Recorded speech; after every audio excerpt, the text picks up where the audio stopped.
up 8. Who you picking for the solo YOLO, Josh? I got Breadman 100p. He's winning that shit. Okay. Damn. Yep. We could drink that? Hell I mean, yeah. fuck it. If we could drink that. Can we? Oh, shit. Oh. Yeah. Especially on an empty Nah, stomach. nah. I was about to tap in. FIFA? Yes, sir. Hey, All the man. bets. all bets on Breadman, bro. That is FIFA. true, We do chat. have FIFA. Did anybody bet? Because I didn't know that you could actually bet on like Warzone.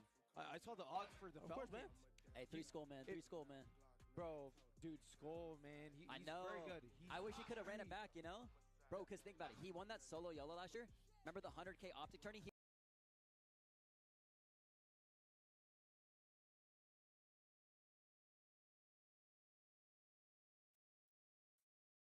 Tá com fome já? Porra, pra nós, eu tô acostumado a estar 4 horas da tarde já, né? Vamos lá, os cabas estão lá.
Vamos ver.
It's media day here at World Series of Warzone. I'm Gojo, I'm going to be casting, but today I'm interviewing some folks. In this, though, we're going to be third-partying some players, catching them by surprise. So we're going to run around and see what they're doing and catch them in the act. Let's go. All right, we're about to go third-party the makeup room. I think somebody's getting makeup right now. I see players running into there. Let's just see what happens. Let's just come on. Oh, beautiful timing. We got people all over the place. Gentlemen, you're on camera. Look, we're third-partying you in the makeup room. Let's start right here. We got the wonderful Scum. It's great to see you in person, by the way. Everyone, good. How are you? I'm doing fantastic. How are you liking media day so far?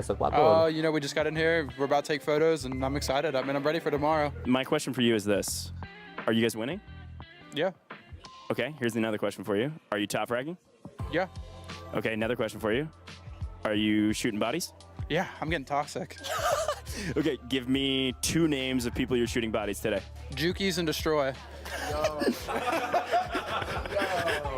Okay. Tem 2 times brasileiros. I don't really know what to say Time off do that, Nano, but time do okay, NG look forward to Vieira. seeing me shoot some bodies back then. Okay, bodies are being shot. All right, let's move over here. Jukies, I got a question for you, Jukes. Yeah. Whose body are you shooting? His, of course, coming, of course, yeah, every time I kill him. Okay, we got to keep moving. Best player here, worst player here. You are an analyst for World Series of Warzone. This will go everywhere. Who's the best player here and who's the worst player here? You don't even need to tell me why. You just pick. Best player here, Hisoka. Has to be Hisoka. Guy's absolutely out of this world. Worst player here, goddamn, that is a difficult one. I'm just gonna say Scummin. Good answers. All right, I gotta run. We got more people to talk to, all right? You do your thing. Good luck with your interviews. You're gonna do great. Love you too. I see Hector. Let's go. I got a camera crew, bro. I gotta ask you some questions. What's up, man? Okay, look, I heard you got an interview with the Falcons earlier. I did. How much trash were they talking? Oh, listen, man, I'm gonna tell you, there wasn't just simple trash talk. These guys are gonna piss off the Warzone community, piss off the EU community, and most importantly, they're gonna piss off the CDL community. So let me tell you, there was a lot of trash talking.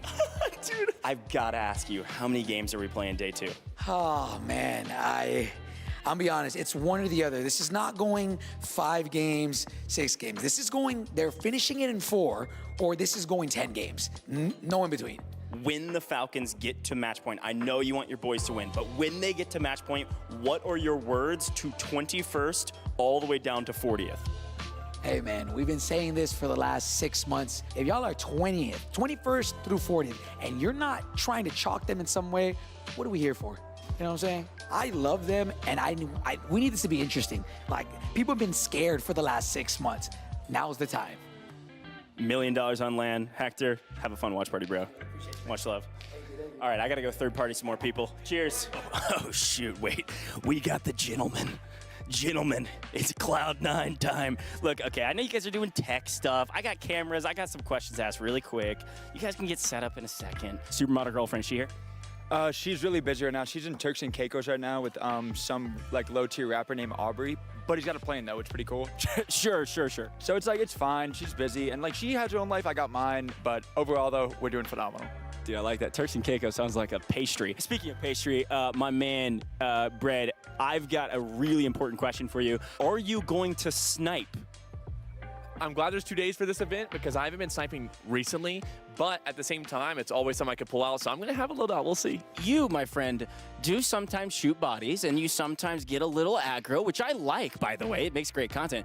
Who are you going after? I mean, it's Cloud9 versus the world, but is there a specific team that you're like, I'm shooting that body every time?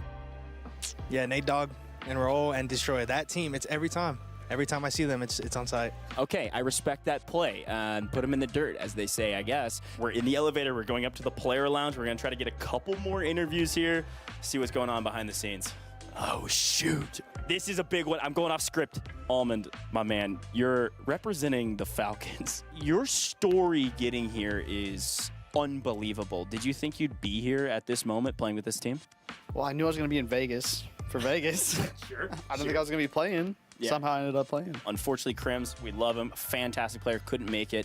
And so they called on the energy of the almond, I suppose. What do you think you're bringing to the table for this team? Kind of what's the strat going into this weekend? Yeah, I'm just trying to bring that veteran leadership to the team. You know, I've played well on land so far. I'm trying to help these guys out, do the best we can. All right, I'm gonna swap you out, Almond. Dude, it's great to see you always. All right. Listen. It is great to have you on land, my man. How are you feeling playing in Vegas for the Falcons, but mostly for you? I mean, this is a big moment. Y'all qualify again, and then you pick up Almond. How are you feeling about your team? I'm feeling great. Picking up our IGL. Almond is the best out there. That's why we picked him up. You got your competition behind the cameras right now, the other Falcons. Now, I need you to be very clear. You can shout out an individual player. Whose body are you shooting when you kill them? I mean, it's probably Biffle. Biffle. Yeah, okay. Number one player in the world, you shoot his body when you kill him. This is perfect. This is how we're gonna end it, right here. We're in the player lounge, and I'm gonna be honest, there's some food up here. It smells really good, so I'm gonna have to get some lunch after this. Z-Smith and DJ Moss with me. I need you to talk to me about why you are one of the best teams here, if not the best. I have you top 5. No bias. I mean, you look at all the scrims and all the tournaments these past few weeks, we've started to mesh and blend really well together, top 3 in almost every single one. You know, it takes time. We locked our roster right at roster locks, like literally the day of, and we just needed time to build the chemistry, and we've been cooking ever since. What does this event mean to you, especially with the kind of lead up that you guys have going into this of being one of the best teams here? Definitely means a lot. Like, we've been working for it for like a long time, so, I mean, it is a little bit of pressure, but you know, I think we're ready for it. I love you both a ton. Last question I have for you. Been asking everybody, whose body are you shooting? You've got a lot to prove, a lot to finish. Whose body? Panda. I might see him at market. Same question. Last question. Honestly, I'm gonna go with Scummin.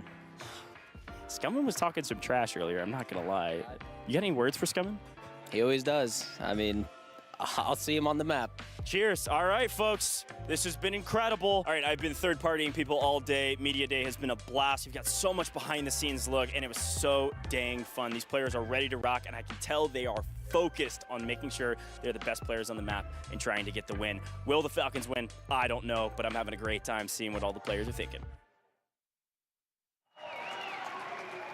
It's been a year since we last saw these players take the world stage. It was a grueling online qualifier to weed out the rest and find the very best, and they are here with us today. And this weekend, we will find out which team will take the largest portion of that $1 million prize pool and etch their names into Call of Duty history forever. Ladies and gentlemen, live from Las Vegas, the World Series of Warzone Global Final.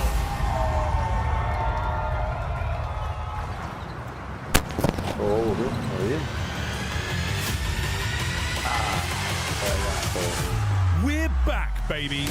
The World Series of Warzone Global Final, coming at you live from beautiful Las Vegas, where fortunes are made. Thousands of the grittiest, sweatiest, hardest-hitting players have vied for a spot in this high-stakes showdown. Let's go! But only the top 120 competitors made the cut and will be dropping into Urzikstan. Get ready to witness all the mayhem, the carnage, the whoopsie-daisy, and the unforgettable clutch-ups. Who will step up and claim the solo YOLO crown and $50,000? Who will be immortalized on the championship trophy and take home the biggest chunk of the $1 million prize pool? You know what? Enough talk. It's time to break necks and cash checks. It's the 2024 World Series of Warzone Global Final.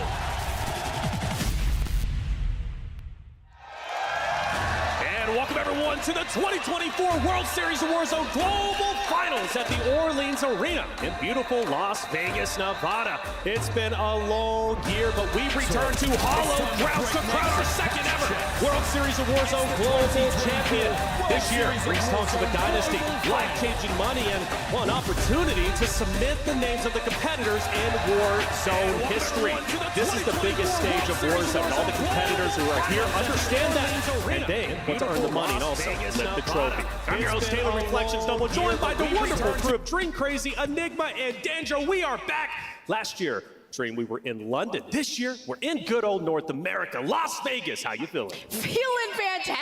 I know the energy in here is exciting. You guys, this is the year 4 of the World Series of Warzone, the second year on global land. I myself am just so excited to be here, so blessed to be here, and I cannot wait to see these players go, because you guys know there's one team in particular that they're looking to take down. That's it, one team. No spoilers, but you probably all know who that one team is. Enigma, it's great to see you. We're not on your home turf this time, so you're the only Brit on the desk. You're gonna have to stand up for yourself. but it's good to see you, man. How you feeling? I'm feeling great. Obviously, I lose that home field advantage, but it is wonderful, of course, to be here. An honor. It was a wonderful thing to do last year, and this year it feels like the community in the whole space has grown. I'm very lucky to be a part of that, and to, of course, be alongside some of my best friends here on the desk. This is going to be a hell of an event. Without a doubt, and Dandro, we're now best friends. That's great to hear, man. If you didn't know, we now know now. It's great to see you, man. How you feeling? I feel like I just leveled up. Ningba has said something nice about me for the first time in his life. Whoa! It is fantastic to be here on land, man. It has been 8 months of just competition building and boiling, being able to get here, and it all ends today. What team is the best, not just in one region, in the world? I am so stoked to be able to watch these guys fly and fry. Yeah, we've only had 2 global finals, but this is going to be a 2-day global finals, which is great, and we're doing things bigger and better than ever. This year for 2024, we're introducing $1 million guaranteed prize pool, and first place walking away with $300,000. Second place, there's a big drop off, $160K. Enigma, there's a real reason to go for first. Oh, absolutely. And of course, we are all trying to earmark that team that might win it, but don't write that check just yet. We've got a lot of storylines to tell this weekend, but $300,000 for first place? That's right. That is not bad. I mean, I remember my mom once telling me that you'd never make money from video games. How wrong is she? Look at that. It's beautiful stuff to be playing for here in Vegas. Without a doubt. Now, notice, top 20 gets paid. There's 40 teams out there on that stage. So if you do not make it top 20, that plane ride, it's going to be a bit empty-handed, all right? Those waters are going to be even more expensive than they would be if you at least earned $2K. Let's talk about, though, the road to get here because it was grueling. We had thousands of competitors try to make it to the global finals. Now, for some, they only had to go through 3 stages of qualifiers because they got the job done early. For some, well, it took a little bit longer. It took 6 total stages. Regardless how you got here, you're here. That's the important part. Now, you've got 2 days to make some magic happen, and, well, magic will be made on that very stage. 120 players, 40 great teams, and we've been talking about it. 2 days, but one thing we haven't mentioned is, well, this year's a little bit different. Dancho, you want to walk everybody through it? Yeah, absolutely. So not only do we have 2 days of competition this year as opposed to 1 last year, but it is a brand new format that I love. Today here, we're going to be having 6 drops with all of our trios dropping on in. The top team and some others will be making on to Sunday and have an advantage point given to them, right? But Sunday is where the magic happens, okay? For the first time on land, we have Call of Duty Warzone match point. We're going to be looking for the first team to hit 150 points total and take home a map win. Whatever team is able to do that will be taking home top spot in our tournament. You notice it is drops 1 through 6. That's going to be for the point race going into tomorrow. And then we also have a special drop number 7. 120 solos. There's no teams here. Everybody's broken up. It's solo yellow. It's back, and that's for $50,000. So one person walking away with nearly as much, I believe, is like 5th or 6th place. So think about that. That's pretty special. But regardless, solo yellow always exciting. Last year, Skullface. This year, well, we're going to have to see who it is. Match point, though, exciting to say the least. The team's looking to close it out. Who will be the one to close it out? That's the question they're going to have to answer. But Las Vegas, if you're ready, let's start bringing in the competitors because they're ready to get on that stage. They're ready to start playing in. Well, drop number 1 is just around the corner. As the competitors start to come in, you're going to notice some familiar faces. And Dandro, who are we looking at? Well, guess what? Here coming out early, we have some of the heavy hitters, and quite possibly the heaviest hitter. It is going to be Team Falcons. I saw Sophie's family here. They're sitting front row. They're looking to get loud. They are so excited to watch this team play here today on land. All eyes on them to be able to try and come on out. You hear the crowd around you. They are erupting. Biffle, Hisoka, and Shifty. They are here to play. They are the most confident squad without question. Every day that I see them before competition, they are unwavering in their faith to get a championship. This year, though, Hisoka joins that roster, and Enigma, he's considered the closer. He's considered the IGL. He's been so valuable. He watched last year their trophy be lifted right now. He wants to lift that trophy for himself. Second place isn't good enough. He's going for gold. Well, the thing is as well, once you add into that roster, in my opinion, he's the best player on it. He comes in, he has such a great brain for this game. Even some of the other best teams that are going to be up on this stage, look at the kind of calls that he makes, the kind of plays he wants to make happen, things that a score sheet is never going to tell you, and they think, oh my god, I couldn't have thought of that myself. That's right. Here we go. In walks another team. Super Evan right there. He's ready to go. Olha, Long-term Mário, olha. Warzone competitor. Passou he was já at one o point talking about retiring, but melhor, clearly Mário. he didn't. And for good reason, because he made it to the main stage. I can't wait to see Muito alto, what he's going to volume. be bringing to the table. But all the other rosters walking in, I know there's a special one, Enigma, that we need to cover. Yeah, absolutely. Got to talk about Team Louis CM, Wars, and Bobble. This is the UK trio. Wars is a man that is never far away from the competition at the very top. The Passou o best time do player Nano, on the side já last year for passou the o do best NG placing Vieira e in the depois foi NBA o squad. do On your Dias Biff. screen right now, their team in particular, Resort I é o think Dias that they've Biff e got o everything Shift. that it takes to contest truly this weekend. They're a squad Essa é a that câmera play very oficial closely in do team fights. All three get on the same canal do wavelength. Warzone. The one worry is they're a bit of an emotional team. If they start slow, it's a long weekend. However, if they start going big,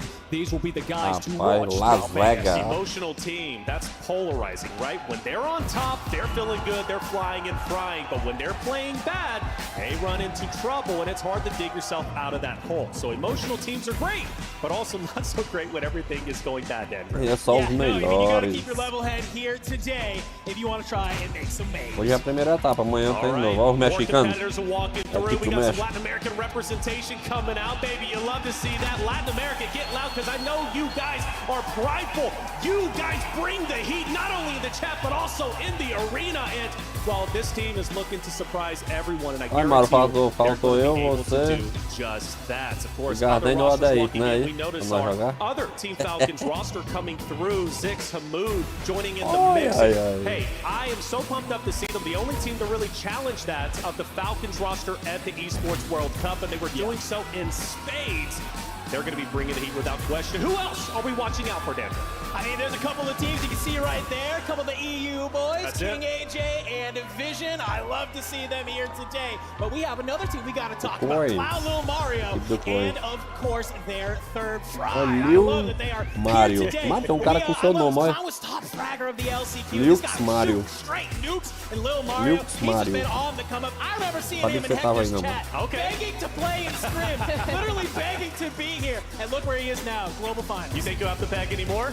No, absolutely not. Right, he's on the global stage, the biggest stage out there. I'm excited to see what they're going to be able to do, man. Really. Destroy, by the way, a great figure in the Warzone scene. I love his brother, too, Stable Ronaldo. He actually had a chance to play over there whenever it came to Esports World Cup. Era Maybe pra messed ter up, that's okay. We tradução, roll mas with não it. tem, não. Destroy is a talented Legenda. player, and I love Não watching tem. him compete. Eu Now, olhei, rapaz. another set Também of na legenda competitors embaixo não are tem, não. walking out to the stage, and, well, you know, they are ready to go. And some special Eu jogo Warzone, sequences, não or precisa excuse me, one of entender these legenda teams, não, é só Enigma olhar. had a É chance to raspado. make it through, and they did so in the very final chance throughout the qualifiers. Yeah, absolutely. Team Rocket. So this is Rocket, Klapar, and Zaka. Rocket and Zaka actually played in London last year. They're two Polish boys. They were playing alongside Morpheus. They bring in Klapper to give them a bit of a run, a bit of an IGL lead, and they qualified via the wild card. In the same performance, really. Absolutely loved the reaction that we got out of them. Pegar The thing is, cafezinho. Rocket and Zaka also made it to LAN last year. And they're on your screen right now, ladies and gentlemen. They were the people that managed to get through to London last year, video LCQ, done it again this year. That LAN experience is going to be what they need because they're not going to try and butter this up. They've got the worst average performance in terms of kills throughout the MEA, second worst when it comes to placing, but they're a strong VOD review team. So if they can make the adjustments here on LAN, use that experience of last year, I think they can step up and be a part of the conversation. And last year's a good hopping off point. I remember Team Rocket making it to the global stage. I announced it to the London arena there, and they went nuts. And I said, okay, we got something here with Team Rocket. And they didn't disappoint. They played decently well, and I expect them to do so here. They're a staple as far as I'm concerned when it comes to global finals. Even though they've got some bad stats, Enigma, I think they're going to be doing just fine. It's a fresh start, after all. The qualifiers, well, they matter in terms of stats, but it doesn't matter as much as Eu the achei next 2 assim, days. cada They equipe come que tinha essa era along, pra and more andar com a teams are bandeira, starting mas, to do come país, out. era This will mais be our bonito. final set of teams to take the stage. Vestir com a blusa do país que Yeah, you representa. can see walking right there, Pentagon Melvin Só viu o entering México. it. The Germans coming on through. Our boys. I love Com a them, bandeira the do boys. México. They are flying on out. And let's talk about, we can't forget about the North American wildcard winners, Colony, Nick Cool, and Waldo, which amazing. They did place 17th in the Last Chance qualifiers, but they were able to secure a win. Nick Cool, one of the mouse and keyboard players too, was here last year on that global final land, placed 50th with Picnic and Wax. So you got two players in Waldo and Colony, have never been here and the global finals. So, but they have the experience because online, I believe Colony and Waldo, they've been that duo collectively, still placing, have that synergy, getting in top 3 at least. So this team, I really like them because they're just one of those squads that they vibe, they jive, but they really have shown a lot of improvements. That's right. They may be a wild card team, but make no mistake, they're a team that can make an impact. Each and every of the 40 players can. And we got Repo's coming out to the stage, carrying that coveted trophy, and it looks absolutely sick this year. He's getting everybody pumped up. He's looking to take our jobs, and honestly, Cara, é o que organiza as coisas. I mean, maybe. I don't know. I'm okay with that, but yo, I loved. We got Hector in the building. That's right. The Pulse Check is here. Make sure you check out their watch party. And honestly, I gotta give the guys some props. Competitive Warzone would not be where it is today without the work of this man. The entire Pulse Check coming in, day out, hosting scrims, giving an opportunity for our competitors to get better. I love that he's involved in this ceremony. That trophy is front and center. All the players can see what they are trying to gain. Who will it be? Well, it's up to them to decide. They hold destiny within their fingertips. The 3 golden plates as well. Who will be the trio to take the 2024 World Series of Warzone Global Finals? Let us know in chat what you guys are all thinking, because the collective mind is typically smarter than the individuals on the desk. Well, you laugh, but it's true. Dandro. Come on. Brother, I've read enough Twitch chat to know that that's probably not the truth. We don't want to fight however many people is watching. I know you're a big guy, but you're not that big, okay? Hey, don't get mad at me, dude. Hey, check it out. It's going to be a great day. I'm excited not only to be here in Vegas with each and every one of you in the arena, but also with all of you guys out there in the Twitch chat. Let's start running through the road to get here, because it was absolutely grueling. And let's start with EMEA, because EMEA combined a couple of different regions, which changed the landscape of Warzone competitive. Yeah, we did indeed. This time last year, I'll start talking about Europe and what they could bring to the table. Now we've added in the Middle East and Africa. And it's absolutely amazing to sit here and talk about 3 different players that are representing the Middle East. A Lebanese player in Showstopper, and then 2 Saudis in Hamoud and Karims. Yes. Sorry, not Karims, Zix. Right. And then you come in with the new players walking in here, the Men of Falcons, of course, that roster. However, the big thing, of course, is that we suffered a massive roster mania over on this side of the pond with only 1 returning team.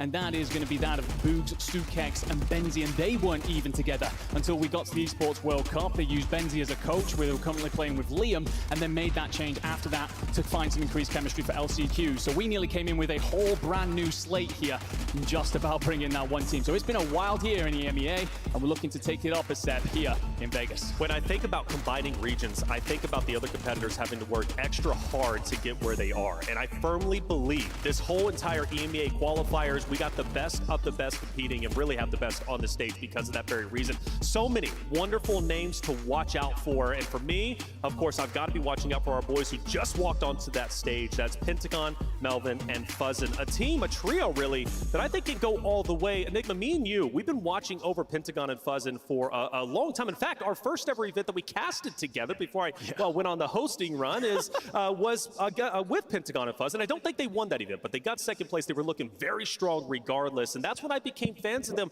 not only because they're wonderful players, but they've got great personalities. No, 100%. A lovely set of gentlemen there. And it was a tough year last year. It was kind of unlucky, really. They had circumstances go against them. However, come in this year, they fixed things up and they've managed to get themselves here on Vegas. And that's right. They're a highly adaptable trio, very strong about their VOD review, very much so, you know, they assessed about what went wrong early on in this year, changed their play style, multiple landing spots practice. This is plans ahead of several other teams and therefore are deservingly making it here after finishing 8th in finals. Absolutely. And Danjo, are there any other rosters from EMEA that we have to be watching out for? Yeah, I think we got to talk about Robstar, Vortex, and Blade, right? You got Robstar from EU, Vortex from Italy, Blade from Italy, all representing Reply Totem here at the Global Finals. You got Vortex and Blade, 2022 World Series of Warzone winners. And I'm excited for this team for really just, I could reel off stats and stuff. Sure. It's just the timeline's been on fire fire lately between this team and one of our teams from Latin America. We're going to see some contests off drop, and they've been check-marking each other. Who's won? It's a flurry of blows between two fantastic teams. I think that they are going to be really, really exciting to watch. And just besides all of that hype, just a fun, very solid team. They know when to take fights. They know when to rotate out. And they're going to be able to, I think, cause a lot of chaos. Because let's remind our folks, we're here on land, baby. That's right. No ping diff today. Everybody's going to be shooting. First place during LCQ, they tore it up. They had their struggles, but they cleaned it up when it mattered most to make it to this very stage. Let's get out a third team. Who else are we looking out for? I think one of the squads that I really want to look at is going to be this Prodigy, Oki, and Echo team. And this is a squad that I think have incredible consistency. Their placings are insane, especially when you talk about finals. Their average placing was 7.8 on the finals. However, that squad on your screen is going to be my favorites when it comes to the EMEA rosters. This is V8, and that's going to be AJ, Showstopper, and Vision. And for me, this team is perfectly balanced. In AJ and Vision, you have two superstars. They put out huge kill output. And then you have Showstopper, who works as the glue to ground them. The one thing I will say, sometimes their high pace of play is a bit risky. It can affect them when it comes to their placements, but if they can avoid that, and I do think things will be a little bit slower here on land, I think that they can contest the Falcons and truly bring something home for our region. Well, let's now talk about the elephant in the room, a trio that came together that looks so strong on paper, but struggled to even make it to this stage. Dream, of course, we're talking about FIFA Kill & Co. Yeah, right, and I gave them that shout like, oh my gosh, hopefully they can come and take it and secure the win, but with these guys, Jukies and Len, they did place 10th last year in that global final. They come in, they pick up FIFA Kill, and if you guys remember, FIFA Kill Online did take the European Solo YOLO, so you have two players really strong. There's no way that they're qualifying, so they played through LCQs, they did make it here. Can breathe, so you have all three players returning to land, but such powerhouses with these guys. I'm looking at Lennon. He's really improved as a player, a content creator. Overall, he's the glue for me to keep this team together, because you guys know Juki's, he's really good winning his ones. FIFA Kill, same thing, but the both of them, that duality, you have a slower methodical player, Juki's, can tend to get aggressive and straight, but for FIFA, you know there's going to be locking it down. You got to have Len in the mix. Look at Black Team. He's got that pink hair. So we were talking about that a couple weeks ago. He said, does it work? I said, sure it works, man. I mean, you're FIFA after all, dude. Now, he's ready to go. I love it. Actually, the gun skin matches his hair. He's got a little bit of a vibe there. Yeah, I mean, we're absolutely not going to miss him up there, right? A lot of heads, and we are going to know where that team is sat all weekend. The one thing I will say about this team, Juki's FIFA landing, yes, it's not been great. 19th in the upper bracket, and failed to get through. Had to scrape LCQs with that last game. Really tough to see. What I think is there's two things here that can redeem them. One, there's no pressure. Basically, pretty much everyone's talking about how they are going to basically be a team that gets run over, and I think this suits them for once. They can kind of just do their thing. But also, I've been talking about this a lot this year, they have not had a plan all year, and they finally do. I have talked to them this weekend. They say they finally have a plan, so let's see it in action. Well, you talked to them, and I think it's time for everybody to hear from them. We've got Gio on stage with an interview with Juki's. Let's hear what Juki's has to say. Juki's, your team must be one of the most storied and most popular teams here today in Vegas. You had a hard time, yeah, there you go. You had a hard time getting here. How does it feel to be in front of this whole crowd and finally having earned your place? I feel proud for the starters to represent the UK, of course, with the lads, FIFA and Len. Yeah, we had a rough patch, or we've been going for like a rough stage, but we're on land now. We're playing for the mill, so I know the boys are gonna pop off. So tell me a little bit about that, because, you know, obviously, as you say, there are a couple rough patches. When we went into LCQ, you guys said that you'd sort of restructured a little bit. How have you planned things going for the LAN? We've been part of every scrim. You know, we've been, even though, like I said, it has been going rough, I know us as players, individuals, we've been learning from each scrim. So, like, even though, like I said, like if it's going bad, we're still moving forward. So I feel like we're going to take all the roughness into today and make sure we pop off.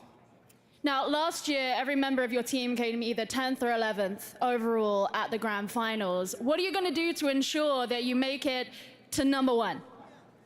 Land on SSD, I think.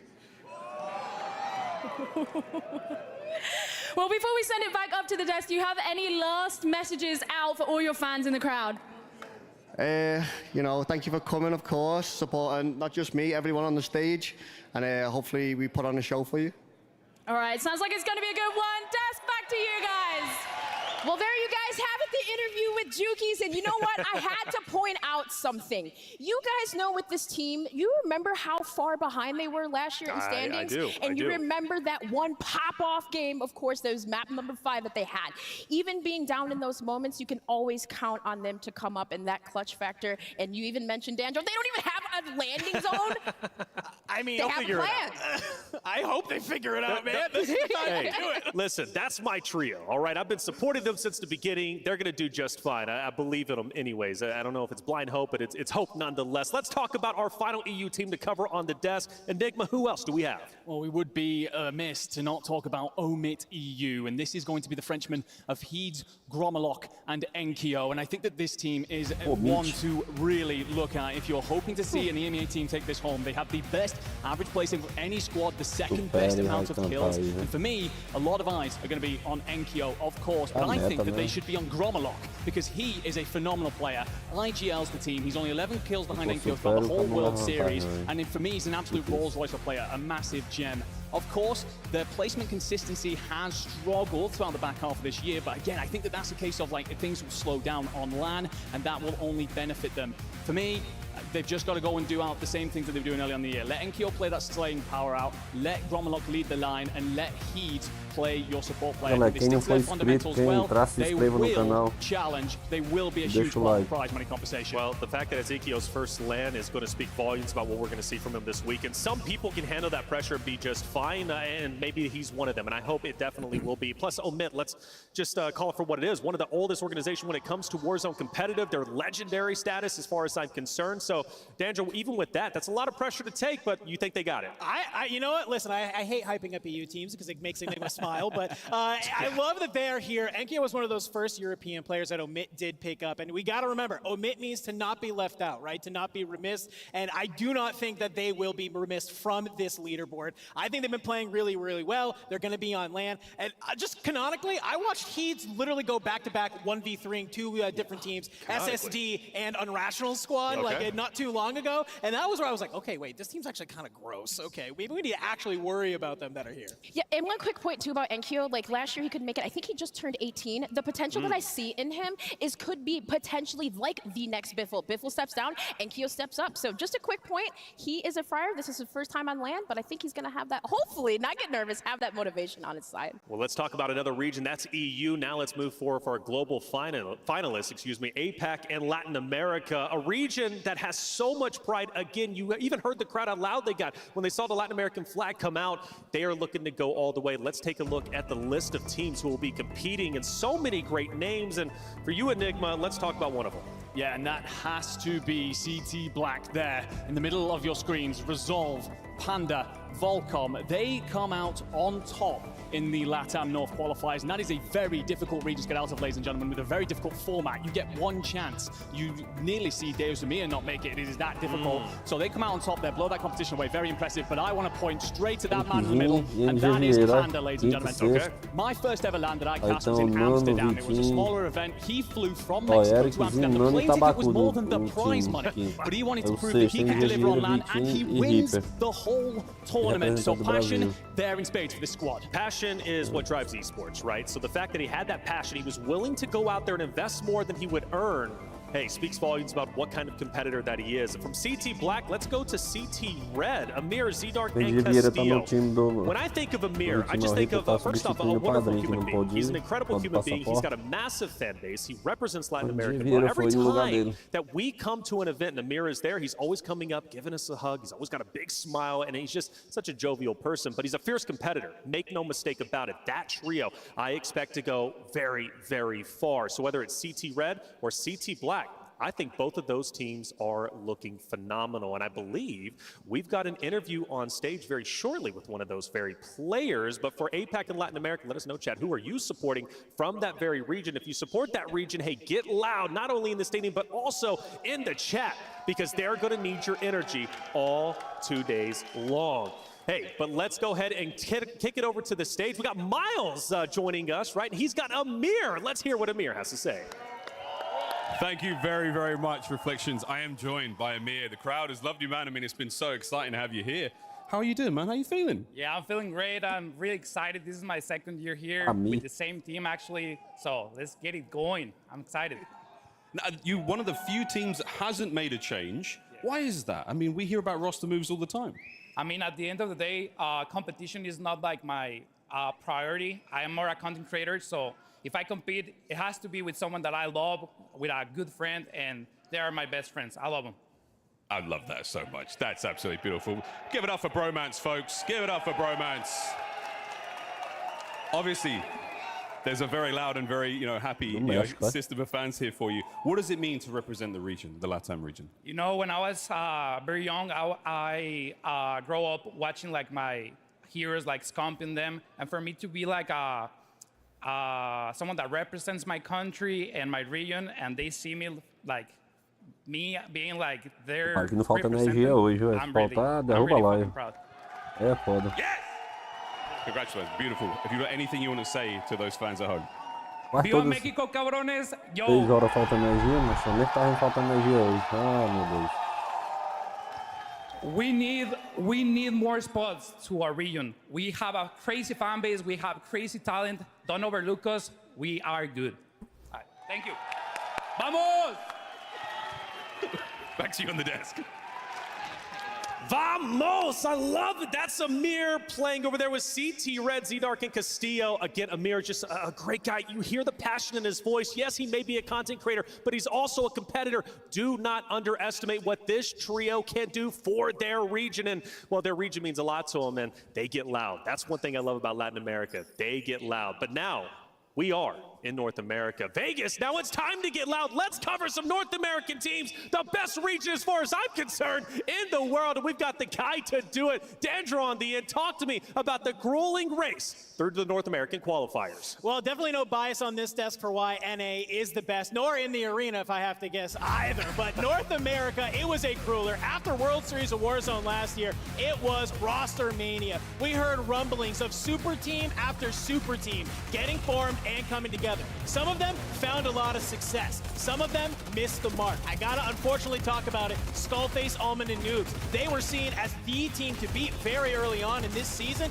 Do not qualify through that LCQ. A heartbreak to happen. But for every giant that falls, that leaves room for somebody else to make their way on in. We had a couple underdog teams be able to prove that they have what it takes to make it to this stage. I'm looking at teams like Team Valor, Tapulator, Strixie, and Johnny Bro. Tap's been very vocal on the timeline that he has what it takes to come online and put it to some of these top dogs. He's going to be playing with aggression. I also got to talk about a team like FaZe Black, Blast, Gabe Kuhn, and Flank. Blast and Flank, they're no surprise to Warzone competition, but you bring in my pick for Rookie of the Year, Gabe Kuhn. He has been slamming. He's been able to 1v3 teams absolutely all day long.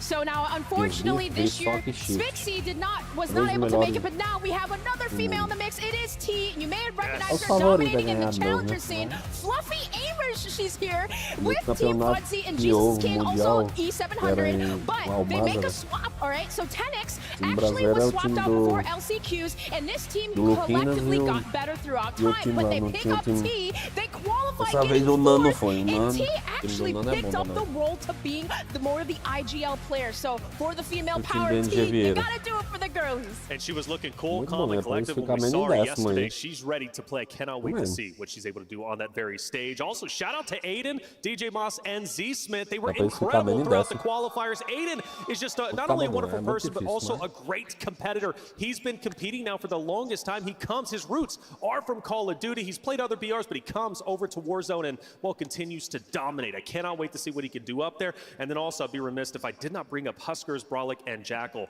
Huskers won the 2021 trios and duos, right, for the World Series of Warzone. Since then, it's been relatively quiet, but he's looking to be on that revenge tour. We had a chance to interview him throughout the qualification stages, and he said, this is my revenge tour, my redemption arc. I believe in him, and I know he believes in himself. Now, for the next 2 days, he's going to really have to believe and dig deep if he wants to become the champion. But if there's anybody that can do it, it's Huskers and his roster.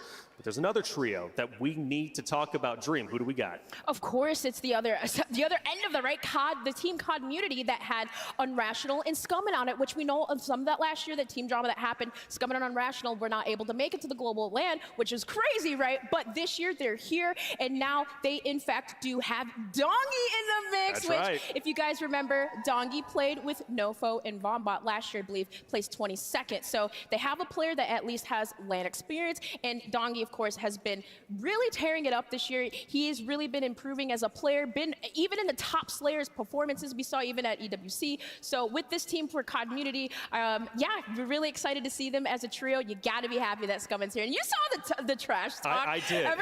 He's apparently one to kill on the map.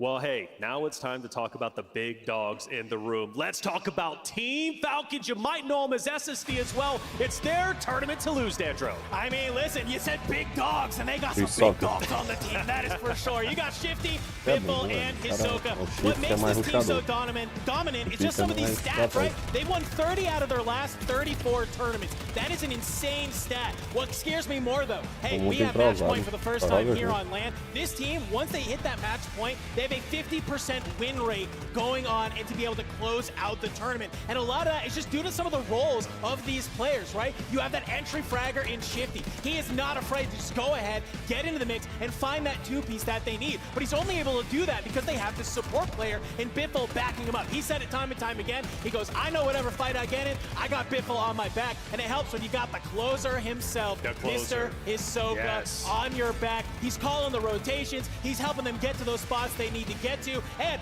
a lot of the times, he's their top fragger on there. So you love seeing your IGL being able to pick up alongside even your Slayers. I can't even think the last time they lost a tournament, to be honest with you. I mean, they've been absolutely dominated each and every tournament, including Esports World Cup. No, absolutely. I mean, I am supposed to be sitting here talking about EMEA, but if there is a squad that I'm going to talk well about in North America, there is, of course, the Team Falcons. They are indomitable for a trio that is just absolutely blowing everything else away. However, what I will say, they are under immense pressure. The dynasty claim. The Falcons must fly. They do not win this event. It was great what you did at the Esports World Cup. It's wonderful what you've done through the rest of the year. You fall here, your dynasty claim is over, quite frankly. And if it bleeds, ladies and gentlemen, it can be killed. We are starting to see chinks in the armor. They are close victories, slow starts as recently as Tuesday. We are starting to see that some of these teams believe, and even more so when, and I don't necessarily believe in this, but a couple of the squads out there, ladies and gentlemen, believe that they are backpack merchants. We've seen C4s change, we've seen Bunker Busters change. So all of a sudden, a couple of these squads think that the Falcons can be called. You mentioned the chinks in the armor, and if it bleeds, it can die. I look at Esports World Cup. Now, the group stage is totally different. They said they were going to win by over 100 points. They did exactly that. However, when we went into the final day, they had a little bit of a tussle with the muscle with Fnatic, and they nearly lost that. It came down to the final game. It was so very close. So that comes to show me, even though Fnatic's not here, I know, and I wish they were. Regardless, teams can challenge them, and if they do, they might be able to take down the big titans of Falcons. Now, will they be able to do so? Again, it's up to the competitors, but regardless, they did show some chinks in the armor. Now, Dream, there's a lot of teams to be watching out for. I've got to ask you, what's the Dream team to take it all? Well, we've been sitting here highlighting teams, talking about a bunch of teams, and this is a segment, yes, where we do pick a team we think that's going to take it all. If you guys think that I'm not going to pick SSD, Team Falcons, you are crazy. We are going to do it, and that man, okay, we've mentioned it. You know what? Soka, gotta say it, Big Soak, all right, he's an IGL player that can do it all. But keep in mind, for the last 3 years, Soka has been on top, okay? 2022, guess what? He was in second. Now, being in that last year, not able to take the global, here today, you would love to see Team Falcons do it. And unfortunately, it is speculation that we're hearing Biffle could be retiring, but all three players in Shifty, Biffle, and Soka have been dominating Warzone for the last pretty much 3-4 years. And also to pop off power. Can someone challenge them today? Let's find out. But I want to hear it. I know you guys want to hear the energy from them. I believe we have an interview with Team Falcons. Let's go ahead and hear what they have to say. What's going on, guys? My name is Hector, aka Repulse, and today I will be interviewing Team Falcons. Boys, how are we feeling, man? Feeling good. Feeling ready, man. I'm excited. Feeling great. Talk to me. How did this team come together? How did this team form? Yeah, we were looking for an IGL, and I've played with this guy since Verdansk, so we just made the call, told him about the Falcons, and He joined pretty easily. Okay. D, did you have any say in this, or was it all Shifty? I mean, it is definitely a team decision. So we needed an IGL that could get us that end game and close. So we thought Soka was the best decision for that. Makes me feel confident. My teammates believe in me. There's a lot of pressure though, but you know, pressure either makes people fold like paper, but from my point of view, it's pressure makes diamonds, baby. So let's shine. Okay. Big man over here. Okay, I like that. All right, so let's get into some hard questions now, right? Who do you guys think is the most overrated team here? Overrated. Maybe like Huskers now? Huskers? Yeah, I mean, they had a really bad EWC performance. I gave them their flowers there, and then they just got dead last, so it's hard to put any stock into that team right now. I don't know if there's really any like highly rated teams right now. Or maybe I guess where the community thinks is a really good player team, but in reality their team is horrible. I said players, specifically Breadman. Holy dude. That guy plays BR like it's like blackout, like there's no buybacks. Come on, dude. Yeah, I guess I'll agree with that. Who, in your guys' opinion, is the worst team here? I'm gonna have to say probably Reload and the boys. I don't know about those guys, man. They just they're onliners. They're like veteran cheaters. So. D, who do you think is getting dead last? I don't know, maybe like FIFA? Bro, I'm telling you, their team is in shambles, bro. Shifty, which CDL player do you think you could replace instantly on a starting roster? I'm off for go big or go home. Give me Pred. Pred? Give me champ. Give me champ. Oh, this is going on Twitter. Okay. All right. So now I'm going to switch the tables on you, right? Which CDL player do you think could come and join your roster and instant click with y'all? Like replace one of us? Yeah. You can't. None of them. None of them? None of them. Not a single CDL player could come and join you guys. Give the best one. They're not touching us. Not even close. They could not replicate what these two can do, nor what I can do. Well, that kind of concludes our interview today. Some great questions, some great answers. I'm not gonna lie, I was shocked by a couple of them, but I'm curious to see what the people at home and in the stadium think. But appreciate you guys joining us, man, and looking forward to seeing you guys compete this weekend. Sir, ready. Thank you, ready.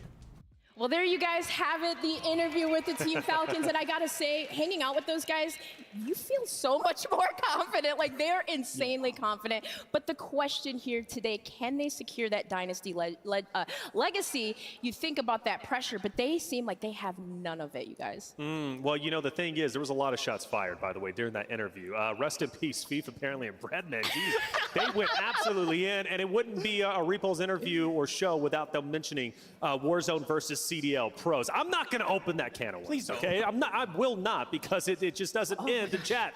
You guys can get started if you want. You do what you want to do at all times. But one debate that I will start, though, is EU versus NA versus our global finalist, all right? So let's get it started. It's actually a fun debate, and I hope it gets a little bit spicy because we're not on your home turf. Enigma, let's start with you. No, I appreciate you, gentlemen, as always. One of the reasons, of course, why I've got to talk about why the EMEA region looked better this year and can do better than we did in London is we have so much more depth than we did. I think last time we were looking at 1 or 2 rosters to maybe make things happen. This time we're talking about OMIT EU, V8, Team Louis CM, Team Prodigy, so many different squads. That's before we start talking about the Middle Eastern representatives.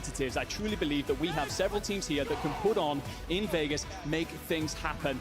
The second one is, I'm looking a little bit through the North American squads, and it's a bit embarrassing, ladies and gentlemen. Embarrassing. The North America on top conversation, outside of the Falcons, you're nowhere. You're a mid-table teams are going onto the timeline talking about how NA are on top. Show a little bit of pride. That's Play crazy. for more than just a participation trophy of talking about your region. Make things happen here on LAN. You're a player, not a fan. They're running your pockets at the end of the day. Turn up in Vegas. That's a spicy take, Dandro.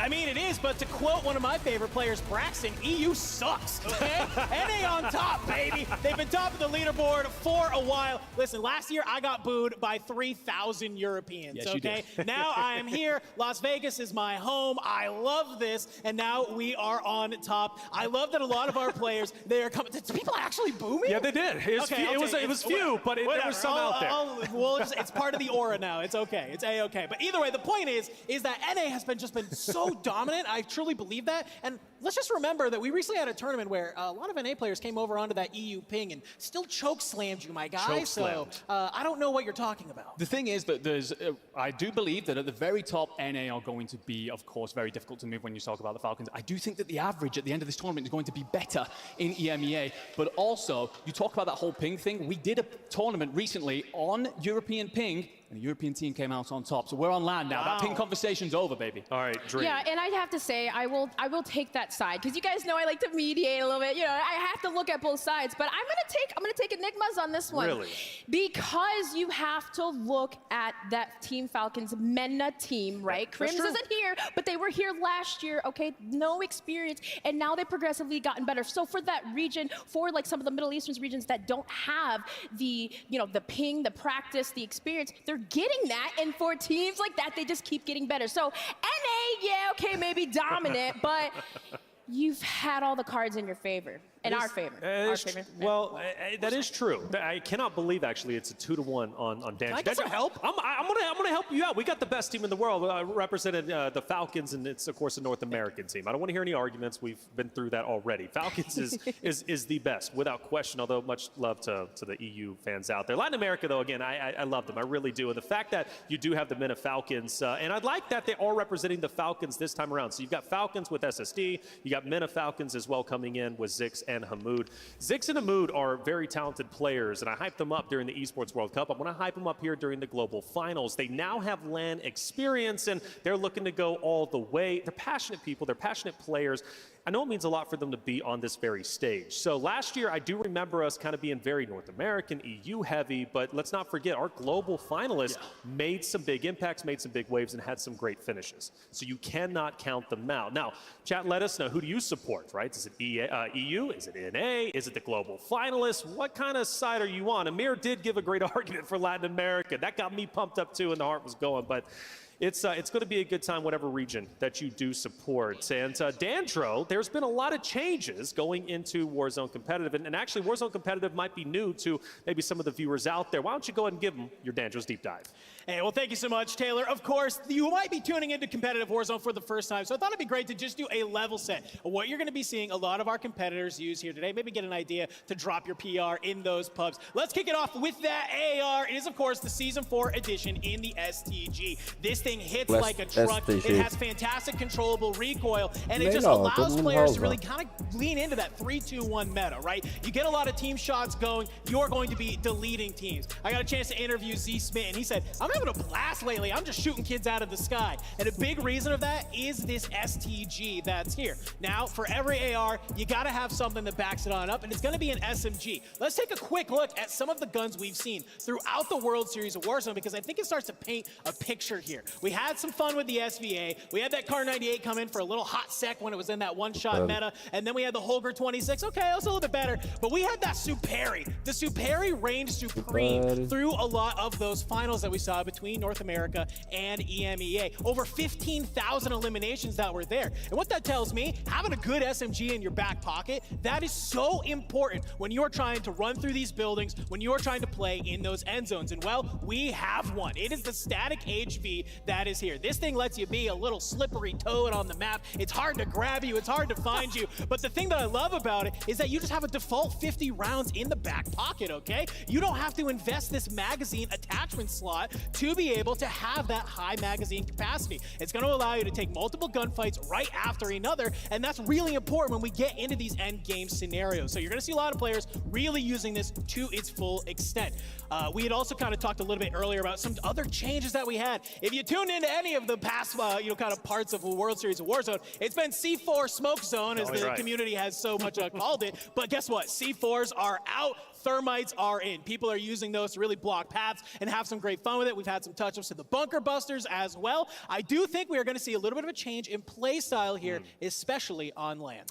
Change in play style leads into a change of the guard. Now, Goj has been talking about this throughout his commentary alongside that of Spider Tiff. For the longest time, we had the usual suspects being at the top. You think back to TBE, right? But over the time of the Warzone competitive landscape, especially when we introduced the global stage, last year being London, obviously here being Las Vegas, I feel like things have increased tenfold in the Warzone competitive space. And that means, what changing of the guard, right? That means the old guard is moving out, and now we're starting to get these new competitors moving in. And in fact, we have some competitors here who really we didn't know too much about coming into today, but we're going to know a lot about them moving in, forward throughout the next 2 days. Now, Dream, you were once a competitor. What is it like to get on that stage and, well, just be there for the first time? How hard is it to control yourself when you're going against veterans, you're going against the old guard, and you're trying to prove and set a name for yourself? Well, I will say it's a lot different now from when I was competing back then. Still hype you up. Well, I will say, though, there's a lot of pressure that can go into it. But, however, it's a lot that you need to ignore. If you are a good competitor, good player, like as we're going to just use it as an example, SSD, a lot of that energy, a lot of that going into the day, you just need to be there. You need to be confident. You need to be focused on your game. No distractions. And it could be a lot. It can be. But if you're that type of person, it just really depends on you. Everything today falls on you and your team, and you just need to be locked. Some of the teams that qualified, again, we didn't know too much about. They win, and they were pulling up big numbers. We're talking 40, 50-plus points, right?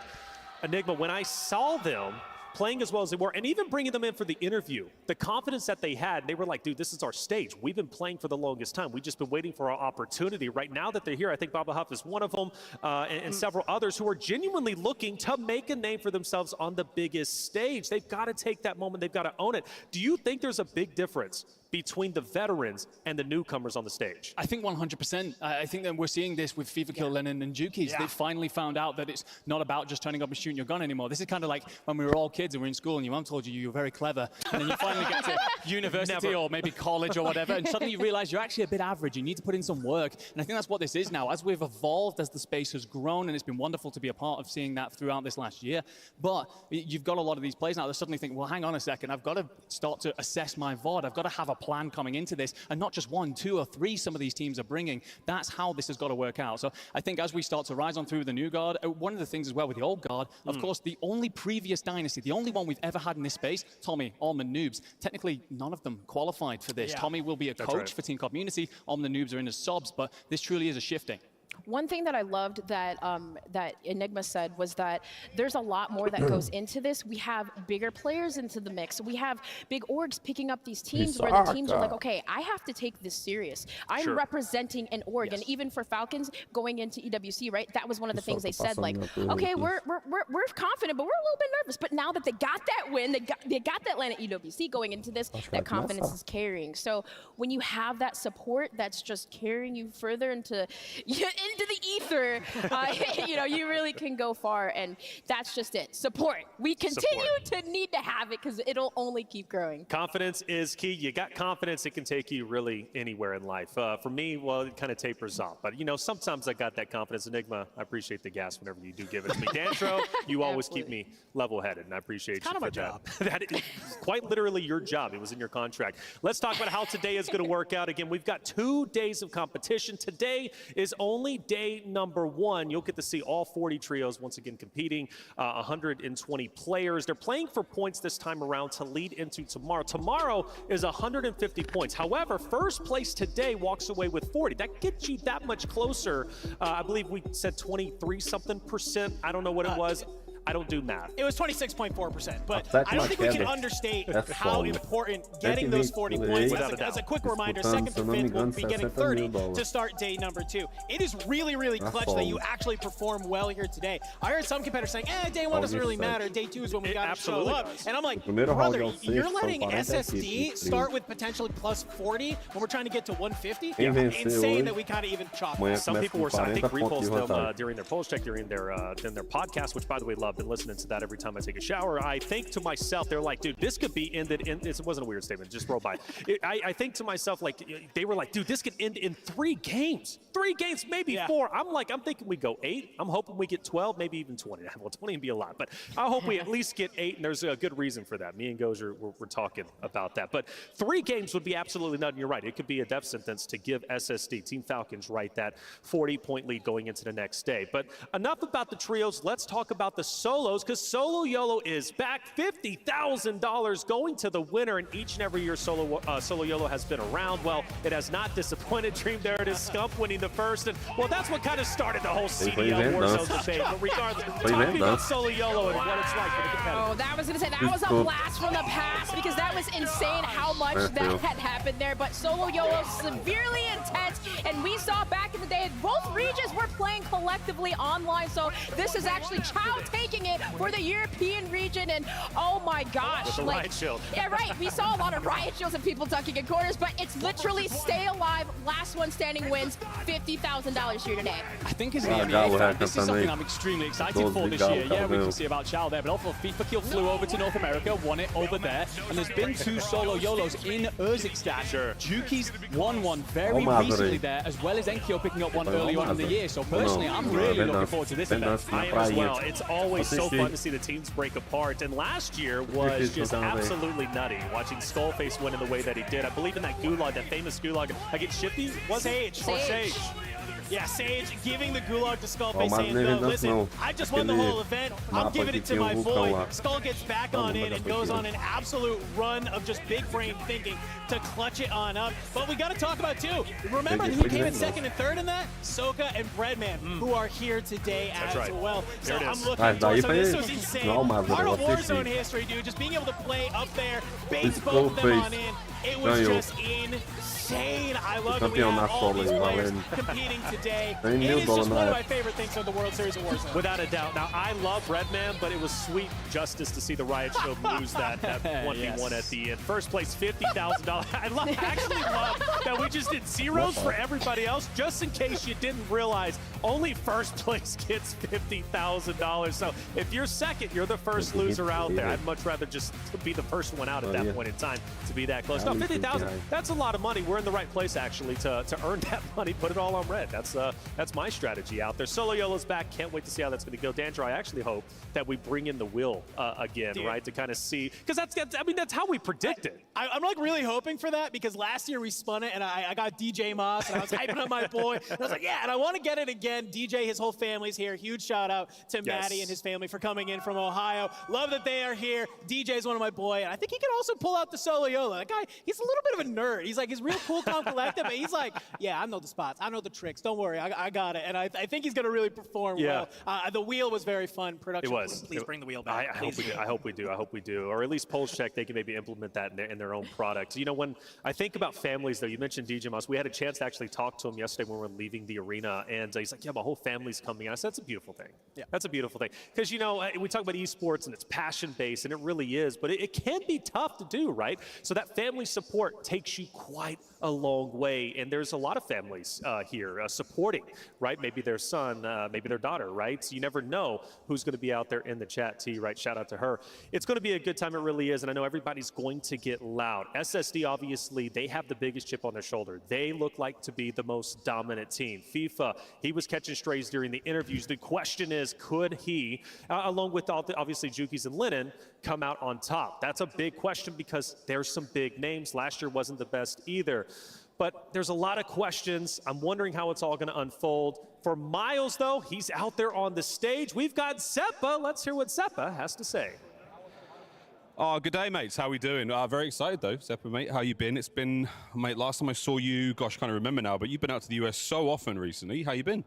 Pretty good, yeah. We just finished a 3-week boot camp. So, yeah, we're feeling really prepared and keen.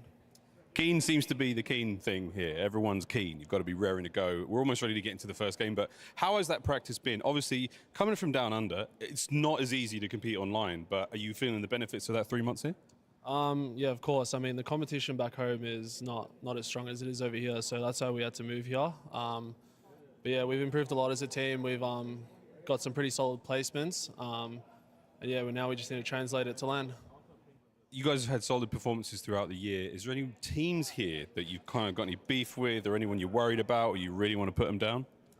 No, the team that we have beef with didn't even qualify, so yeah. Fair, mate, that's fair. Anything you want to say to the fans back home watching from Australia?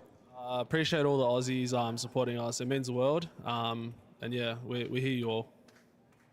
Loud and clear, mate. Thank you so much. Good luck. We'll see you in the game. Desk, it is back to you. Thank you very much there, Miles Zeppa, looking to go big. Australia, man. You know, it's interesting going all the way back to when I started in 2012 and thinking about Australia, Mind Freak, and those, you know, kind of competitors and the ping difference. And you got players like Chrissy, for example, who was competing last year during the qualifiers. She moved over from Australia, I believe, to Canada, if I'm not mistaken, to play. She actually almost made it to the global stage. Signal queen, as far as I'm concerned, back in the day, right? But love to see Zeppa out there representing. Yeah, absolutely. I think one of the things with this Na'Vi squad that was very impressive at the Esports World Cup was their positioning. They unfortunately fall a little bit short, but I think that with these Australians, we talk about the ping difference and such that they have to deal with online. On land, they have a really solid fundamental play about them. They put themselves in the right spot very often, sometimes struggle to see that out, but it does mean that they're getting themselves into that higher multiplier, and they're never shy of taking gunfights. They're picking up kills along the way. So I am actually very excited to see that squad do something. I know you're going to try and say that they're one of the NA teams, but I can share a little bit of love with them because they're part of the Commonwealth. Yeah, and wasn't Zeppa 2 last year the only player, I believe, from that region to qualify for both champs on the multiplayer side and for World Series of Warzone? That's so huge. For these guys, I mean, yeah, you'd love to see that. But the resilience from that player, from Zeppa, that's amazing. Resiliency is key, right? And we see these players consistently be resilient on stage, taking a tough loss, snapping back right to the next game. And game number one. Is game number one about to get started? Hey, let's get loud in the arena. Game number one is about to get started. 2024 World Series of Warzone Global Finals is about to be underway. I could not be more excited. All these teams are raring to go, and so am I. So without further ado, let's head over to our casters, Spider, Tiff, and Goj. Wow, thank you so much, Des. Hey, good afternoon, Vegas. It's great to be here. I'm Goj, this is Tiff, and Tiff, I'm just excited to get into the game. We're here, finally. It's time, and the first game's about to drop. Yeah, it really is, and I couldn't be more excited to see all of the players that are just here in LAN, in person, the rivalries that have developed, and who knows what we're going to see. Some are calling it potentially a last dance effort out of a dynasty, and well, you better cement it first. Yeah, the Des talked about it at nauseum, and I think it's worth mentioning again. The Falcons are the team to beat right now, but this is still day one, so this is really setting the tone for what we're going to be seeing for the rest of the competition. Folks, if you've ever watched a Call of Duty broadcast I've been a part of, I always use this term, the litmus test. Does. Let me burn it now, the litmus test. This is the time to see what the lobby will play like. As we're getting into our first drop here, every team will play different on LAN. Every team will play a little bit more aggressive or a little bit slower. So this very first map, everybody gets to decide what type of player they are and what type of team they are. Oh, and I can just feel all of the energy just kind of roaring up as we're getting to look at Urzikstan. Like you said, it is just day one. What is at stake here? Those advanced starting points moving into tomorrow for that Call of Duty Warzone match point. 150, but let's say you come out on top today. Those 40 points are beyond such a good game and can be such a boon to teams that may have struggled over the past couple of months to get to that threshold. It's such a good shout. I mean, today is so incredibly important, and I think when we think about this game, we are dropping into it. Now's the time to set the tone. Everything you have on the line, folks. It is time for our very first drop of the day.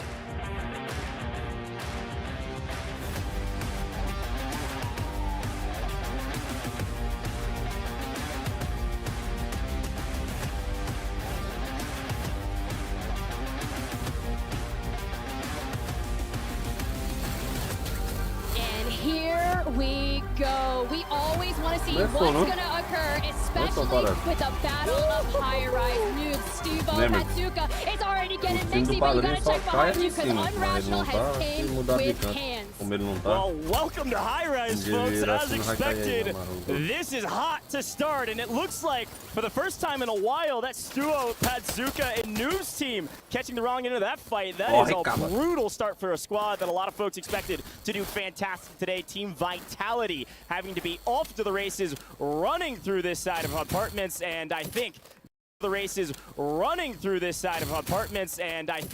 Dongi, Unrational are hunting their prey. I was really curious if we were going to see maybe a waving of the white flag to try and determine, hey, we value our life because this is the points race. This is where we just need to acquire as many eliminations as you can. So they're kind of separating them back. Unrational going just towards the north, finishing up that kind of place. But there's so many teams that land over in this quadrant of Urzikstan that you have to be hyper aware of. They all know that contest was initially happening. And if you separate out too far, Nida can easily run straight into Unrational, but Scummin, good things coming back over. Yeah, folks, again, the litmus test. Apparently, Unrational and Scummin said, well, the best games we have is when we fly at teams. So already getting into the mix and winning that high-rise spot. We talked to Scummin before the broadcast, and he said, don't worry, we're going back to high-rise and we're going to win it. And apparently, that's the case. A massive victory there, but we move to another side of the map.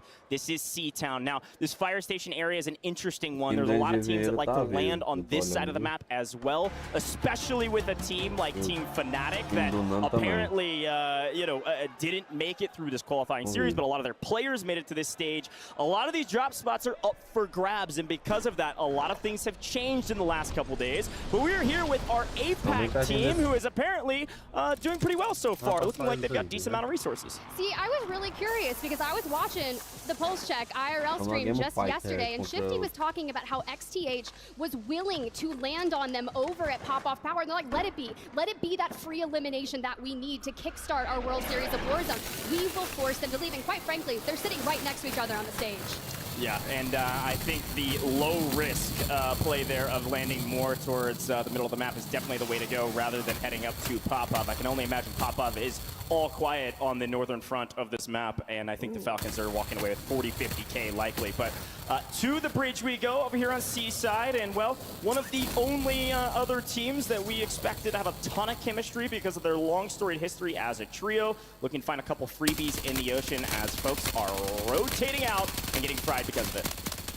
Well, Bagel over here just getting absolutely wild, but I like that we're not overextending, but keep your eyes on Tabulator. Dandro was talking about on the desk, has been kind of saying a lot on the timeline, right? I've got a lot to prove, and we are seeing a flank. Megalodon in the water. Don't let yourself get wrapped like that, Bagel. Don't. Yeah, slowly but surely, we're just going to protect our flank right now, like you said. We've got a long way to go. Again, we had a quick view of the map, and it is headed towards, at least somewhat towards the eastern side. So we're going to continue to move on and take a look at the rest of this map as we're continuing to hunt our prey. But we're going to move around and see what's going on. A couple things I noticed. Those that are Cloud9 fans with Jowo Squad, it seemed like they headed more centrally located than usual. They are not on that side of the map. So instead, they're going to be landing over towards Old Town, Low Town area and moving down to the south. But we move over to Pentagon, who's apparently found some prey of his own.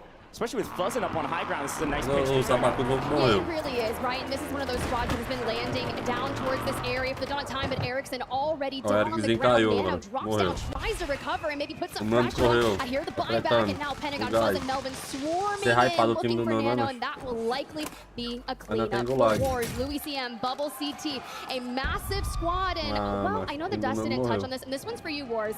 You're washed. What? Hey, we had a conversation about this. I'm only allowed to say it once. Dang, just once. Worst performs on land. I don't know about that. We'll see. No, it's all part of the ritual. Just gotta let it happen. The reverse Castle. Here's a quick look at our map, by the way. As expected, to the eastern side, to maybe farms we go, to the south side of military. Oftentimes see these circles end up somewhere near Superstore. Welcome back to the map, by the way. Superstore, we'd love to have you around these parts since we're dance. But we take a look at it and look at a couple of these squads. Number one is the one I want to highlight in the red on the right-hand side. That is Omit EU. This is Ankyo, Grom, Heat. This is one of those teams that a lot of folks on Twitter were saying this is one of the best squads here. We expect them to be top 5. And as expected, they are playing for end of game already. They are prepared and waiting for their prey. That does likely mean they have a very low amount of kills, though. That's very true. But when you start looking at circles initially like this, start thinking of military base, because a lot of those teams, they're going to rotate in from the north and look to clean that all out. Specifically, Dongi, right? Getting another squad wipe, sending more people straight to that gulag. But we have to think about that initial public event, the fire sale that occurs at the top of every Circle 3. A lot of teams will look to get a lot more hyper aggro in that moment, and especially a team that's already got a few eliminations and not afraid to fight. This one on your screen, Team Community. Look, at the end of the day, any team that has a great start usually has a great finish in a game like this. And so because this team was able to win high rise, they're able to rotate over here to Opera. They could keep looking for kills. They know what they can do from a kill and slaying potential. The question is, can they get their multipliers? This is a really good team. Up until the last couple weeks or so, everybody said that's team number 2. And now maybe falling into the top 5, top 10, but I still believe them to be one of the best teams here. But to Silo we go. And I'm going to be honest, it's good to see flanked on LAN again, this time with Gabe and Blast. And this Gabe, Kuhn, if you don't know Gabe, this is one of those players, some rumors out there of a Rookie of the Year. I know those questions are in the air. Gabe is very, very talented. talented. The question is, how long will his leash be? And apparently, not all that long. Grabs an ATV, is going to go catch up with his team. Well, he's one of those players that has been talking a lot about how he wants to be the next up, the very best that has ever touched Warzone, and he's definitely on that right path. But when you think about Bazaar in general, this fight has been occurring every single time, but the fact that we're 7 minutes into this game and we are still getting Mixy at Bazaar, I mean, it makes sense considering where the circle is pulling, but now it's just getting personal. Look, I gotta say, if you're not tuned in to the Twitter beef between these two teams that land Bazaar, you should tap in. It is egregious at this point, and frankly, the team on your screen right now has lost most of those encounters up until recently, and apparently recency bias pays off in kind, because Bazaar is theirs right now. And look at this Omit NA squad, a ridiculously aggressive rotation. As a reminder, folks, this Omit NA squad with Brax, a top 10 team in my opinion, a very strong team, frankly probably a really good team on land. They start in the northwestern side of the map, and they've rotated all the way to Bazaar already here in our second circle. Well, Volcom opens it up, knocks Juju, gets the full. Braxton comes in with the trade, but Panda on the inside gets laid out. Into the steel chair we go. But look at Resolve coming on back. This one's going to be bloody, and Panda's pretty much going to have to win that gulag because the reset is going to be on the hands of Resolve. But I'm surprised to see Omit NA kind of folding like that.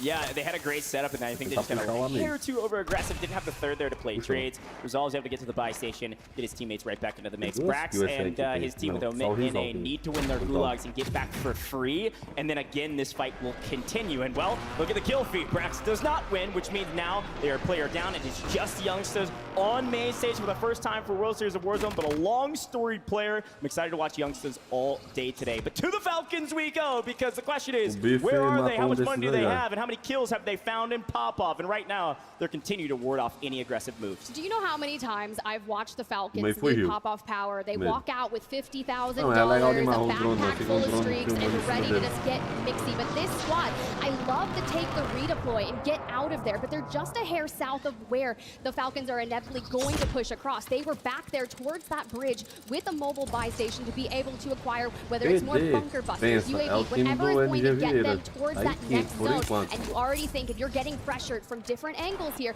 we just need to get inside, stabilize, and figure out our next move. Well, they had a chance to talk to Na'Vi not too long ago, and well, Na'Vi is nowhere to be found. They are running away from this fight. I think a player down, and as per the usual, folks, in the private matches like this, you're not 1v3ing very often. It's 2v3s, even those are very difficult to win. So if you're in a true 3v3, sure, we're going to see some fun fights. But if you lose one, it's the signal flare for the team in the opposition to come flying at you, whereas your team usually tries to run away. This time, the runners were able to get away as we get some loot. Now, okay, this is a great call from you earlier, Tiff. This is our third circle. We're going to have some fire cells active. We're going to have a ton of UAVs in the air. We're going to have a lot of info. This is a great time for a lot of folks to get into the mix. Passar o time do...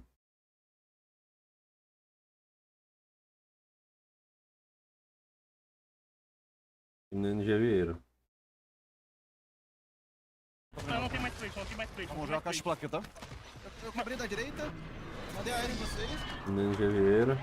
Já tem convitinho, vai ter convitinho. Quebrei da direita de novo. Não vai conseguir passar o...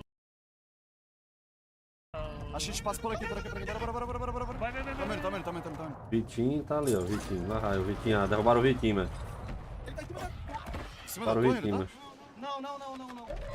Não, tá comigo. Ah, já estão atrás do NG Vieira, mano. Tem outra equipe aí. Eita, mano. Peguei de fudido. Eu vi, ele estudava comigo na esquerda e matava na esquerda. Matou ninguém o NG Vieira, velho.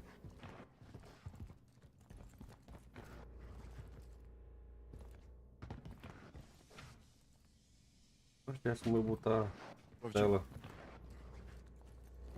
Tô voando aí, o máximo que você consegue. Peraí, deixa eu fazer um negócio aqui, peraí, Redala. Vou fazer um negócio aqui, tá, calma aí.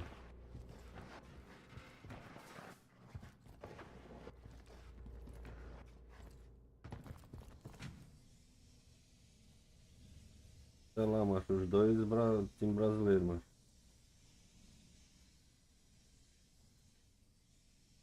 Não. Dois time brasileiro.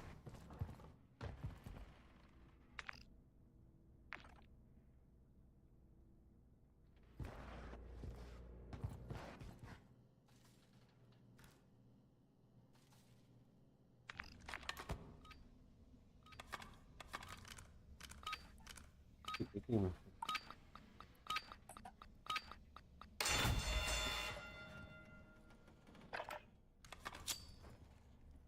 Vieram.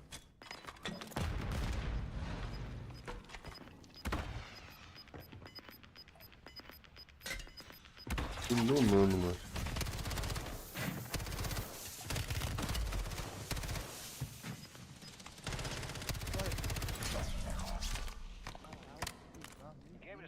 Como que eu não matei ele, velho?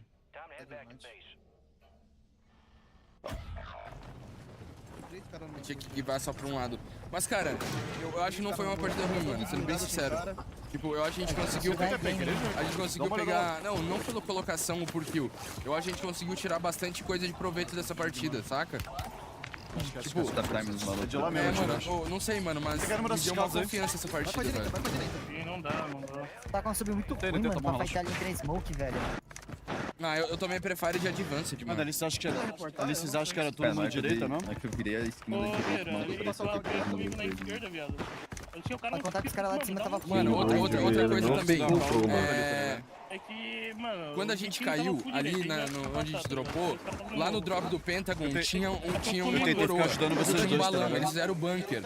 Então, tipo assim, eles insta vieram em nós, tá ligado? Eu acho que eles não conseguem fazer essa rotate tão rápido se eles não tiverem um contrato tão broken com eles, tá ligado?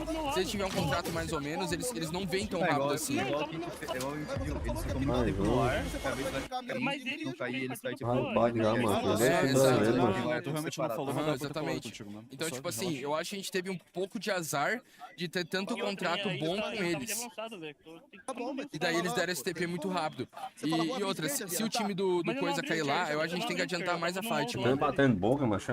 Tipo, a gente tem que comer aquela buy, mano. Tem que comer a buy pra fazer o loadout quanto antes e não tomar STP. Padrinho era outra coisa. Mano, eu não sei o que aconteceu naquela hora que eu fightei com a smoke.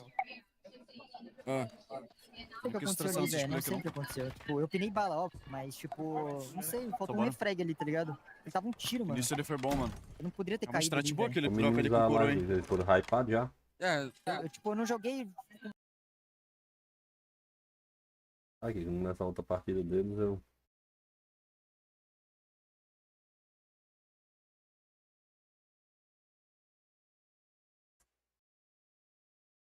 Vamos aqui.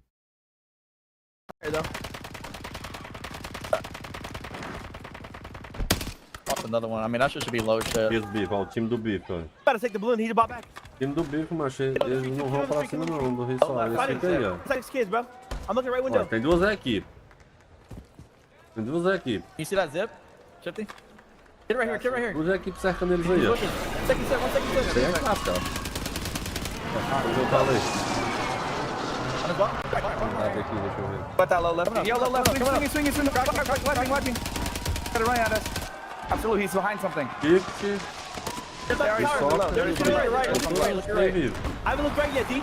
Não tem céu. Over here. We're smoking up on the right over here. Yeah, they're in the little divot. They're in the close divot. Try one way to the backside. What about our left? What's our left looking like? We should swing the hill, no? Left, yeah. Favorito, macho, os caras são bons. We can even take the balloon. Let's run. Got clues out there. Olha, eles sabem. Next movimento não aceita. Be up here. There's a kid up here. You gotta take the car. You gotta reprint. No, well, a peek behind the curtain of one of the greatest teams to grace Warzone. We'll see if they can be the greatest after this one. They need to get a first-round win to set the tone for this tournament. Some great IGL calls. They pick up double digits and they move on their merry way. And again, somehow, I'm going to quote Dandro here, for free, there's nobody looking at this side of the map because, well, there's the out-of-bounds line. They're headed to the very edge of this map and find the wildcard team in transition. A couple knocks from distance going to open up this playing field for them even more to run down. This looks like we're storming some sort of like Greek mythology moment here. This is wild. They're about to run down a hill with nobody in sight. No, they're just frolicking around Urzikstan. It is literally their playground and it's their world. We're just living in it. But that's just what they do. They clear out an entire side. But tell me we haven't seen this before, as we do see Team Aiden full squad wipe down to 17 kills. And honestly, that one on the overall standings, their first place, is running into some issues as also. Okay, and again, as expected, we have headed to the far eastern side side of this map as far as we can go and then some, right? And so if you know the Falcons, you know they want to find the win condition, and that means the win condition is the out of bounds line. They are playing for this around Team Rocket, Team Clapper. They are right around the corner. They need this full wipe ASAP so they don't have anyone breathing down their necks, and they can set up for what's coming. There's a lot of teams headed their way soon in the next couple circles. My man is like absolutely dancing around right now, and if you're going to be finessing this side of things, how? Like, I mean, we are just trying to solidify and find all of the people, whether it's the thermites. This is where if you get like a one-sided smoke on these hills, you are just losing full. Yeah, Rocket finally gets cut down, but it actually goes inside of JTech and B-Mark. And now the Falcons lie in wait, and they know, hey, we're not technically in new, but we're close enough to make a play. So we head over to another wildcard team who's having maybe a bit better of a game. Now, this is such a fun conversation because last year, I'm going to put it frankly, our wildcard teams, they didn't perform on land. This squad, though, is one of those teams that a lot of people expected to do well in regional finals. They get bumped to LCQ, they struggle, they win the wildcard game, they go, well, we got to get in the lab, gentlemen. And finally, the last week or so, everything has started to click. They get a top 5 position in the recent tune-up tourney, and they're looking really strong right now. Take a look at the top middle of our screen. We blink, and we only have 10 squads left, folks. We are into a big multiplier here. 1.6 is kind of the minimum that you want. You got a decent amount of kills. This is a great game for this Nick Cool Colony 2K squad. It really is, but unfortunately, you've got to get through this rotation, and when you're looking down the barrels at so many squads, even that Omid EU, yes, I was talking about that position they were in, but when they lose on that and they have to hit a rotation, investing a mortar to try and cause a bit of chaos to allow them to get on in. But keep an eye, Colony 2K, it's firing season. He isn't going to be able to get in on this. Omid EU lying in wait, and maybe waiting too long. Wait, with some help. Finds a way in, barely, and a teammate's still alive. Omid EU is still in this thing, and they are about to secure a 1.8 multiplier. This is a key moment for all of our teams right now. 6 squads remaining. Everybody wants the 1.8. This is massive. He's get cut down. We've got Enkyo down below. We've made it to top 5. 1.8 multiplier is in play. Omid NA down. Enkyo on the ground. Finished there by Soka. The Falcons, they wanted to come in and cement that dynasty by opening things up with a solid performance here in match number 1, and they own all of the space on the map. FIFA kill over there in the distance, but this big fight here between JTech, B-Mark, Slide, this will determine it all. The final three, but JTech, he drops Soka. Shifty, you better answer back for that one. You know what Slide, B-Mark, and JTech's name is? Revenge Tour, and they're on it. Shifty is in his bag, and he's finding some success in it. FIFA comes in, plays the third party perfectly to pick up a couple kills in rotation. FIFA still a solo, so we've got a 1, V1, V2. The Revenge Tour has the chance to win it all here. The question is, will the third party be the difference maker? We just have to wait and see. And you remember that interview with the Falcons? I think FIFA would be like, and I took that personally, but B-Mark still going to catch from the back. We have 2v1. We just got to locate Shifty. Slide goes too aggro, but comes in B-Mark. Revenge Tour is here. The Falcons fall in second with a massive game, but Revenge Tour says we're here to enact revenge. There is nobody cheering our name, and we are here to prove ourselves on land by winning the first map of the day. Sometimes when you know that you have nothing to lose and everything to gain, because leading up to the World Series of Warzone, everyone talks about the Falcons. Even the desk was saying it. But you know what? Sometimes even gods can bleed. Like I said, chinks in the armor. But a 1.8 is still a crazy start considering how many eliminations they probably walked away with, but a 2x even better. You got to remember about this team too, they land like the very top left portion of the map. They had a crazy rotation, and because of it, they set themselves up with success by rotating early. That's what gave them this win. They got there when they needed it most, and then they won the 2v1. There is one thing to say about teams like this, Tiff. It's that when they know they have advantages and they actually push it, they play with confidence. Taking down arguably the best player in the game right now, 2v1, is still difficult, but having the confidence to know we will win that gunfight every single day of the week. Very well done for Revenge Tour. Oh, look, I would be like losing my absolute mind on stage knowing that you just did that in game number 1, that litmus test that you were talking about, which means as we kind of look through this last stand, I think it paints that great picture. And shout out to Heeds there for taking my caster curse and just saying, eat it, bro. Like, I'm still getting out of here. Sure, we got a better multiplier and some more eliminations. eliminations to go along with it. But it was that early rotation here out of Nickel and Colony 2K under the guise of the smokes to really allow them to try and find any of those eliminations while teams were later on that rotate. Yeah, again, this wildcard team did a fantastic job to get here with a ton of eliminations as well. I'm really curious to know how many kills our Omit EU squad did find, because they did make it to 1.8 times multi, and a lot of folks think they are the #2 to top 5 team here. But a final look at this fight in Soka, they had win condition, they had a great position. The problem is they lose one in this transition. Watch this move. When you lose to Soka here, all of a sudden you're in trouble, and it's because Presencial brought the LTV up. That allows B-Mark to take an off angle, it allows Slide to hide behind the vehicle and use for cover, and then FIFA comes in and plays spoiler. It's the perfect third party from a storied Warzone professional. Yeah, and if I'm Revenge Tour, I know where that solo is. We've already accounted for them, and what I want to happen is to allow them to put extra firepower on, but to grab the LTV to take that challenge, and then know that B-Mark has your back. It's like that diversion, and it was so executed well that, I mean, look, 2x multi, however many eliminations they've got, but I heard we've got some people to talk to, and I want to hear from the Revenge Tour themselves. Miles, what you got for B-Mark? The moment we saw the highlights, man, congratulations on that first map win. How you feeling after that? Feeling great. I feel like that's the perfect start we could have. That's the best start we could have asked for. Like, honestly, the adrenaline's going. My heart's racing a million miles a minute right now. You know, our IGL slide over there put us in the best spot to win the game early.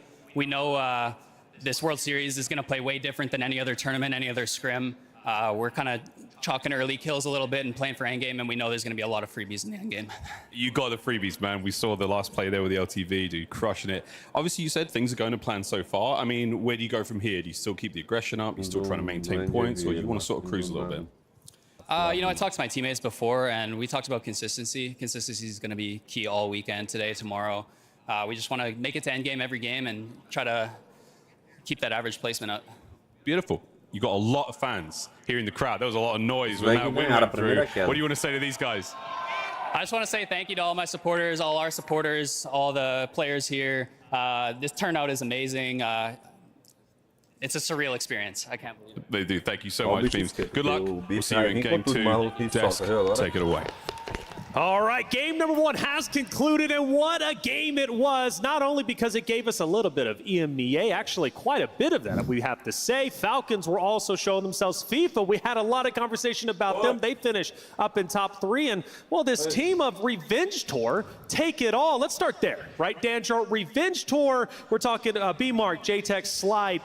How impactful is it for this trio specifically to win game number 1 in World Series of Warzone? This is just the ultimate confidence boosters, what this really is, right? These are just 3 players who are coming together to really kind of showcase and shine. And I love, they kind of haven't really ever been respected, if I'm being honest with you. I just feel like they have to be able to keep up this consistency. Sure. But being able to win game number 1 in the global final, insane. Well, let's actually go right back to you, Danjo, because early aggression is what we saw. We discussed maybe we see some slower moments. This game, nothing like that. Yeah, Hardy's zone really just kind of comes together and forces a lot of these teams to eventually fight. We saw Falcons take that sort of power position over there at Academy, and just you watch them just basically have all of these kills funnel on into them. So many teams were able to do that. I was watching that kill feed, man, and it was just non-stop. I got a little intel saying scrims, players kind of figured out they can start kind of moving around the map maybe a little bit faster than they were used to. Yeah, so I mean, I'm looking in particular at the EMEA squads that have done really well here, and the depth that comes on through. This is what I was talking about at the top of the show. Omit EU, I think we're going to see a lack of kills come on through, but I'm really a big fan of their early rotation. I'm a big fan of where they were putting themselves. They were unlucky with the zone pull, so I think that's a big part of why we might not see them that high up the leaderboard, but they're doing the right things so far. But of course, would be amiss to not talk about Team FIFA Kill, right? Yes. Jukis and Lennon, we see them there at the end, and they go big throughout that one. I said that they were coming into this with a plan, finally, and it looks like they have fixed the mistakes, that they had beforehand, and finally, Team Echo. They put up a lot of kills early, and then their positioning onward from there was beautiful. Revenge Tour, Slide, B-Mark, JTech, they take game number 1. I love the name. I like the interview from B-Mark. He's feeling confident. He's feeling good.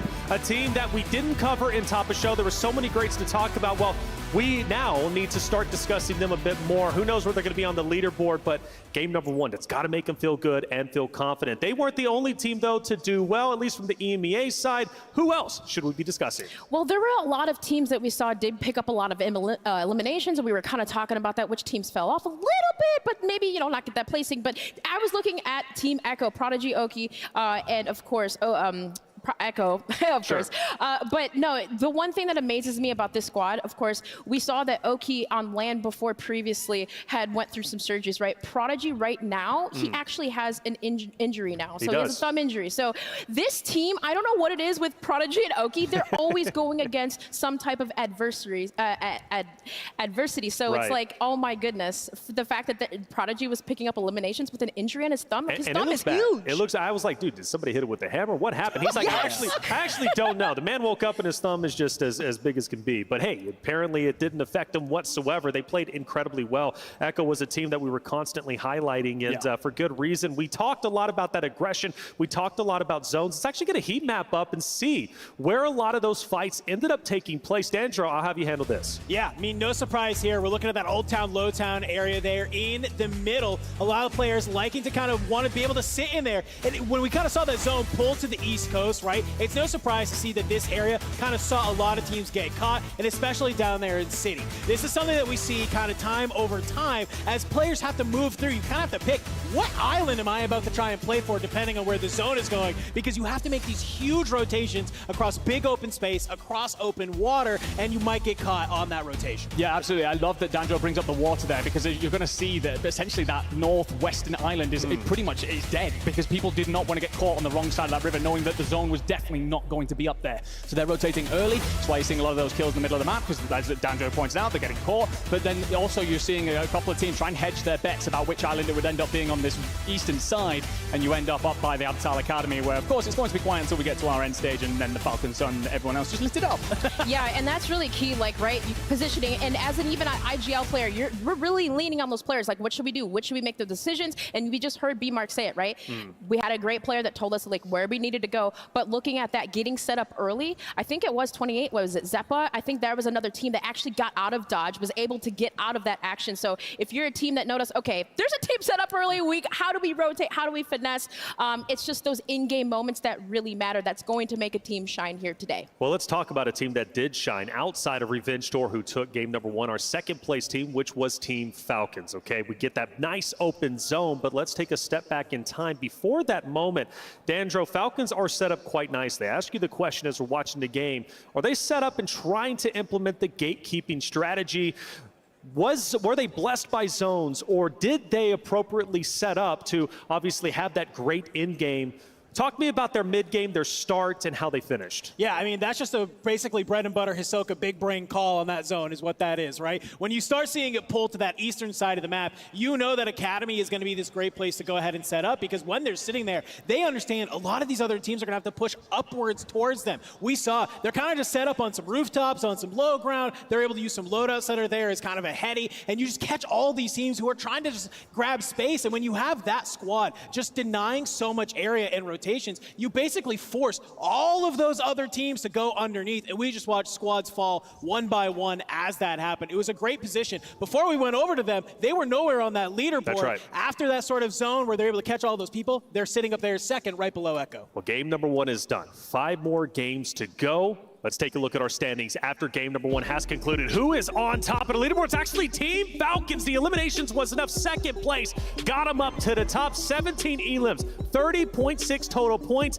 And then we got Team Echo. We talked about how good they are playing through injury, but more importantly, playing out of their minds. They currently sit in second. And in fact, the most eliminations out of the entire lobby. Nice to see FIFA Kill, Juki's, Lennon, they're in third place. And well, Enigma, you covered Omit EU. There they are in fourth. Yeah, absolutely. Big fan of EU and what they were trying to do in terms of the fundamental positioning, the early rotations, basically change their drop spot, apologies. But I think one of the things as well when it comes to Omit EU is that they are, you know, I could accuse them maybe of not pushing up that church strong point that you had for Falcons. But what I will say is with the Falcons play in particular that you brought up there, Dandro, one of the things that Soka loves to do is trying to take that early strong spot and then use the out of bounds as an area to really seal them off. And I think that was the difference maker between the two teams there. I think if EU go for that church spot early, they can make that same play instead. So fine margins, but seeing a lot of EMEA presence nice and early.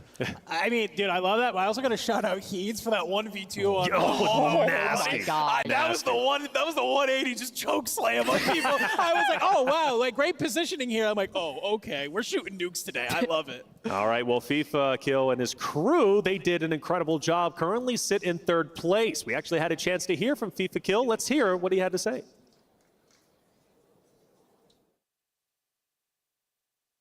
Series of Warzone here in Las Vegas. I'm here with Team FIFA Kill, and that is going to be, of course, FIFA Kill, Lennon, and Jukies. It's fair to say, lads, it's been a bit of a rocky road. Can you talk about why it's been a tough year? I mean, we had a good start in the group. The story has just basically been trying to find a home for us. I know that you are talking. Where's Liam gone? Wait, what? He was literally just there. Not again.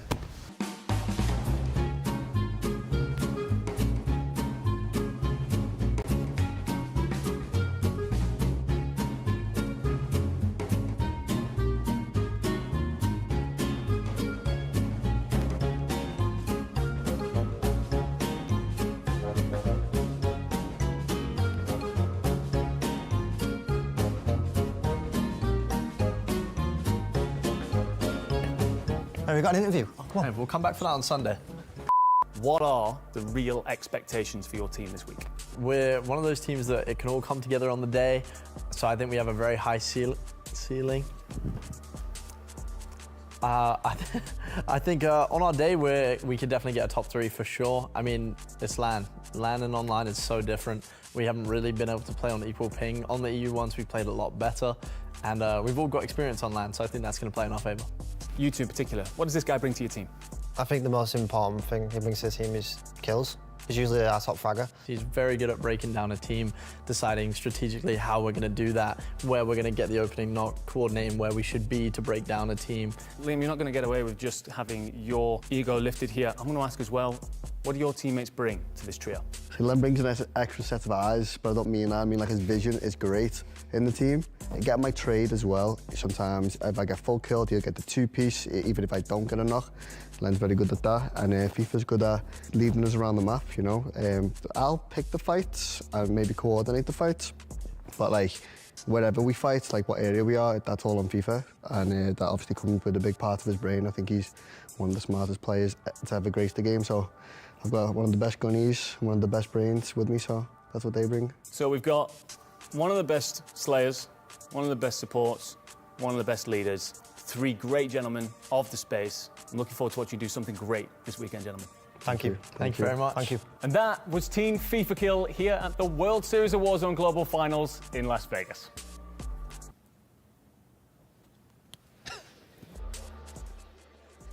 All right, well done, Enigma, keeping Jukies in place. Reminiscent of their qualifiers, Jukies, I felt, was always away from the team trying to get eliminations. This time they come together. They're in 3rd place. They're looking good.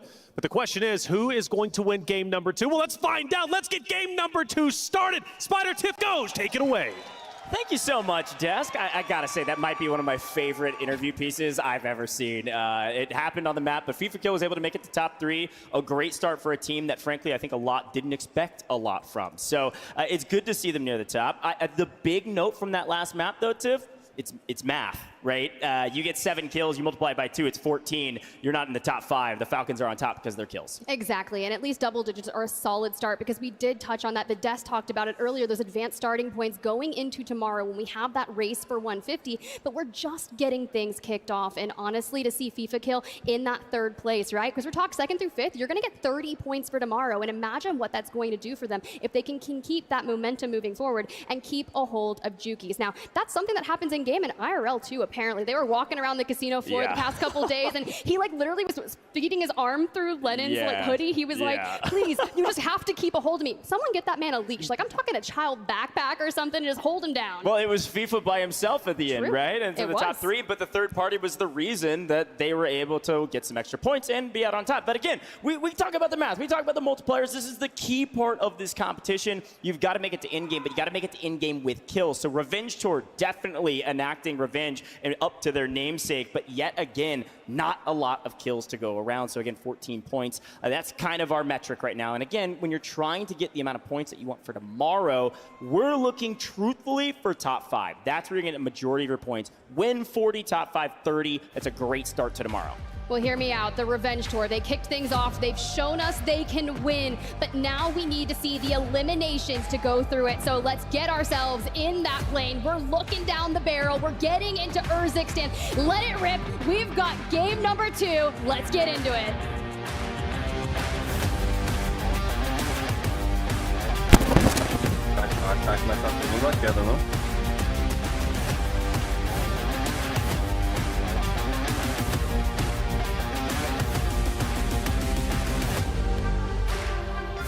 Well, the Falcons are at the top. The question is, will they stay at the top? You know how many days Urzikstan's been around? 283.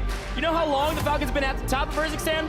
The whole time. Shifty has earned $500 every single day since the map dropped. It's unreal. This team is uncanny. They've earned $300,000 on this map alone. Are you kidding me? Somebody take them down. We'll see what happens. Take a look at the map. Take a look at Popov. Looks like we got a couple squads headed that way, including FIFA kill.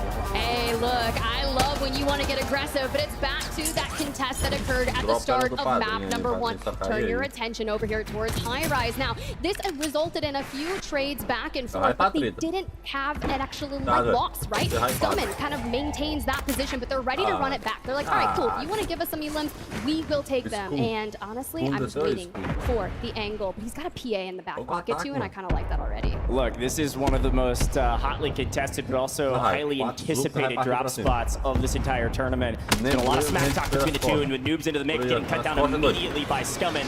This is looking a lot of the same of last map. Let's see if Scummon can continue up the reign of terror, and yes, immediately 1-2, buckle my shoe. Where's the third? See you later. Head to the Gulag, Vitality. Wow, what a start again for this squad on High Rise. That's a commanding victory in a contest if I've ever seen it. They didn't even get the fool on Dongy, because you can see on Rational getting him back up on his feet, and that's 3 eliminations that they'll kick things off with. But back to Bazaar we go. It looks to see that Resolve may be the only one standing. Yeah, history repeats itself in High Rise, but this time in Bazaar, it's a little bit different. Panda in trouble, Resolve in trouble, and gonna lose this one. Might get one. No, doesn't get the cleanup. Should get picked up. Panda is getting out of here. That is a loss for the side of Panda, so we'll count it 1-1 overall on that fight in Bazaar. We talk about the preemptive of the shooting out of the zip, so they can't go over there and just get on it. Regardless, they have maintained Bazaar for themselves, and considering where the circle may go, this is a nice space to claim for yourself, especially that buy station, all the loot to go alongside it.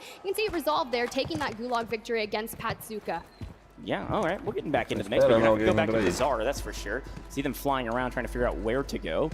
And while we watch this Vortex team reply totem again and who they're representing, this is a really strong team, a team that absolutely obliterated the competition when somehow they were forced into position in the finals where they didn't really do what they wanted to do, and then made it into LCQs and ripped everybody apart. So be curious to see if they can continue some momentum after a win in Bazaar. But to Destroy we go, and got a lot of fans of Destroy and a lot of fans of Aiden. The question is, which fans will be cheering here in a moment if Destroy decides to take this fight here in Opal? I mean, look, if we want to talk stories, we want to talk longevity, it's that Aiden roster. Think back to 2021 Verdansk NA Trios. Team Aiden takes the win and does substantially well, but we want a return to form for them. And talk about that consistency that they've been bringing to the table throughout scrims at a lot of the tournaments leading up to World Series of Warzone. They have been just improving, and it's been so nice to see that. I think a land command buff can really do them well. Yeah, I do agree. I think that Aiden squad is one of the most highly anticipated teams of this tourney to potentially play for second. And well, as we're talking about them, they're wiping an entire squad and moving on their merry way. So we're going to continue to show some of these hot spots. And back to military we go again. Showstopper, a great third party before. This time a true 3v3, and definitely going to the side of this squad. Showstopper on your screen, a fantastic player, has been putting on a show for us all the way through regional finals where they dominated their competition and looking to dominate this Blast team. See it to the Gulag. We'll go and we'll see what they're able to do on the regain. This time military base goes to the side of V8. Oh, hear me out about this roster. Enigma was talking about them, especially the momentum they've carried off of EWC, bringing it in. This is a squad that has the potential to pop off on LAN, especially day number 1, acquiring that. And if you're going to absolutely steamroll through that squad, I mean, Gabe looked lost there, right? And just circling things up as we get here, seeing where those teams are coming in from. Look to that northeastern side of things. There's still going to be a lot of those rosters that run straight into each other, but then look towards the northwest, Goj. Yeah, we got a free Popov. It looks like maybe FIFA kill or probably Juki's, That's frankly. Juki's. 100% That's gotta be Juki's on the Juki's by bridge. himself right now, trying to catch up with his teams. But yeah, the Falcons obviously have a free Popov. They're going to be rotating in, but the circle here is obviously denoting that we're going to be heading towards somewhat centrally located. I'm thinking likely Lowtown area. There is a circle that likes to end on that Lowtown area between that and Farms potentially. But here's Cloud9, one of the first looks at Cloud9 we've seen, and apparently on their back foot as Juki's has regained and rejoined his teammates. Yeah, look, they are just making their way on over through this area. And look, if we're going to focus on making sure that we get rid of that trophy system to bring in a lot of the utility that we've got, I'm a little worried about Foreign Jace here on that high ground, which is nice. But if you peek for just a bit too long with the prowess of these weapons that we have, you can easily get 3, 2, 1. You're already aware of where that lookout is. And Joel and Breadman are kind of able to fly free and look for those eliminations in close range engagements. Yeah, and Cloud9, again, they've kind of changed up their drop spots based on scrims and tournaments they've been in. They used to land all the way over to Seaport. And there's a chance they rotated over from that, but they had been landing kind of outposts and then rotating down to Central Zone. And that's where they're at right now, obviously. This Old Town, Low Town area is where everybody's going to try to be. So getting here early is nice. Getting some extra intel is fantastic. And I got a bunker buster in pocket just in case somebody decides to push them. When you think of macro strats, a lot of teams look for bunkers. They look for foresight. They look for all of the information that we can get. But the fact that we're ripping an intel contract right away from where Foreign Jace was on that roof, right? But they invest that bunker buster. They kind of cause a little bit of chaos over there so they can full send this. And that is just an exceptional way to approach it. Now that you have that next circle information, you can come up with that plan. And this is the most... Okay, look, FIFA, can we get out of there? I'm so glad you're a better driver than me because this is a little ridiculous. But let's get on the move here because this is the most cohesive time I have ever seen Team FIFA kill. Like they said, shambles this roster was in, but now a different story. Yeah, it's really easy to keep a player on a leash if you just stick them in the car and say, you gotta stay with us. But to a team that has had some protection in the back. Okay, yeah, fair enough. Okay, yeah, lock the doors for him. You can't get out. To a team that's had actually a lot of roster changes here. Dizzy coming in as a sub for this event as their third wasn't able to make it in. Looking to find Clavson on the other side. Apparently not the first team out, but looking to maybe be the third if they get cut down here. Clavson, Gooey, FLS in trouble as Dizzy, their sub, comes in and finds his third elimination already here in the second zone. But here comes two. Dizzy almost wins it both, and unfortunately doesn't look like Vita's there to clean up, which means we don't get a clean trade, which means it's a 2v2 for this fight. Luckily, catches one in transition. FLS did not hear the footsteps. Look, FLS made that a little tough there, but I'm glad that we were able to get that going, get the buyback, and we can just keep on moving. Still 8 minutes into match number 2. Only 3 full squads have fallen, and I'm loving the regain that we are seeing. Subs, sometimes you gotta have those super subs, but turn your attention back towards the academy area. We saw these squads kind of be a big mainstay towards that end game, especially this area of the map, but Jackal, Huskers, Brawling, where were they in match number 1? But finally getting to actually check in with him here. Yeah, this is a big pickup on another team that has some roster changes. Vieira coming in as a sub for this squad, and unfortunately getting cut down likely in transition. Little smoke and run, you never know. But with 3 people shooting at you and somebody that shoots it straight, it's Huskers. No chance, my friend. See you later. Huskers reaping the edge of map. And now we're going to move closer to center as we take a look at suburbs. But I'm getting word. Who's our first team out, Miles? We've got an award to hand out. Let's see who it is. We do have an award to hand out. Noobs, what happened, baby? What happened? Well, I had a few PC issues the last 2 games, but I think we got it sorted out now. It didn't help, but we got something in the work for the next map. What have you got in work for the next map? Any sort of teasers you can give the fans? Nah, I can't reveal anything just yet. Not a single secret? Nope. My man, tight-lipped. I appreciate it. How are the guys feeling though? What's the mood like in the camp after game 2?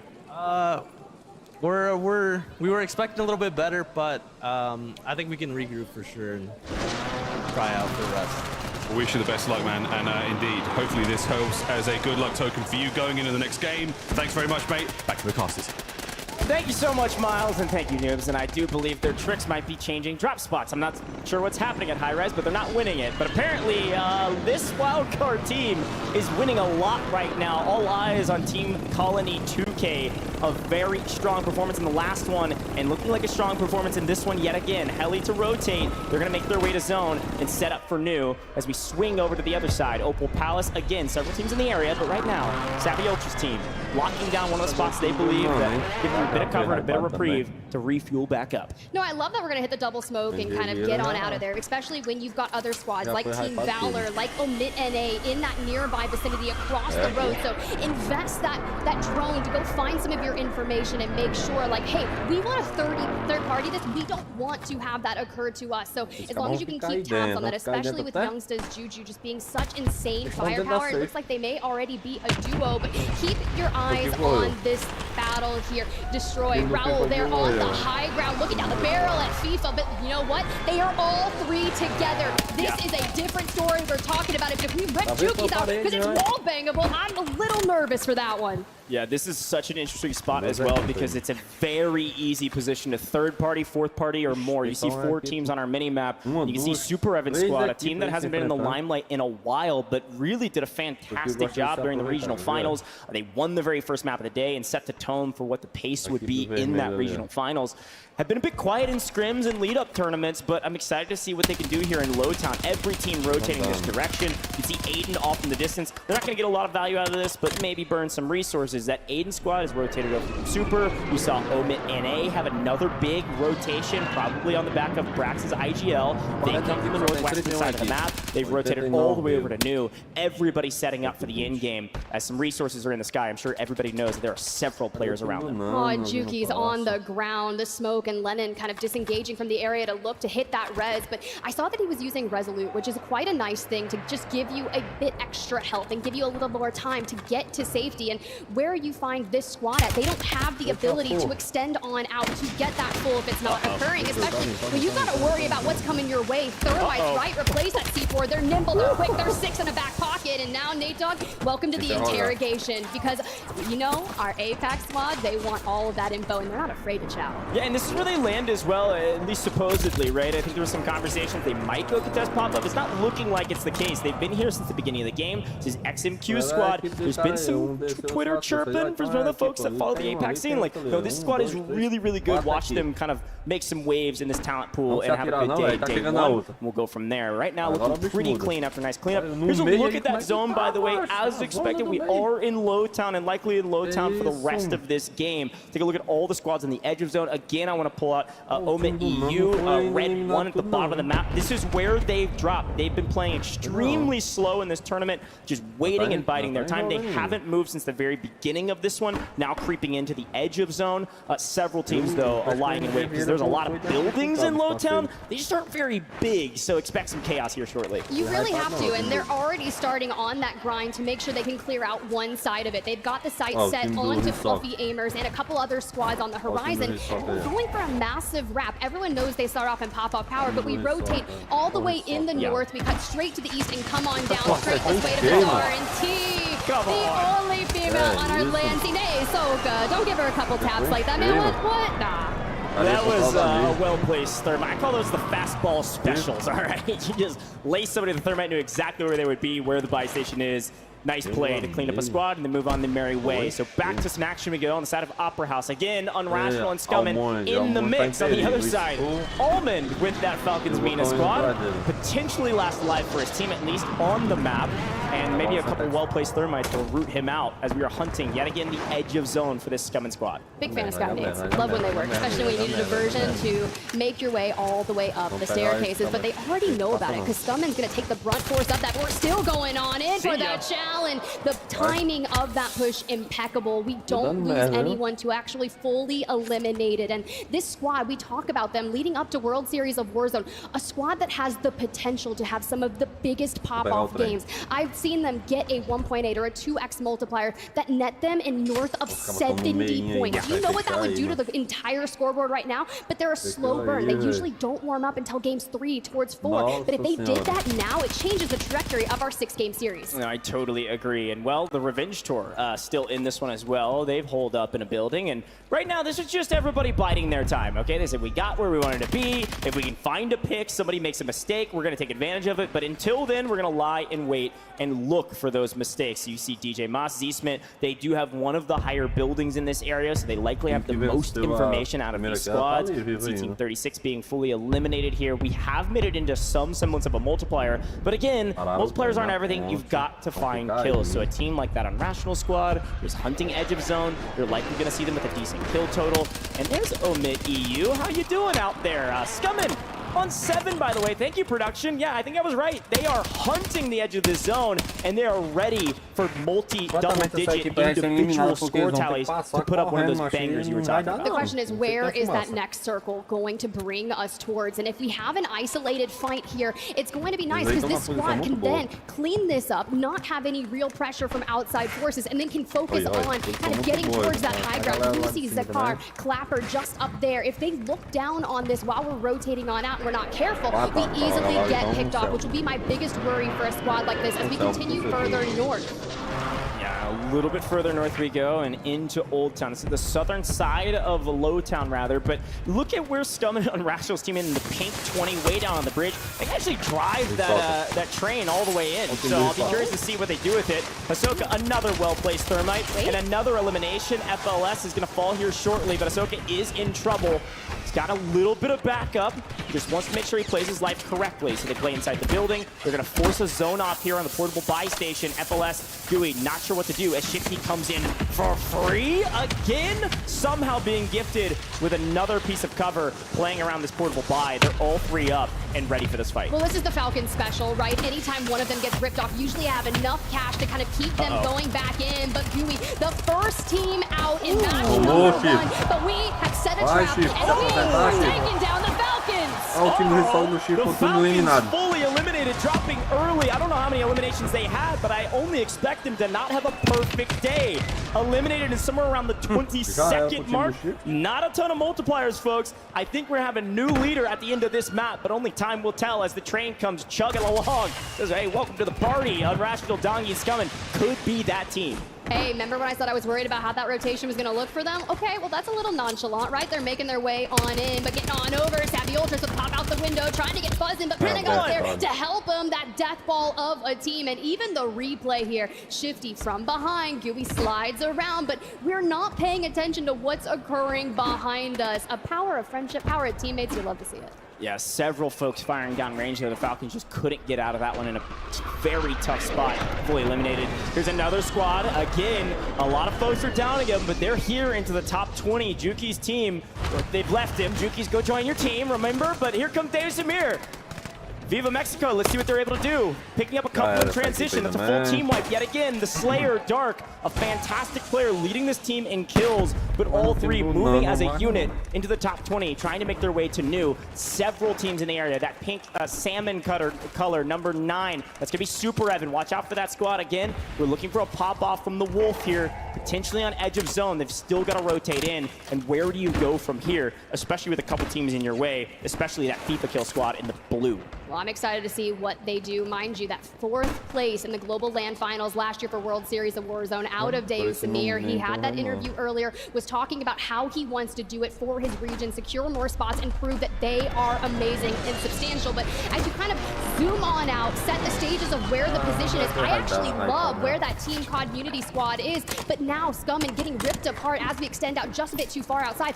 Do we have a mobile buy station nearby to be able to get them back? And quite frankly, We don't really have enough cash. Yeah, and frankly, this team is playing with house money right now. I mean, they're on nearly 20 eliminations as a trio. They're in a fantastic spot. Anything else they get from here is a huge boom. They don't even need another kill. They just need multipliers. Looking for top 10. Watch out in the kill feed as things get chaotic. Watch out for that Unrational team. They could have the biggest game of the day by a sizable margin as Lennon, FIFA Kill in a bit of trouble here. And, well, they've lost Jukies because he didn't rotate with them. Na'Vi on the other side. FIFA riding in the corner and hoping somebody makes a mistake. I love how that thermite just sticks like 4 inches away from him, and he's just trying to hold on. FIFA elsewhere. But Lennon and FIFA are both on 0 eliminations. This is a matter of fact where if you don't even have elims, these multipliers aren't going to do well. Third after map number 1, but fall a bit too early. 13 squads remaining, and keep your eyes on Na'Vi. Na'Vi, welcome back to the party, by the way. I'm sure it feels good to play on LAN after playing from Australia. Some in Canada leading up to these regional finals, technically a North American team, but these folks have traveled a long way to get here and now in trouble. PDS apparently burnt, so they have to burn another one. Omit EU, we go. And while the killers, the Slayers of the Falcons, still alive after a frustrating first map, having a great one thus far. Collapse and FLS and GUI trying to make the top 10. Omit EU trying to do the same, and apparently going for the res here, not thinking anybody will look at him. Somehow getting it for free. Several teams falling in the kill feed. You see Aiden still in the mix, deep in the gas. Where's Scum and where's Dongi? They're finding eliminations off screen. A ton of eliminations falling, a ton of teams falling. We made it to the top 10. That community team is getting paid, but Omit EU is trying to find their money. Where are the kills? Where are the players? Somehow all 3 alive and finally losing one. Enkyo, Gromalog over there, but look who's back. Scum in on Rational on 4, but we've got to take down this squad right here. Burn, baby, burn, but back inside we go, throwing down the bouncing betties. It's Scummin, last standing, but here's what's going on. We are in that 1.8. We do not have fools. We bait the res, and we still have Dongi. If we can take 2 into the last, we might be okay. All right, APAC, I see you. Into the top 5, looking for a sizable multiplier here. They have the 1.8. Scum and Dongi, the only thing they can do right now is win for the 2x multi. Going for new, and is able to make it with a hair, an iota of health. Into zone, into cover, and finally cut down by Omit EU. Dongi last alive on 10 eliminations. This is a massive game, and only 3 teams left. Dongi gets one weak, cleans it up. How about one? And finally cut down Omit EU on top. It's APAC down below. X and Q only has 2. It's a 2v2. Omit EU could take it with the best position, but they've got to finish the job. A 3v2. Welcome back, and now we just crest the hill, start opening fire. The trades go forward on Enkyo, maybe one of the youngest players on our LAN stage, making his official debut and making it known here for match number 2. Doing it for the French. Enkyo, welcome to LAN, my friend, and welcome to a map 2 victory. I see Enigma shaking his fist. He's excited about that one. Omit EU on top in the next game. Now remember, Tiff, I'm not putting a damper on this one. That was not a lot of kills from what I saw. And so 2 times 2 is 4. And I think it's a hair more than that. But all eyes on COD Community with an easy 30-plus point game. Well, you just think about their consistency leading up through all the different stages of World Series of Warzone, right? They were capable of getting those second places. And I started to call to question. I was like, this is a team that is increasingly flexible, right? They will split drop depending on what that plane line looks like, whether they go up to Kotogo or they start from Manor. But when you start from Manor and that circle inevitably pulls to you, of course you're going to run that issue of maybe we weren't able to rotate through, find some fights and get those eliminations. Regardless, what they have shown us is they have the capability of netting themselves a win and thinking of what that's going to do for them, especially tomorrow. Yeah, and I think the best part about this team is that they have the history of a very high placement. They've got a great multiplier across the board. Love to take a look back on what happened in that map, how they got there, because yes, they secured a great multiplier. I think they averaged like 1.7 multiplier throughout the course of the entire regional finals, but there was a long road to get there in this one. And frankly, apparently that medal from Miles paid off, because you see this FLS team, they go out first in the first map, they make it to top 10 with a decent amount of eliminations. What we didn't see was that Aiden's squad off screen with Z-Smith picking up kills, setting up this team for success, almost was able to drop the team that won and finally get shot in the back and take it down, but getting top 5. And I love that they get that buyback, right? Onto Scummin, and he like flies back in after the redeploy and repositions himself. The 1 pixel actually separating. It's unfortunate that Gromalok was already there to pretty much punish him for even trying to do anything towards them. So we do see 2 eliminations, a ton of damage, but then our APAC squad, XTH on the low ground, that last minute buyback for them. They reunite on the low end. It looked like they were going to be able to do a lot of damage towards that Omid EU roster, but this is where having all of your team alive in that end game just pays dividends. Yeah, this is a tale as old as time itself. When you have player advantage in the in circle, if you have all 3 alive, you usually win. Is he on Twitter? Very well. Yeah, you got to tweet out the clip. Did you already tweet it? Come on, Ikyo. I see you. Farm your tweets right now. Don't leak the DMs, though, bro. Don't leak the DMs. Get your impressions up. A fantastic win from the young gun. Just recently turned 19, I believe. I believe the youngest player on this entire LAN. But we're going to head to the stage here with Miles. Miles has got one of the players to talk to. I believe it's Gromalok. We do indeed. Gromalok is here. Sir, firstly, congratulations. A very big win. How's the team feeling after that one? Breathe the fire out. Yeah, we're feeling good on that one. That's definitely a good way to start the 20. But yeah, job's not done. So gotta looking back after the games, and yeah, keep doing that shit. Keep doing it. Well, you've got a few more games to play, obviously, but a good start, as you said. Now, you've got quite a young teammate. Can you tell us a little bit about him and how the nerves have been for the young man? Yeah, Enko was just 19. It's his first LAN. As you can see, he's feeling pretty confident as a rookie. So yeah, he's one of the best in the game. So happy to play with him. I've been playing with him for years now. So yeah, very happy to share this with both of my teammates. Oh, fantastic, man. How are you enjoying Vegas so far? Have you had any time to enjoy yourself? Are you walking around or just strictly on the game? Yeah, Vegas is a dream, like playing Call of Duty in Vegas, like chat dream clearly. We're enjoying a lot, enjoying a lot. Even if Enko is not 21, so he's struggling a bit, but it's okay. We have a good time here. Fantastic, man. Well, once again, anything last moment you want to say anything to the French fans back home? Sure. Merci à tous ceux qui nous soutiennent. Vive la France, let's go les gars. On est là pour montrer, let's fucking go. And yeah, very happy to. Merci. Bonne chance. Merci, Take care. All right, back to the desk. We've already said swear words. It's a family show. All right, Miles, I appreciate you, Gromalok, out there. Big win coming out from Omid EU and a tremendous win from Inkyo, his first LAN. We discussed at the top of show, how would he perform? How would he be able to handle that pressure? Well, clearly he was able to do so in stride. That final zone was highly competitive. In fact, going back to the very beginning, Dandra, Old Town, Low Town, it's always mixy and dicey when we see zones go there. That's where we started, and the teams, well, they started rotating early. No, I love that you bring that up because Enigma made a really good point, right? When we kind of looked at that heat map, when you kind of see this zone formulate, all of these teams that are on that outer edge of the map, they see that it's going Low Town, Old Town, and they go, I do not want to be caught in the water. That is exactly what they want to do. So we saw a number of squads come together very early on, like 8 or 9 people. That's right. Just hanging out in Low Town. They grabbed their building and they said, if you want to try and take this space, you have to take it from us. We saw a number of teams kind of rotate on in, some bunker busters getting thrown down, but nobody wanted to hard commit just to throw their life. You can't hard commit sometimes because it's just too dicey. And actually, speaking of dicey, let's talk about FLS because they were in some dicey moments. Yeah, and we just saw right at the Opera House, there was a lot of engagements that was going on, and for FLS and his team, they were completely dismantled by West Esports, Nitons, Dizzy, and Vita, and we had saw the regain because at some point, right, those rotations going into Low Town, we see Biffle, we see Hisoka, and right here, they get dismantled and get struck by a streak, but the regain from FLS, and to be able to take down the Falcons, yes, you gotta give them some props. Yeah, to knock them down from second place to 22nd from game 1 to game 2 is tremendous. FLS, shout out to you, but let's talk about the big dogs, Gio. Yeah. Omid EU taking game number 2. I mean, to be honest, I think that final circle was absolutely sublime because you had FLS, they actually had this building for cover, and Omid EU, they were out in the open. Sure. And it was funny, you know, you heard on the cast, they were like, don't get too cocky, and you backstage were like, no, do it, and that's exactly what they did. But I think it was actually really indicative of the play style that works so well for this team, particularly when we talk about a player like Enkyo, who's been seen as this young prodigy. Yes. Even in all of the EMEA tournaments, you know, when they came through the upper bracket, they came through the finals,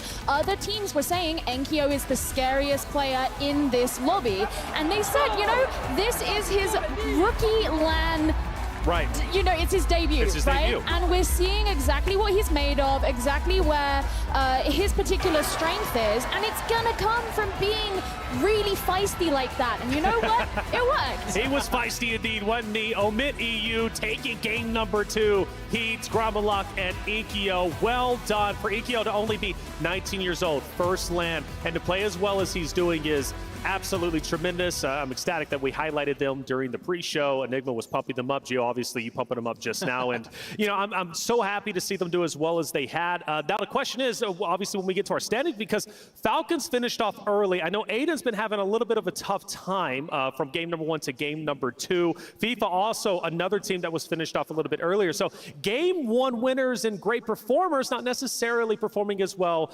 in game number 2. Now, there is one team, though, that's been making a big improvement throughout the qualifiers, and that's Community. Yeah, I love that Community in that game too. I'm going to be honest, they have finally done the thing I have been waiting months for them to do, which is they hit double-digit kills.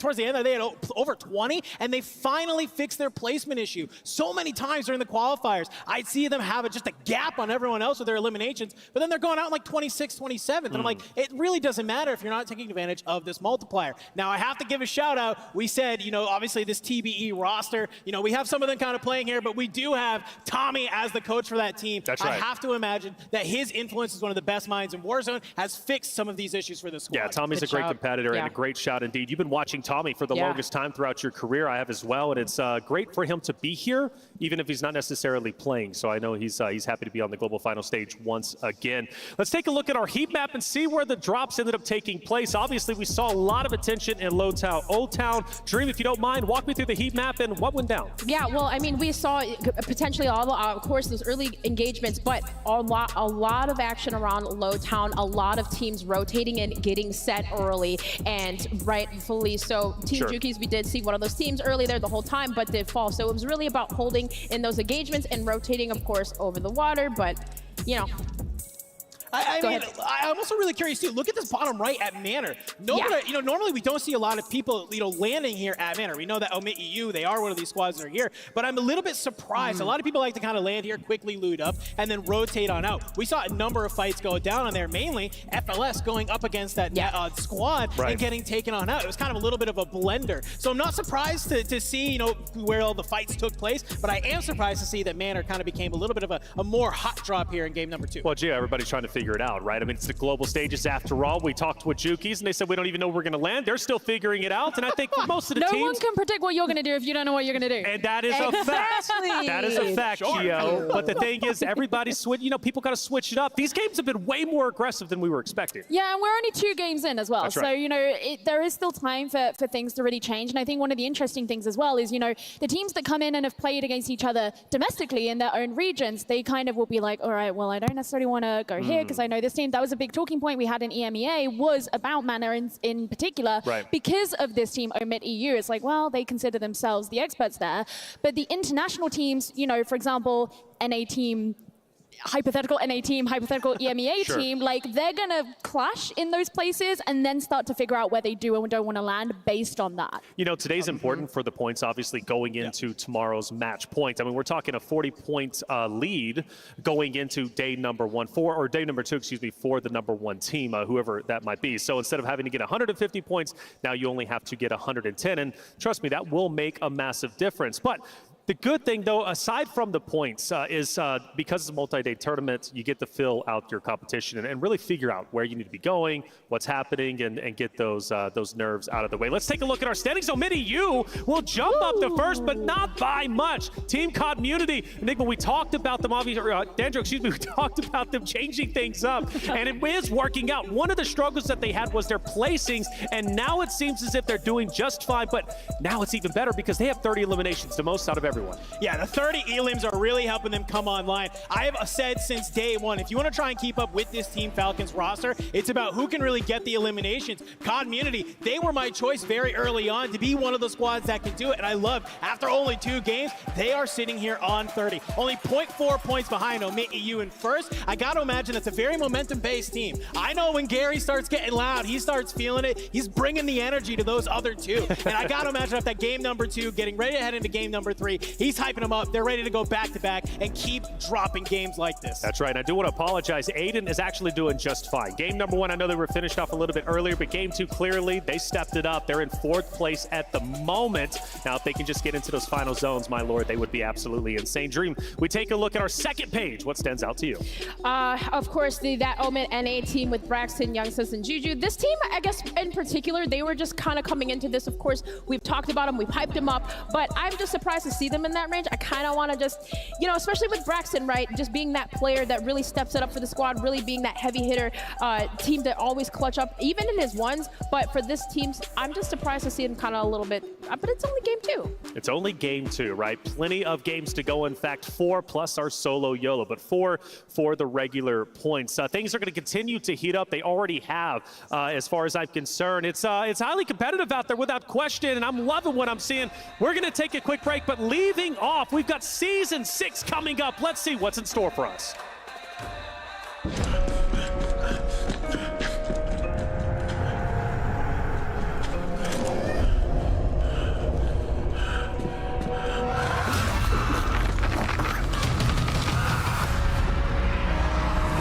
The entire team's gone dark.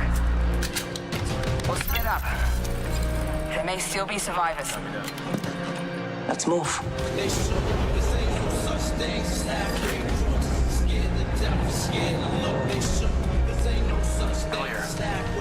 Camera up. Frost here. Movement.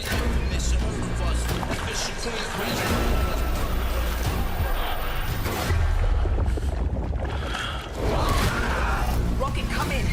Enemy movement. Also spotted.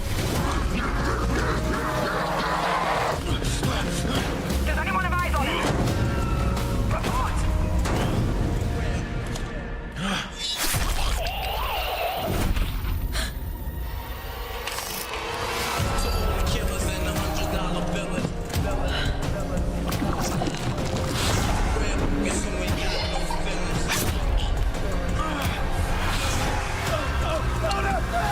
Everyone fall back! Repeat, fall back!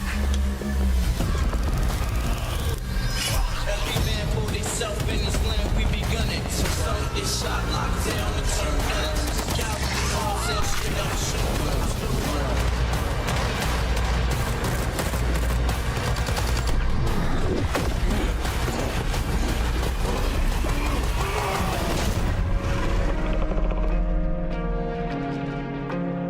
Does anyone read me?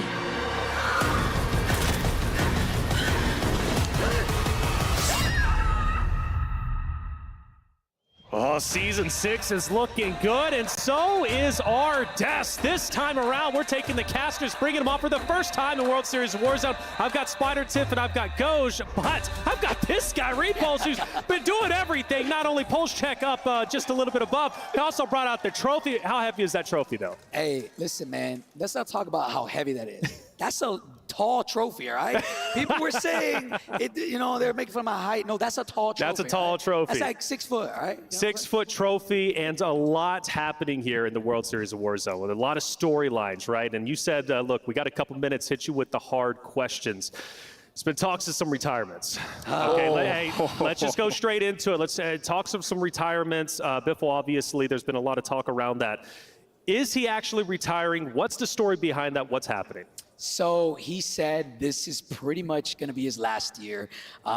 He pretty much said that, you know, he thinks after this he's done. And but he did give a but. He said if they announce something crazy next year, he could be back. So could be back. Ball's in y'all's court, man. You know? Okay. Come on. Okay. Hey, that's a lot of pressure for the team, right? You know, when I've been watching esports a while, man, I told him this. I said, dude, it seems like people want to retire in esports, but they're still young, and then they just come right back. Okay. So I'm hoping he does, and I guess it depends if they lose or if they win, right? So if they lose, maybe they come back. If they win, you never know. Either way, he's been crushing it without a doubt. Now, you've obviously been crushing it up there. You've been watching the storylines throughout the two games we've seen. We're about to hop into game 3. What storylines stand out to you, man? Because there's a lot going on. Yeah, let's just backtrack a little bit into the qualifiers. Like, it's been absolutely insane to see Grom, Enkyo, and Heeds be the team that everybody expected them to be. They were considered the #1 team in EU or EMEA, and Falcons were considered the #1 team in North America. But lately, they haven't really been performing that way as far as EMEA, Gromalock and them. And to see them show up on LAN, being 10 points over Falcons, being over Community as well, absolutely insane, man. We didn't expect it, but I'm here for it. What I love about this too is that Inkyo is top fragger right now. Wow. Like I'll out myself, foot in the mouth. I didn't think they had that many kills. Wow. Inkyo is the top fragger right now individually, 14 eliminations. Right behind him, by the way, Community.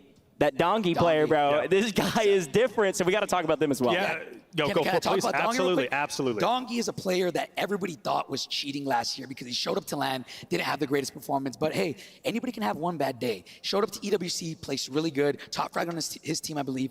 And then the biggest question was going to be, can he show up and play the way we see him play online? Because he's good. Yeah. That kid is good. Really good. And if he's second top frag by 1 kill right now, hey, Dongi, man. Hey. Esports World Cup, you know, he was named Dongwick. Here we go. Here I gotta keep it alive because Seymour was on fire with that one as far as I was concerned. Big Dongwick, man. Now, he absolutely tore it up, and he continues to do so today.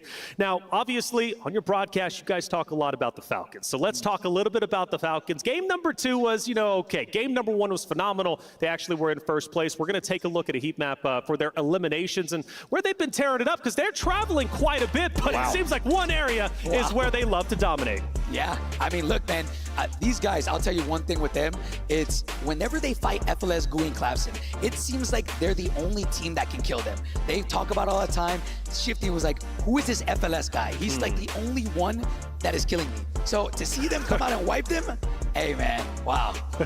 I love that we get to zoom in and we see the tracking and their control of space, especially this match number 1, right? They kind of have the tendency to clear out one side of zone, and if they predict that accurately, which you have Soka being that closer, and more often than not, he is right. And that is how they start the domination. You oftentimes have to use multiple squads, multiple people to even take down Shifty, and I am pretty much a firm believer that if Shifty goes down first, everything is lost. It might be the only time in Warzone casting where I say it's a coin flip whether or not Shifty wins a 1v2, which is ridiculous to say. We're in Vegas, though, remember? We are in Vegas. It's better odds. It's better odds in Vegas, man. They're tearing it up. They're looking good. And 40 points is a lot. You actually were discussing it on your podcast with Jay God and the rest of your crew. 3 games tomorrow, maybe? I mean, how many are you really thinking we're going to be able to see? Goj asked me this a little bit earlier. Oh, did he? I think I said 6 games, I believe. Yeah, that's right. Okay. I 6 games. I mean, it just depends today, man. If they end up winning today and getting that 30-point threshold, but if not, they even get 2nd through 5th, I think things will get shaken up. Yeah, 30 points. I said 8 games. That's where I'm at. I think you were sitting at, bro, I want to see you guys work. Earn your paycheck. Yes. Okay, look, for the crowd, for the community, for everyone at home, I want 8 games. The more games that we get, it gets even more just interesting and on the edge of your seat. But if we're sitting here and we're like, let's be real, how many times have they closed it out way quicker than 8 games when they are firing on all cylinders? But however, I've never seen them drop less than like a double-digit game or right there at it. And they might have just done that, especially the team that dropped first in match number 1. And you have to think about it this way. When you start looking at that individual kill leaderboard, they're all sitting on 888s, which sounds great for Vegas, but I'd like 7s better. There's a lot of names that are above them, right? Sage being one of them right now. That is insane if you think about that. You know, last year, Sage, Shifty, Diaz. Yeah. They dropped Sage. Sage is now top fragging on his team, but not only that, top fragging more than Diaz, Shifty, and Soka. Stir the pot, Hector. Stir the pot. Come on, man. I wanted hot takes. I wanted them. Look, they're all my boys. I love them all. For what it's worth, we put a lot of attention on, Falcons, but Sage is a returning champion himself. Right, he's looking to go back-to-back, and that would be a tremendous story. I mean, I love his story first and foremost, right? Sage is an incredible guy, an incredible player, and his story is incredible himself. But talk to me about your story, man. I mean, come on, you come in, you got polls check, you're doing these watch parties. I remember doing these, really a World Series of Warzone last year, shouting you guys out because I'm like, I love what you guys are doing, and you've continued to grow. Where was the passion for watch parties? Why did you decide to start those? What's the story behind who you are? Yeah, so I'll make it quick. Pretty much, I started watch parties because I looked in the mirror and I was like, if you can't win with Diaz Biffle, it's over. I got second last year, or 2 years ago, World Series of Warzone, and I decided, you know what, I think I'm a better entertainer than competitor. So we started the watch party, started the podcast, and just honestly, it's been amazing. I think I found what I love. So it's been awesome. Hey, I love your story, I do. And I'm not going to forget you called me L-Flections, by the way. He called me L-Flections. I was calling him out for his performance. I said, why are you the lowest one on the team and everybody else is doing? But hey, you're doing the right thing, bro. And I love your story. L-Flections lives on, dude, and won't let it die. It's a special thing. Solo YOLO, though, is another thing we're doing, and that's going to be game number 7 today after the normal games have ended. Solo YOLO last year was incredible, and you were doing your own watch party once again there. Talk to me about Skullface winning the arena. Absolutely went nuts. Oh, man, that was absolutely crazy. I will say Solo YOLO is one of those things where the whole crowd is going crazy. Yes. The energy is just through the roof. Seeing Skullface win that, he was actually one of the people that a lot of people thought would win. Sad we don't get to see him here today or tomorrow, but hey, man, like, this year could be crazy. This year could be nuts. But that story with Sage, right, going through the gulag and then giving it to Skull, and then Skull actually wins. Like, it's just a beautiful story nonetheless. But I'm ready to continue to tell the story for the rest of the World Series of Warzone today. And for the first time ever in the World Series of Warzone stage, we've got 2 great casters, Dandro and Enigma, for game number 3. Hey, thank you so much, Reflections. I'm going to ignore when you called me big earlier for that premium gas right now. Enigma and I here ready to bring you the hype for game number 3. We watched the first 2 games, man, and they have been absolutely electric. Yeah. Teams that we've been waiting literally all year long to come online are finally making their presence known. But guess what? Game number 3, I think, I'm going to be the make or break for a lot of these squads. Yeah, absolutely. We are seeing some solid starts. I'm seeing like 1MILHAO doing really well, and they talked about that on the desk. I'm not going to count my chickens just yet. We've got a long tournament ahead of us, and I have been saying throughout this that day 1's an opportunity for a lot of these teams to kind of iron out their kinks. So I'm not ruling out a lot of the squads that have gotten off to slow starts so far. So yeah, a long way to go just yet. A lot of stories still to tell, and I can't wait to do it alongside you, brother. Well, we've seen some early aggression in both game number 1 and game number 2, and I have to wonder, will game number 3 continue that trend? Because it seems like it's really zone dependent, right? Between that game 1 and game number 2. I said it on the desk. I'm watching this kill feed, and it is just bang, bang, bang, bang, bang. Non-stop action all day long. These teams are getting mixy. I got a little bit of intel that, hey, players kind of played some of those couple of scrims and they were like, wait, my gun is hitting diffy right now. So they are not afraid to start taking some of these ego chows and start really actually being able to make those plays that they want to with their confidence, but just haven't been able to online. It's LAN, it's a different environment. I think a lot of people are finding their confidence through game 1, game 2. Game 3, we could see some more teams start trying to do the same. Well, I'm really glad you're bringing it up about the ping conversation, because a lot of people try and underestimate it over here. It's a huge thing. Like, one of 1MILHAO's biggest weaknesses is that they lose players through the mid game, and it's often something like they lost 1 bullet fight, and that can be the difference here on LAN, and all of a sudden they're starting to perform because those fights are going in their direction, not against them. They're seeing those end games out with a full 3, and it gives you so much presence in that final zone. Well, we're gonna have to see, is that the case here in game number 3? We're loading on up. The players are getting ready to drop on in Vegas. I've heard you get loud for game 1 and game 2. Let's continue the tradition. We're dropping on in to game number 3. Never mind, I lied. We are resetting lobby. A-okay. But that just gives us more time to talk, and if anybody knows us too, that's exactly what we love to do. Yeah, absolutely. We've been yapping a lot about Warzone this year, but let's go back then to talking about, some of the ways in which these teams are playing. And you mentioned the early aggression. Honestly, I'm a little bit surprised about that. I thought that it was going to be quite a bit slower here on LAN. I wonder if that will, evolve through the day, because a couple of teams that have come into this today have changed their landing spots dramatically. We've already seen a couple of these squads decide that they're just going to try and contest other teams for their POIs, and those POI fights obviously super important. We're seeing battles over by Bazaar, for example. That's one on between Panda and then Totem Reply, and then we're also seeing that fight for top of High Rise that went against my Vitality team that I love so much with Noobs there, picking up the Better Luck Next Time medal. Yeah, by the way, that is so absolutely criminal that we're giving a Better Luck Next Time medal to the first team eliminated, and the fact that it's Noobs, this long-standing Warzone player, and he's just like, yeah. And actually, let's remember last year, World Series of Warzone 2023, him, Tommy, and Alman, game number 1, they were the first team eliminated in that game as well. Obviously worked out in the end for them. Probably pretty high up there in top 4 to be able to make it happen. But, being able to come on in, that early aggression fight at High Rise is something that we kind of marked that we wanted to watch as the day goes on. And it kind of connects to what you said earlier. This is the time to sort of iron things out, right? If you are one of those squads and you're finding yourself losing that fight, okay, I hope you put in the prep to have a secondary plan there, because you might have to go ahead and put it in effect. Well, this is exactly of why we're seeing a difference all of a sudden in Team FIFA Kill, because we've talked about it quite a bit on the desk, but they genuinely had no plan before this event. Like, they went into LCQ still believing they could just outshoot anyone, and I think it was that last map scare that suddenly made them realize, no, we need to have something. And they don't just have a first landing spot, which is over on that west side of Popov, trying to keep their distance from SSD a little bit, but still set themselves up,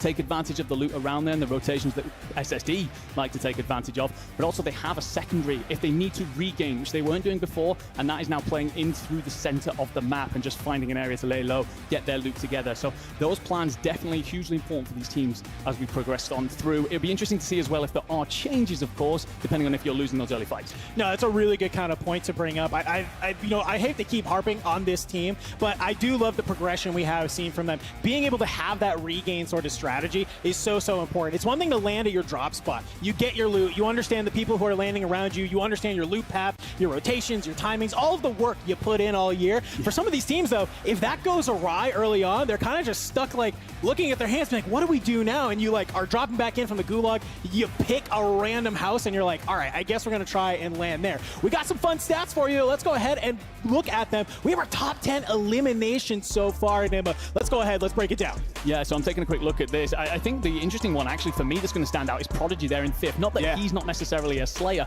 but the one thing that they can be accused of sometimes as a team is not being aggressive enough. I think sometimes they can be accused of passive games, looking for the end zone. So to see them putting up the figures there, that suggests that they've changed something, and maybe it is that they're trying to mix what is a very good multiplier averagely for them and turn it into something that gives them more with those kills.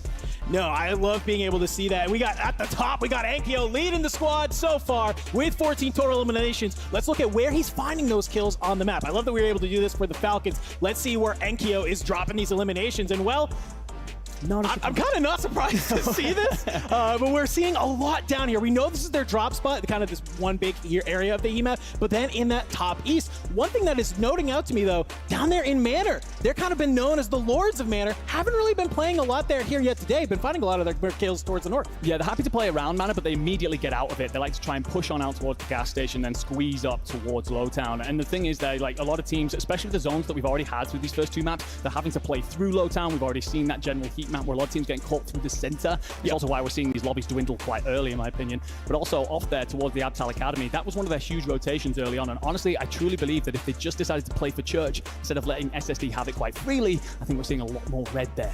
No, I mean, you have to wonder if they were able to make that rotation just a little bit earlier and actually, like you said, deny SSD that opportunity. They could have been the team finding all of those eliminations on rotation. They could actually have even more of a lead so far. But one thing I want to bring up to you, you and I, we've had the chance to cast a lot of tournaments here together and watch a lot of these teams sort of perform. We have seen, though, times where teams get off to super hot starts, right? They're able to be here, you know, after second map, third map, they're top of the leaderboard, and we're over here talking like, wow, they're having a great game. And then all of a sudden, it seems like a cliff happens, and they just absolutely fizzle. If you're one of these teams who's had a successful, maybe like 1MILHAO, first game 1, first game 2, what are you doing to ensure that you can keep that momentum going into these other games, knowing that there are squads in this lobby who can have absolute bangers? Well, absolutely. I think it is a very important point to talk about stamina in this event and whether or not you can last on out. It is a weakness of 1MILHAO, for example. We see them have these pop-off games and then sometimes fall a little bit slow. I think one of the things about that is making sure you're not just relying on the same game plan over and over again. I think a couple of teams can get caught in that loop of, well, we've got a plan, it worked really well first game, and then just kind of play out second game, start off poorly, and just kind of go back to that same plan. You need to have an alternate strategy that you can fall into in order to then regain throughout these maps. Again, something that we're seeing Profit Team FIFA Kill, and it'll be, again, a spot of can these teams manage to not just pick up the 6 maps today, and then obviously the solo YOLO later, which will be interesting, but we've now got, I mean, we're talking on the desk, potentially 6, 7, 8 more games tomorrow, so there's a lot of Warzone to be played. You need to be able to be multi-dimensional, not just have the one strat. I love all those points you just made. What a beautiful trophy we have here this year. Seeing that thing on the screen. I'm calling a little bit of a cap on Hector saying that thing is 6 feet tall. I think he is indeed just short. Sorry, my boy, but it's still looking great. I'll be curious to see who is going to be lifting this thing. It is absolutely wild. I just love just how, just look at it. I love we got the little center column there. The world, and of course, that emblem right at the top, really to mark that you are the first team of here to be able to win Urzikstan. Let's take a look at our standings, though, just to give you a little bit of a reminder. Game number 2 saw 2 teams really kind of come online, and it's no surprise to see them at the top. 1MILHAO, we talked a lot about them, but also Team Community there in second with 30 total eliminations, leading the lobby. Yeah, putting up those big digits that really make those multipliers count, right? I think you brought it up before. Sometimes they can get accused of getting a little bit too aggressive, get cut down throughout the mid games, but they seem to be doing a better job of just rooting themselves in, because that is one of the risks sometimes when you're one of these high-slaying squads. You want to play around the edge of zone. Sometimes another squad is gatekeeping you on route in, but they're doing a good job. The one thing that does scare me about Dongi and Rational Scumming is they've been a bit inconsistent recently. They've been a little bit quiet, but there was a period through this year where we had them down as the second best team because of how good they looked, how consistent they are. So all of a sudden, I'm sitting there going, okay, well, are this team suddenly finding their feet here, and could this turn into, again, a repeat of what we had before? No, I definitely think that that is a huge show. I mean, very early on, I was one of those people as well, like thinking, hey, with their ability to have these performances, I'm going to keep saying it. If you want to keep up with a team like the Falcons, you have to be able to find these eliminations, and they are proving to be that team. My number one gripe was always their ability to convert that into a much higher average placing. Reminder, folks, if you are in 2nd through 5th, you have a 1.8 times multiplier on your eliminations, okay? And that's a sliding scale, right? So you then get down to a 1.6 and then a 1.4. This team wasn't taking advantage of that. They were like dropping games where they had 18, 20 eliminations and literally having maybe a 1.2. Maybe. You cannot be able to be in that point where you're not taking advantage of the points that you're leaving on the table. So I like that they've been able to convert that in. They're getting these eliminations, and they're able to have those multipliers as well. Looks like we are back in the lobby, getting ready to fly on in, my man. Game number 3, getting ready to get started. Absolutely, and as the crowd starts to get ready for this map 3, a couple of storylines already coming together. Falcons off to a slower start than usual. Other players rising to the fore. We're just moments away from seeing how we progress through the rest of this afternoon.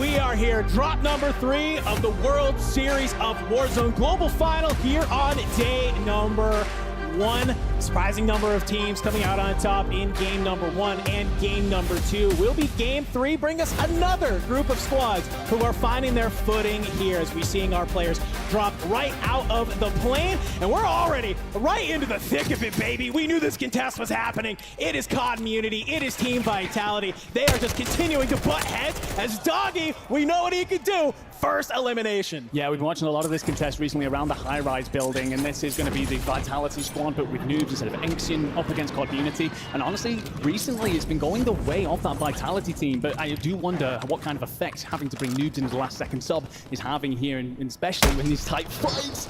It definitely need a lot of chemistry. Unrational punishes noobs for floating on down, and another slow start for Unrational. That's going to make it 3-0 to Community on these fights. Yeah, they are doing a great job being able to hold down this high-rise building, and I think the under kind of tone here is that, yes, obviously you get these early eliminations from this contest, but you actually gain a lot of space on the map too to be able to rotate on out and just kind of figure out where you want to go on the zone. You can glide for so long off the top of these buildings, and you're able to kind of chill out, wait to see where that zone goes, and then start rotating. Back on the other side of the map, though, we can see the Las Vegas Inferno. I know they're here in the building looking to get loud for their team, and it seems like so far early on they are trying to find some early success against Cloud9.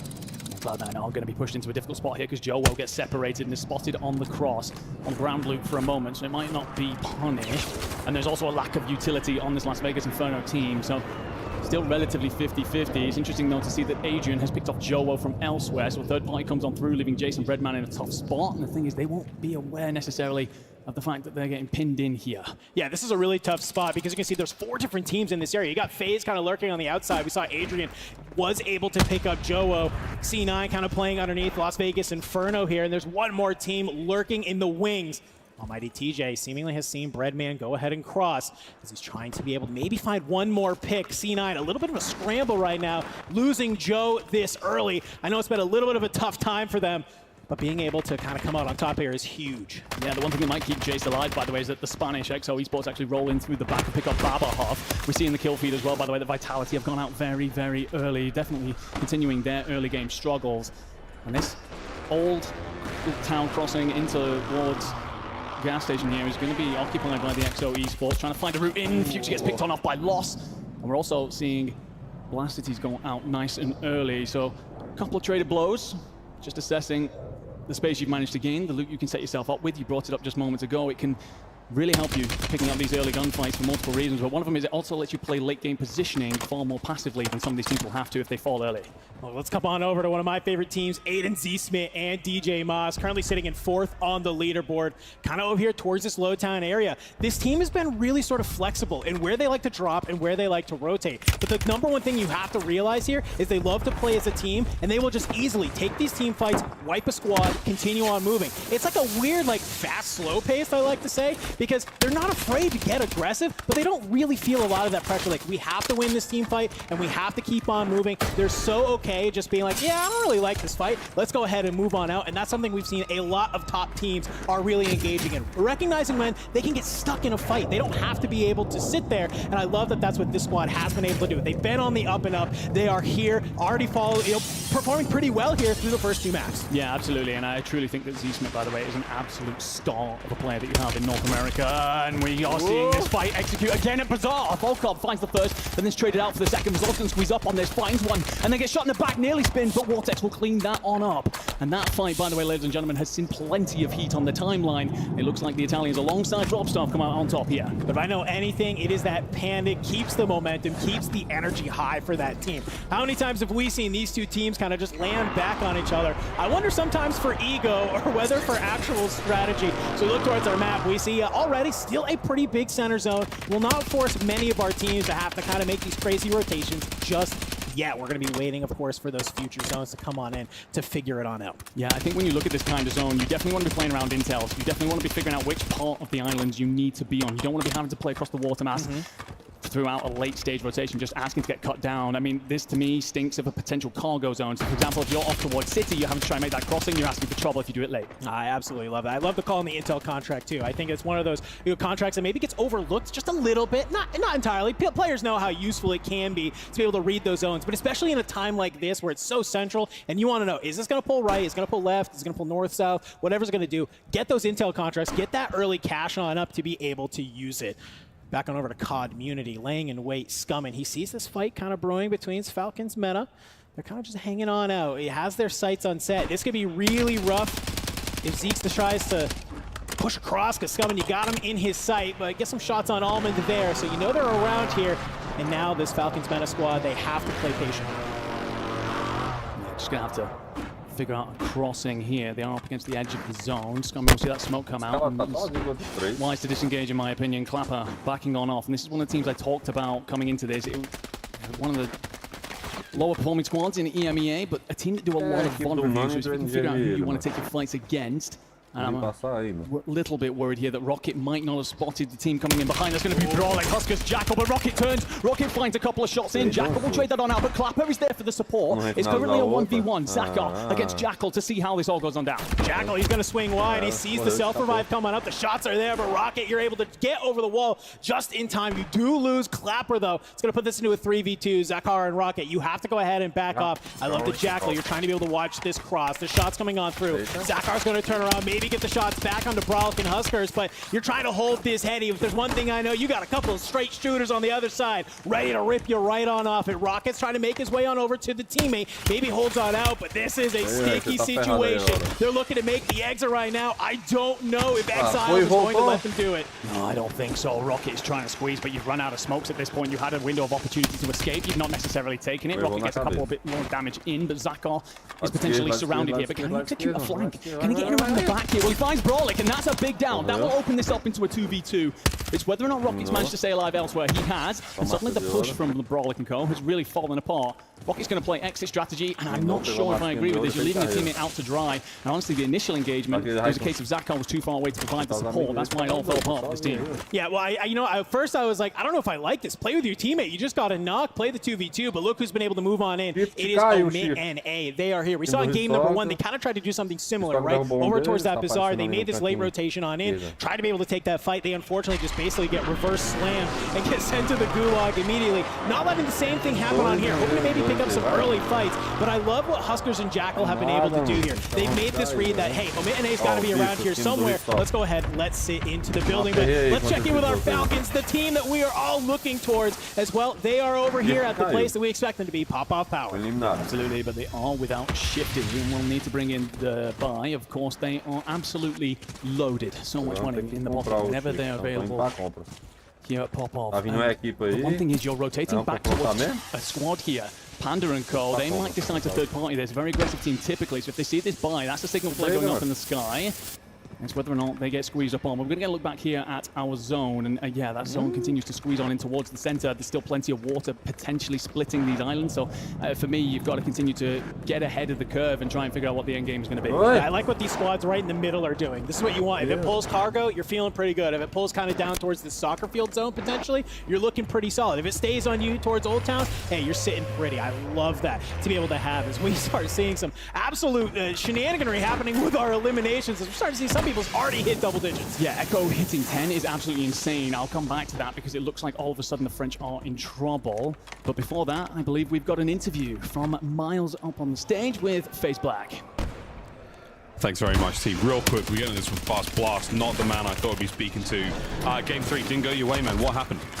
So our normal hotspot or drop spot wasn't in zone, and we have a different spot, and we actually killed the top team in our spot, which was like noobs in them, and we killed them, and we get instantly third-partied by Almond's team because they had loadout, we didn't, and then we all just lost Gulag. I mean, Gulags are relatively more like 50-50-ish. Anything can really happen, and unfortunately, we lost all of ours.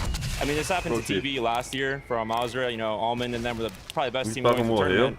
And first game, they got dead last. And then they had a great run. I mean, I'm not too worried because this is just for points for tomorrow. So just getting the reps in, and hopefully we execute tomorrow.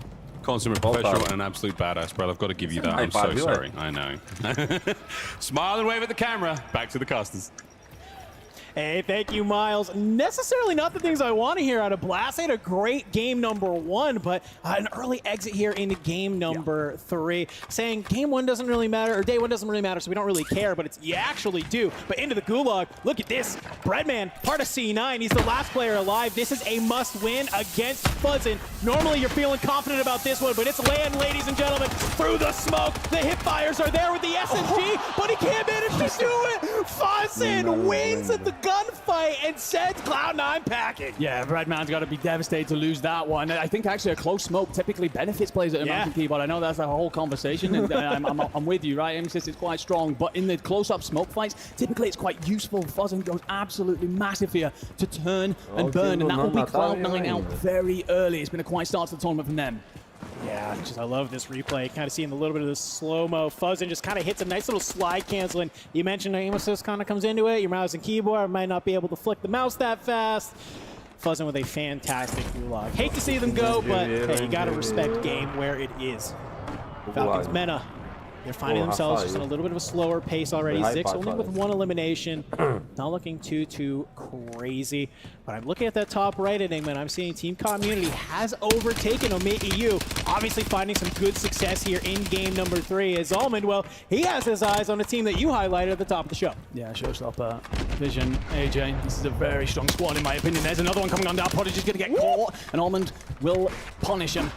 Whether or not his teammate can provide any support at all. And now goes the smoke, and actually it might give Prodigy an opportunity to get up. The Thermite actually connected with something, and Echo and Oki will continue to rain Hellfire down. Echo, Oki, Prodigy have a lot of kills right now, fixing that problem that I said that they have sometimes around passive games. So whether or not you get caught in these kind of stages, you've got to stay up, and Prodigy's knocked down again. Yeah, I love the patience from Almond right here. He kind of threw a little bit of a shoulder, sees the teammates of Prodigy up on that high ground, realizes, I can't exactly push my way up here. I can't go too wide. They're looking down on it, but he just lays in wait. Prodigy, you're just kind of bleeding out, brother. Maybe saying, are we doing anything here, or are we just going to kind of play for the regain? Don't worry about it. I love the high ground, though. This is one thing I've always loved about Echo, okay? They will land on this building every single game. It does not matter the zone. It does not matter the plane path. They will make their way to this building and make their decisions from there. Well, the conversation around having alternate strategies, I feel, is very valid, but there's also just intimately understanding the map and who you're going to be fighting, and that is how they like to play it on. Move on over, Volcom resolve. They are trapped right now. Stuck truly between rock and a hard hard place, and the door opens at the wrong time. Resolve's looking the wrong way. Nice, slips a couple plays in. So we might stay up. It's going to be the Frenchmen that are contesting them. It's Zach. It's going to be Eisen, and Zach finds Bobcom, who overstays his welcome here. Now, can the French collapse in on this? Zach will try and clean it up. Eisen gets aggressive up the front, and actually the mine comes on through, drags Eisen down, and Zach does just enough to see off the Latam team. Bouncing Betty had me a little bit worried there for a second that we were about to see just a quick turn, but a great fight on the edge of zone. Back on over to God. This is what we like to see. Unrational with a sniper in hand. We got word a couple people are going to be rocking this Morris, okay? I know we don't have one-shot snipers, but we do have a sniper that the body shot is breaking plates.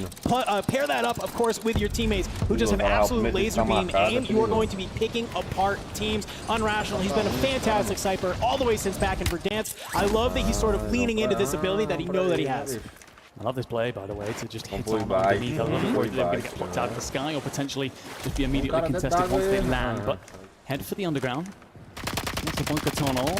We get another look at this zone, and well, I think my cargo prediction's out of the water. I think this is going to end up being more of like a Old Town, Sea Town kind of vibe, and all the teams that are currently sitting center zone are going to be feeling very happy about that because, again, a lot of squads are going to be rotating late across water. They're going to be easy pickings if you're waiting. That is the #1 thing. You got to put yourself in these power positions to be able to watch some of these teams make their way across and try and, you know, swim through. Now, we know how difficult it can be to kind of shoot through this water, so invest a couple of smokes. You're able to dive in and dive out of it. You might be able to make that cross, but this team so far, it's a little bit of a moment just to kind of reset. I think Finn, maybe get an idea of what their game plan is. You've made it to this zone, great, but you try and hop up and play in the ruins, maybe catch people coming over from cargo, and kind of looking around to the rest of Lowtown.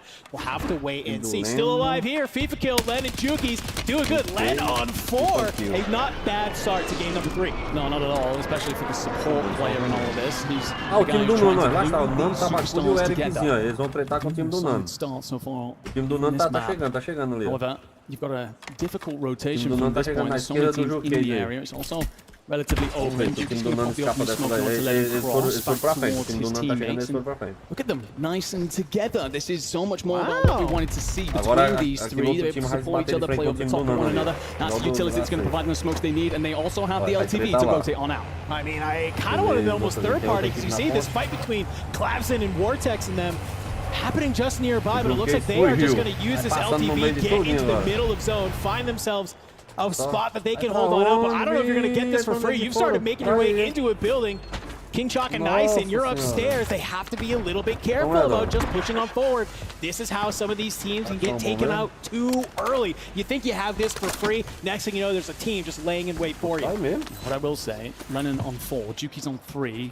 Got to assume FIFA Kill has 1 or 2, so pushing toward double digits here. We're only in zone 5, so plenty left to fight for. A good position here would lift them back up into this conversation we've been having about how well they're doing. And just across the road, there's going to be C-Smith, Aiden, DJ Mash, just stuck between a rock and a hard place. And in the kill feed, by the way, the French are still a part of the conversation too. Super and Empathy are going to try and get on over here. And this is what I'm talking about. These crossings are not easy. If someone's looking your way, they can just pluck you straight out of the sky with that STG. Yeah, I think it's a kind of a little bit of a confidence play to try and hit one of these zips to get into zone. And you have to know exactly where you're going when you do that, because we've seen it time and time again where people, they hit the zip and they're kind of floating just for a hot sec, and next thing you know, yeah, you have a couple people with that SCG starting to rip you out of the sky and you're getting deleted. So I'm glad that they're able to do that. They have found themselves a little bit of a home here. A lot of players finding their area that they want to hang out, that they want to try and hold out here. And one of those squads we just saw was Aiden Seasman and DJ Moss. We saw them in the last game. They had moved forward to find their spacing, and now they're doing here as well. But the Falcons on the other side, they're going ahead to start fighting this team. We saw at downtown, Prodigy, Oki, Echo, they're trying to make it happen, but unfortunately, it looks like maybe just a little bit of a third party came in. We can see Scummin actually picks up Echo. Yeah, I think that's the problem. They step outside the building for a moment, and Scummin's going to see all of that coming up on the mini-map, all of that noise, and take advantage, just picking one up. And I do think that that is when Falcons have stayed alive. And look at them try and make a very difficult crossing through open territory. Multiple smokes going on at the same time, so a little bit of a miscommunication there. You want to have as many of those for your crossings as you could possibly make. This is how they play. Very direct, very straight to the middle, hoping that no one sees them cross. Coach said it those first 2 games. I'm going to echo his same statement. For free! He's able to get there. And like you said, it's just a direct movement. You're dropping the smokes. We call them backpack merchants, and this is why. They just are stacked up with these smokes in order to make the cross. They've made it to this building. They know somebody's in here. They're starting to go ahead and push on up. It's Teeks and Hasi. They're sitting on the roof. I mean, you get Biffle and Soka go ahead and push on through. They're going to be able to take them down, and it was just a clean wipe, and now they've gained the position. Yeah, I'm not sure exactly what Hasi was trying to do there, but lands straight into the lap of the Falcons, and this zone continues to squeeze. 21 players, 21 teams, sorry, across a small landmass, and everyone starting to bring out smokes to try and hit their rotations on board with the French, who have a lot to do. They're on the wrong side of the zone right now. They've got to find a way through. It's whether or not they can echo exactly what the Falcons just achieved. Gromelok's going to try and support from behind here as he's an Enkyo send forward, and there's a vehicle available to play. I actually love this. You will make a lot of noise, but it was going to give you a relatively safer passage to next zone. The smoke's getting infested. You can see the Falcons are trying to light them on up, but Omit and A, they found themselves right underneath their brethren. A potential inter-org fight about to brew on out, but this zone is just constricting these teams into the position. FIFA Kill, last alive bet left for his team. Only 2 eliminations. You'd love to see him be able to stay alive, trying to open up any of these crates, maybe get some more cash to be able to get the 2 teammates back on it. Honestly, I just want him to lie down in the corner. He picked up quite a few kills, play for that 1.6x, get the multipliers in. Everyone else is going to be struggling. You can just put yourselves off to the side, maybe third-party situation, get yourself a couple of bonus points on, do it in groups to great effect. Whether or not he can just stay up for now. The Falcons getting peppered from absolutely everywhere. The walls are thin around here, and the teams are trying to press for what is the power position that the Falcons hold right now. They should be able to look on out over and see a couple of teams rotating beneath them. It's just whether or not they can get a second for mortar range on down above them. Yeah, this is the only problem when you make a play like this, right? Sure, you've been able to grab the power position. Everyone else is going to hear your shots coming from up above, though, and they're going to have their sights set on you to be able to kind of try and get that damage on in. So they have to be careful about being able to hop on up. Maybe, yes, you're able to find an elimination or 2, but all it takes is just one team looking at you to shred you on out. But as we kind of get this nice little free cam look, I don't know if anyone else really has the angle to be able to get them. You got Gooey, FLS, and Clavson down below. They might be able to do something, but for now, they're happy with their spot. They can just go ahead and hang on out as well. They're still finding some eliminations. Soka, he's found an elimination on the Heat. Yeah, exactly. I was about to say those 2 teams right on top of each other, and it's going to be the Falcons that open up on the French, which is going to send the French potentially into a bit of a rotation away. And there's not much ground in order to back off into. They go into the gas. You end up with Biffle picking up Enkyo. Heat then loses as well against FLS, and all of a sudden the French are in a lot of trouble. Gromelok the last to try and stay alive. The Falcons, though, continuing to just press the equation from this power position. They will have to look on out over everyone else. And for me, the best part of this zone, Gromelok, he's out of here. Omi EU, they will be sat in second, but this is a relatively early elimination. Yeah, we still have many squads to go here. We're looking for that top 5 for the 1.8 times multiplier. Only at the 1.6 right now, so everybody just trying to lay in wait, trying to make it to that top 5. You can tell the boys are locked on in, using everything they can, and I love this. You smoke it on out. You try and move on forward. Soka, he's going to be the first one to make the move, but it's A-okay. They're all right with this. You're able to get the self-revive, and well, now you have the other high ground. Nobody else is contesting this right now. They can just look down below at all of these players, but it's just basically a layer cake that's happening here. Community has been eliminated by FLS, and Shifty towards the sky. Robstar, he's able to come on top of the bathhouse. He knows he's here. Not able to find that elimination, though. Yeah, this will be one of those games where suddenly the Falcons just come online, and what a throw that is. FLS going to be absolutely cooked by the Thermite. He's out of here. Shifty onto 5. Clavson will be just down below, and as the rest of the team squeeze into the bathhouse, the Falcons obviously hold the best position. They're able to look in from the windows and pick off anyone here. The one thing for them right now, they're kind of stuck between whether or not they get aggressive and try and get as many kills as possible, or they just simply play for that 2 times multiplier. But we are into top 5. It is only the victory that will give you an extra benefit here. Interesting to see that the French have a full 3 for this fight. Yeah, you love to be able to see them keep online. Shifty getting shots into Robstar, still up above. This kind of looked like a slow game across the board for everyone, okay? And so the fact that they are able to still make it this deep with a solid amount of eliminations is crucial. They find Robstar, so that's going to stop them. They don't have to look above them anymore, right? All they have to do is focus on these teams below them. 4 teams remaining, and well, you got a couple there, but it's Nate Dogg on the inside alongside Destroy, trying to make this fight happen on out. The hipfires come on through. You're able to find Nida, King Chalk. You get the trades on it. Destroy is there. Going for the res on the Nate Dogg. King Chalk, you got the self-revive. It's not going to be allowed to happen because look who's already there to play spoiler. They are indeed. Zack's having to pick up the remainder, but it is a 1v3. The Falcons holding the high ground, waiting for their opponent to step on out, playing with their food. They will get aggressive, they will clean it up, and the Falcons take map 3 here at the World Series of Warzone Global Final in Las Vegas. We talked about a slow start, we talked about whether or not they could come online. It felt like we were simply delaying the inevitable. And there we go, ladies and gentlemen, a prophecy fulfilled here in map 3. No, this is exactly the type of game you like to see out of them. It is no surprise to see them maybe take a game or two, read the lobby, feel how they're going to go ahead and play. Now, I don't want to even say slow start because they were still finding eliminations. They were still doing pretty good, but this is what you like to see. You like to see them to be able to kind of work together to figure out, even in these slower sort of matches, yes, maybe it's not the 25 kill win that we've come to expect from them, but what it is, it's the momentum starter, and we're only after 3 games in. We got 3 games left here today, plus our solo YOLO. I would not be surprised, though, to see this to be the match to start the fire. Well, we saw this on Tuesday, right? The last bit of practice that they got before we flew out to Vegas, and they got to a very slow couple of games initially, and then once they got that 1 victory, they went and had 3 back-to-back. So it's whether or not we're going to get a repeating of this going on. It starts to become very concerning for anyone else in the lobby when you see that the Falcons have come out on top. Yeah, I can imagine that zone really kind of caused a lot of chaos from them too. I loved that end game sort of play that they had though, where we saw Ahsoka make the first cross, and yes, while you do get laser beamed out of the sky, he goes down. The teammates are able to follow it up. You get the self-revive, and really at that point, they just have to worry about Robstar, who lands above them. And once they take out Robstar, it's like, all right, we literally only have to worry about everyone that's below us. And then I think they were fully ready to go for a heal off there against Zack. Thankfully, that's not exactly what has to happen. Yeah, absolutely. I think that with the Falcons there as well, it's not a surprise to see them take multiple high grounds throughout that. The power positions, of course. You're going to get a quick look here at our last stand, and, well, Romalog took himself away in a corner. It was a tough map for EU. Feel like they put up quite a bit of kills, but not getting the placement that they would have liked. Yeah, I mean, here's that play I was talking about. You can see while this flurry of chaos is happening down below, it just allows them to move on over. Shifty gets this excellent pick onto FLS, and you got to imagine that was sort of the unraveling of Clapson and Co. They tried to stay alive, and this was a great fight, by the way. Nate Dogg going up against the French here. Tries to be able to find one. It's a little bit of like a third-party central. You got these 3 teams trying to battle it out.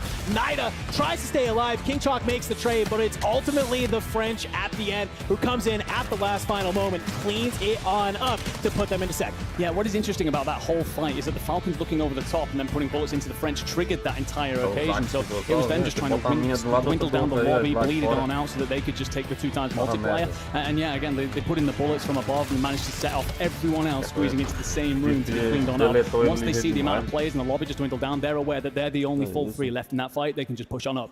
They can just do whatever they want. But hey, guess what? It's something we've kind of been waiting for all day. No surprise to see them take game number 3. Let's head on over to the stage so that way Miles can have an interview with the man himself, Biffle.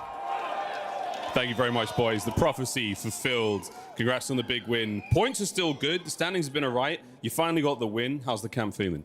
Yeah, I mean, honestly, we're just trying to find our feeling still. Obviously on LAN, people are playing for $1 million, so it's definitely playing out a little slower compared to like the online tourneys and stuff. But yeah, we're still trying to find our footing. Obviously, we got that win with like 13 some kills. So yeah, I mean, we're just we're still trying to work it out. Speaking of working it out, you don't have that many games to work it out. I mean, how do you do that in matches? You know, obviously one of the best players in the world, but what advice would you give to folks at home trying to find themselves in a similar position? Yeah, I mean, honestly, our team, we're one of the best 3 trios in the game. So all the other teams, you know, they suck. So we're still trying to get it worked out. But yeah, I mean, it's honestly just taking it slow. Trying to breathe in between games. I know Soka's telling us to breathe, you know, keep calm and all that stuff. So yeah, honestly, keeping it calm and yeah. Dude, Rowan, thanks very much for that. Any final words you want to say to the fans? You've obviously got a lot of folks in attendance, a lot of love for Team Falcons, what you guys are doing. What would you like to say to them? Yeah, man, I appreciate you guys being here. Thank you guys for showing all the love. We hear you guys. Trust me. We hear you guys through the headsets. Keep it going. I love you guys. Thanks, man. Good luck in the next one. Over to the desk. All right, Miles, thank you for that. Bitful saying all the other teams suck. That's that confidence Falcons have, man. And I was saying at the top of the show, Repo's like, Falcons, they all individually have the most confidence out of any esports player I've seen in quite some time. Talk to me about that confidence and their unwavering faith to consistently win. Yeah, man. Look, they are, without a shadow of a doubt, the 3 best players in their respective positions, right? So when you have that confidence and when you're winning 30 out of the last 34 tournaments. Yeah. I don't know how you can't have confidence. So, I don't know, man. Those guys just built Diffie. Built Diffie indeed. That's a tremendous win. We go through our replays and we start seeing Falcons and how they really start setting themselves up for success. And Tiff, I actually was overhearing you. You were saying, like, look, zone number 6, Falcons are rotating in for free. And you literally called the game with 21 teams left. Yeah, as soon as I saw that rotation in, I was like, they're winning from this position. They rotate in, they take that initial team down, which is XTH, which is from our APAC region. And it's hilarious because, you know, Shifty yesterday on the pulse check was saying that XTH potentially wanted to contest them over at Pop-Off Tower. They're seated right next to each other. And I wouldn't be shocked if after that, Shifty was probably like, oh yeah, guy, like, what up? I told you I was coming for you. But the moment they take them down, there's only a few threats in the area. And it's a mid-EU, right, that tries to lay siege to that building, recognizing the power of that position,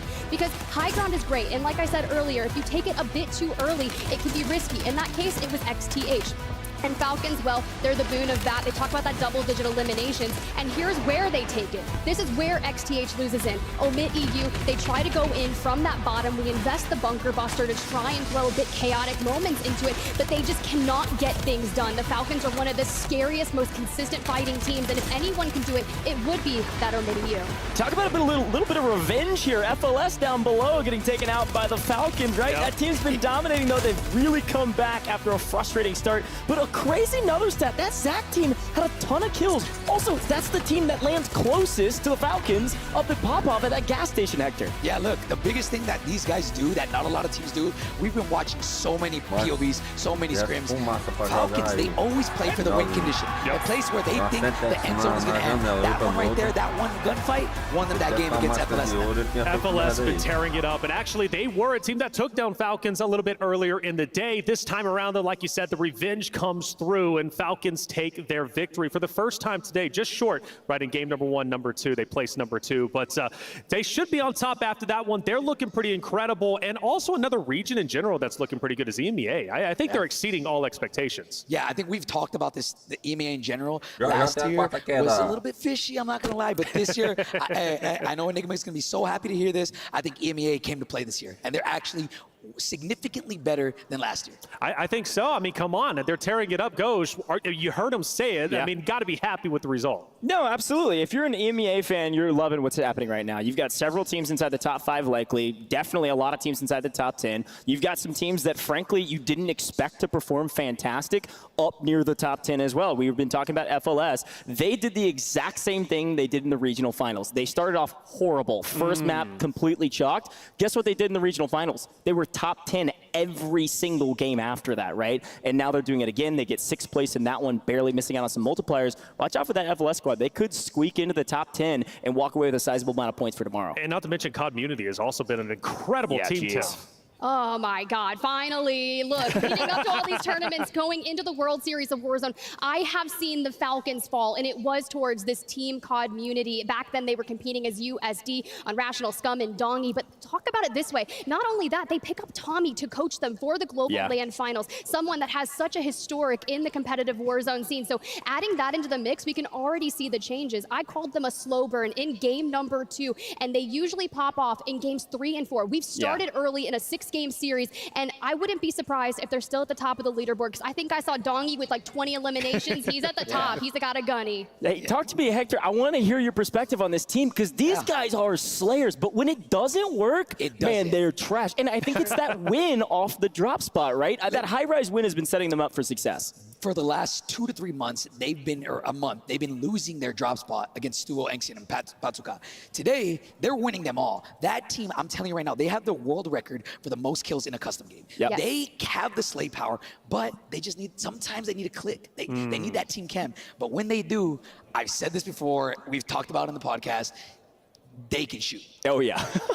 Has there been a team, though, that you've been watching that has underperformed for where you expected them to be after 3 games? Oh, man, I ran down here as soon as that one ended, but I think Brett and them, I think I expected Brett and them to do a little bit better. I know that they said that when it came to the actual land, it was going to play a little bit slower, and it has, but I do think that that's a team that I expected to always be in the top 10 no matter what, top 15. I don't know where they're sitting at right now, but I know they died early the last couple games. So yeah, and it's worth mentioning too, we see Cloud9 change their drop spot for land, right? They actually land over by Old Town. They're running into likely FaZe first. They obviously ran into Destroy, and Destroy came out on top of that as well. You see Destroy in the final 5 there as well, also in the same area. So that Old Town, Low Town start has been pretty dang hot, and Cloud9's not getting paid for that. Well, speaking of landing spots, let's actually look at a heat map of all the landing spots throughout the 3 games, and clearly there's a lot of hot spots there. Tip, walk me through these landing spots and what we've been seeing and what makes sense from this picture. Yeah, as you can see, if you look down towards the southwestern side of things, that main building in Zaravan City, and even a little bit of Quadri Shopping Center, those are some of the areas where the large majority of our squads are landing. And as they rotate on out, the majority of the times we're going to be hitting kind of that C-Town, Old Town. So of course you're going to have a large majority of fights there, especially with our last circle in match number 3 ending in that area. So all of the action there, specifically when you think about the high ground, is like, just think of all the damage that you acquire through that, because it's like, dude, I could shoot for days towards the high ground and I'm just farming, and you gotta go through it. Yeah, I mean, look, that place, I love that the end game last one was there. Yes. I called it literally second zone. I was like, this end zone is going to be here, and it's going to be crazy. That might have been, I could be wrong, the most players we've had in the end game in a while. So you're right. That was great to see. Hey, Repulse, it's been great having you up here, picking your brain, man. And obviously, you got a lot of passion for the scene. I love your watch parties. You're going to continue to do them not only for today, but also for tomorrow, and then, well, for, I guess, all eternity at this point. We don't want to let you go, man. One might be retiring, but you better not, dude. Is there anything you want to say to the crowd before, well, you get out of here? Yeah, to the crowd, thank you guys so much for being here. I know each and every one of y'all just know I love you guys, and the goal is just push the competitive scene forward. So every single one of y'all sitting here, just know you guys make a difference, and I love you, and the whole competitors love you. Hey, thank you, guys. And we love you too, man. Thank you so much for coming up here. We really appreciate it. And for all of you out there, CT Red, they've been grinding. We heard the passion earlier today from Amir. Let's hear a little bit more. I am here with Deus Amir from CT Red. My man, it is great to see you. I got a question for you though. You gotta talk to me about the qualifiers for LATAM North. It was a crazy journey through that qualifier. Talk me through those final moments that got you into this space here. We had to go crazy to qual, and it was magic. It was total magic. I don't know, we've been in tough situations before. I'm very proud to say that in most of them we've been successful to come back from them, but yeah, I love my team. A final question for me is mostly just about resiliency, your team, and what representing your region is like. I keep competing because I love it. I'm really passionate about it. When I started playing Call of Duty, I was like 13, and I was just playing, like, trying to be like my heroes, Scampy, Formal, and them. So for me to be here today, like, about to play in a huge stage in front of a lot of people and representing my region, it's a dream come true. So one of my favorite things about your team is consistency, but also your passion. Look, I'm gonna poke at the bear a little bit. I've got a chance to do some blind rankings with you, okay? So all you're gonna do is you're just gonna rank these players I name 1 through 5, and you don't know the rest of the players. So you just place them wherever you think, and we'll see how it goes. All right. This will be a clip for the timeline for sure. Somebody's gonna get mad about this. I'm gonna start with a fun one. We're gonna start with Sage. Ooh. You can place them 1, 2, 3, 4, or 5th in our blind ranking. You don't know the other players though. I'll put them 3, number 3. Number 3, right in the middle. Okay, respectable. Sage, a good player, obviously. Okay, next up, Enkyo. Ooh, I would say 2. 2, right above Sage. Yeah. Yeah, young player. I know, you know, they're on the other side of the map from you guys, but they will rotate over there, and you guys fight them a lot. They're good. Okay, FIFA kill. Ooh, my boy Fiv. I don't know. I guess this hasn't been his year, but I think he's a great player. I'll put him 4th because this has not been like his best year competing, but I think he is like S tier. He just gotta put his shit together. Next up is Deus Amir. Ooh. You got 1st or 5th? All right. I'm putting myself 1st. Okay, look, give me a shout about yourself. Why are you guys gonna win it all? Yeah, I mean, we've been sticking together. We're really passionate, and I don't know. You'll see. You'll see tomorrow. You'll see tomorrow. Okay, final player. We know where they're going to go. What? Shifty. Ooh, my bad, brother. I'll put you 5.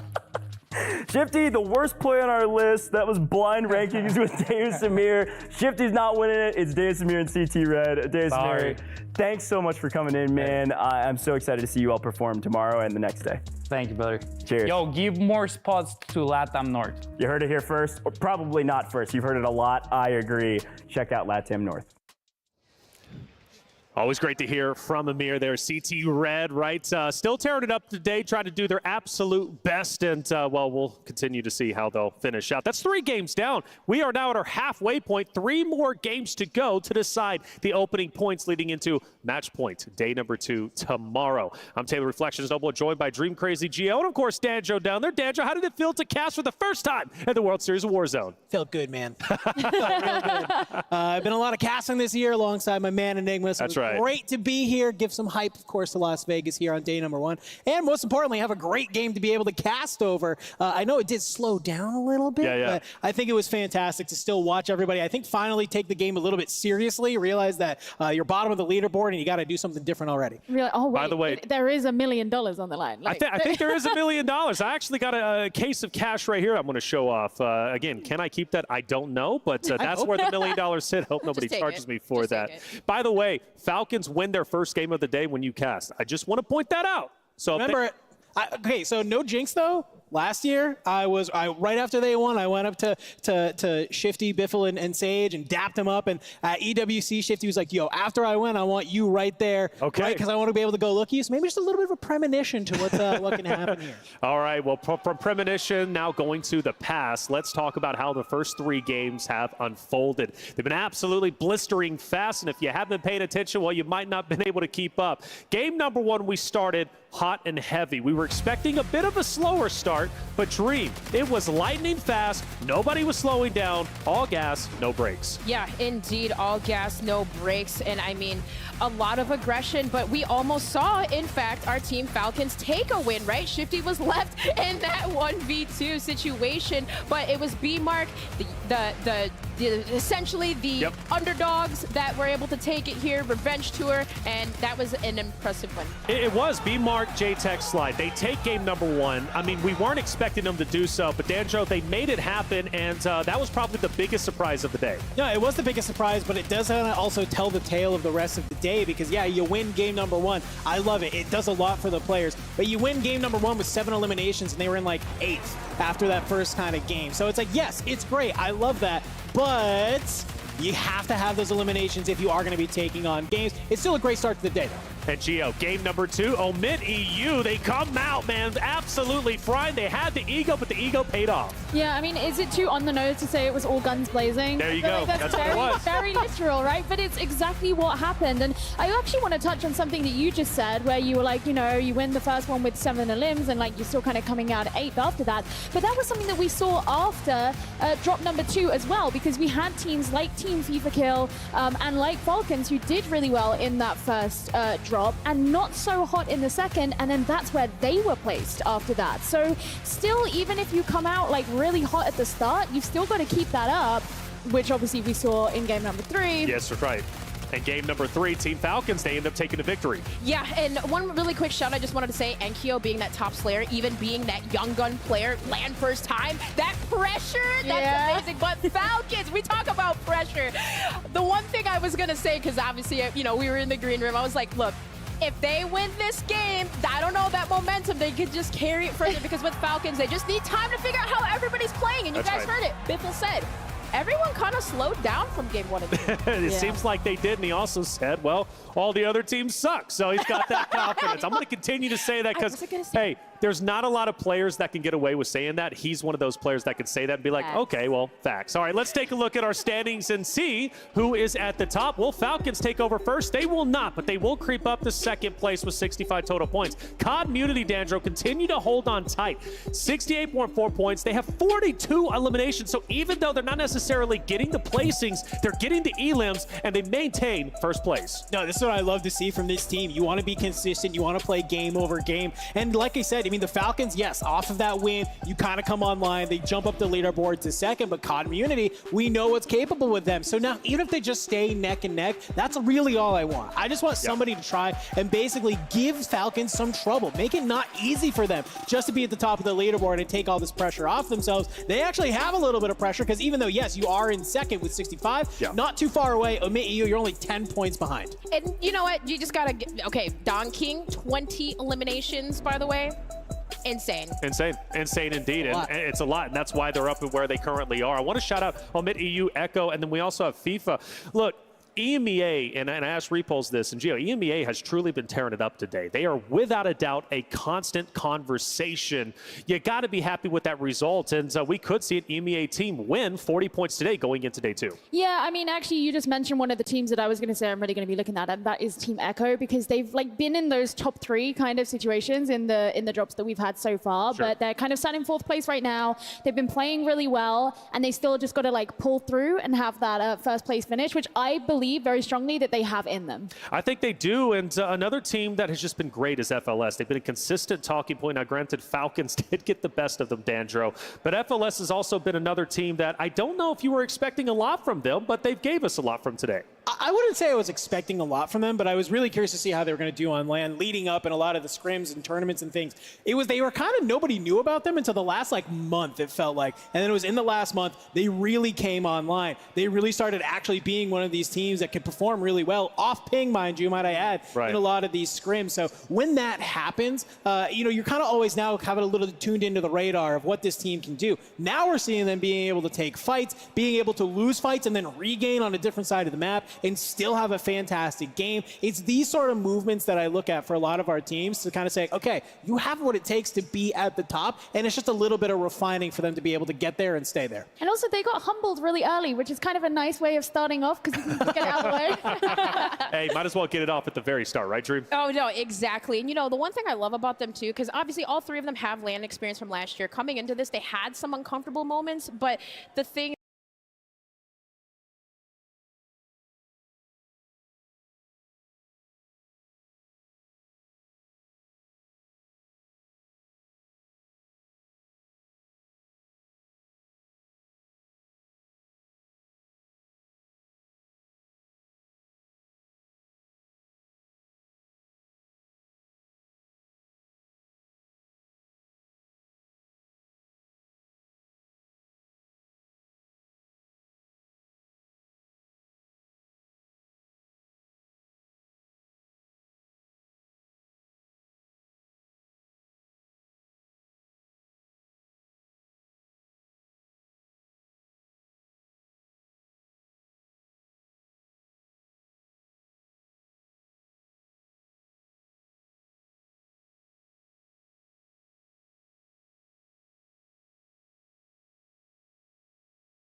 Já foi pior, mas a live tá travando, mas...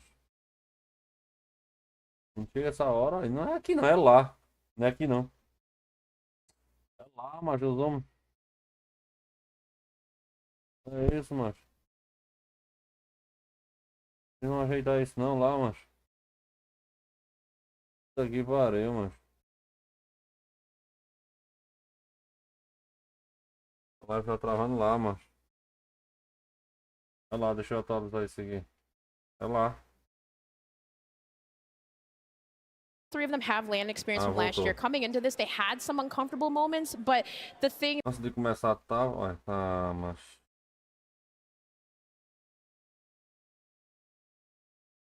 Vou começar. Vai. Mais homem. Ah, rei, égua, macho. Eles não ajeitam isso por ver, mano. Ainda não. Não é na minha tá boa. É. Na minha live cai, o OBS para. Aí tá bem direitinho o OBS. É lá. Agora fodeu, viu? Tá aqui. Ah, velho. Ele dá pra computer.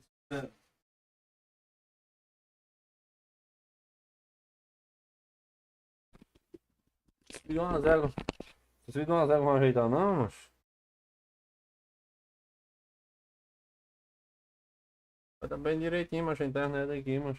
Não viu, mano. Aí é foda, viu, mas. Aí é foda, mano.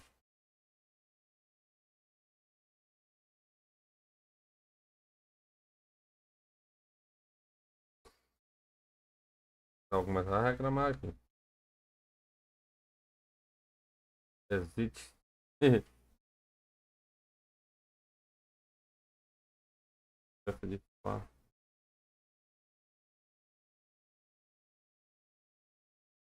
Wi-Fi, limite do Wi-Fi, o cabo botou. Ah. Ó, tá reclamando lá que tá travada, mano, a live. Ah, velho, não tem correr não. Tá lá. 3 of them have land experience from last year. Coming into this, they had some uncomfortable moments, but the 2.202 pessoas assistindo lá. Ah, vou só no canto só, mas. Ah, lag, os cabos botando lag. Top Argentina. Ah, otário. Ah, vai mandar frescura, velho. Ai, não, como é que pode, mas. Ai, tá reclamando da conexão.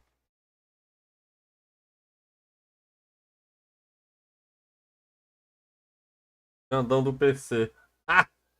Ah, otário, eu vou olhar no canal do Airinho aqui, pera aí, o que é que o Airinho tá falando? Cadê o Airinho? Cadê, mano?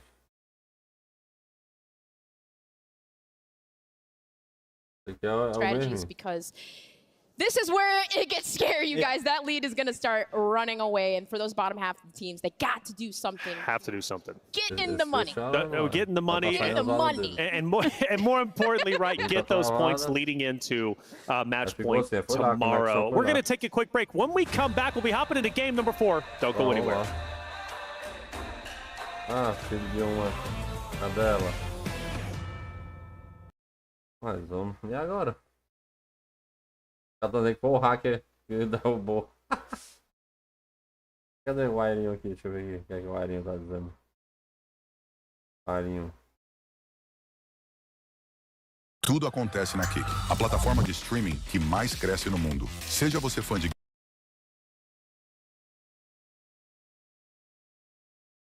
O Airinho não travou não, Airinho. O Airinho tá pela Twitch, mas...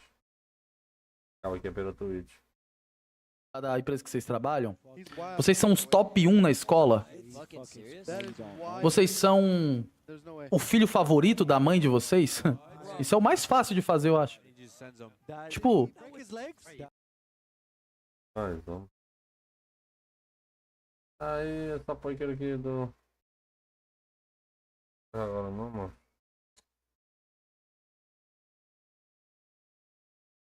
Não vou pra Twitch, não. 3 of them have LAN experience from last year. Coming into this, they had some Ah, vou nesses uncomfortable moments, mexicanos but aqui, mano. the thing Vai, mexicano. Tá uma merda, mano. É isso, mano.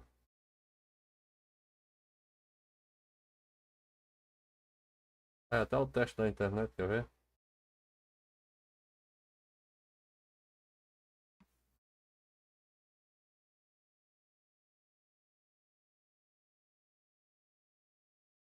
Tudo normal.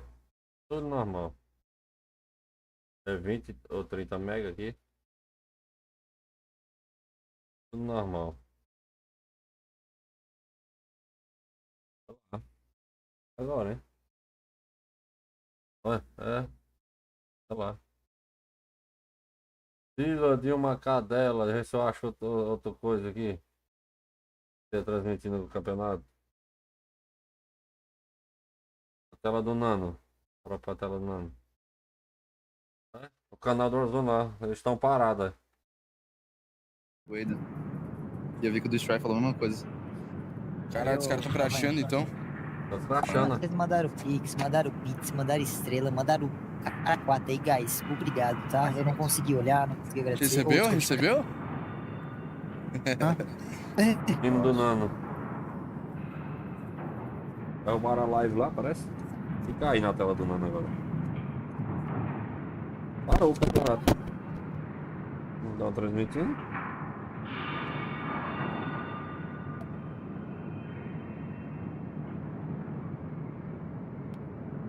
É que pode, mano. Um campeonato desse fazer isso aí, mano.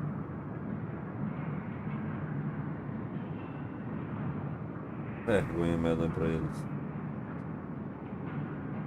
Não, relaxa, rapaziada. Porra. Não, pô, relaxa. O meu mental não. Eu não me afeto com o meu mental mais por nada, guys. Eu já passei muita coisa desse Warzone, guys. Relaxa. Chilling, mano. Não é porque eu falei isso que vai me abalar em alguma coisa nesse campo aqui, não, mano. Relaxa. Fiquem suave, mano. Sou maduro o suficiente de separar as coisas.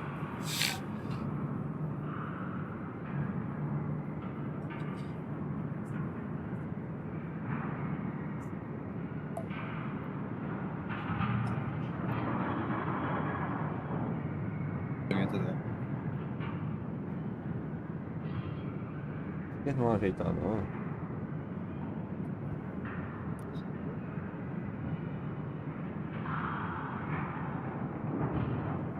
Pra ajeitar eu volto lá, transmitir lá.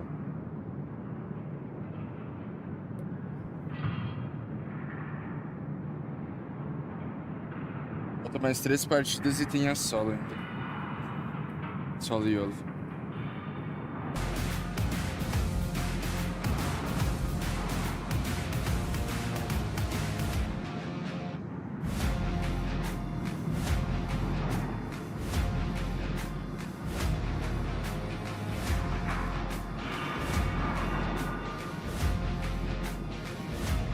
Não vai ter código nunca? Ainda não tem código.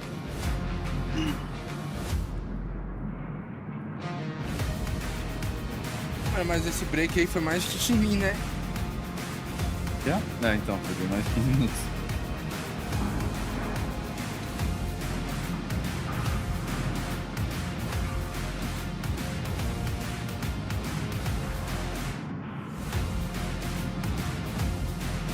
Transmissão oficial do evento caiu? Caralho, deixa eu ver. Caiu, Nando. Transmissão oficial do evento caiu. Já subiu.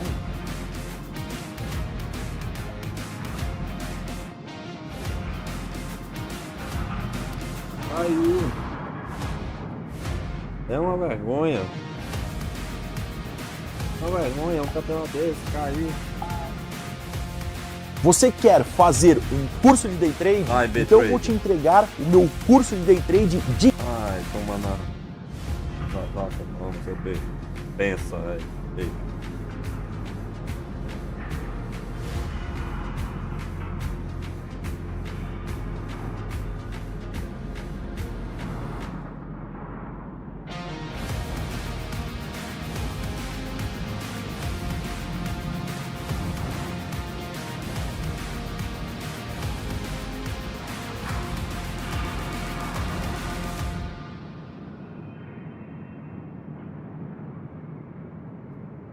Pô, transmissão oficial já?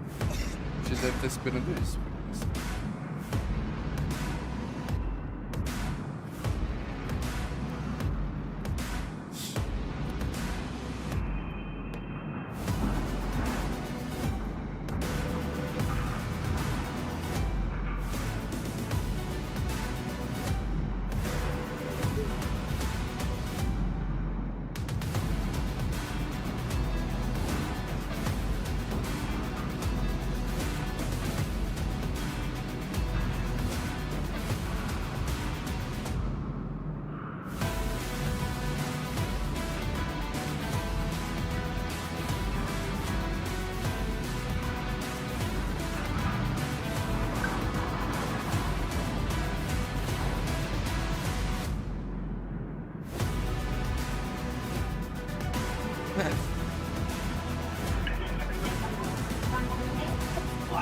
Começou.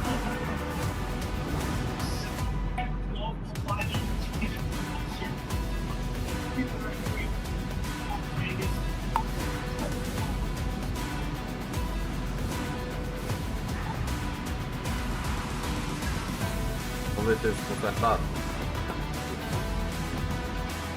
Ah, 25 segundos pra consertar. Mano, cada partida tá sendo melhor, guys. Como a gente não conseguiu treinar aí nessa merda desse mês, velho, dá pra pensar que toda partida a gente tá melhorando em alguma coisa. Nessa partida a gente conseguiu chegar This event has been pretty incredible, not only in the venue, but also because of the gameplay. We expected things to be nice and slow. Teams kind of filling it out, but everybody's getting a little bit mixing and dicing. The reason why is because they understand what's at stake. They're not scared to throw their 2 cents into a fight and just really full send it. I like that, I do, because you have to be confident, you have to be willing to risk it all if you want to become a champion. Hey, I'm Taylor Reflection Snowball, joined by Dream Crazy, Gio, and of course Enigma down there. Again, congratulations on your cast. It was great. He gassed you up over there, big man himself, and of course, talking about Danger, love him to death. Now, really, good job, man. And what'd you learn, right, from that game number 3? So many moments unfolded. Yeah, so I think one of the things that's interesting there is that teams seem to slow down quite a bit in game 3. Game 1 and 2, I think everyone comes out of the blocks to really firing things up. I think also the zones play into that in terms of where they're pulling off to. But as soon as that central zone opened up on the minimap, me and Danger both looked at each other and was like, this is going to slow down a little bit. And that's because it's all a little bit more predictable for these teams. They know exactly how to play out a very central zone. They did exactly that. And also, I think you're starting to see a couple of these teams that have had slow starts just start to back on off a little bit, meaning that kills are going to be a bit more sparse on the board. But see, that's not what needs to happen. Backing off when you're already down, in my opinion, is not the play. Not mine neither, but it is a thing that happens to teams that suddenly lose confidence here on LAN. Well, losing confidence is definitely, I think, the death spiral for a lot of rosters out there. You've got to maintain that confidence even when things are not going well. Let's take a look at our standings, recap you, and get you caught up to speed as we load up for game number 4. At the top is Community. We've gassed this roster up of Dongi and Rational and Scum so many times at this point, 42 eliminations. Now imagine if they were getting top 5 each and every time. Who knows how high they would be, but the point is they are where they are because they are a stellar team. Team Falcons, though, Gio, they are tearing it up. Biffle, Ahsoka, and Shifty. This is their tournament to lose. Currently second place, 3 more games to go. How high can they go? I mean, I think the sky's the limit for them. You know, it was a really exciting end to the last drop, and you know, when we had that winners interview at the end, you heard how excited the crowd were. They really are the favorites here in Las Vegas today, or this weekend, I should say. And you know, I just think we see such amazing play come from them. You know, maybe drop number 2 wasn't quite for them so much, but even back in the first one, like, we're so early in the weekend, man, and they just seem to be feeling themselves. Yeah, and you know what's crazy too is like a lot of those contests we were just talking about, like team vitality, right, going down early, but a lot of these engagements, Dongi, he's winning his ones, he is slaying, he's looking a lot better from last year as we had those, you know, accusations, but either way for Dongi doing the job, getting it done. Can they continue on because they're picking up the eliminations, but they got to keep those placements. Yeah, game number 3, Enigma Falcons, they just kind of waltz on in with 21 teams remaining. They get centered. zone for free, and this was the end result. Yeah, as soon as they made that crossing from building onto the top of bats, it was inevitable what was going to happen from there. And this is where it becomes a little bit terrifying. We've spoken a little bit about it. Myself and Dandro cast a tournament on Tuesday, and they got off to a slow start, which is kind of what we're seeing today. But then once they won one map, they won everything from there. Dream, we take a look at their elimination heat map, and you can kind of tell the northern side of things and even central, right? That's where Falcons are heating up and getting the most elim. Yeah, obviously, right? Of course, that pop-off area, but also military base on this side of the zone, as you see on the eastern side. A lot of those eliminations over there, but they literally rule the northern part of the map. Absolutely. And Gio, when I'm looking at this map, if I'm a competitor thinking about tomorrow, match point, once Falcons get to that 150 threshold, I'm looking at that heat map and I'm thinking to myself, that's where I need to be to shut them down. Yeah, well, 100%. I mean, some of them are going to be thinking that's where I don't want to be, but yeah, which is perfectly right. valid. But I think what's really interesting about it as well is when we think about where the final circles have been, most of that heat map wasn't in where those final circles were. So you know that they're getting a lot of their power and benefit and everything earlier on in the game. And it's like, okay, if we're going to shut these guys down, it has to be early. Has to be early indeed. You can't let them get started because the confidence is there. You saw it in the interview with Biffle after the Game 3 win, and it's going to continue to gain traction from there. I can't wait till we get Hisoka actually up there for an interview because I know he's going to be bringing that heat, especially with his family in the venue. Hey, I love, by the way, Hisoka's family, like whenever they support him, we've been watching them for the longest time, and they always get involved. Having a strong family support system is incredibly important for you as an esports player. EMEA's been tearing it up. Falcons are obviously on top. We're going into in second place, but Community's on top. Now let's talk about game number 4. We've had a bit of a break, Enigma, right? A little bit of a break. Teams are able to settle down, refigure it out, gain that confidence back, which we said some teams have lost. Game number 4, what's the game plan? And what are the adjustments? Because you mentioned some teams might be backing off of slaying out when they need to actually be pushing forward. I think one of the things that can happen when you step up on a stage like this is you get a little bit overwhelmed, especially if things don't go right. Nothing's comfortable here. The temperature might be different, your screen placing might be different. It sounds like small things, but they all make a massive difference when suddenly things aren't going well. You can spiral. And we've spoken about how a couple of these teams are emotional sides. So what you need is an opportunity for you to get into a back room, nice quiet moment. Boys, what's going wrong? And you need your IGL in particular to lead those comms and say, this is exactly how we make the adjustments going on through the rest of the afternoon. I am looking at a couple of these sides that are lingering towards the bottom half and thinking, you've really got to step it up here online. You haven't got much longer to go this afternoon, and we know how important that advantage is going to be for tomorrow. Absolutely. You know what I absolutely love about that point that you made is that we've spoken a little bit about Tommy being a coach, this time round. And right. Tommy is a veteran Yes, he is. of competitive Call of Duty. And that's the kind of person who's going to be able to come in and say, I have had this experience millions of times. I know what it's like to go and play in unfamiliar places. I know what it's like to have to get used to this. Here is exactly what you've got to know going into that environment. And I think that is such a massive thing to have on your side coming into a tournament like this. Let's actually talk about Omit too, because that's a great point that you bring up. Tommy, a veteran, lead him to victory, and Omit also exceeding expectations today as far as I'm concerned. We take a look at their heat map for eliminations and really get to see what's been going down on their side. And, well, this is a little bit different, right? It seems very centralized. Dream, we take a look at this map, and there's only literally 3 locations Omit's been going to slay out. Yeah, quite literally 3 locations. And I mean, a lot of those eliminations, I mean, we're going to take a look at Enkyo, right? He has 16. He's the factor for their team that is really keeping together. You got to look at Heeds too, right? That player that is always going to keep the boys together. But collectively as a whole, Enkyo has double the amount of eliminations as his team. Yeah, so this is exactly something I wanted to pick up on, by the way. Enkyo bringing in 16 at the minute, Grom picking up 8, Heed 7. It's not surprising to see the Wonder Boy suddenly pick up and lead the way with the kills, but typically Grom's a little bit closer. Heeds has always been that support player, so he's kind of a mixed bag when it comes to the slaying, although we've seen the kind of gun skill that boy possesses. But the thing is, I am just looking to Gromlock a little bit to just get him a bit more involved in those gunfights. We might well have a situation where it's just the damage figures are really high for Grom, but it's not necessarily the kills. So I'm not too concerned at the minute, but if this team are going to do the things that we're asking them to do and really contest the Falcons, I think that Gromlock is a true Rolls Royce of a player, and I fully expect him to be the kind of person to help lead them there. You know what that heat map tells me? What's that?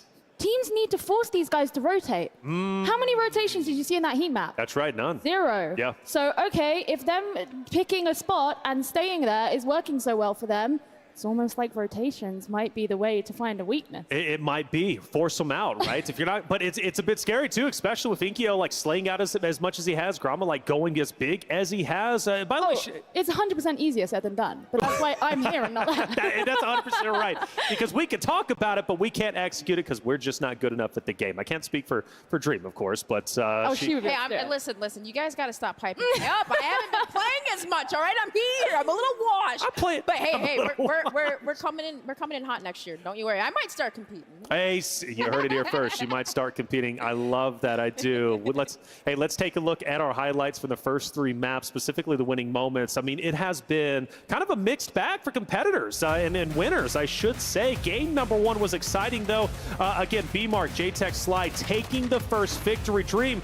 This was tremendous from this Revenge Tour. That is literally their name, and well, they started off hot, and that Revenge Tour seems to be true. Yeah, this was actually an insane ending, but the B-Mark, you heard it, he said he listened to comms from his IGL, we had that rotation with the LTV, but how close was it for Shifty? He actually almost 1v2'd. He took down 1, and then B-Mark able to close out.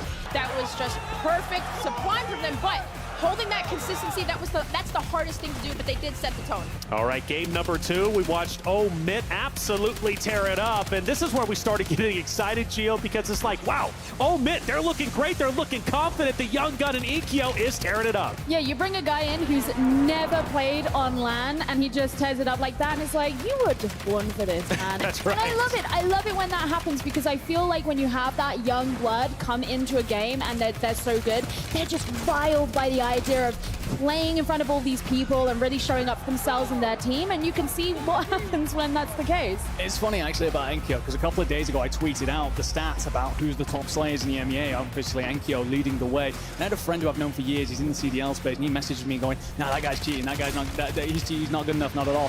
Messaged me after map 2 saying, oh, I guess I'm wrong because he's absolutely fantastic. So yeah, putting up big figures out here. At least they admitted they were wrong. Yeah, hey, it was nice of him to do so, but yeah, he's currently sitting second when it comes to the flagging rights. But in this map 2 in particular, I was a little bit worried that we're starting to see them still lose a player through the mid game. That's something that they've got to fix up. In game number 3, we witnessed a wonderful finish. Actually, it was great to see Destroy and his team come onto the screen and perform as well as they did with the top 4 finish. Granted, they were finished off in 3rd, but then ultimately it was Team Falcons against Team Zach. Falcons had the high ground, Zach was down low, and well, we all know how it ended. Fortunately for Zach, he gets ganged up on by all 3 of the Falcons members. They take him out, and it was Falcons who get the victory, ultimately putting them in 2nd place when it comes to the standings. The overall eliminations, you can see again those 3 hotspots. And funny enough, when we talk about Omit, it looks like those 3 hotspots is exactly where they've been slaying out. So Gio, I agree. Get them to rotate out, because if you could do that, Omit might be slowed down just a little bit. 3 more games to go for earning points for match point tomorrow. Who will end up in 1st place? Right now it's Community, followed by Falcons, and on down the list. But with 3 more games, anything can happen. We've had a break, a little bit of a reset. Now it's time to get back to work, so let's do it. Let's head into game number 4. Spider Tifkosh, take it away. Thank you so much, Taylor Reflections Noble. Man, we are here. It is the 2nd half of the day in Vegas, and I am so excited to be back in the booth with you, Tiff. Now, I gotta say, our top 3 teams, I did a Twitter poll, and I said, who are gonna be the top 5 at the end of day 1? These 3 teams, Omit EU, Falcons, Community, everyone said these 3 teams. There was a couple other in the mix that are not here, Team Aiden in particular, who's a little bit outside of that, but these 3 teams, everybody expected to perform well, and they are. Yeah, well, I love that you're already mentioning Team Aiden, right? It wouldn't be a LAN if they don't have a couple hurdles that they have to get through. And now that we've already gotten one of those out of the way, this is where we can start on kind of that vengeance, right? A 2nd half of the series that needs to be ginormous to make sure you can secure as many of those advanced starting points. But one team that I just don't feel like is getting enough love is that Team Echo roster, right? Yeah. They are just outside the top 5, and they are doing something so magnificently well towards that beginning of the games to secure a lot of those eliminations that gives them a chokehold on the leaderboard. Yeah, it's a great shout, and I think actually the most recent update, I think they did jump all the way to 4th place, so talk about some slayers. We've got to take a look at this team, especially in this map. The 2nd half of the day means we can see some new strategies. We had a big old break. These players are ready to rock and roll, and they may be changing up drop spots, so my eyes are going to high rise. Community has been winning it, and because of that, they're on top of the leaderboard. but the question is, where is their competition going to go? Our fourth map of the day, the beginning of the second half of day one. Folks, a lot on the line. Let's drop in to map number 4.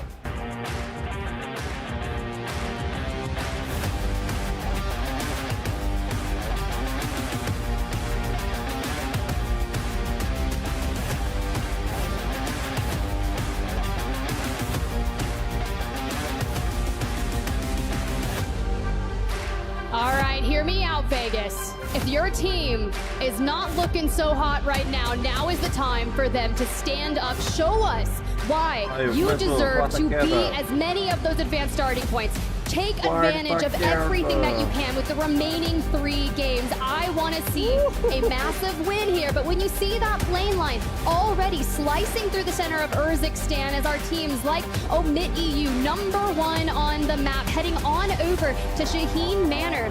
And when you've got a lot of unplayable space in this circle, I can only imagine that we're going back to the east. Yeah, we are going far to the east, and as expected, ladies and gentlemen, we've got a wide open high-rise. I can't imagine they're going to be contested, and a couple people floating and trying to stretch, and because we're able to hit high-rise so fast, maybe could connect on some shots, but the question is, where is Vitality? I mean, when you go 3-0 on a drop spot, or 0-3, rather, if you're Vitality, you go somewhere else. So I don't know where they went, but this will provide a slower start for Community, which is frankly worse for them. They've been slaying out winning that drop spot, and because of that, they're on top of the leaderboard. A fun conversation here is these two squads. They've had so much Twitter beef about this drop spot, and frankly, they're pretty much chalking each other's games. A great shot above.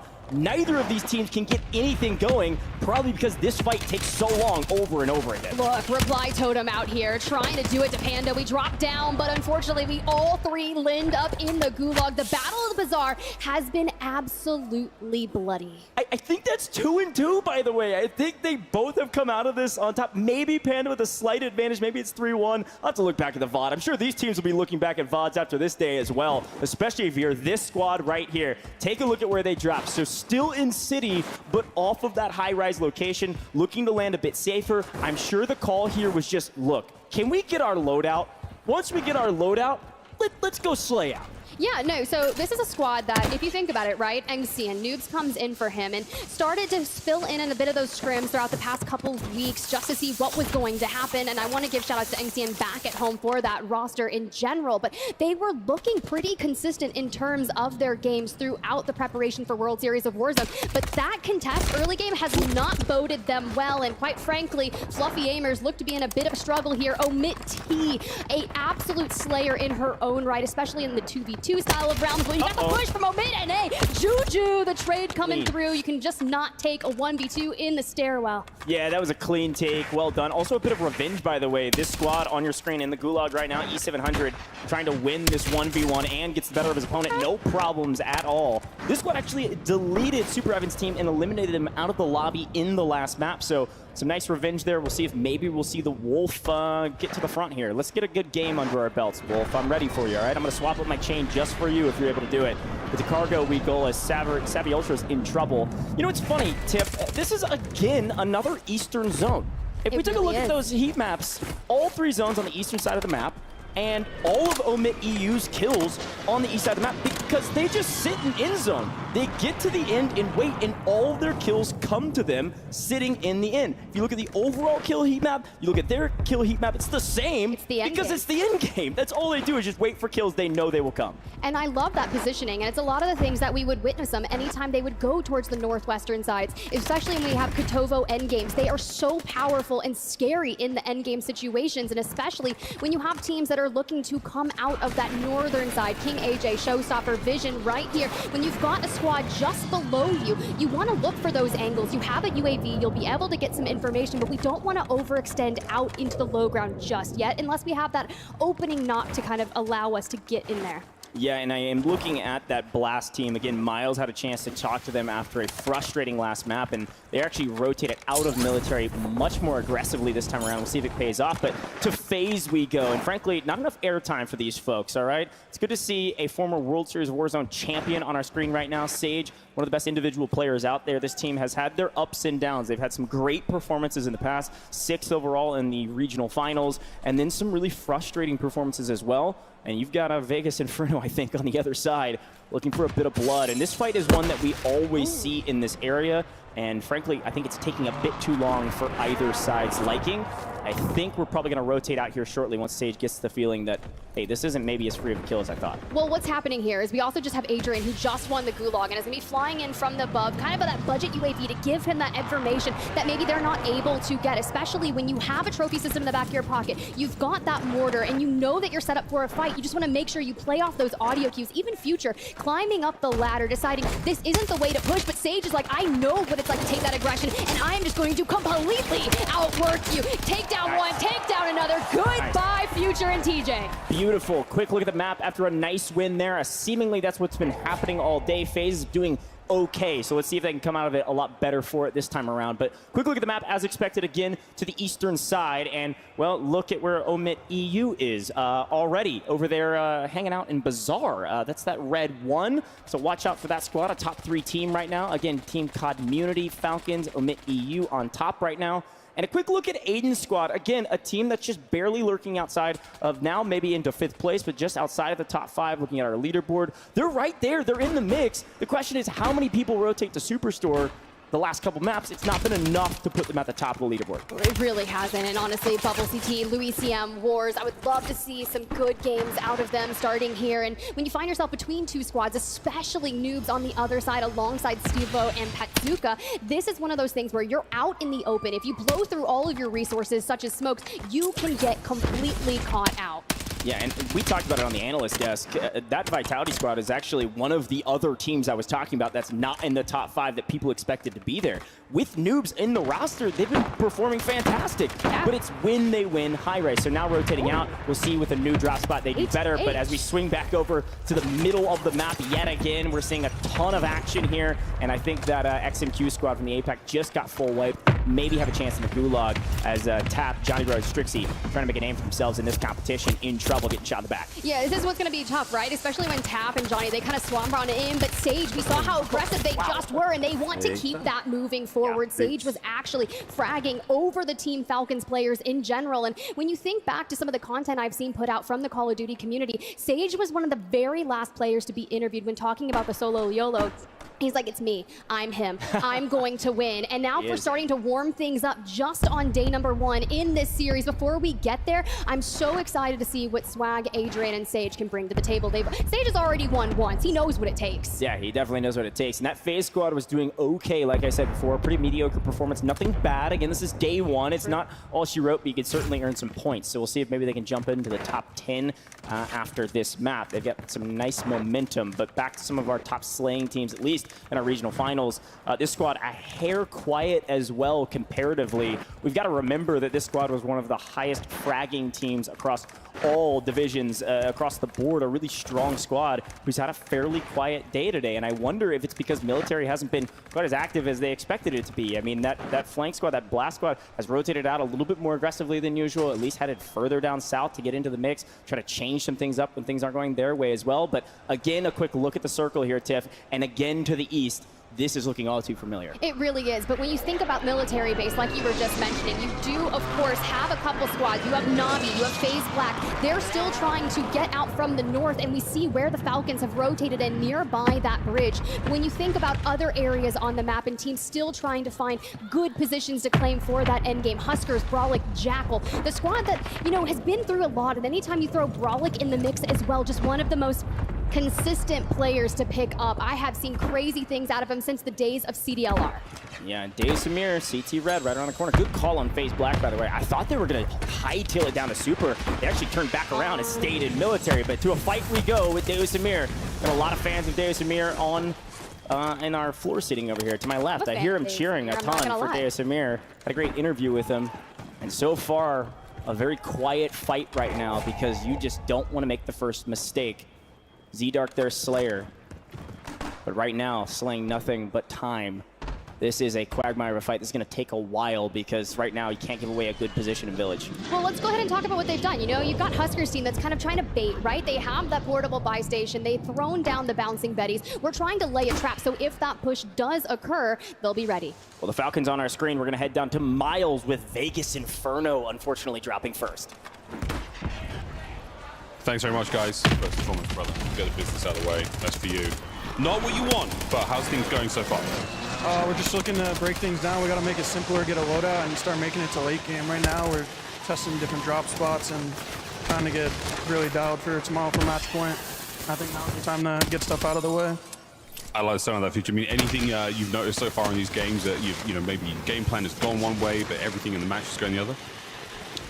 I mean, we're just trying to figure shit out and take it from there. There's nothing, I don't know, we just gotta lock it in. Time to lock it in. Well, man, wish you the best of luck. Thanks so much for your time. Good luck in the next one. To the costs.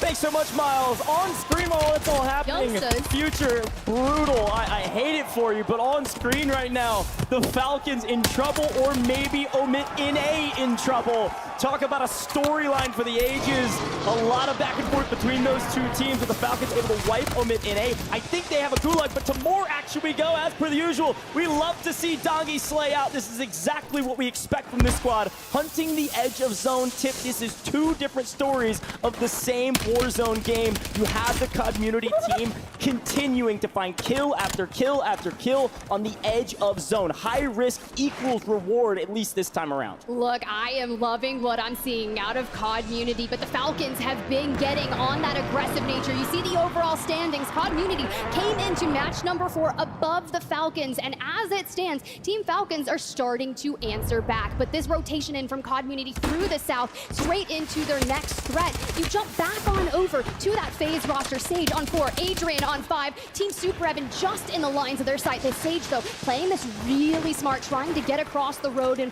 maybe we invest streaks, maybe we just send Adrian in from the above like a SEAL Team 6. Oh, this is going to be one that they talk about later when they're out to dinner together. This is the Super Evan squad getting wiped by Swag's team, likely. We'll see it. There it is in the kill feed by Super Evan. And I don't even know if he was in it. Oh, wait, Super Evan's by himself somewhere, maybe into the gulag already against Blast. Even still, team not fully eliminated technically, but the rest of your team, Super Evan, the Wolf, you got to be a lone wolf on the map apparently somewhere and try to regain it. I wish you good luck, my friend. It's going to be very difficult with 64 players still on this map. And further east we go, and a little bit more northern, heading out of Bazaar and up to the new zone. It does look like that FLS squad is still alive. We're going to take a look at this gulag too, because we'll see as Evan gets wiped, by the way. This is a must-win gulag if you want to keep your life on this map. Will you beat King AJ? We got 1 HP in a dream. Who's going to win it? It's going to be Autorize. A couple missed shots, and then the execution. Somehow, some way, that Team Super Evan is still in this map, barely. As we take a look to our left-hand corner of our screen, Omit NA, that is a full wipe on them from what I understand. I believe they are out of this lobby. Heartbreaking, a squad that can perform to the highest of standards, but I just haven't seen it yet, and I know that we do have more games for them. But for that Team COD-Munity, they're still rotating in. We just passed the Bazaar. We're working our way into farms where, if you think about a rotation, we are actually nearing that Vitality and the Omit EU squad, and the cost of being so far out into the open and neighboring that out of bounds line is kind of scary, because one person just needs to lay wind of you and they will be absolutely able to decimate you. Yeah, this is such a fun fight we're about to see potentially. Could see a third party here, Omit EU. We know their game. They get to end game and then find the kills. Now, they're finding them. Everyone wants to come to this direction, and they go, well, there's nobody here. We're free. There's nobody behind us in this pipe. Oh, sorry. Inkyo, one of our top fraggers today, finding 5, almost 6 in that one, with one of the best spots in farms right now. If it pulls to the south side where they are right now, this will be a win for Omit EU. There's still a lot of ground to make up, and you've got to check your flank. A lot of teams are going to want this spot, but with the signal flare in the sky that they are there, it's going to be a lot more difficult to take. Yeah, look, their ability to predict where this is going. You know they've spent a lot of time VOD reviewing and trying to relay that information and grab all of that, but Sage, the hyper-aggressive, we don't get fooled here, and we preemptively start that self-res and get the tap so we can preserve that. And I love what I'm seeing out of them, but keep an eye on squad number 23. They decided to kind of poke just at them, but we start going back up north. Little Mario has to fight someone else, and I couldn't be remiss to say that this squad is going to get involved in this, or we focus on our rotation to get around all of this. A Little Mario getting into the mix, got through in the LCQs, picked up Leonard for the LCQs, and Leonard goes, man, I gotta like ask for time off my day job, and then makes it here to LAN. Excited to see this team maybe put up some better scores the rest of the day, try to earn some points for tomorrow. But you've got FaZe on the other side, and they are hot right now, and unfortunately for you, I would not want to go up against a hot FaZe team. Yes, they are hot and cold, but when they are hot, this team is dominant. Watch out for Adrian, Sage, and Swag already on pushing probably 15+ kills. I think just Sage and Adrian together have 13. If Swag has any, this is a fantastic game for FaZe, and it's what they needed to get right back into the mix in top 10. Exactly, and when you're sitting with a 1.4x multiplier and this many eliminations already, and you say, I want the rotation before I want those eliminations, but look who is back, right? Huskers, after taking a lot of damage from that Mid-EU roster, is trying to put the pain down onto Sage, burning alive, dancing around, ultimately falls. Adrian's health's really low. We need the self-res to come through, and we need a clutch by Swag. Swag's always good for a clutch, at least won a tournament, and right now in trouble from multiple angles, and it's not enough. I believe FaZe is out of this lobby with a good game, not the great game they needed. Likely still right probably outside of top 10, but close enough. Huskers out of here. We see Community fully wiped as well, Unrational gone. This is going to open up the door of opportunity for Omit EU, maybe Team Echo, Team Aiden, if they're still in it, to potentially make some moves past Team Community. But look who's on win condition already. Falcons have made the rotation. They love this out of bounds line. We've seen them here before. They got second last time in nearly this identical position. Let's see if they can win it this time. A second, then they go on to win a map, and now we're sitting in the fourth game, and it's going to be really interesting to see. Yes, we looked at the north, but we have to turn our attention towards the south. This is the difference of not taking that ultimate contest at the beginning, right? And look, they've made it to endgame. Their biggest threat is that Omit EU roster that's just ahead of them, and not even that Echo on the other side. Yeah, this is third versus fourth versus wherever this team is, and apparently changing your drop spot worked out. You made it to top 10, big multiplier in hand, a decent amount of kills, but not enough to really write home about. We need to pick up this Echo team in transition. It's going to open up the leaderboard even more. You've got a great spot for it. It's not a hold because of gas, but they're on out of bounds line. They can't go any further back, at least not that direction. The problem is you've got to pay attention to Omit EU, and they see an opportunity. They're going to make a push. Stuo getting into the mix, trying to find the Frenchman. Will he find one? Yes. Will he find two? No. He's yet again clutch in a moment, taking down this squad. Now Noobs last alive. Heeds, I doubted you once on that rotation. You proved me wrong, and you are looking so good right now for Noobs, the super sub here, last alive for that roster. But keep an eye out on that western side of the circle. Still two teams that are going to be hailing from that side, and Nano currently over from that LATAM, still going in on it. Yeah, big rotation there. You got to watch out. Again, that Echo squad, a top 5 team right now, made it into the top 8. We just saw Na'Vi get eliminated, by the way, off screen. They got about 9th place overall. Noob's going to try to play spoiler to the Omit EU team, trying to get a victory. A 1v3, this is not going to go well. He needs to pick up at least one in transition. Frankly, for the rest of this leaderboard, we've got to make sure Omit EU doesn't win this, or they're going to start jumping up this leaderboard and be hard to catch for the rest of these teams. How Noobs, he's good at playing his life. It's not good enough, though. Omit EU on top, at least for now, made it into the top 6. Top 5 is our next multiplier. This is going to be a big one for the rest of these teams, as we see a CT Red get eliminated in 6. All of these teams walking away with at least a 1.8. Omit EU set their sights onto the next threat as they rotate on in, wiping Team Echo, the 3rd place squad and the 4th place team on the leaderboard, going at it. But Grom still has a good bit of a way to go. 1.8x multiplier. But how are you going to rip the Falcons out of their nest? Did we see the heat maps? They get the kills in the end game over and over and over again. Top 5 and in trouble. We smoke and run, and apparently hay bales. You don't need needles. They cover bullets. Why not? We've got Nano on the other side, who's in a really good position right now. Right now, the Falcons need Nano to somehow play spoiler to this Omit EU squad, so it's not a true 3v3. But look at the zone pull tip. Wide out in the open, and this time no LTV around. Ooh, the The mobile buy station, the smoke to use it. We want resources for that end game, reuniting alongside Gromalok here. Have some ammo, have some resources, everything that we're going to need for some of these final battles. But we're all just kind of Spider-Man memeing it out, pointing at each other. And what the Falcons have done as well, they wiped their side of the circle. Yeah, LCQ. I'm sure Shifty was talking some smack on that one. You have to go back, watch it on stream. Gets a nice win there. 3 teams of 3, a true 3v3v3. What a way to go out here for map number 4. I don't love any of these positions because, well, there's no cover. The question is who makes the first move and who makes the first mistake. It does look like the Falcons have the high ground. They do technically have zone. They want to make a move here. Ahsoka is probably playing on out of bounds line. Does make a move over to Inkyo and gets cleanup. An advantage to the side of the Falcons in a really good position to win this. Grom's just going to try to find kills off the left-hand side. These are all worth 1.8, folks. These are huge. Now at 2v2v3, the Falcons on high ground. The Falcons likely winning this one. The question is how many kills they pick up in this final fight. Wait, with the PDS play from Heeds and Gromalok and Falcons descend from above straight on to Nano. This is going to come down to the Falcons and Omit EU. Keep an eye on Vivo right now, especially with Gromalok going down to the sights setting in the sky. We go. The Falcons on top, and we can see it in the top right-hand corner of our screens. Those score tallies going up and up and up, and we've lost one. It does look like Gromalok was able to find Shifty. This one is not over yet, but the question is how long can you remain in the gas? Probably not very long. One more goes down, a 2v1, and how about off the heady? Falcons on top, back to back with a lot to say. Well done, Falcons. We knew it was going to be happening at some point in this tournament. Apparently, it is right now. A back-to-back as the Falcons fans celebrate at the front here to support them. A 50% win rate in our current series, 4 games played, 2 wins, a second place, and then, you know, a 10-point game. I'd say they're doing pretty damn well. Let's hear it for Soka and the boys at the Falcons. Wow, what a finish from the Falcons yet again.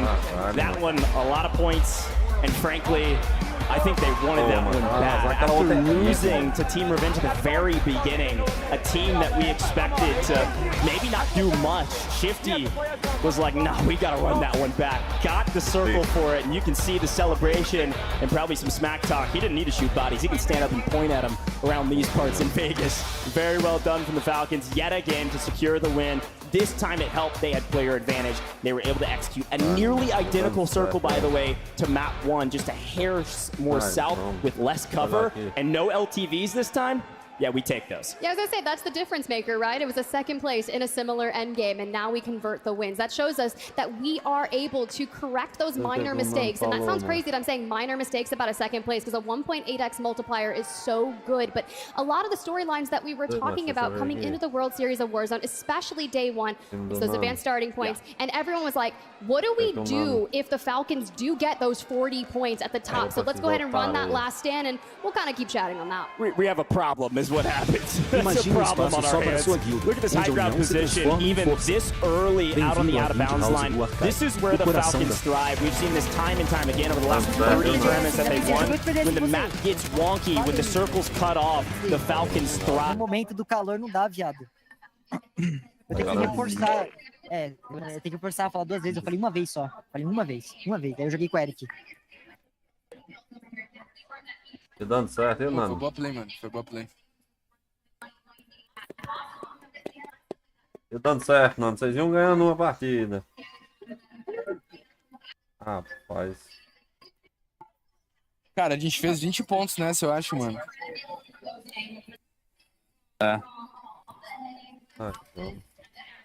Dando certo, viu? Cara, já pensou se a safe volta pra nós, mano? Deixa eu ganhar. Não, né? Tem que voltar pros moleques, né, mano? Parece que eles têm premonição, viado. Eles jogam premonição, mano.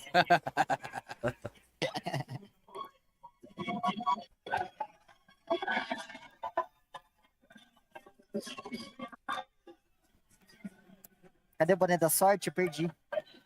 Perdi meu boné da sorte. Perdi em São Paulo.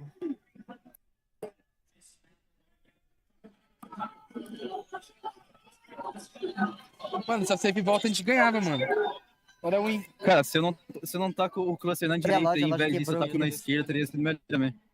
Na hora que eu joguei a loja, cara... O problema, mano, é que os dois times estavam atirando em nós, mano. Eles não atiravam entre si, tá ligado? Tipo assim, tinha dois times na esquerda, eles se fightaram, o Vivo ganhou, nenhum dos três morreu. Tá ligado? Um deles morreu, mas Antes que o meu time morrido. Pô, foi uma boa partida, hein, guys? De verdade mesmo, mano. Foi uma boa partida do caralho, mano. Vamos dessa, porra. Ia dando certo, mano. Ia dando certo. Nossa, demos um pulo. Caralho, a gente tá em 14º, mano. Foi 14ª posição deles, mano. Vou falar pra tu pro top 5 quase nada, tá? Vocês estão dando risada. O time do Vivo tá com 110 pontos. Isso é louco, mano. Que doideira, mano.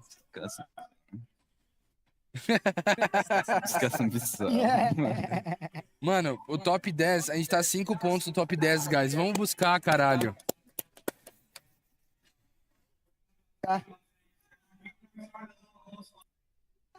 Nossa, a gente matou o time do Vieira, mano.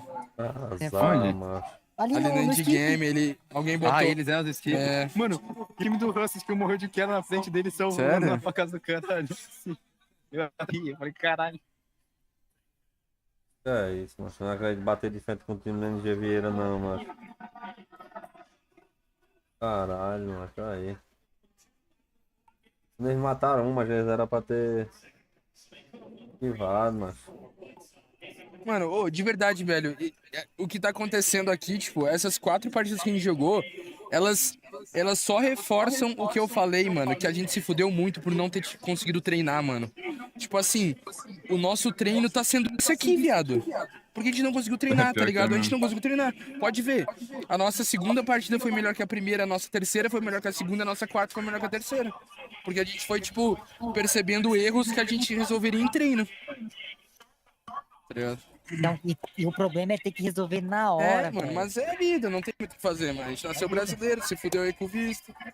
Bora, vambora. Vambora. Bora. Não dá de chorar, viado. Se chorar, eu vou chorar. Não, chorar. Ah, pai, já sei que eu volto pra eles, mas eles tinham ganhado, mano. Caralho.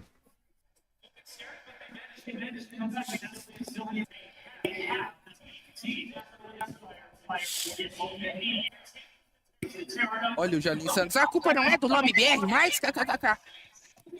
Boa, Jalim. Você tem um total de menos 3 de QI.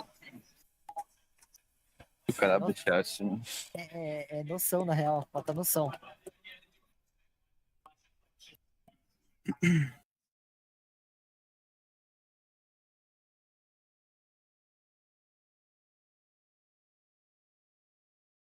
Believe how well they're doing. Yeah, talking about resiliency, there was a couple of moments throughout that rotation that I was a little bit concerned. One of their weaknesses so far through the World Series has been losing a player before you get towards the end game and then you're outnumbered. However, here they do a fantastic job of staying alive when they're pressured by noobs, Patsuka and Steve-O. And in particular, Enkyo does an amazing job. He gets caught on the cross, takes a lot of damage, but the Resolute keeps him alive. He gets the support in from the teammates, and then they counter that play and open up that southern side of the circle to let them in. They do a great job then of using the utility that they possess to keep that fight going as long as possible.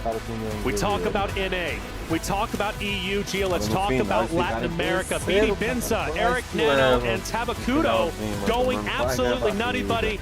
Third place, Latin American representation. Yeah, no, I think this is pretty insane. We spoke about on the last desk which teams need to do better, blah, blah, blah. Here are the big guns from NA, here are the big guns from EMEA. But the last 3 teams of this drop were all from different regions. And we have that second team from LATAM South showing exactly that they can go up against these massive titans when you talk about like Falcons, like Omit EU. And that's insane. That's something that we really can't overlook. And, you know, they were coming into this drop sitting at 16, so it's kind of like comfortable. You can go up, you can go down, but just a phenomenal finish from them. And it's really interesting as well because a lot of of our top teams, we see they have like one really prominent fragger, whereas on this team, we actually have quite a lot of consistency. The two top fraggers on the team were both sitting at the same number of kills coming into this drop. So it's just really impressive from them. And when you're from one of the quote-unquote smaller regions and you're going up against these two teams, that's right, yeah, in the final circle, is nuts.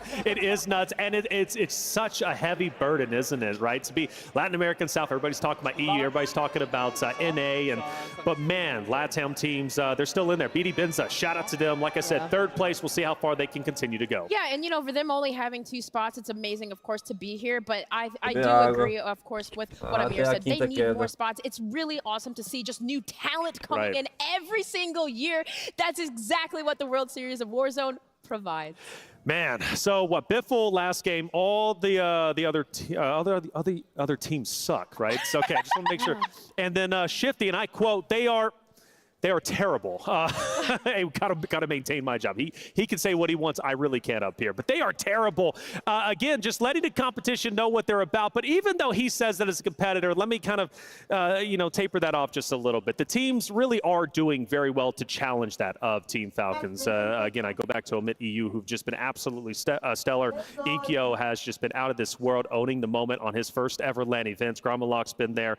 Heeds as well. I have been absolutely blown away by their performance, and now I finally question, because I was like, Fnatic is the team going into global finals to challenge that of Falcons. Obviously Fnatic's not here now, okay? They are in certain portions and pieces, but they're not represented as Fnatic as a trio. Now you have Omit EU, and that excites me. I'm like, this might be the trio to maybe dethrone the Falcons, right? To maybe challenge them and knock them off their pedestal. May not happen today, but tomorrow I'm going to be on the lookout for them. Let's look at our heat map for game number 4. Let's see if things shifted around Enigma. There is a lot of action all around the map.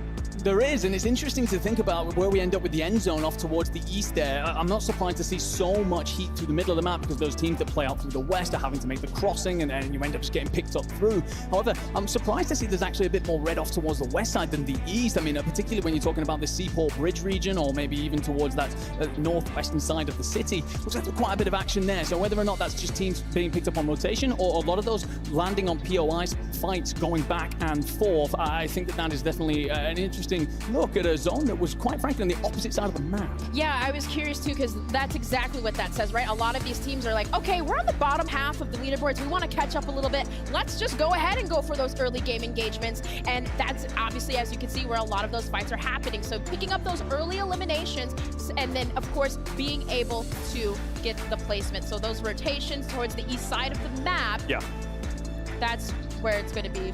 I kind of love that though, because I love seeing the teams are getting a little bit more active rather than more passive. You don't want to see teams starting to shy away from those sorts of engagements, and especially when you do have a circle that's going off to one side of the map, you are going to face things like, more rotations and stuff, because there will be teams who have gambled on the other side of the map, or they have their preferred landing spots which are on the other side of the map. So you're going to end up with a lot of rotations, and it's like, if you've got to face them, then shoot them up. And let's not forget, we had a long break, right, from game 3 to game 4. A lot of time to kind of rethink the strategies, and that dropped, right? That heat map showed us, well, teams were willing to go outside of their comfort zone because they need to make some changes, especially if they're outside the top 10 list. Hey, 4 games down, 2 more to go to determine how the points are going to look going into tomorrow's match point. To leave you off, we got Season 6 coming. Let's see what's in store for us.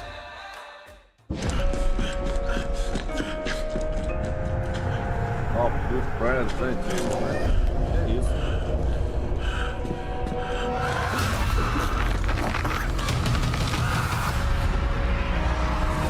The entire team's gone dark. We'll split up. There may still be survivors.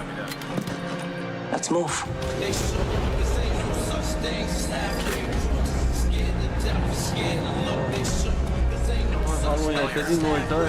Camera up. What might I do? Fast here. Movement.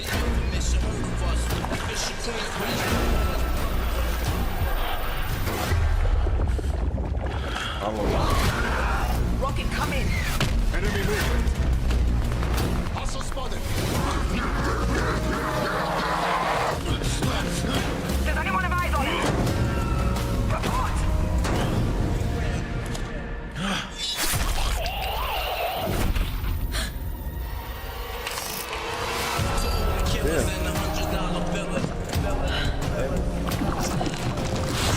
Everyone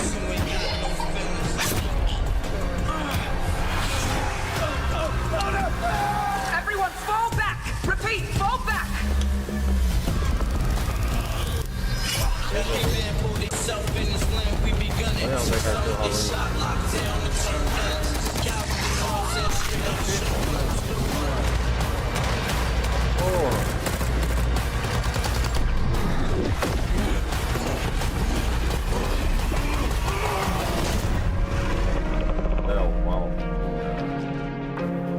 Does anyone read me?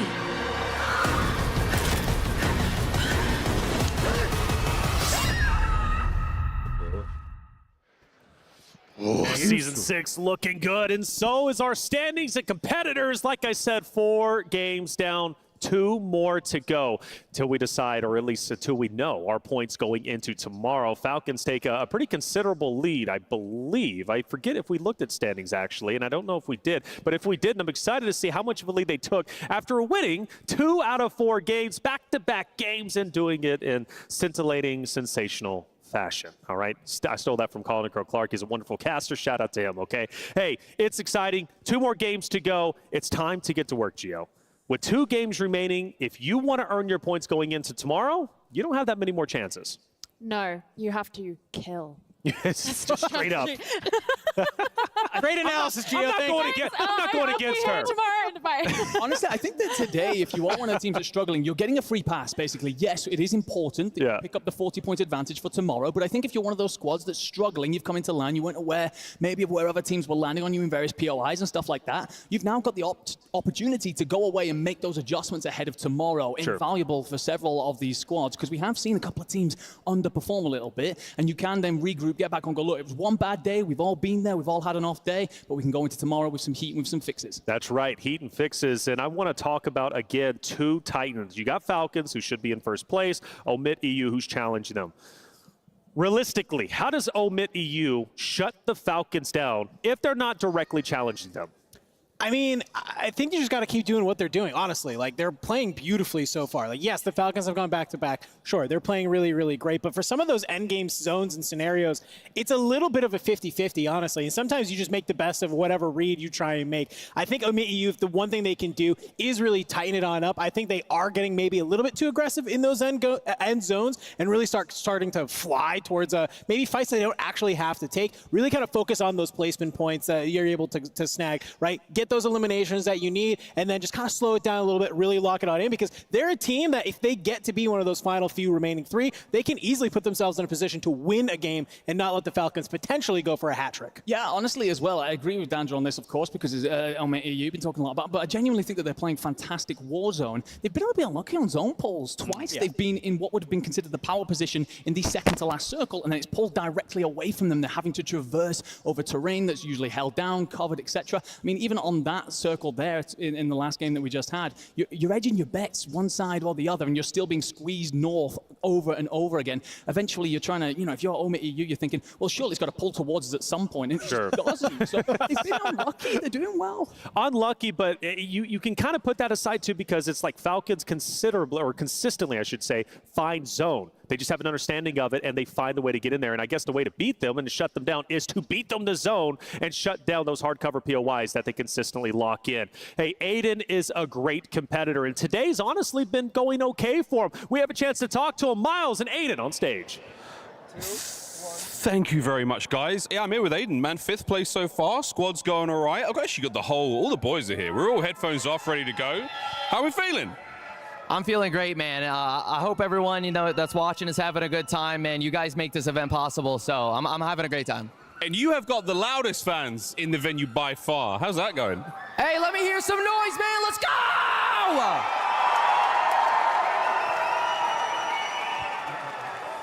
Nicely done. Okay, final few games today. What's the game plan? Any changes you're making that you want to share? Obviously, your opponents are listening, but is there anything you want to bring up?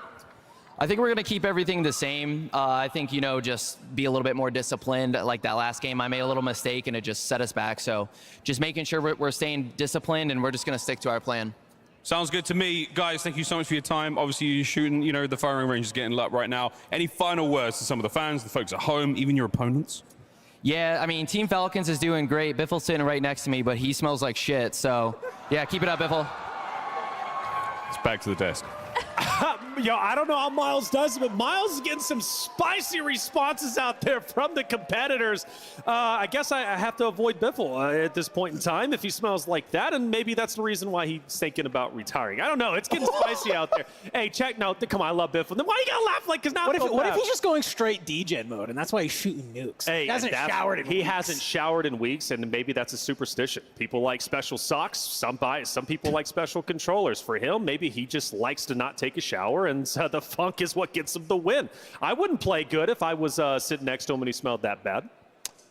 Honestly, not 100% sure what to say about It's okay. that. But It's okay. It's all right. What I'll say is that there's a reason, by the way, that we don't do listenings very much with Biffle, Soka, and Shifty. They do talk some weird smack, and you know, I'm all for it. They're very confident gentlemen. However, yeah, there was a couple of moments in there where even Miles was a bit like, what's going on? So yeah, but the confidence is always key with them. They're absolutely, you know, we've been around them. You feel more confident after a conversation with them because of the belief that they have in themselves. So, you know, as a trio, doing exactly what we expected. Talk about, you know, if it bleeds, it can be killed. Well, That's right, they yeah. stemmed that bleeding pretty quickly. There was, I forget who it was on the Falcons, but we tweeted it out from COD _esports, and it was who's the most rated player competing in the global finals, and one of the Falcons players said it was Aiden. So maybe that's why there's a little bad blood there. Fifth place, not bad. We actually haven't had a chance to really see them too much on stream, on broadcast, but make no mistake, they're absolutely there. They're slaying out. They're a great team. Throughout the qualifiers, they were great. You know, you look at certain teams, and I said it through the roadmap, there were certain teams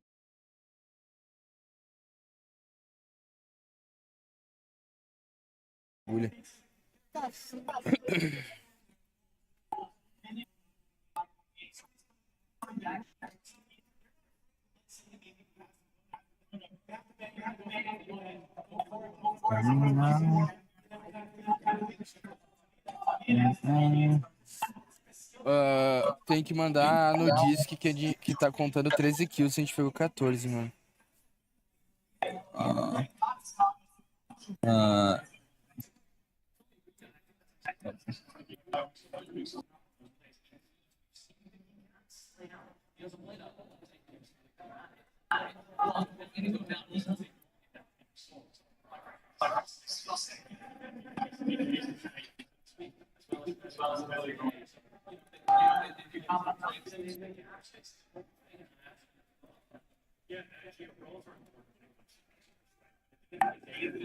The last game.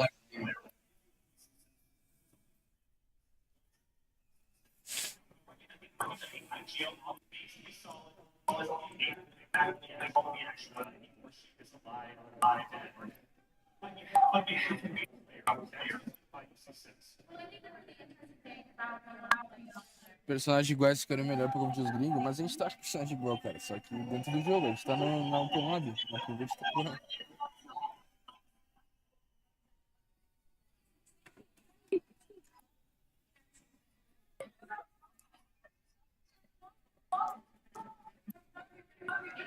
Pô, a gente sabe jogar esse lado do mapa, hein, mano. Toda safe fecha a gente naquela casa, que A todo gente mundo vai bem. Saudades feira, não.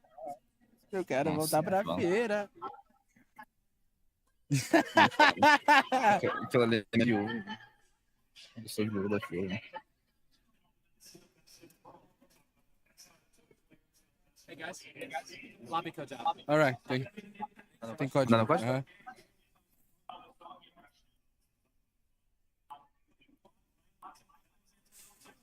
É, imaginei.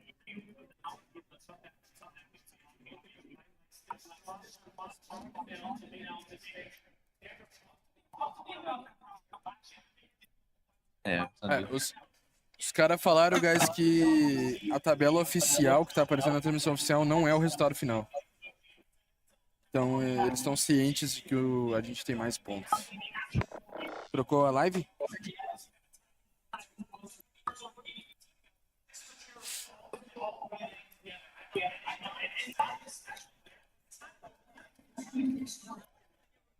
Então, estamos em 14º mesmo.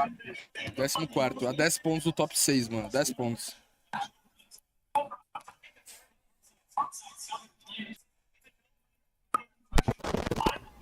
Dá pra ir buscar esses 10 pontos. Dá pra ir buscar.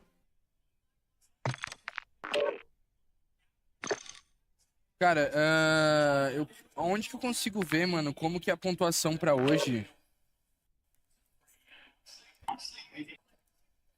Não, tipo, eu digo, se tu pegar top 6, tu ganha quantos pontos pra amanhã, tá ligado? Ah, não sei. Não é. Não, esse é o número de... Dá o perfil, dá o perfil, dá o perfil.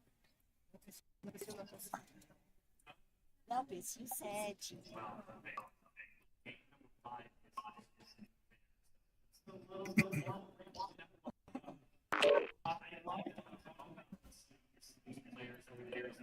Começa.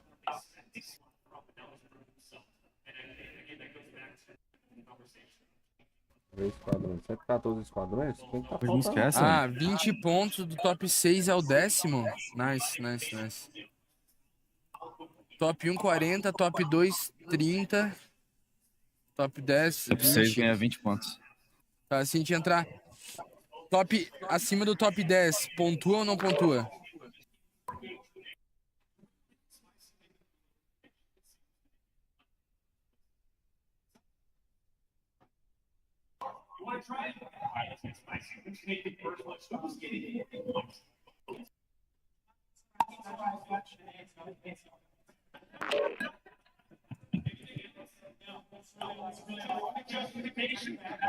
Top 75 11º ao 20º ganha 15 pontos, tá? Ok. Então, se terminar agora, a gente tá com 15 pontos amanhã. Tá, beleza. É, igual.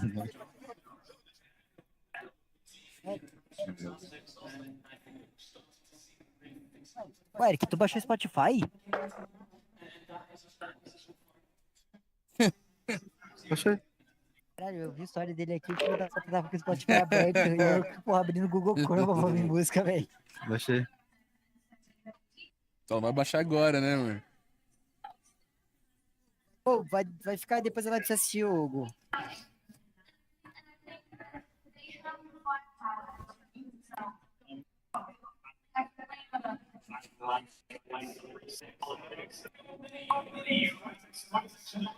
Será que eles conseguiram consertar o preço do bicho? Pô, acho. Deixa eu ver qual time que tá faltando. Falta o deles, mano. Ai. Sabotaram. Imagina. Cara, se ele não consegue jogar uma partida, já ia ser absurdo. Mas ele Tipo assim, a burbura que ia dar, mano. Aham, papo reto. Demorou, tio.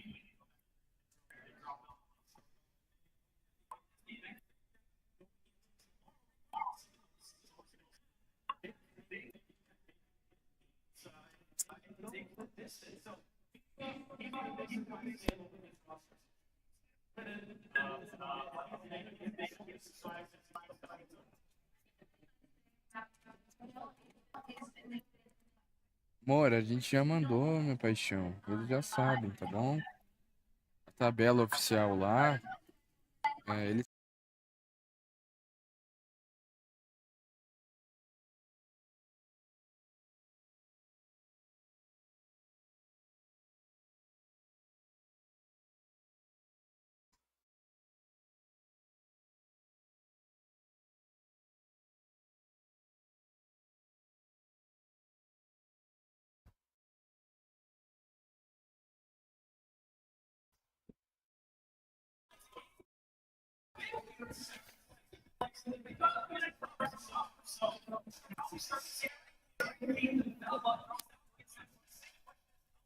Pô, tava quando viciou em Many Man, velho.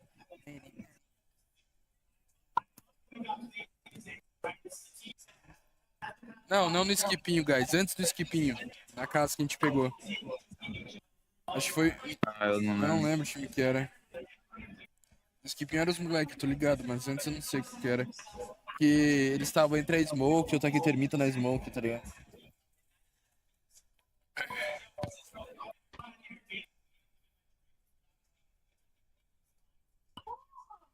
Classe, pode crer.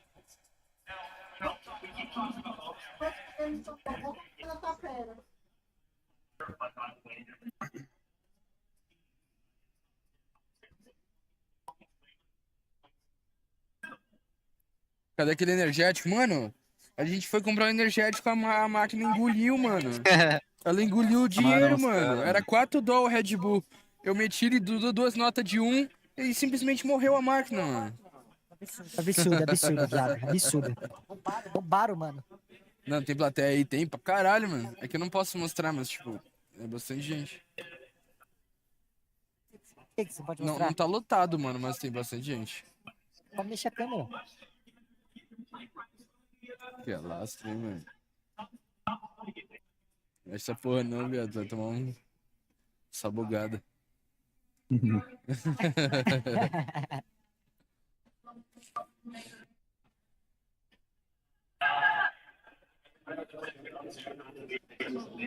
O cara tá também pra ser roubado pela máquina do Zé. Saiu do Brasil pra tomar golpe em Vegas. É, mais uma partida igual essa, a gente pega papo de top 5, mano. Viado, eu acho muito da hora as máquinas diferentes daqui, tipo, acho absurdo, mano. Você pôr $1 e pegar uma Pepsi, tá ligado? Mas vocês têm no Brasil, caralho, tu bota... Eu sei que tem, mas tipo, sei lá, tipo, aqui, da hora, A mano. maioria das máquinas só bota $1. De estar nos Estados Unidos já é diferenciado, é isso? Já é isso, é sobre isso, é muito sobre isso. Pode crer. Por exemplo, pessoal, caras do cassino, 24 horas.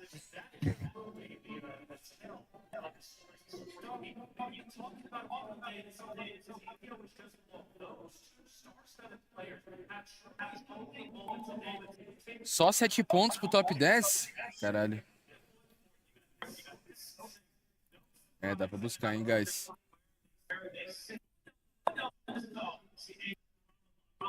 Pô, valeu, Sumek. Obrigado pelo sub aí, viu, mano? Pelos 10 gift. Guys, Mano, não tem como... Caralho. Não tem como eu agradecer, não, guys. Tipo, tudo que tá rolando aí, porque eu não tenho nem alerta, não tô nem vendo o chat, tá? Quando eu chegar em casa, pode ter certeza que eu vou agradecer todo mundo aí que tá fortalecendo, mano. Que tá apoiando, tá torcendo. É nóis demais, mano. Obrigado, viu?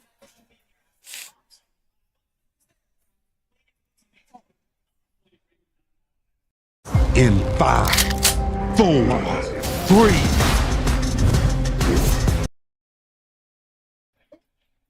Ah, pode crer, Azul. Pode crer, é verdade, você.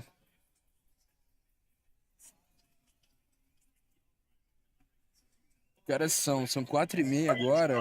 Tem mais duas. É. Agora vai ter mais Tem uma. mais duas trio e uma solo. Tô falando que vai ser 6 partidas hoje. Será que vai ser 5 partidas trio e uma solo? Por quê? Porque falaram que vai ter 6 partidas hoje, mas será que vai ser 5 partidas Falaram trio que é e uma 6 solo? hoje? É, 6 partidas hoje. Será que não é 6 trio, não? Eu acho que é 7 no dia, mano. É 6 trio e uma solo. Deve ser 7 no dia, pô. Também acho que vai ser 7 no dia. Ó, o Juca Senna mandou um beijo na sua careca aí, não. Beijo. Quem? Beijada. O Juca Senna. O Juca Senna. É, 6 trio, uma solo, né? É isso mesmo, tá certo. Tá, Nossa, então vai ter que jogar solo, a gente velho. tem mais 3 partidas hoje. Vai mais 2 horas, eu acho, mano. Dançando no Brasil. Vai acabar lá pelas 8, eu acho. Aqui. Vai acabar o... É, vai acabar lá pelas 8.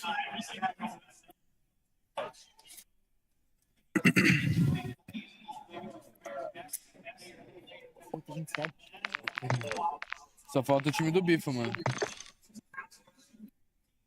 eu ver se eu jogo alguma coisa ali acontecendo. Nossa, que tem um pessoal da produção ali, é sacanagem. Cara, por que tem uma pessoa com meu nick que é um salve digita 1? Que porra é essa, velho? Fui hackeado, mano. A Carol entrou no seu PC. É, 100%. Susto, velho. Que susto, louco.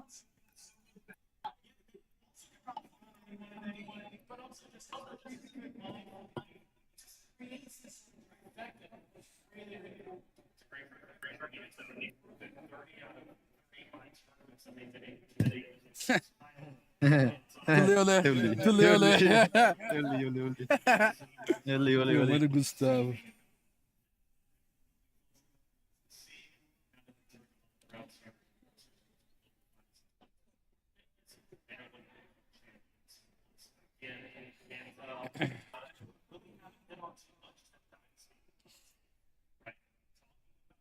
biquirinho. Como? Cadê meu aqui?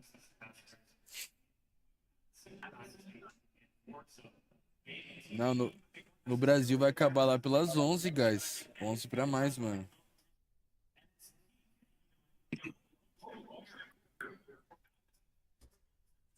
Eles são vinculados a alguma org, tipo lá. Pô, tá bem embaixo do nome, patrão. Tá ali, ó. No meio da tela, BD Bença, pai. É a collab da Black Dragons com Bença, mano. Estamos representando. É de bem isso aí, filho.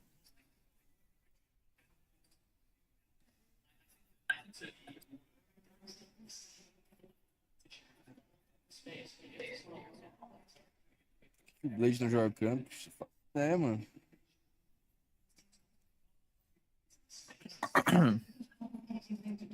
Só sei que a gente não comeu nada até agora. Eu comi só um XQDLzinho. Um sneaker, eu comi um sneaker. Você vacilou, viado, porque tinha uns pãozinhos Tem lá, uns pão uma forte, né? mortandela fortíssima, mano. Tava recheado, a coisa lá que tava era bom, velho.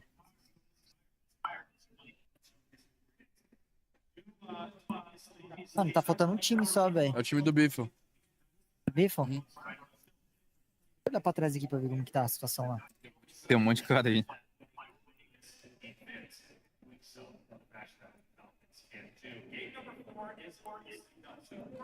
Biffle no auge ou Nine no auge?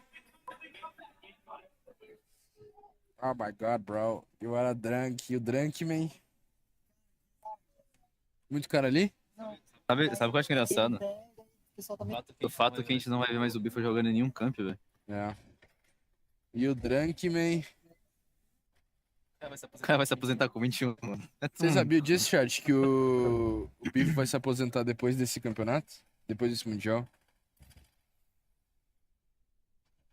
Bife? Da onde, mano? O Bife é novo, doido. Mais novo que o Risoca. Ele não mais vai jogar competitivamente. Não, viu? Falou que ele cansou de jogar competitivo. Mentira. É real isso que eu tô falando, é real. Não é rumor não, é real. Ele falou que ele só volta a jogar competitivo se o competitivo do Warzone ficar sério, tá ligado? Tipo, tiver uma liga igual a CDL, tá ligado? O Warzone League, essas coisas. A gente jogar com o cabelo preso?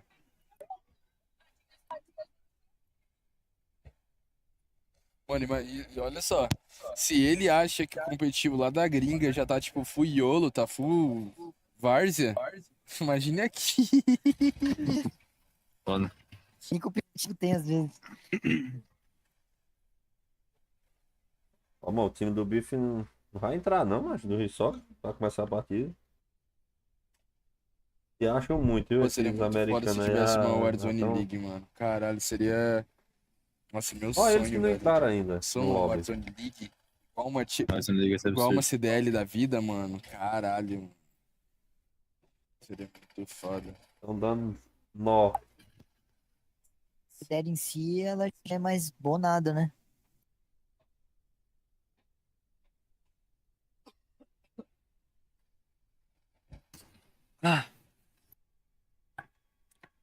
Tô com vontade de levantar pra ver quem eu tô usando. Toda hora escondendo meu rosto aqui, velho. Ó, Flash, olha pra cima aí. Nossa, verdade, foi assim. Seria muito fechado pra gringa, acho que não seria uma boa opção pra nós. Eu não devia ter feito isso aqui não, viado. Tá chamando pressão, mano. Nossa, o sangue foi pro cabeça. Ai. Mesmo que, tipo, sei lá, vamos supor que surge uma Warzone League e é só na gringa, mano. Só aqui, tá ligado? Isso já teria um impacto mundial muito forte. Pra todo mundo isso aí seria bom. Mais empresas entrariam com orgs, etc.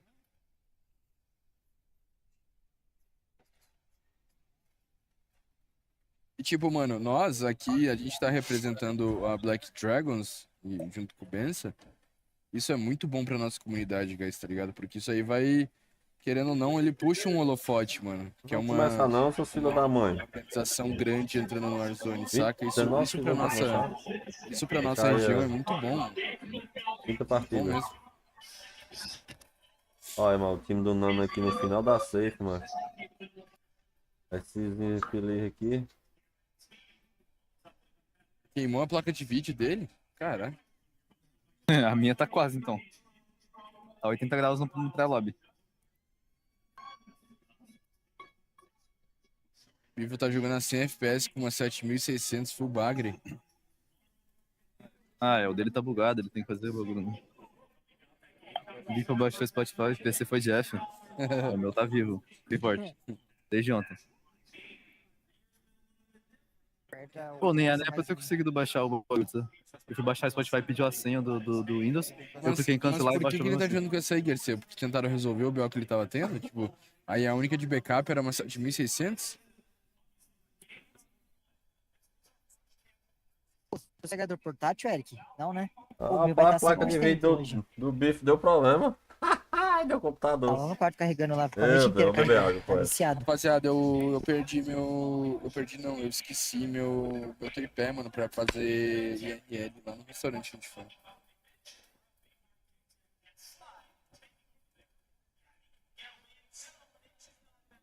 Eu vou ter que comprar um tripé. Qual é a placa de vídeo mesmo que a gente tá usando? É uma A gente tá usando AMD. uma 7900 XT. Ah, 7900 XT, guys, da AMD. Eu tô pensando em comprar estabilizador já, mano, só que ele é caro. Estabilizador de chave. É caro demais. Sim, cara. Coloca o bico pra jogar no PS4. Bota no FPS. Ó, 240 FPS.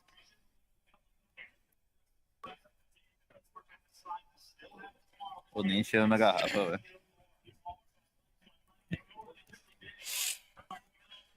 Nossa, a água aí tá choque de mano.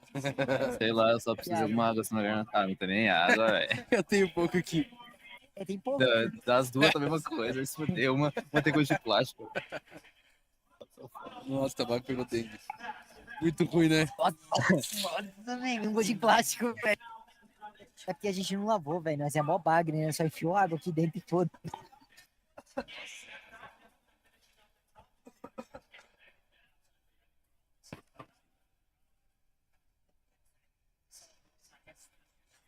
Vocês são a mesma Code Next? Por causa do pessoal Code Next. Ah, o Vieira falou que é. É igual o Code Next. Nossa, e o BO6 estava pesado daquele jeito? Eu achei que o BO6 ia ser mais leve, mano, mas tá pesado pra porra. Ô, Azul, a gente tá afim mesmo, mano, de ir na Best Buy depois do camp e comprar. Eu preciso comprar um tripé, mano. O Reaper lá, ele precisa comprar um iPhone, ele vai pegar.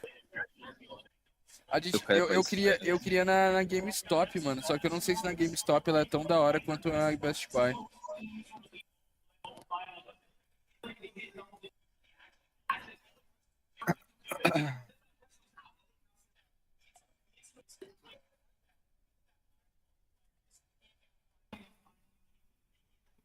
Mano, com uma cara descansada, descansou pra amanhã. Nada, pai, tô suave.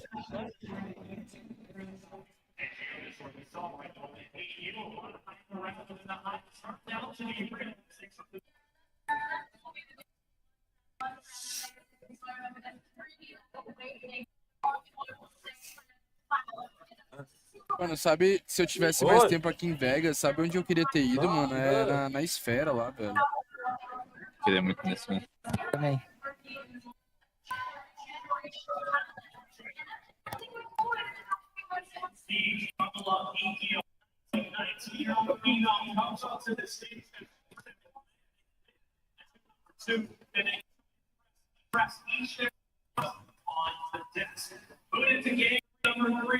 Hoje é o UFC na esfera?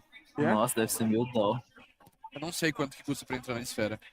Mano, o UFC é muito caro, ainda mais na esfera. Mano... Eu tenho uma proposta simples pra te fazer. Você vai passar 10 horas assistindo esse curso gratuito para que você não tenha mais que passar 8 horas por dia aturando o seu chefe chato num trabalho que você não gosta de fazer, que você faz só pelo dinheiro e ainda assim te paga mal. Se for para ter um trabalho só pelo dinheiro, que você trabalhe com alguma coisa que ainda bote dinheiro de... Um mês fora de casa, mano. Meu cantinho. Vai começar não, essa porra, Não, mano. eu volto pra casa. Aí depois de um mês eu falo, por favor, eu quero sair. Não tem ninguém lá, tipo, na cidade. Tem lá ninguém, tipo, como assim? Só a família e a Não, Caroline. tipo, Mano, tem a o Caroline pessoal. é minha família, caralho. Tem um pessoal da minha escola que tá até 7.908 pessoas. Meu Deus, por que ele falou isso, velho? Era óbvio que a Carolina é sua família, mano. Você mora com ela também. Family. Tá casado, hein? Sabe, tá ligado? É family. Tá mil, Qual que é a placa de vídeo nossa? tá $1.000 o UFC. Eu tô pra conseguir um ingresso pra vocês. Opa! Que isso? Opa! Aí é legal. Eu tô jogando no controle, pô. Tem quantos MT no camp? Tem 3? Huskers, Bradman. Tem mais um. Que eu vi ele. Você lembra daquele maluco no elevador que ele tava com o É Skypad? verdade, tava com o Skypad. Ô, guys, sabia que o Huskers tava usando a camiseta do Tony? Do Tony. Aquela camiseta que o Tony joga um controlinho no lift, tá ligado? Ele gostou dessa camiseta, né? Real Demon. Vamos, Nando, estou telando aprendendo com vocês, vambora. E aí, Dor, suave, pai? Entrou? Não. Entrou? Não, mano. Não, eu tinha caído um. Mas esses homens vão entrar não, mano. O time do Risoca. Demora, velho. Demora é essa, mano.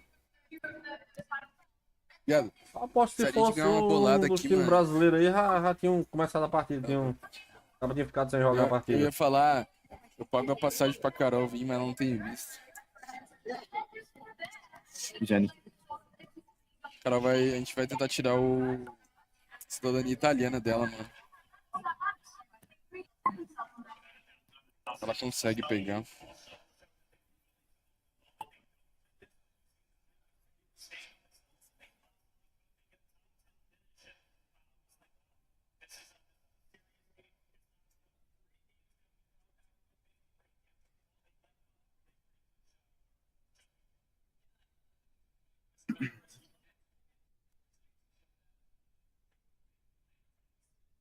Demora, né, mano? Demora medonho.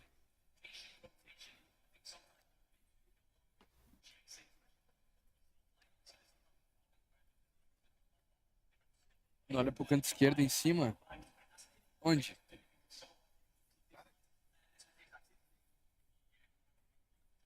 Olha lá, ó. Tu tá de verde? Dale, meu bruxo. O azul, ele tá aqui no chat, Summit. Ele tá lá, ó. Lá no 106, de verde. Lá em cima. Olha lá. O Eric é vesgo, mano. Ele não viu ainda. Lá, ó.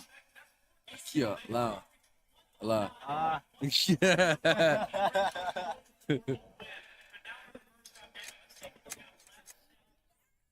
Da hora, né? Uhum. Tá 15º, tá errado ainda, guys. A gente tá 14º. Pelo que tá aqui no Discord, a gente tá em 14º. Não, agora atualizou. Agora é a tabela final. A gente tá em 15º mesmo. É isso aí. Caramba. 15º, ó. Pra gente pegar top 7, mano, a gente precisa de 10 pontos, cara. 10 pontos a gente entra no top 7. Pra gente pegar top 10, mano, é 7 pontos. Cara, mais uma partida big, guys. É mais uma big, mano. Mais uma big.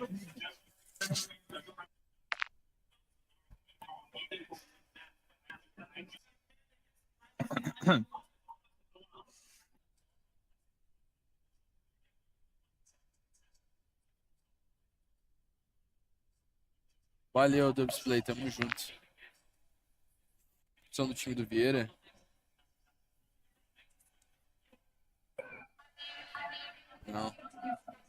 Não sei, deixa eu ver aqui. Eles estão em 36º, guys. Time número 26. É.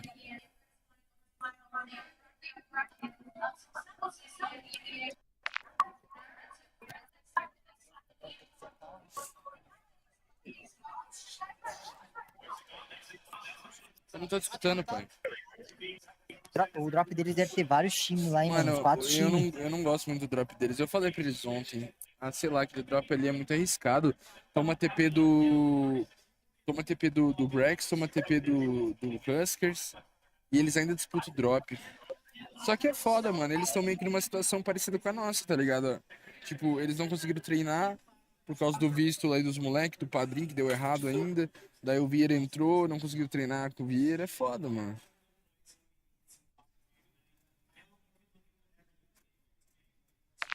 O Bifo, time fight. 36ª posição. Caralho, Se que fosse o demora da padrinho, porra, não tava mano. nessa posição, não. Alguém tá vendo a transmissão oficial ou a live do Bipo, sabe como tá o andamento aí, velho?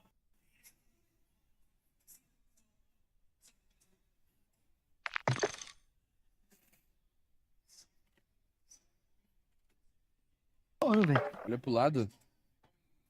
Ah, mano, ele tá no meu corredor, mas não dá pra saber.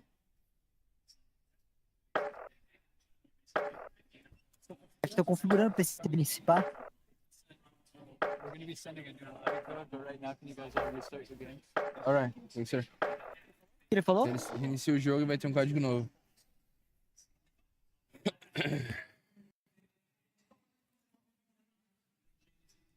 Nossa, eu tô largadão aqui, viado. Olha a estada do tabaca, mano. Isso tá... Deitado, confortável. Eu acho que o importante é estar confortável. Fala aí. Pô, eu quero ver na transmissão oficial. Falaram que elogiaram a nossa rotate, mano. Quero ver o que os caras falaram.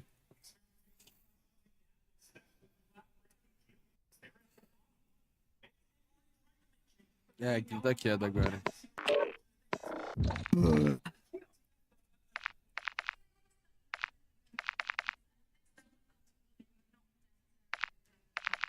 Fazer arte da transmissão? Ah, quando eu voltar pro Brasil, eu faço. É um Meet Nux, né? Caralho, seria muito foda a gente pegar um top 10, mano. Seria absurdo, velho. Só de estar na primeira página, mano. Top page, seria absurdo, mano. E perdeu pra botar na internet daqui também.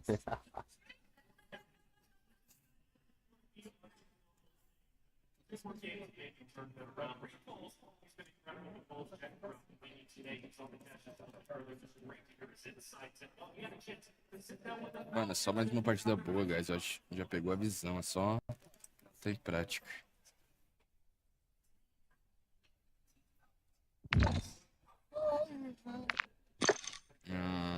Ai, como eu queria um Red Bull. Tá me patrocinando, então eu queria um energético. Sit down with the Falcons and hear how they're feeling about the global finals. What's going on, guys? My name is Hector, aka Repulse, and today I will be interviewing Team Falcons. Boys, how are we feeling, man? Talk to me, how did this team come together? Quero ver esses palhaços, não. Boa.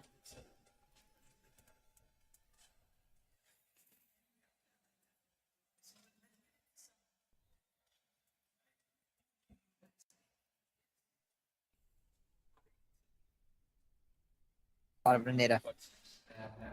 Pessoal.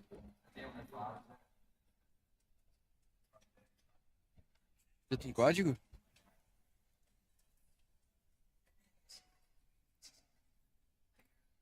Tá, vou colocar o código. Os dois. Ah, só não chega, né, guys? Porra. O jet lag tá absurdo pra mim. Meia hora parado aqui, mano. Hã? O jet lag é absurdo pra mim. Eu também, mano. Eu tô todo zaralhado do jet lag. Todo zaralhado. Pô, aqui é 4 horas de diferença, mano. 4 horas é 4 horas, não é? 4 horas é 4 horas, mano.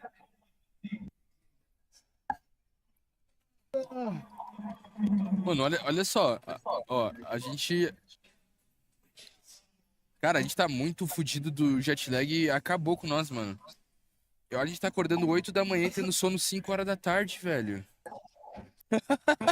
Pô, deu 4 da tarde. Caralho, mano, a gente tá muito ferrado do jeito Que horas foi ontem? Sei não, não sei não. Que era, tipo, o que lá? 4 horas da manhã? É. Tá ligado? Tipo, sarça. Que horas foi que a mulher tava fazendo um discurso ali e tal? Mano, eu dei uma piscada legal, velho. Eu também. Eu falei assim, Ela apontou assim pra mim, eu achei que ela tinha imaginado que eu tinha dormido, É, mas ela falou, aí levanta a ela mão. falou pra fazer wave, tá ligado? Aí era eu, tá ligado? E eu quase cochilei, mano. Eu falei, ó. Eu era logo o primeiro da fila, velho. Eu acordei assustado também, velho. Eu acordei muito assustado, velho. Olá! Olá! Let's go! Let's go! Querendo enganar quem, o Reaper levou todo mundo pra noite ontem. Mano, o Reaper é muito pica, velho. Mano, a gente tava voltando do cassino, né? Era meia-noite, eu acho, daqui. Aí o Reaper falando, nossa, velho, esse cassino vicia muito. Se eu acordar umas 4 horas da manhã, eu venho jogar uma fezinha. Aí eu vi, que porra é essa, Reaper? A gente tem campeão amanhã, cara. Nossa, mano, muito bom, mano.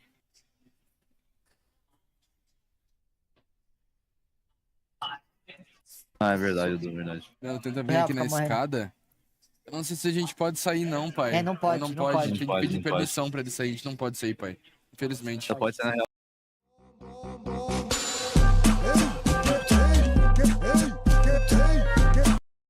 A gente consegue. Eles não deixam a gente sair. Ou depois de a gente sair também, ele não consegue falar com a gente lá fora? Não consegue?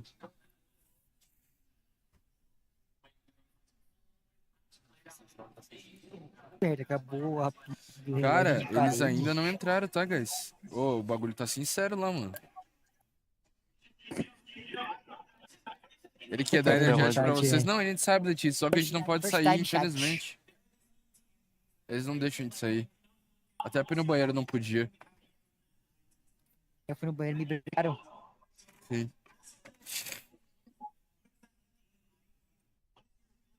Ganhou algum brinde por estar no Mundial? A gente ganhou uma garrafinha. Que essa garrafinha... Uma camisa. Essa garrafinha tem até uma fita aqui tampada de marca que não pode ver. Pô, sabe que eu vou ter que estar tirando isso aí depois saber qual marca que é, né? Eu também, quero muito saber. E uma camiseta. Eu perdi a minha, né? Só isso. Até agora. Eu vou ter que subir lá e pegar, velho. Eu vou subir lá e crachá. pegar outra.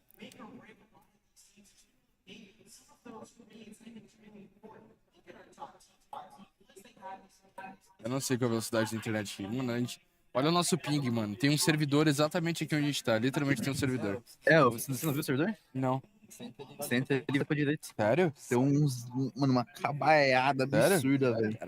Eu mostrei pro tabacudo ainda, falei, mano, tabacudo olha direito. Uma cabaiada, não é uma cabaiada gigantesca. É um blocão assim, gigante, cheio de cabo.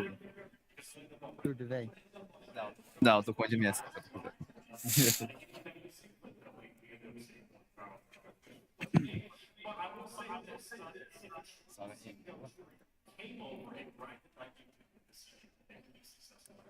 Foi. Vai rodar. Vai rodar. Toca, bicho. Ele foi o primeiro a entrar. Tá indo até sozinho. Foi. Só um ainda. Falta o shift. Só um.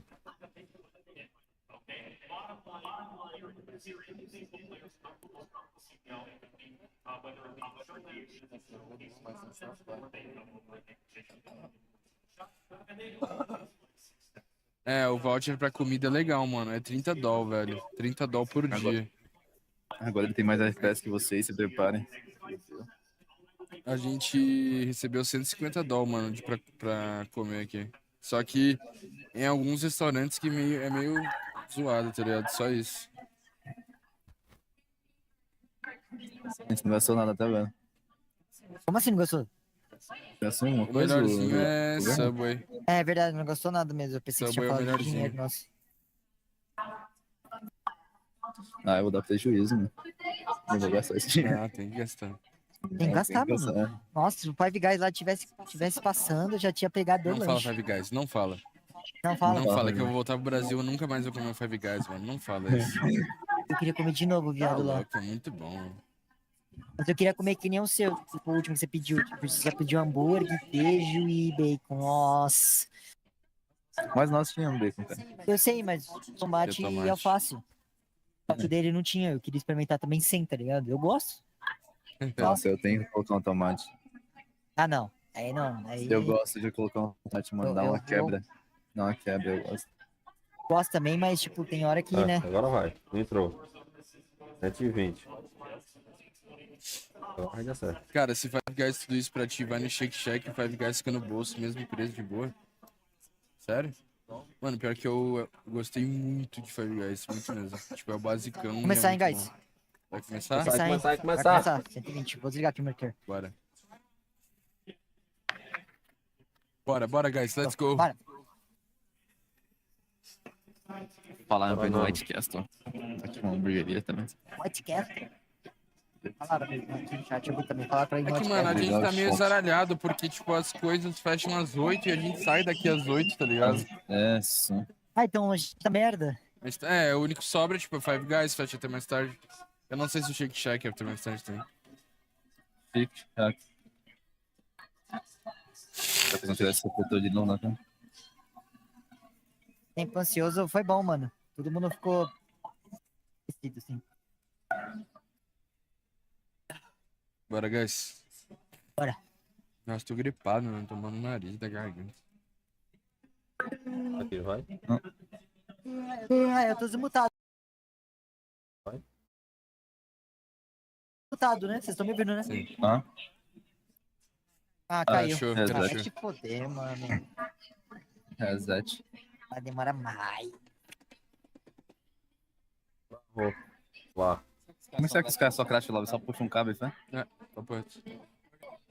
Tô lá. It's gonna be a reset? Alright. Okay.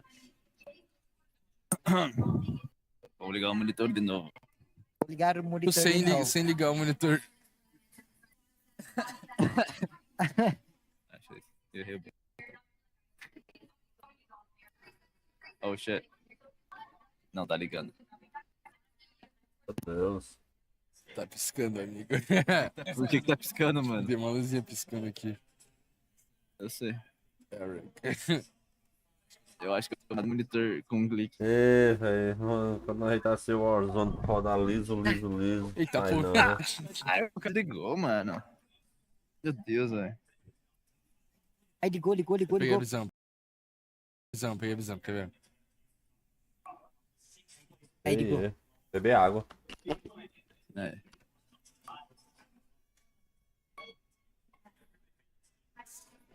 Mano, a gente tá no monitor. A gente tá no monitor OLED. Da Corsair.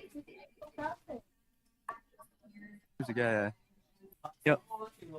Can I get some water? Yeah, of course. Can you restart all your games? Yeah. Reinicia o jogo aí, Tabaca. Eu sei, eu entendi aqui. O cara foi buscar água pra mim. Gold. Hã? O cara foi buscar água pra mim. Tu pediu? Aham.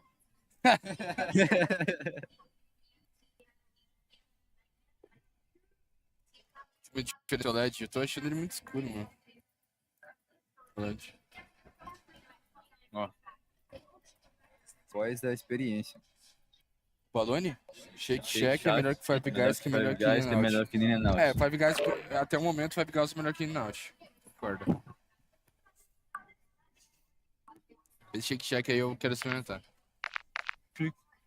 Eu tenho muito milkshake de ontem no Five também, mano. Nossa, mano, ô, voltar pro Brasil tem que ir pra CAD, hein, mano. A gente tentando abrir a porta. Eu falei, ué, será que tem que puxar ou empurrar? Eu empurrei e não fui. Tava escrito push, aí eu tava puxando mesmo, tá ligado? Eu falei, pô. Cara, meu filho tá doendo, mano. Aí eu fui dar um empurradão assim na porta, a porta tava trancada. Eu falei, caralho. Aí a mulher falou, ó, tá trancado. Eu falei, opa. Essa porra vai começar não. Meu, vocês. Tentando entrar. Foi.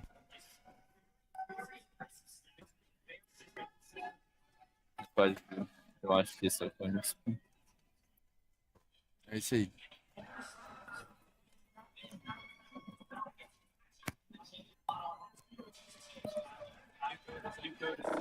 Okay, thank you so much. Okay, que bagulho.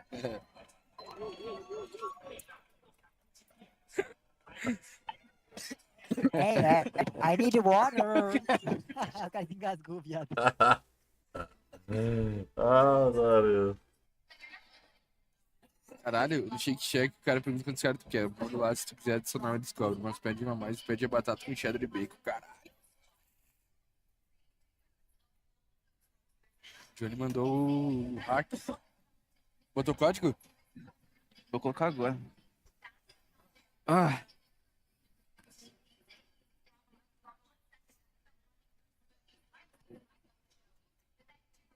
Ah.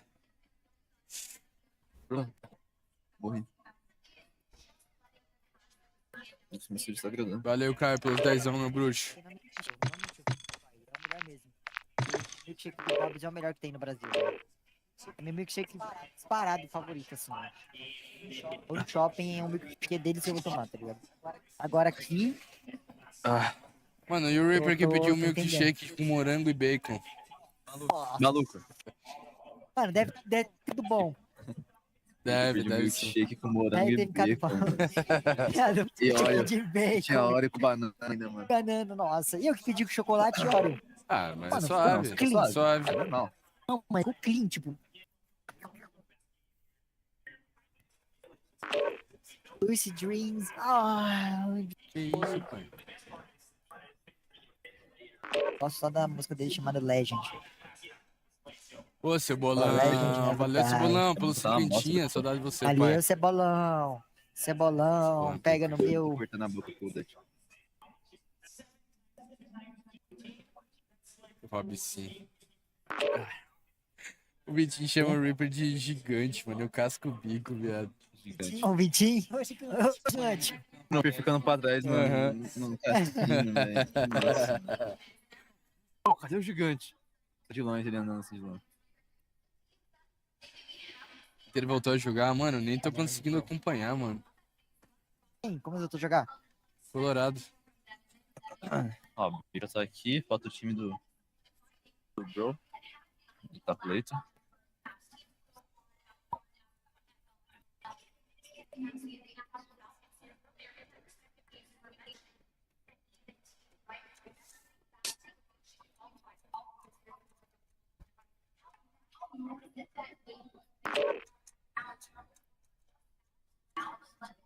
Valeu, Flames.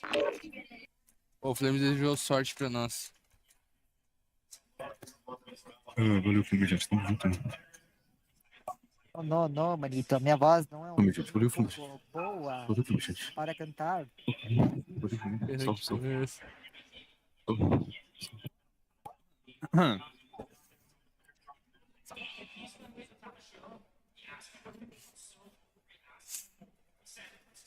Ai.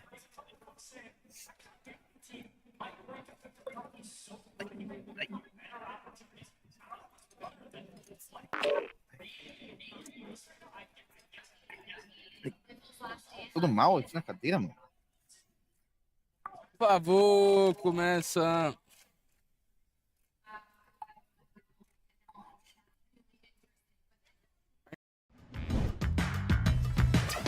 Novas features que chegam como um headshot para eliminar o lag, ping alto, perda de pacote e disconnect. Valorant lagando? Use Traffic Shaper para mais aces. FPS dropando no Fortnite? Ative FPS Boost para mais kills. Disconnect no meio do LoL? Vem de Multipath para mais vitórias. Tiltar por travar é passado. Curta o futuro dos games powered by AI. Acesse já exitplay.com.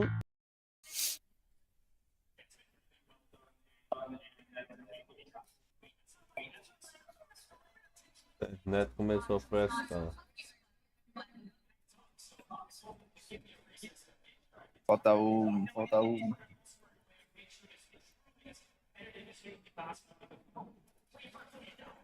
Tu almoçou, né, mano? Tô com fome pra caralho, né?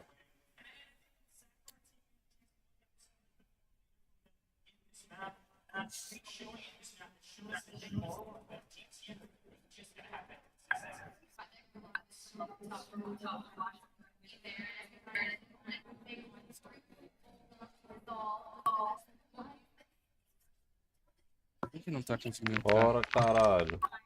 Agora é outro cara que não tá conseguindo. Time do Clown. É o Leomário. Padrão do Clown. Não, Lil Mario, não. Leomário, Clown e Leonard. Vitinho, Ripper e NG Vieira. Olha, tudo na Beronésia, ó. Não tem nem um Steam aí, ó. Vou virar o Arthur, mano. Tem que jogar porqueira na plataforma Steam. Tudo na Beronet. Olha isso não, meu. Teve um final triste. Eu chorei com aquele final, mano. Mas eu tive o pior final, mano. Que? O do Arthur Marion. Red Dead Redemption? Eu tive o Arthur pior Marion. final, viado. Primeira vez que eu joguei, eu tive o pior final. Eu falei, nossa, mano. Pior final feliz? Final Verdade é mó ruim. Não, não é ruim, não. Na verdade é bom pra jogar com 2 pregos nos olhos. Realidade Redemption é muito bom, mano. Você tá no começo do jogo, mano. Quando você sair do começo, melhora. É, pra caramba, mano, é muito bom esse jogo. Eu vou jogar de novo, Aquela parte... Eu tava jogando. Aquela parte na neve ali, mano, ela te destrói, mano. É muito ela chato, é muito chato. Mas é rápido se você terminar. Mas o problema é que ela não é rápida, né? 50 minutos tu termina ela. Que isso, pai? Eu já fiquei jogando aquilo ali mais de 1 hora e não terminava. A parte da neve é 3 horas fácil. Ué. Ah, tá todo mundo, né? Falta um ainda, mas já entrou o Leomário e falta um ainda. Ah, falta do Pocket agora. Ô, valeu, deu ruim. Valeu pelos 10 gift, viu, papai? Tamo junto, meu bruxo. Valeu pelo sub também. Valeu pela moral aí, meu mano.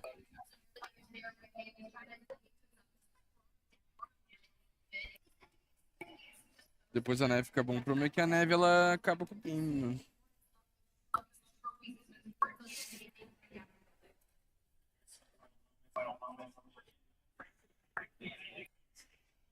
Nossa, tô ficando com sono já, guys.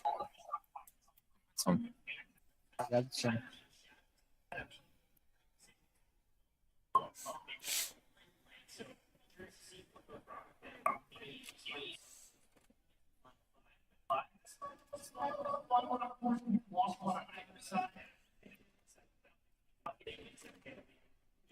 Tá, mas eu não entendi o que tá faltando agora.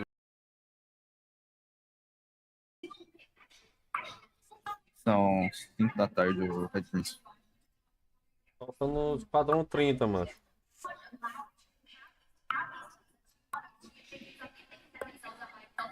Padrão... Mas a carta em último junto com o Rocket, aí tá o standard também. Cidade de Ostend, tem 25.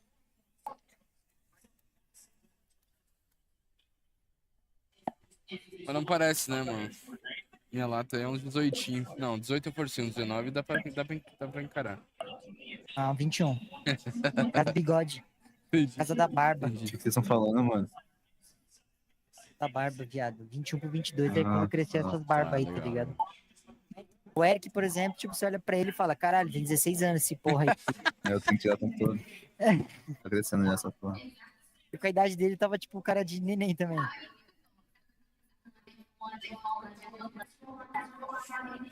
Ah, olha esse cara aqui, pô. Tá full na maldade, viado. 25 de Warzone.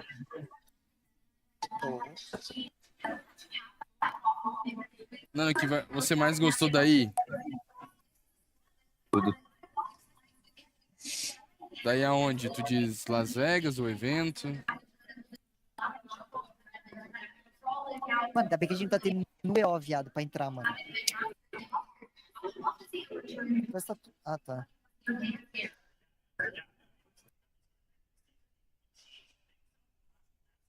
Eu preciso de ajuda! De Las Vegas, o que eu mais gostei de Las Vegas. Agora vai. Agora vai. Vai sair. Agora vai. Eu acho difícil falar uma coisa específica, eu gostei de tudo. Ah, do cassino, hein, mano? O fato do cassino do aeroporto, né? Não. Alô, tá me ouvindo? Tô. Mano, é surreal o cassino. Começou, bora, guys. Bora. Tchau, chat. Tchau, chat. Goodbye, little kids. Assim foi surreal de bom mesmo. O FPS tá bugado, tá? Quicado. O FPS tá bugado, Tá? 100%, aham. Tá com de FPS? Use esse tempo pra praticar tá bugado, A luta de verdade é em breve. Deu uma lagada antes de começar, não? Não deu nada não. Deixa eu ver.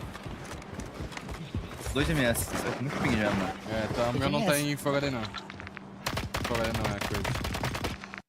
Foi salvar. Bora, Infert, dando refrag aqui, pai. Agora sim.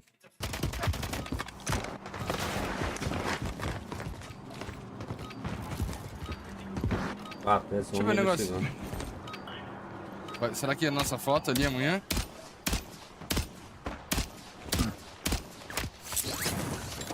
Não, até. Não quis falar nada, só falando das O cartaz do campeão, mano. Meu mano de sniper, velho. Olha que cara doente, mano. Tá um L. Cara, é muito bom, viado. Bora, let's go. Nossa, longe, hein? Olha o pessoal gritando de alegre, começou. Mas, mano, esse drop aqui vai dar pra gente tirar bastante info. Se vai ter o time do Almond, se vai ter o time do Chupisca lá. Quê? Não, mas o... Passa o bagulho aí, mas não. Passa pra mim também. Ah, volta pro plano. Vamos acabar com isso.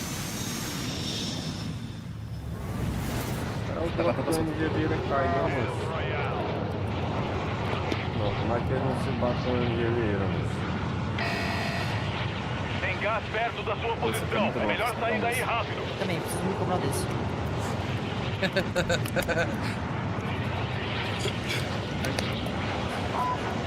Bora, guys.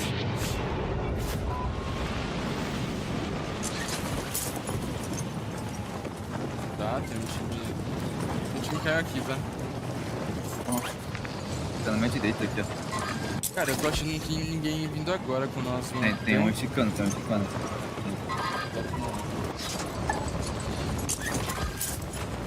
Eles estão atrás de você ainda. Mano, é os caras que eu chuto pra aquela na esquerda lá, pô. Ó, eles estão indo aqui também, mano. Eu acho que estão indo lá pro tá? Deve que tem um reizinho. Não, ele guivou, eu acho. Não tem ninguém indo pra lá, não, guys. Pá. Tem um embaixo de você, tem um embaixo de você. Não guivou não, ele pegou bala pra ficar mais rápido. Tá, vocês querem cair posto? Tem um atrás de você, tem um atrás de você. Ele guivou não, ele tá indo posto. Cadê esse cara posto comigo? Cadê esse cara posto comigo?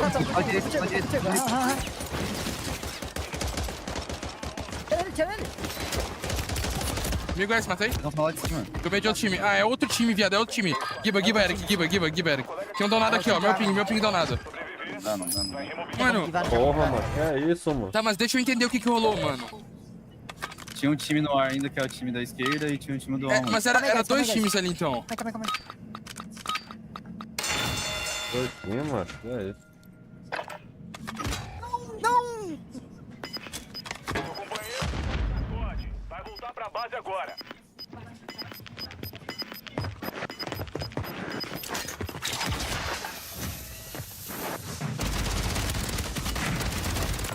Ai, mano, isso? Você mereceu a remobilização, soldado. Valeu, mano. É, mano, eu ganhei kill, guys. Eu ganhei kill. A gente fightou com dois times. Eu ganhei kill, mano. Eu sabia. Não era um time só. Era dois times, Hidden pra cá, pode ir pra lá se você quiser. Hidden Cat, jogo rápido. Aonde? Não tem ninguém pra lá. Hidden Cat, tem coroa. Vou tentar. Melhor, eu acho. Ah, não, pegaram a coroa já, viado. Acabaram de pegar. Colocaram o balão aqui, não vai pra lá. Tá, aqui é o time do... Pô, mas eles estão puxando ali, talvez? Eles já pegaram esse balão pra ir embora. Já não tem nada em volta aí. Não vou esperar eles... Eles passaram, acabei de ver.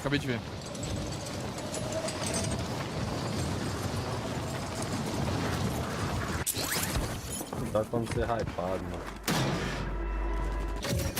Tem dinheiro ali nesse teste.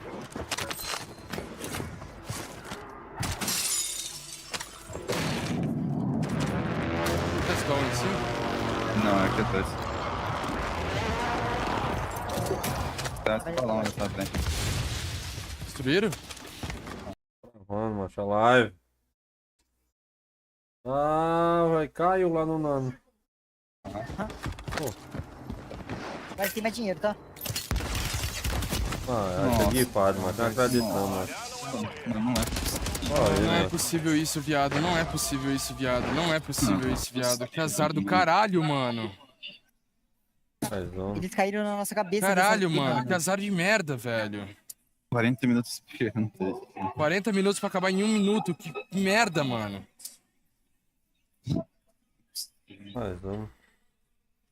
Cara, por que o time do H-Mod caiu lá dessa vez, velho? Será que tinha coroa?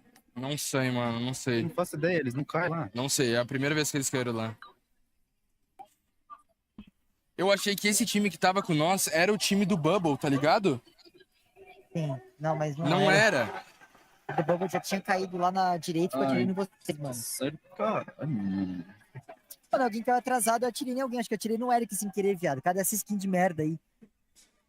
Tá todo mundo de Black Noir, velho. Mano, pior que algum de vocês caiu em cima do poço, velho. E vocês iam levar um rasgo. Vocês iam levar um rasgo do maluco que tava na direita ali do prédio, mano. Eu caí dando vault. Mano, ainda, sabe o que eu achei que ia acontecer, mano? Esse cara que caiu no Hide and Catch, eu achei que ele era o terceiro do time do Bubble. Tá ligado? Tipo, eu achei que a gente conseguiria isolar ele, e ele era o teammate do Bubble, a gente matava ele e ficava com o posto pra nós. Mas não era do time do Bubble, era o outro time. Ele era o primeiro de outro time. Eu jogo lá por detalhe, mano. Por detalhe, mano. Surreal isso, velho. Ah, que merda, mano. Caralho, que partida lixo, viado. Caralho. Ah, que bosta, mano. O H-Mod caiu ali, ele não cai ali, cara. É a primeira vez que ele caiu ali mesmo. Será que eles estão se fudendo no outro drop? Eles tentaram voltar agora? Caralho, que merda, mano.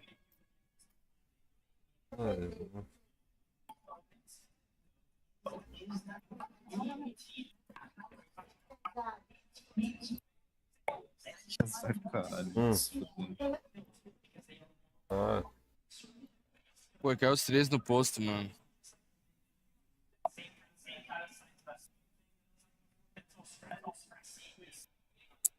Tô pensando, guys, o que a gente pode fazer se na próxima partida do Almond for lá também. Porque, viado, se a gente for fightar com o Bubble, a gente vai tomar TP, mano. Vai tomar. Não foi nenhum Bubble que caiu lá, mano. Foi o H-Mod e o Almond. Foi esses caras aí. Sim, mas o Bubble caiu na direita. Ele caiu no... Sim, mas é isso que eu tô falando, o H-Mod não cai lá. Sim, pois é. Ele do nada decidiu cair lá. Caralho, parece me esperando, mano.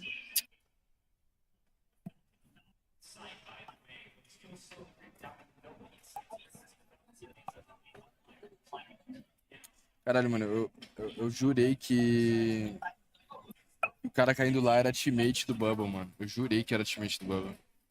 Porque simplesmente o Almond lá, o Gamod nunca caíram lá, velho. Foi a primeira vez em 5 games, mano.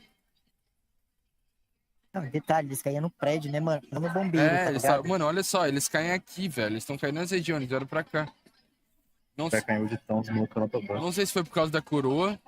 Não sei. Mas não tinha coroa no bombeiro. Ele tá... Mas tinha pra direita, tá ligado? Ah, mas pra direita. Queria velho. acabar a fight logo. Pô, acho que eles caíram ali pelo Hidden Cash. O cara caiu direto no Hidden Cash, mano. Será que ele caiu ali por causa da safe, mano? Por causa do Hidden Cash também.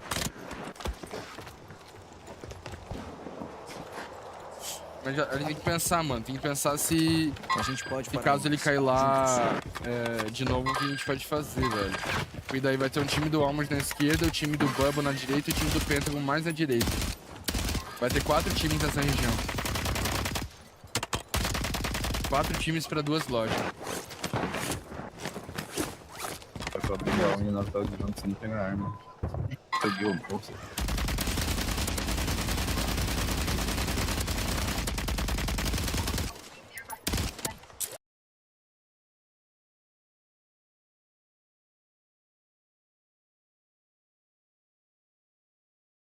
to let them lay siege. But you just see in the distance their Future parachuting on away. They're like, we've invested too much time here. Let's focus on our end game. Yeah, the home team, Vegas Inferno, are out of here. They said, yeah, I'm not interested in that fight. Off screen, I was going to say, this Falcon squad, they have had a big rotation. I believe they hit a zip across the water over to Old Town, fighting Cloud9. This is where Cloud9's been dropping all day today, and it hasn't been working great. And now down one, you know these sharks are swimming towards their prey. There's blood in the water, and this is what the Falcons are probably calling free kills at this point. We'll see what Cloud9's able to do. Joe movement king, unfortunately, when you get live ping, Biffle picks up the live ping. Ahsoka through the smoke, finishes him off. Very well done from the Falcons to make this Cloud9 squad even weaker. Yeah, it's really tough. The only one left standing, 4 and Jace grabs a vehicle and is just trying to get out of dodge. But that's a roster that when you think about that Falcons interview, right? They were talking about how free Cloud9 actually is. Maybe one of the most overhyped teams, and they're not where they want to be on the leaderboard. But if I'm going to have a bad day, let it be day one. There is so much more at stake tomorrow. Yeah, there's a couple of quick notes looking at our map. We're about to move into this new zone. You can take a look at it shortly. We're kind of actually headed up towards bottom of Seaport. That bridge, Seaside, Seaport, top side of City is likely we're going to end up. This is going to be a very interesting zone. On the far right-hand side of that zone, you're going to have Na'Vi gatekeeping some of those squads, maybe even the Falcons. And on your screen right now, this is the squad that's been here since the beginning. And, well, they're doing community things. They are finding kills even when they've been here since the beginning. This could be a slower game for them. They are trying to hunt their opponents because they know and they have the confidence to say we are the best team here. We know we can push fights even if we have a disadvantage like low ground. Look, I mean, this is the squad. They start on that ultimate high ground. They're just on the outskirts of their drop spot, but they have to be smart about where they're going for their engagements in order to rack up those eliminations, because we know they need a record-breaking game again to at least thrust themselves to the top of the leaderboard. They were 20 so points away from the Falcons, and you can't imagine that the Falcons are going to have a, less than 20-point game because they've already dropped their double digit, their 10, right? That was uncharacteristic of them. So you have to not only overperform for yourself,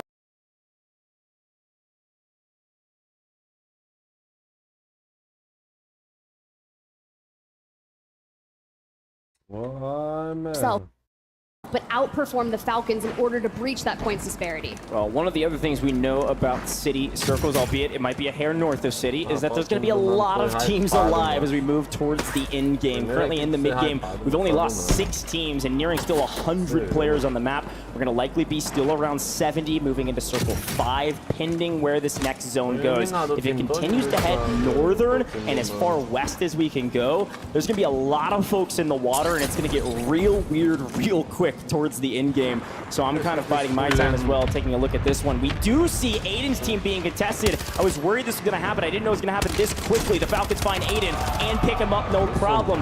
Now with the player advantage, they're going to try to push the equation as per the usual. Looking for the rest of this team as Zsmith gets cut down. Where is DJ Moss? Somehow the rat scurried out, hit the water, and maybe swam across the road. That's exactly what I would do. I would look for a regain, and you can see DJ Moss just underneath the bridge, just trying to get out, find a way to get the teammates back on in. Aiden Zsmith in the gulag, but hey, you never know. Will they be able to benefit? But DJ on the stairs here, a smoke to give him a little bit of reprieve. But we don't seem to have too many resources, so hopefully Aiden versus Robstar in the gulag, we can get on out.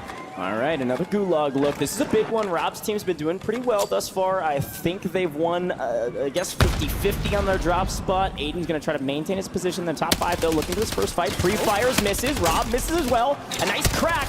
Aiden pushed the equation. Nice win. Hard to beat Aiden in the gulag, especially on land. Zsmith wins his gulag as well, so a nice full reset there for Team Aiden. And well, now that they find themselves on the outside looking in, and as that circle starts to shore up more towards that western side of things, the rotation for them is going to be difficult. They're on the same side of the circle as the Falcons, who are still trying to get across that bridge after their first engagement with Team Aiden. But where do we go and who do we look at? Team Omid EU, they've already found themselves dead center of zone. Yeah, this zone is proving very difficult for the rotation that the Falcons decided to take, which is up into Old Town, but they are hunting Edge of Gas. They are used to that. They're used to pub stomping. Sometimes they pub stomp in customs, and we'll see if they're finding a lot of eliminations along the way, because you're right. They have to come all the way through kind of the east mid side of the map back into the west rather than coming down the other side through Seaport. So I'll be curious to see how many kills they have and if anybody gatekeeps them. But instead, we're going to take a look here with Aiden and do a quick listen in to see where their brains are at right now, considering they have a bit of a free spot on the edge of zone, pending how they rotate in.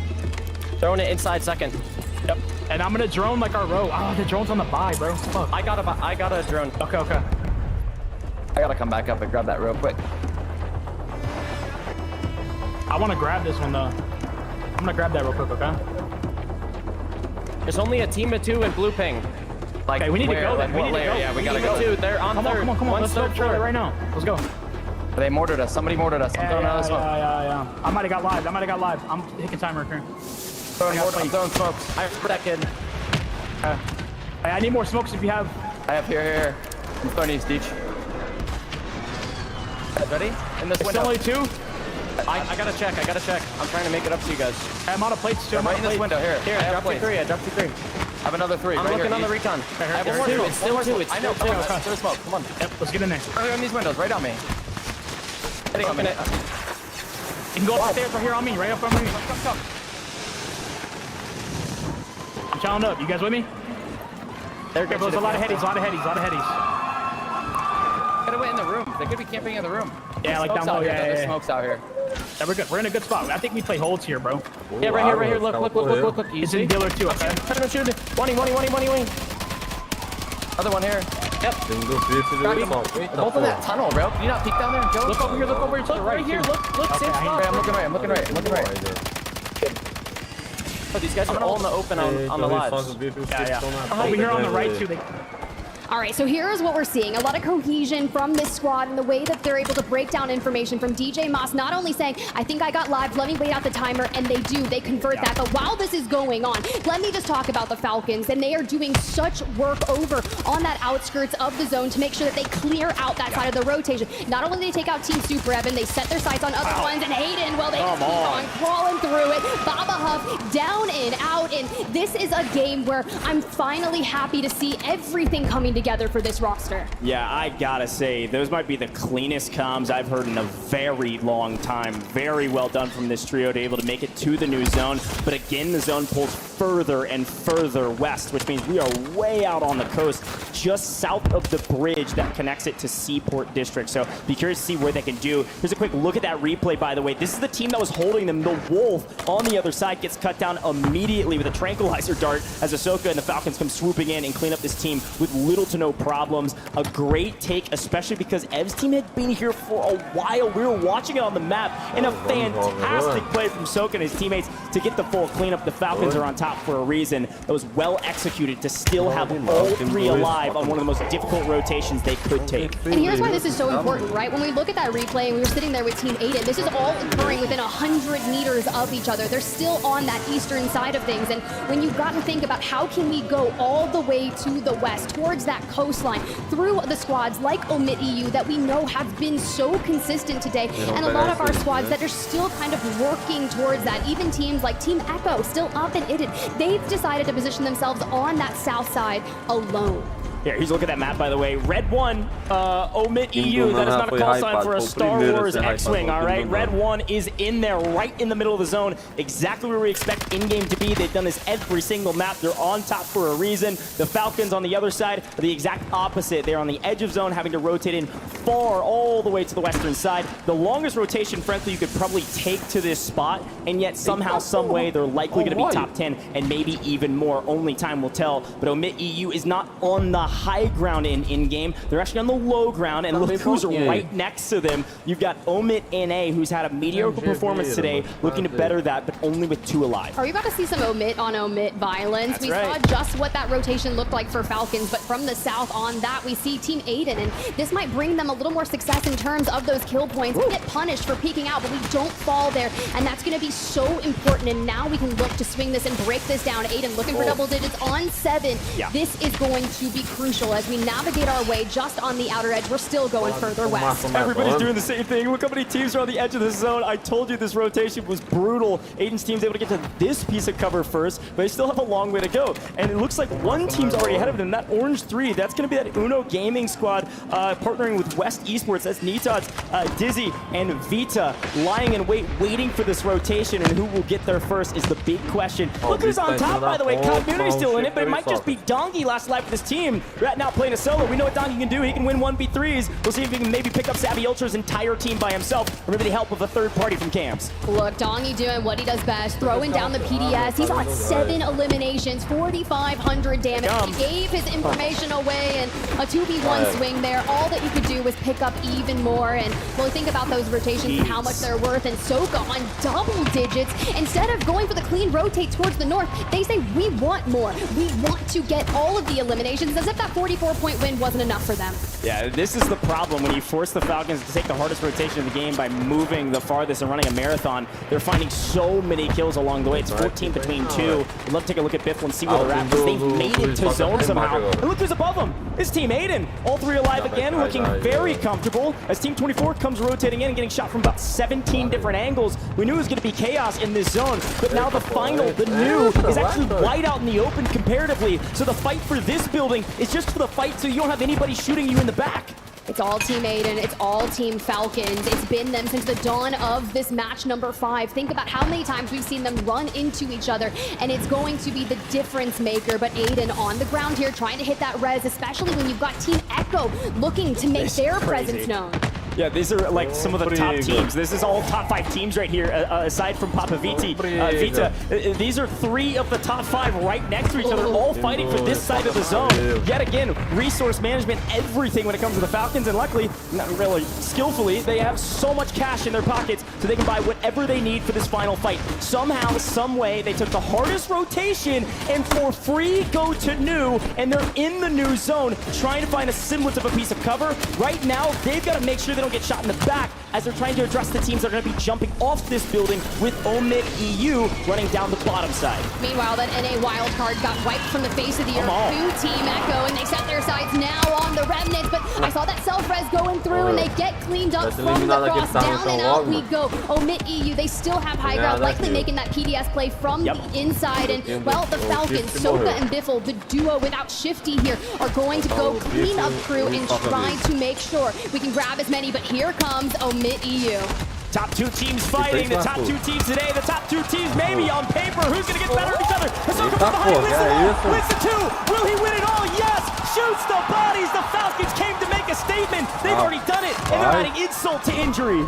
Oh, Soka doing solo shenanigans, but Team Aiden still here as well, and they've got all 3 players upstanding. You do still have King, AJ, and Vision over towards that left, but honestly, I would not be shocked to see Soka try to run over some players if he can. This is where the Falcons thrive, when all odds are against them. PDS is on the ground, and LTV, we've seen this before. Just watch out for those pinky toes, my man. He's doing some diving and dodging around this vehicle for some semblance of time to at least find an elimination. That's all he really needs to do, is either find elimination or maybe get the buyback. We'll come back to it in a second, because Z-Smith, Aiden, they have an absolute banger on their hands. And in a 1v2 right now, you can only expect Team Aiden to win this, get the 2 times multiplier, jump up this leaderboard. This is a massive moment, but I gotta just say, you can never count out Ahsoka. Some crazy play, a couple thermites though. Ahsoka gets cut down.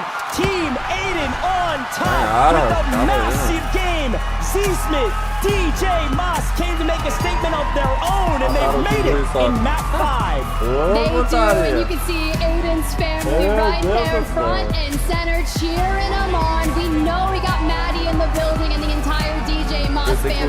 Z-Smith has had so much prowess throughout the history of competitive Warzone, whether it was a different format. I'm talking those kill races back in the day, the 2v2s, and to see him get a win here on the LAN stage, man, that just hits absolutely different. It certainly does, and I gotta just say, I think they were listening to the broadcast. They said, well, we haven't been in the limelight yet?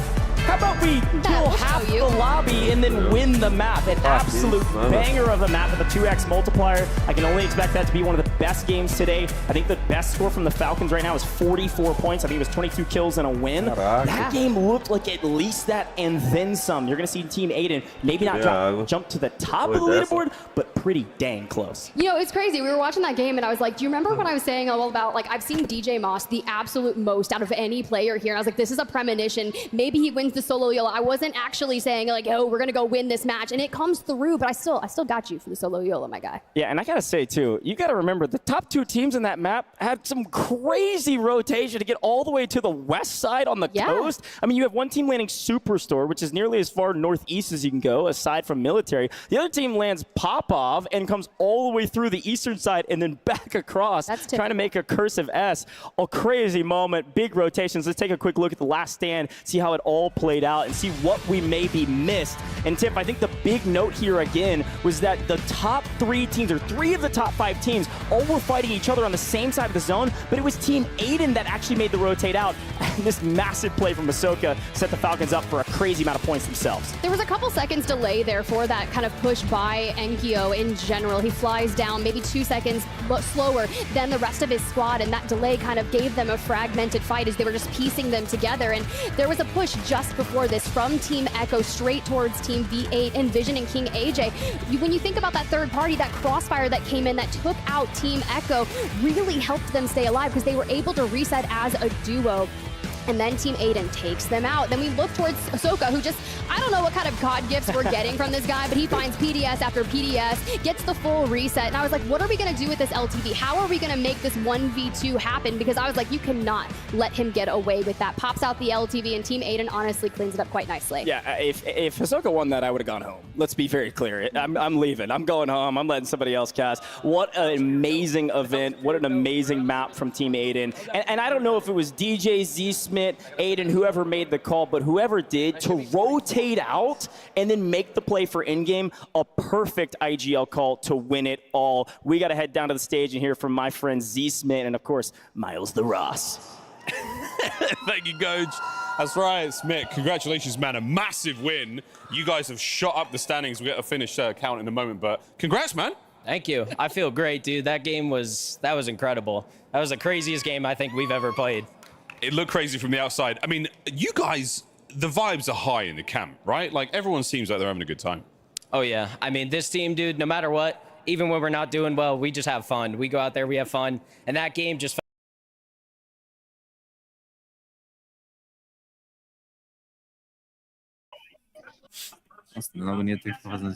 Quando a gente consegue ter um drop free, a gente consegue fazer nosso loadout, ter recurso, a gente foi bem na partida. Quando disputa drop, vai mal, mano. É tudo baseado no drop. Tudo baseado no drop.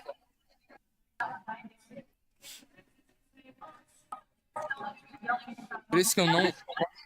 Caralho. Ah, eu dei uma piscada legal. Por isso que eu não queria fightar no drop, mano. Eu não queria, velho. Eu não queria, mano. Time que fighta no drop chama TP, mano. É chamariz de TP, mano. Pois é. Só que não tem o que fazer, tá ligado? Todos os drops já tem gente.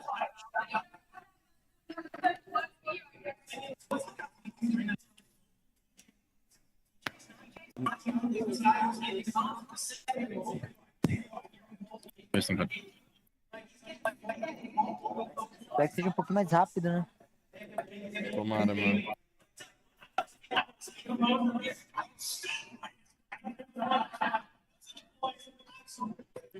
A gente caiu pra 23º, tá? É, 10 posição. É.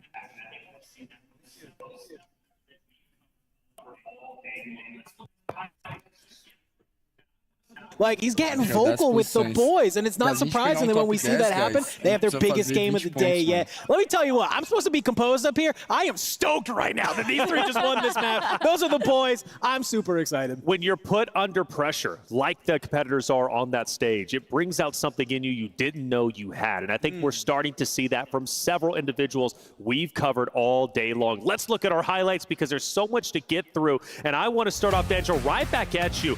Falcons. They did not have an easy game. Actually, we start off right looking at them in trouble a little bit, but talk to me about Falcons. Their grind to get that second place. Yeah, it was just a grind on rotation, on rotation, on rotation. They never got one easy, but this is the type of game that you look at when you look at this team and you say, this is what's scary about them, because they're not just, making these great, fantastic plays and executing perfectly. It's like, no, they ran up against squad after squad after squad and executed a strategy that was just so beautiful to get them to that end game. They just are able to play around, and it all ends up with Soka being the last one alive. Tries to make that classic Soka gas play, throwing the PDS on the LTV, trying to find a buy. I think he thought there was a buy at that building. I don't think there was in this map. So unfortunate for him just to not make that read. But either way, second for this team, still fantastic. Yeah, and if people don't know what we're talking about, Hisoka loves to gas plays, and he will drive as far as he needs to go so he can get a revive. This time, obviously, like you said, no shops around, but he did have the PDS. He throws that down, gets second place because of his good efforts. Also, well over double digits. He had a phenomenal game, and the first time we've seen in-game shooting of bodies. Hisoka was laying it down, and then Aiden returned it right again in those final moments. V8, though, also had an incredible game, Enigma. Yeah, they did. They finally show up here in Vegas. They were the team that came first in the EMEA finals. They were 4th in groups, 5th in losers round 2. They're really, really strong side. This is Vision, AJ, and Showstopper, a team that put up serious kills on the map, averaging about 11 kills per map, and that is the 4th highest across the region. So but definitely a team to watch because they've got great points of view in terms of slaying out. But one of the risks has always been their high pace of play, can then see them cut down early, and I think that's what we've been seeing through this. It's seen them get through to the late stages, absolutely wonderful. I said as well, right at the top of the show, this is one of my teams that I predict to take the whole thing, but I do think that they've got a lot of things to fix before we get to having that be a serious conversation, and I'm a little bit worried that the slow start did affect them here in Vegas, so definitely hope to see them step it up a bit more. Yeah, well, you mentioned earlier, too, it was like some teams are slowing down when they should be speeding up, right? V8 clearly speeding up and looking a lot better. There it is, Team 8 and 8, and DJ Mossy Smith taking game number 5, and Team 8 they should, Gio, they should be in a lot better position this time than they were last time. They were already within that top 5 conversation. What's the sweet spot, right? It's 5 through 2nd. You're getting those 30 points heading into tomorrow, and I think they're set up quite nicely for that. They've jumped up to 3rd. Have they? Spoiler, they've jumped up to 3rd from 5th. Okay. Yeah. I checked. I've got the people let me know. So yeah, no, they're in a really good spot now. Sure. Yeah, given that they were in 5th, it's not like they were in a terrible position or anything like that, but it definitely cements them more. And we only have one more drop after this. One more drop. Or at least today anyway. So they're in a pretty solid position when you're considering the kind of advantage that you want to go in for, into tomorrow with. Right. So yeah, just about carrying that forward into the last drop, but I don't really think they have anything to worry about at this point. I think a lot of it is about belief, though, right? They are a great team, and then, you come out, you're having a great performance, but I think that then you come out there and get a map victory. You kind of remind everyone who you are, right? We love these boys. I mean, I'm not supposed to talk nicely about them. They are a wonderful trio of human beings, and to come out and put up a performance like that, I've spoken about how great I think Z Smith is. Aiden, obviously, a wonderful competitor in our space, and then DJ Mas, well, I know why you like him so much, my friend, but it's definitely a trio that we want to see step up and be a part of the conversation, the battle, the bloodbath that we're hoping for tomorrow. Right. That announces themselves here this weekend, says they can definitely be a part of that. Well, and I think the other thing, kind of Gio's point too, is yes, they were in 5th, they're already having a great day today, but having a game like that is like you said, the confidence builder they need for, yes, they knew that they coming in this were probably going to be one of those 2nd through 5th teams, very strongly poised to be able to be first here today. And I think what that is that's more like a sort of a justification in everything they have been training for, everything they've been doing the last 2 weeks. It is basically a check mark that yes, we know what we're doing, and this is what's going to help us tomorrow, even though, we might only be coming in with 30 points as opposed to 40, but they're going to use that 30 to potentially win the entire thing. It's match point. For the first time in Warzone history, it's going to be match point on the global stage. Anything goes. We've never seen this, at least at this level, on land. So the reality is we don't know how it's going to unfold, regardless how each and every team is playing. But that confidence builder, that's a great point. We'll continue that narrative going into tomorrow. Still 2 more games to go. I say 2 more. 1 more game to go here for the points leading into tomorrow, your bonus points, but we still have solo YOLO. So you want to stick around even after game number 6. Let's look at our heat map for the landings of that game number 6, and it was kind of all over the place, but southern regions starting to see a little bit more activity. Yeah, absolutely. I mean, to be honest, some of these teams still looking to contest each other around those city drops. It's interesting to see that multiple teams land around Manor. I'd be very curious to find out exactly who that was who landed around with Enkyo and Co. But then that bottom left-hand corner, that's typically really quiet in terms of landings. There's usually not too much profit found there. So to see teams starting to spread out, I think that this is a part of these teams that are not doing very well, finding new places to try and set up a foundation for the rest of the game. Setting up a foundation is critical. And what is that foundation for those teams who've been struggling? They've clearly worked hard today, Danjo. They've worked hard to get to this point. Now they're looking to break into that sweet spot of top 5. What do you do?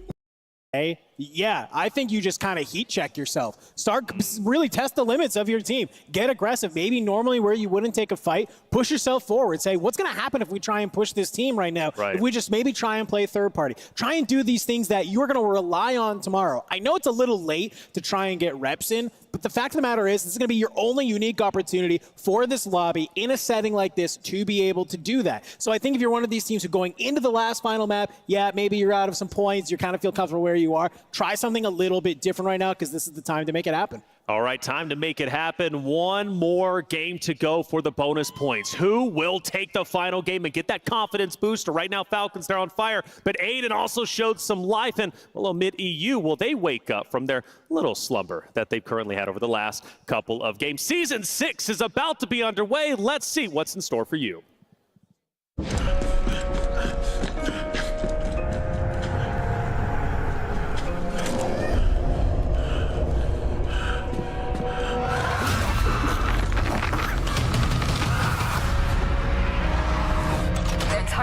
Gone dark.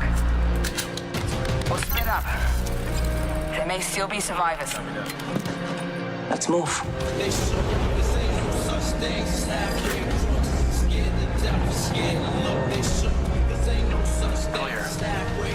Hands are up. Frost here. Movement.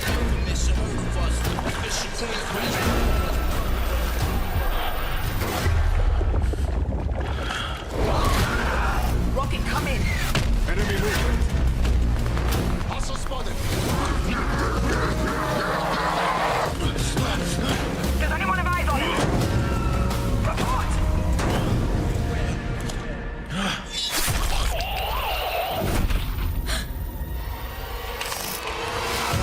Killers in the $100 bill.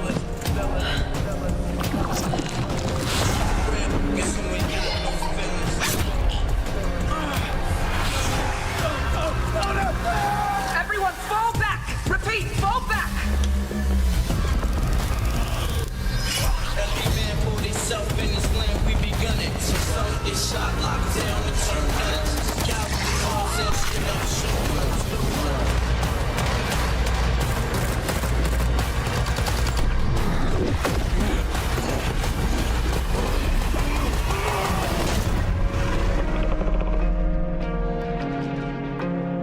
Does anyone read me?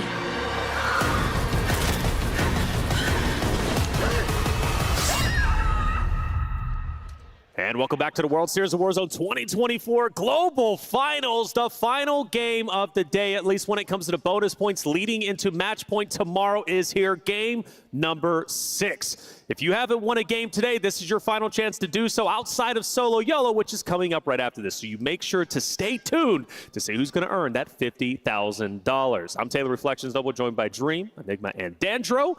Game number 6, big moment to break into top 5.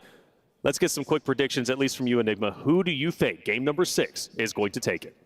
You spoke a little bit about how 1MILHAO had gone through a little bit of a slump. I want to see them pick it back up. Okay. I want to see them go big again. They've been seeing a lot of these end zones, but I want to see them deliver on one. We spoke a little bit about the belief that a victory can give you. Yes, they've had one today, but it's about finding another here at the end of the day. All right, well, I would love to give it to you two as well, but guess what? Game number 6 is ready to go. I know you've had enough of us yapping, so let's send it over to our casters. Game number 6. Spider Tifkosh, take it away.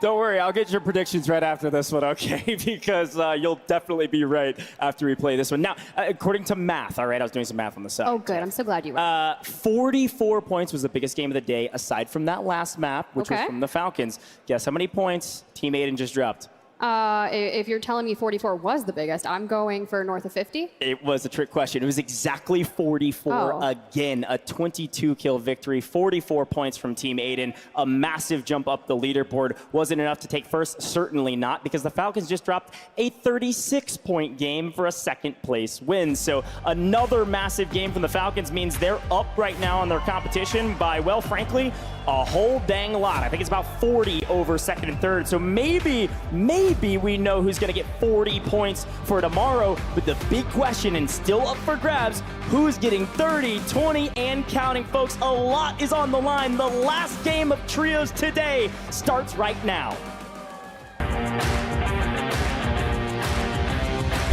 Vai começar a deixa aqui.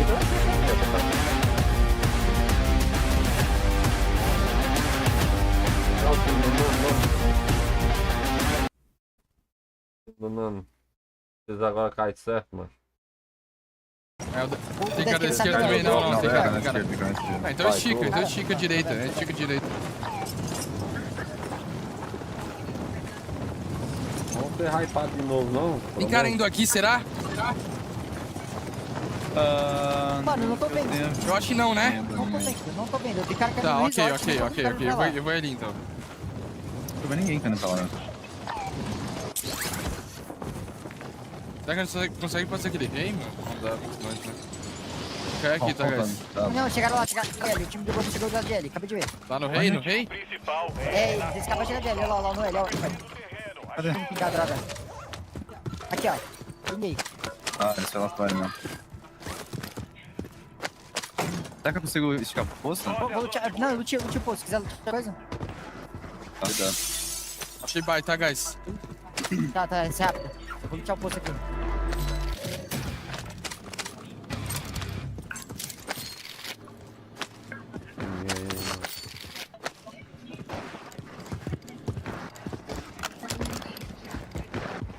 Pô, vou pegar uma balada de dinheiro.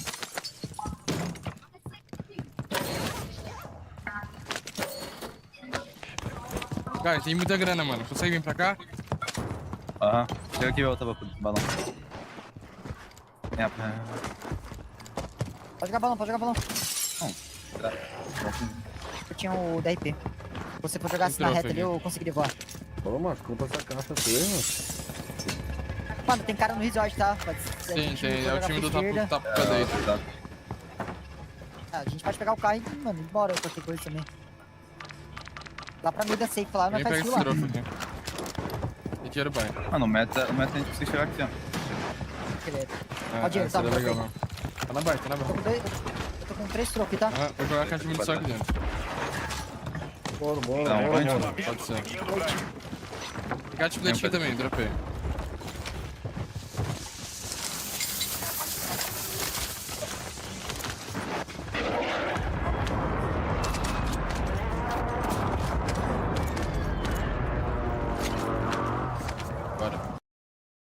Tudo acontece na Kick, a plataforma de streaming que mais cresce no mundo. Seja você fã de games, IRL... Ai! Cadê? Pode ser. Eles caem do primeiro prédio, eles acabam de tacar um balão lá em cima. Tá. Mano, lembra que a gente tem que fazer, guys. A gente tem que ir luteando e a gente tem que estacar numa buy, mano. Desce aí, tem dinheiro aí embaixo. Tem azul, né? Quê? Mano, aqui no azul sim, não caiu, mas esse cara no resort. Sim. Deixa eu evitar. Correr com o voto na mão aí.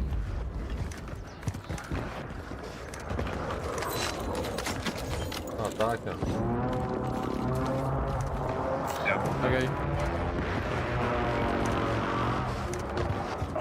Esse lote portátil tem, não? Tenho lote portátil. O colega achou dados que mostram a área da próxima propagação de gás. Vamos na estação de envio marcada pra gente decriptar. Rápido! Procurei naquele L. Não. Pra derrotar? A não ser que não tem ninguém lá, só que... Então, eu vi os caras tacando um balão exatamente lá em cima daí. Consegue levar isso aqui? Consigo. Cadê? PDS aqui, não é? Não. Cadê um PDS? Eu tô com 2 Precision, mano. Mano, com um card de Moon, card de plate e um trophy. E um Vant R. Mano, deixa um trophy aí. Deixa o trophy. Tá com bastante? Tá, eu tô levando... Vou deixar que eu pego. Tô levando P10, Tá com trophy, na real, só. Guys, caiu aqui em cima ou eu tô viajando?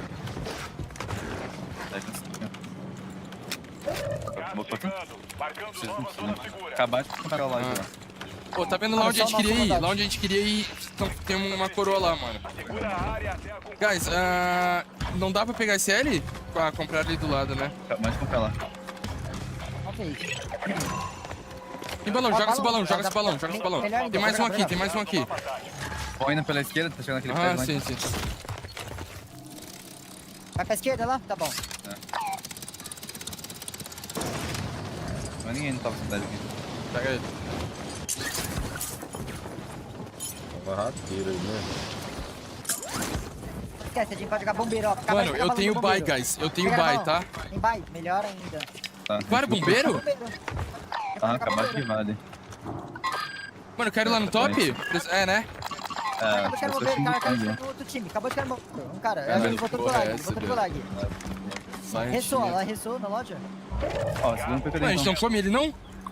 Pode ser, nós come, vem.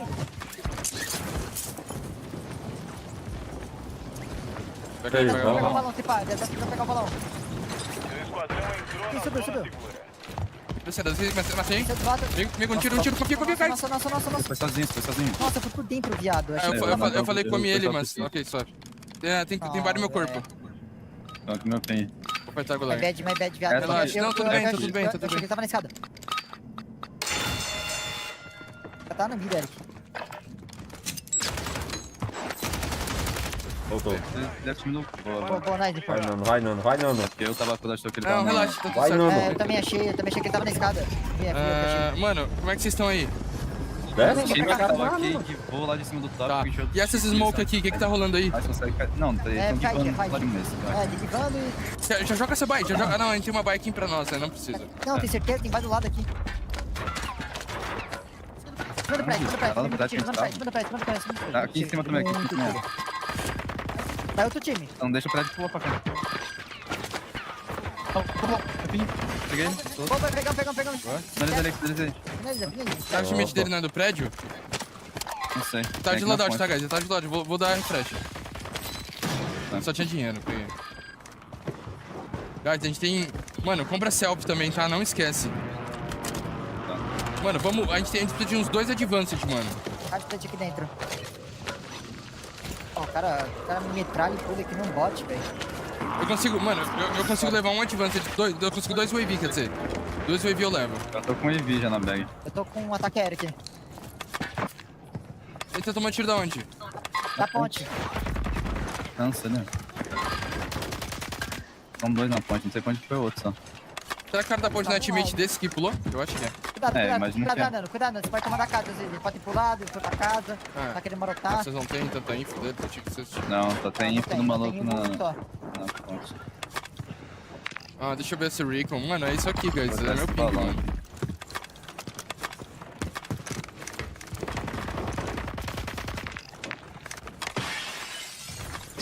Tem mais de ali aqui embaixo, Agora, hein, macho. Meu ping tem, tá? Não consegui pingar ele. Tá.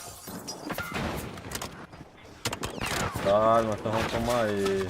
Cara, amigo, não sai da ponte, velho. Que cansa, mano. O gás tá por perto. Vendo vai. Da zona segura. Ele tá solo ainda. Tá vindo pra mim? Fica na bike. As guias, dá na vida, cara do carro, dá na vida. Comprei o selfie 2 wave, tá? Mano, eu vou vantar. Vantei 2. Compra selfie. Já não tem mais um. Tá, solta o EV, solta mais um. Soltei. Bora, compra mais, guys, bora. Sim. Mano, tem time aqui, velho. Aqui, ó, 2 flash no chão. A gente não tem balão. Tá, não tem mais nada. Tenta pegar esse balão da minha frente aqui, então. Tô indo. Tem os caras em cima da casa. Mano, eu taco o Presencial, vocês pegam o high ou não? Dá pra fazer essa play. São 2 no loop lá. Tá, tô esperando. Mas eles vão olhar agora pra gente. Destruir o balão. Eles estão de advance também. Tá, a gente tá meio preso então, guys, agora. Porque tem um time agressivo em nós. A gente pode rotar... Deixa eu pensar, rotar por aqui? Olha, eles vão agora do outro time vai lá puxar eles. Exato, é verdade. Então, dá pra gente aproveita o time. Eles esquivaram, mano. Me puxaram, eles esquivaram. O esquadrão inteiro tá na O timing foi pro... Não, achei que você tava falando. Eles vão pegar o balão lá. Eles vão indo pra baixo, mano. A gente só tenta esquivar disso aqui e rotar. Você tem outro advanced? Tem. Solta advanced. Solta. Tá, soltei um... Relaxa, deixa que eu solto. Solta aí. Aqueles caras que estão na nossa maldade, filho.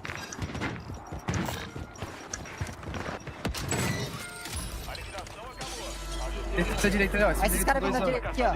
Quer pegar? Tá, dá pra pegar, sim.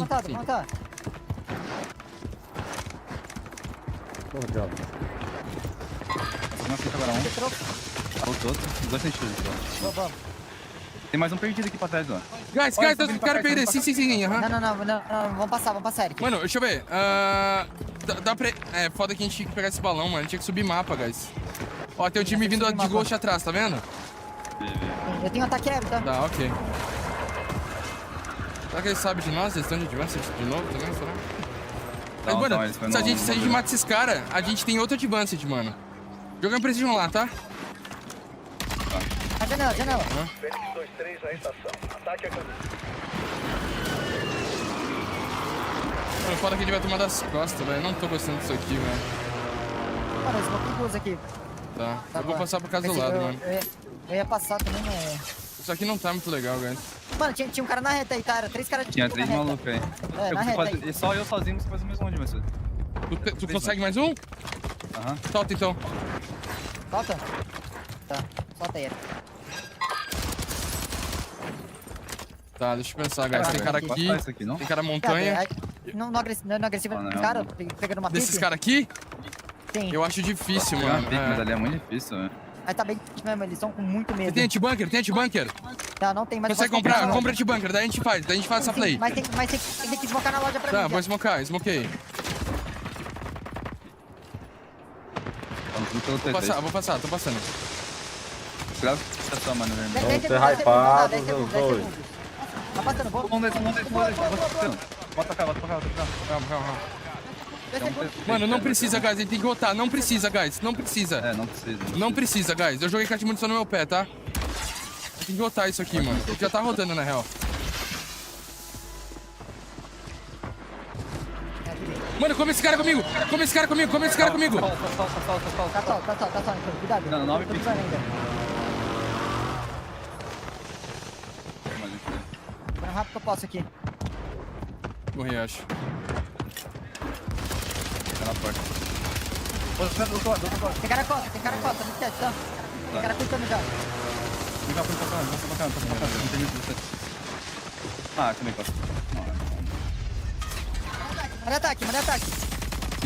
Ah, não tem smoke. É isso, mano. Prolongou muito essa play, mano. Subiram. Morre, eu tenho loja, tá? Esqueci. Aqui, ó, cuidado na vida. Vou. Tá na vida esse cara. Ele desceu.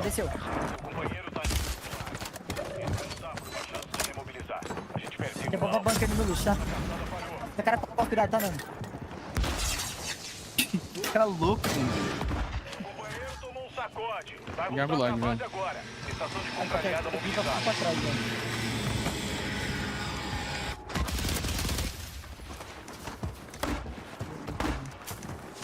Estação de compra mobilizável pronta.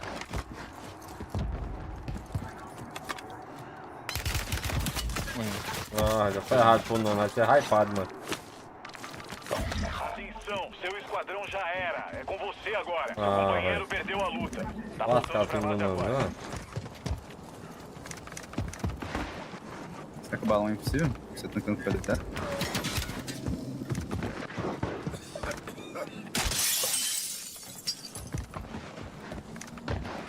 Morreu.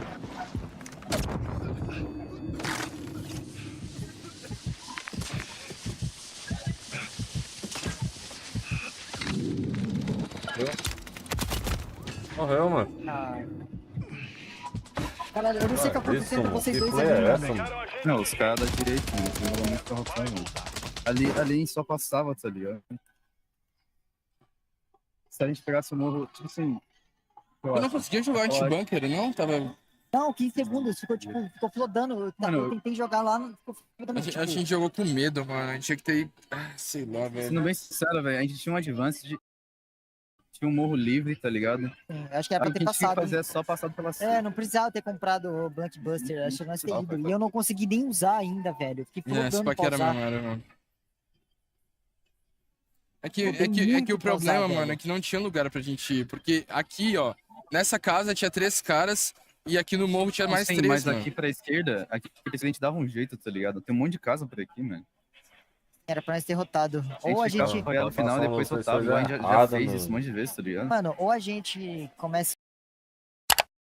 Errado demais a rotação no freio. Fome sem carro, né?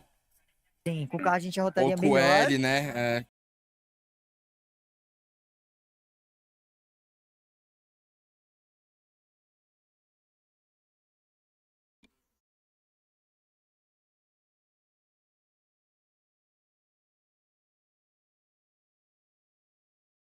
Vai, Pagueiro.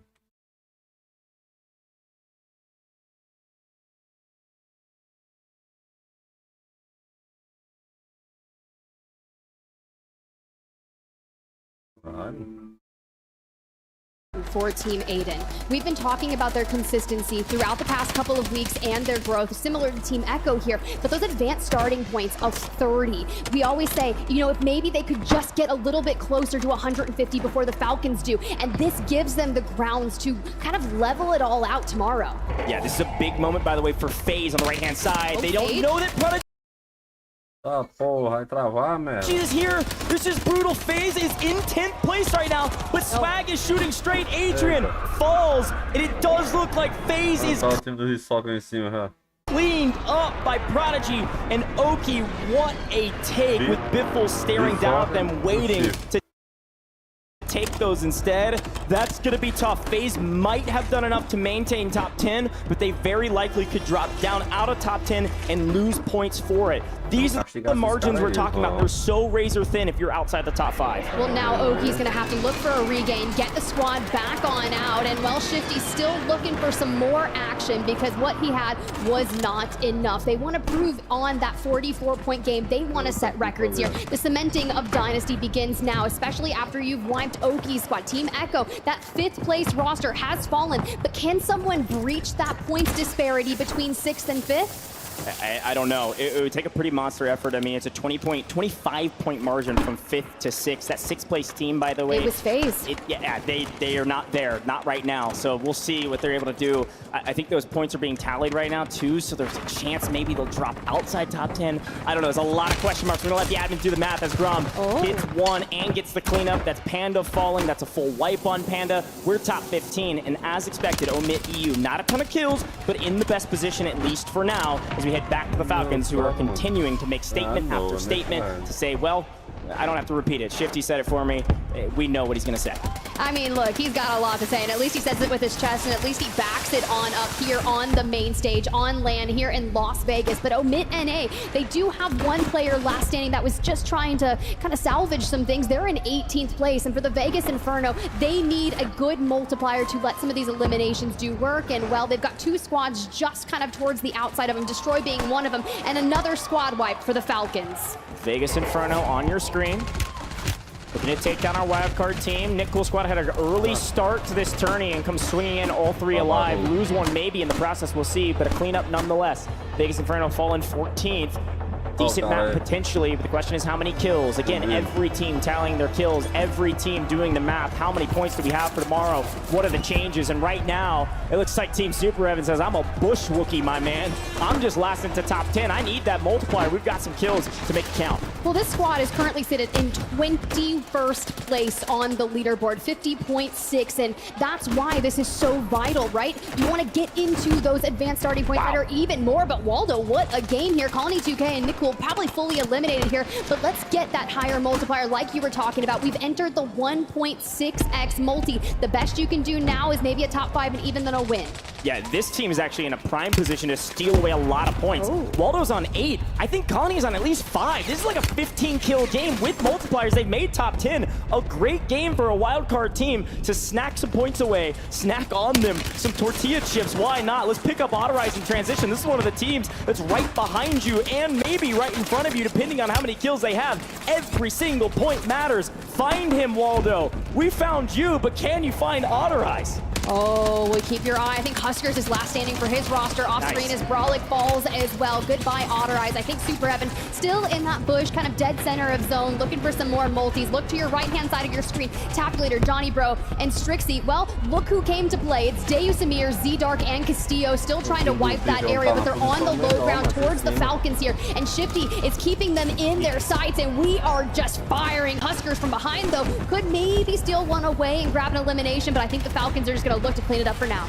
Team 8 is still in it as well. Fastball special is going to help them out. DJ's able to take down 1 and a second with that thermite. Trying to find the body. Where is it? Nowhere to be found. They're down below. And so they're not going to get the cleanup, not yet, but they are in the zone, so you don't have to push out, not right now. Omit EU up here as well. The top 3 teams stay on top. Top 3 teams in the final 7 in this map. They're here for a reason. They defended their title. They're going to be walking away with a ton of points, but who's going to win this fight? Will we get some revenge for the side of Omit EU? It's not looking likely. Grommelot down, and we're just trying to get angles here on the Falcons. The preemptive rotate here for that circle. It's going to cost you, but I would love to see, do we get this res on Grommelot? I think we actually do. Back up on their feet. Now we get the reset because the Falcons are still focused on picking up eliminations. They've set their sights actually on Team Aiden. Omit EU. Always good about their rotations, always good about making plays, but just not good enough. Not when you got Shifty sliding in from behind, picking up another elimination. A quick cleanup here, and Omit EU is going to be out of it. The Falcons are poised to take another one, potentially. A couple body shots, but he knows the job's not done, so we got to keep moving on our merry way. Team Aiden all the way down in the gutters. They're going to have to make a massive rotation. They're pulling one out of the Falcons playbook as we see Revenge Tour back into the mix, into the top 3. Maybe can we end it like we started it? Maybe not this time. Slide, B-Mark, see you later. We're down to the final 2 teams, and the 2 teams on top. Team Aiden coming in with 2 this time. Will the Falcons win it all here, Tiff? I can only expect they will, but job not done as this zone is set up. Either team could take it. Biffle on the flank. We'll see. Look, we've seen this before, right? Just think of last match, but Shifty opens it up. There goes DJ Moss. Aiden down, and it's looking like the Falcons are about to convert this one. An absolute Herculean effort would be for Z-Smith to win this. A 1v2. Was able to clean up 1. Z-Smith is a straight shooter. Here comes Biffle. Biffle's on 13 kills and makes it look easy. Tiff, we talk about it. We flipped the coin. They've won 50% of our games today in day 1. Trios is done for the day, and there is no question in our minds that at least today they are the best team here. Way out on top by a massive margin. The silent assassin himself, Biffle, steps forward, finds Z-Smith, but it's still consistent. And I'm honestly really digging that the majority of the floor here in the arena are Falcons fans, right? The family front and center celebrating. The 50% win rate is right. This is why they are so scary, working on kind of finishing out that dynasty. And I really wonder if they win tomorrow, which they likely will. Oh, yeah? Yeah, I mean, look, they likely will. I hate glazing them so much. I get sick of talking about the Falcons at points and times, but you can't not. No, you've got to. And again, they win 50% of their games, and they're doing it on land. Yeah. They are inevitable right now, and that map was a giant one. I think you called it out perfectly before. They had the best game. It was tied by Team Aiden. That's not good enough. They were up by such a margin. It didn't matter what they did in that map, and they likely are winning anyways, right? They're still getting their 40 points, but they came to make a statement. And we taking off our shoes while we're gaming Ahsoka? Why not, man? I mean, it makes sense. We heard the interview from Aiden earlier. He's like, I'm sitting next to the Falcons, and it's kind of smelly over there. So please, put your shoes back on. So there it is. No, an unbelievable effort again from the Falcons. They made the perfect rotation. They were set up flawlessly. Omit EU, though, was in top 10. Aiden's team's in top 10. Again, everybody that was wagering who they thought would be top 5 were mostly correct. The big question in my mind was anybody able to breach into top 5 aside from our top teams? Was anybody able to snag some points and get into top 10 as well? I mean, where is FaZe falling, right? A great team had some hot and cold moments today, much like their performances leading up to this. A lot of question marks and a lot of math, but we had a great time in that map seeing the Falcons win it all yet again. And will it be the best map of the day? I don't know. Again, more math. Biffle was on 14 by the end of that one. Kind of in a league of their own, just constantly trying to outclass themselves. Like, oh yeah, we did 44 points. We've matched that. Let's go ahead and keep on seeing what we can do. But that just goes to show you their capabilities. I mean, I've seen them not even take a 2x multiplier and put up north of 45 points with a 1.8 multi. Yeah, and it's what's impressive too with that zone pull was that the Falcons were able to find that many kills in their territory. They held perfectly. They pushed out when they needed to, and they made a great rotation to win the gunfight at the end. Again, tip my hat to Team Aiden. They're in final form, folks, and I think they're going to be second place at the end of this one after another great map from them. A lot of folks were saying this was the second best team. Apparently, recency bias is correct because they've been dominating today. We're going to head down to the stage and see, well, I guess we're going to hear from the last member of the Falcons here, the Soka, on the stage.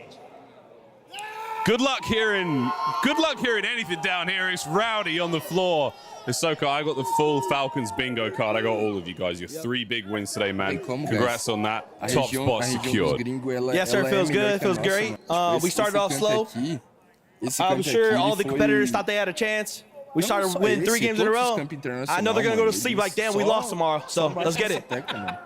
Feeling good, feeling confident, man. Rightfully so, rightfully deserved. I mean, is there anything that's come out of today that was maybe a surprise for you guys, something you planned for that didn't work out? Was there anything in the game plan that wasn't there? No, nothing in the game plan. I know, like, on land, kids will be nervous.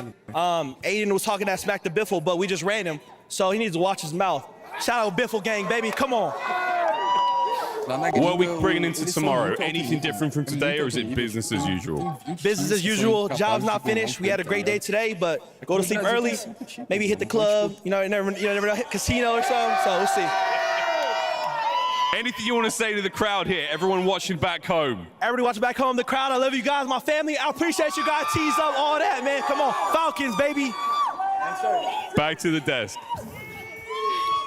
All right, hey, appreciate you. Yeah, he's collecting the Infinity Stones out there, right? He got Shifty earlier, then he got Biffle first, Shifty, and now he's got Hisoka. Well, they earned it.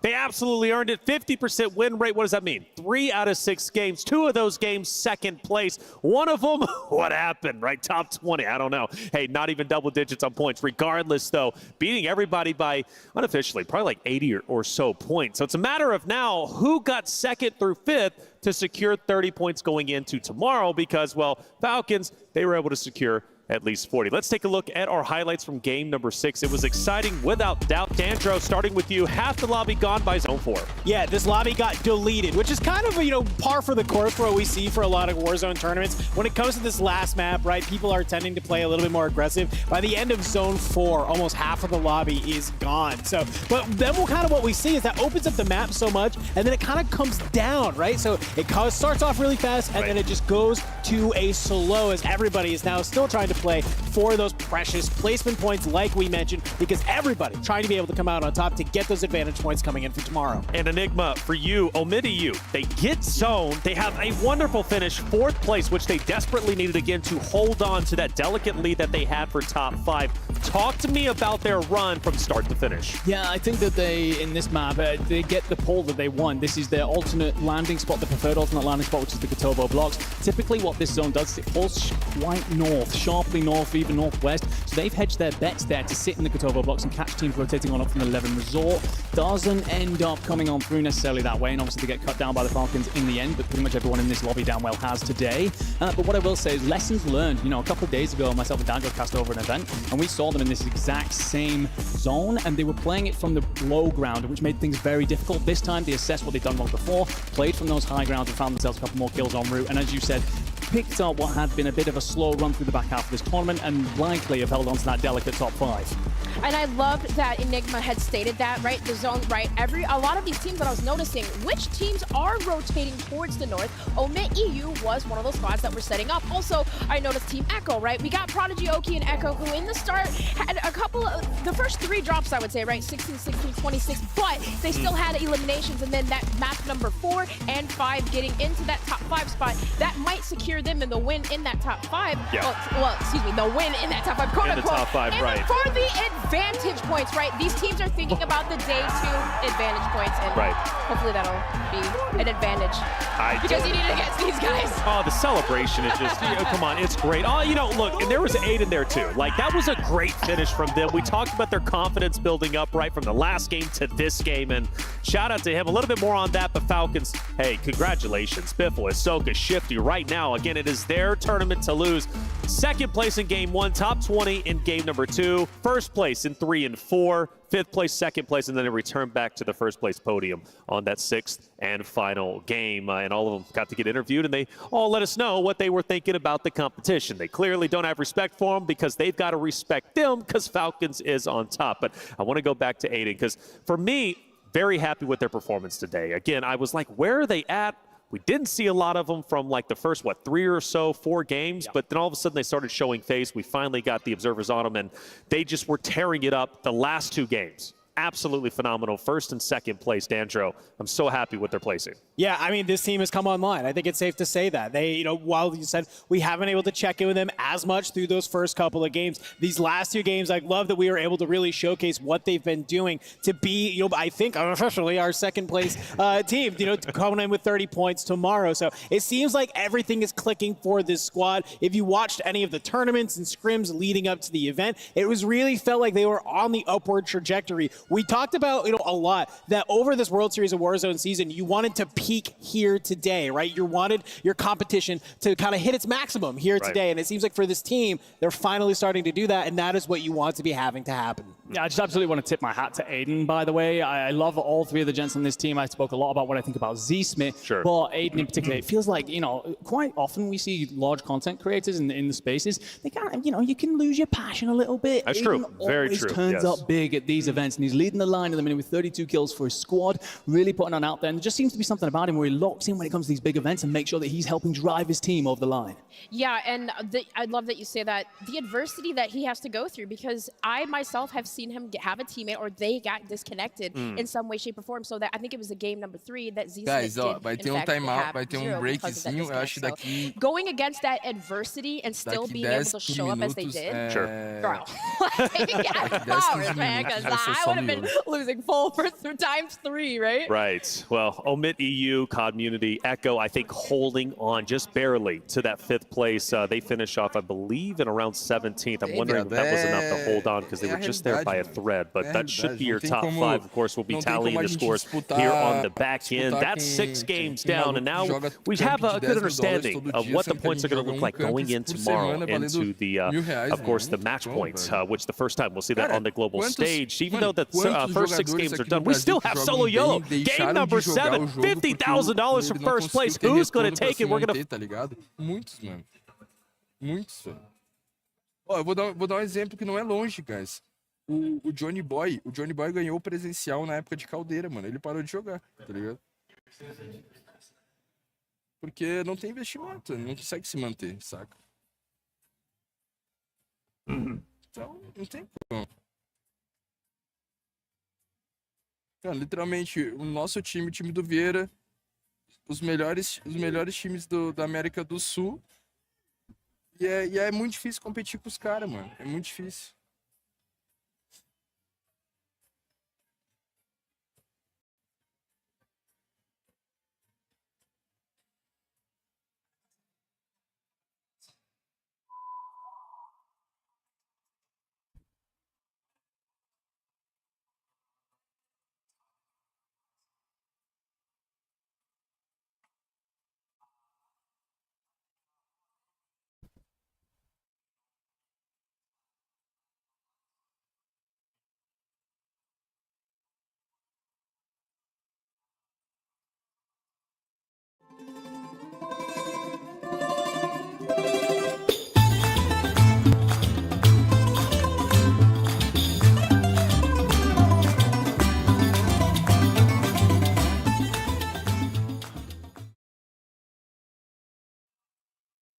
O YOLO vai ser agora, guys.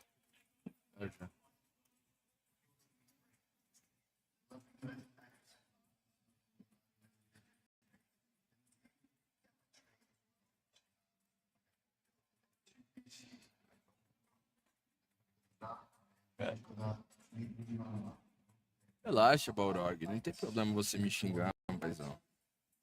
Eu sei que você queria estar no meu lugar, pai. Faz, amigo. O mindset do pai é blindado, meu bruxo.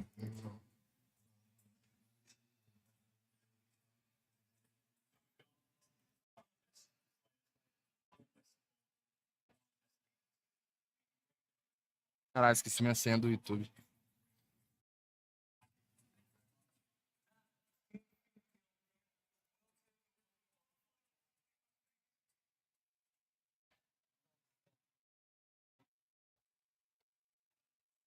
Can we close TeamSpeak?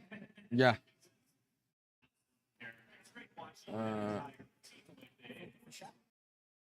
Speak.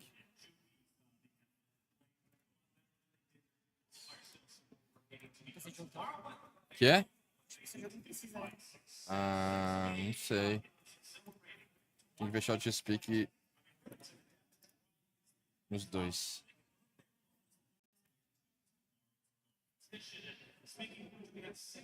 Não, mano, aquela play que a gente ficou em terceiro ali, guys. Mano, aquele ali foi sinistro, mano. Aquele ali foi sinistro. Aquela play que a gente ficou em terceiro, ela só demonstra que, tipo, se a gente tivesse aqui, tipo, sei lá, uma season, uma temporada, 6 meses, a gente teria capacidade de estar brigando pelo topo, tá ligado? Ela só confirmou tudo que eu falei, mano.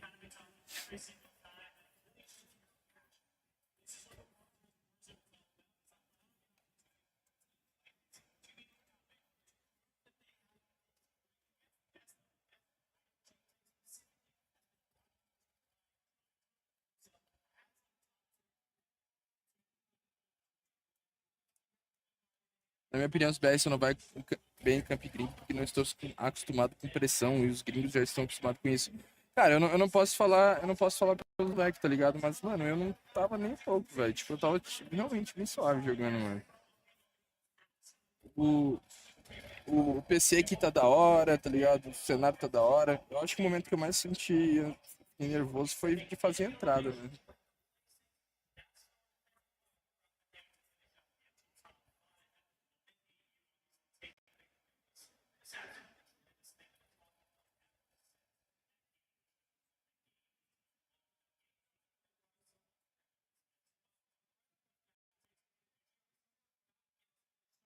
Mano, a parada que mais atrapalhou nós, velho, é a gente não ter tempo de treinar, mano.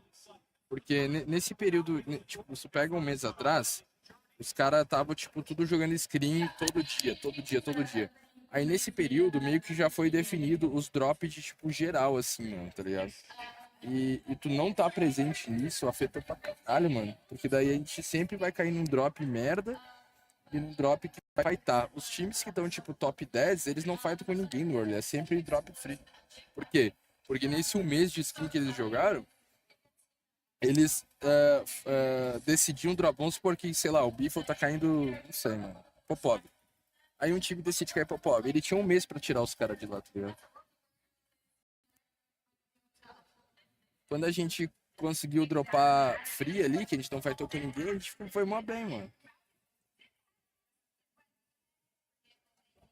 É, exato, mano. O Brasil perdeu muito player bom, mano. O Slash parou de jogar, o Johnny Boy parou de jogar, o Colo parou de jogar, porque é foda, mano. É difícil, tá ligado? É difícil se manter numa região que não tem incentivo.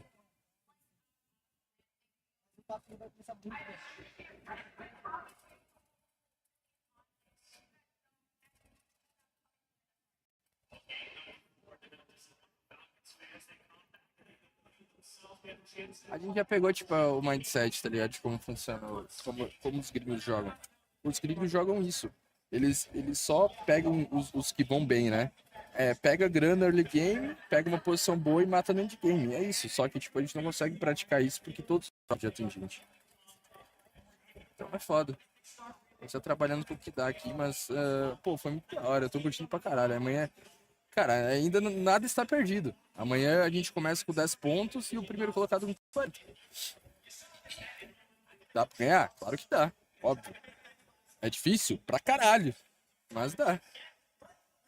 Não vou comer agora não, vou comer certo.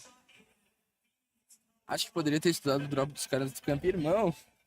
A gente sabe onde todo mundo dropa, mano. Decor, velho. Literalmente todo mundo, a gente sabe que o Almond... Por que a gente foi ali, mano? A gente foi ali, porque o Almond tinha givado dali, ele parou de dropar ali. A gente viu, ó, tem um spotzinho mais ou menos e tá free.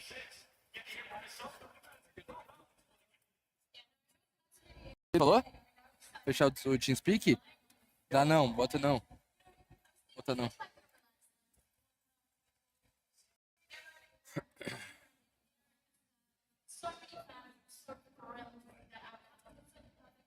Por isso que...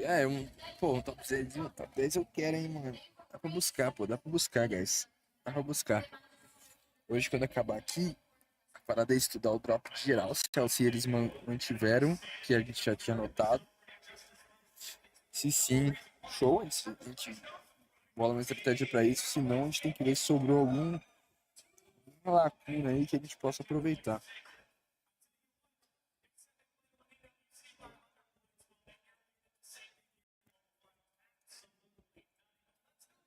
Ó, vou dar um exemplo, é verdade, pouquinho. Vou dar um exemplo pra vocês, mano. Sabe a Superstore? O time do FIFA Kill caía lá. O Aidan começou a cair lá, tipo, há 15 dias atrás. O Aidan começou a ganhar todas do FIFA Kill. Ele virou o FIFA Kill de lá, o Aidan ficou com o drop free. O Aidan tá em terceiro.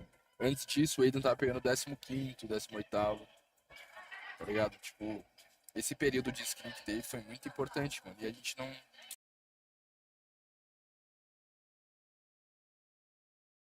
Mecho to round out 5 through 2nd. Yeah, and remember, the teams 2nd through 5th do get awarded 30 points of the advantage, but for Team Aiden, amazing. I mean, for these kind of results, you guys,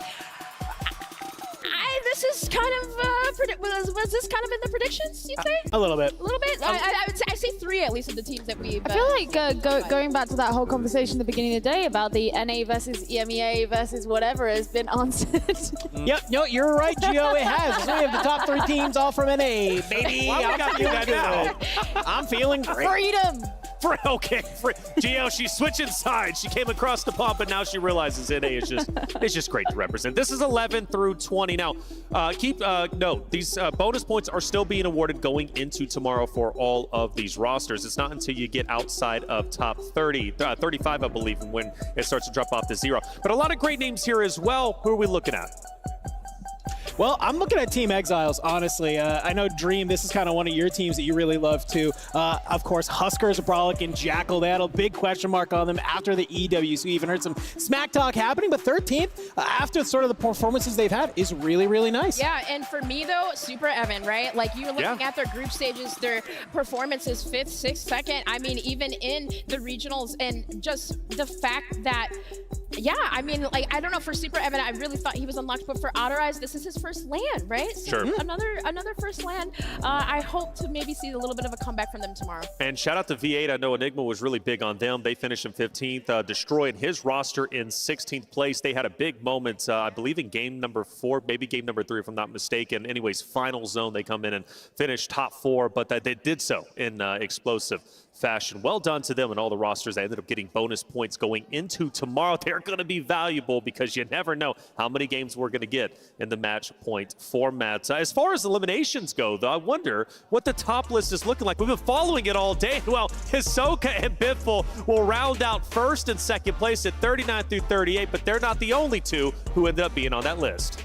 No, I mean, you can see a lot of these teams here. I got to shout out Aiden and Z-Smith. They're in 6th and 10th. You have a number of other players. You got Dongi in 3rd and Scummin in 7th, right? It's seeming like we have a lot of our top teams all had 2 players that are here on our top eliminations, right, to join up. This really, when you look at this board, I know it sounds stupid and very straightforward, but it's the teams that have multiple people on this list are usually our top teams because they are the people taking advantage of that placement multiplier and really, you know, saying, hey, we have a large number of kills. Let's go ahead. Let's multiply that by 1.8. I love that you said that because I'm seeing like their collective duos, right? The teams that have their duos, they're winning their engagements, their chemistry's on point, and the anchor players are staying alive. So I mean, even on this, right, we don't see Unrational up there, but he was still doing exactly what he needed to do for Scummin and Dongi to do their thing. The thing I find really interesting about this is that Hisoka actually wasn't that high up the elimination leaderboard until very much the latter half of the day. It was really Biffle who was kind of taking that the top spot, and then I think it was after either drop 4 or drop 5, Hisoka just shot up. And you know, deserved, like he's been playing like a madman, but it's really interesting. We look at it and we're like, oh yeah, of course he's at the top, but you know, that was that came at the second half of the day. I want to even say in the last 2 games, like 23 eliminations. Yeah, something like that. Like his last 2 games were absolutely nutty, and we started seeing him heat up, especially after he started shooting bodies. He is just, man, when he heats up, and that's always been Hisoka. That's just a Hisoka way, right? Well, that's it, right, when it comes to bonus points. The 6 games have concluded. Now let's start gearing up for Solo YOLO. One winner to take it all, $50,000. Who's it going to be? Well, before we get into the current Solo YOLO, let's take a step back in time and look at the reactions from the other Solo YOLO competitions. 1 versus 1. Hits the stun. Jump for the win. He gets it. shield.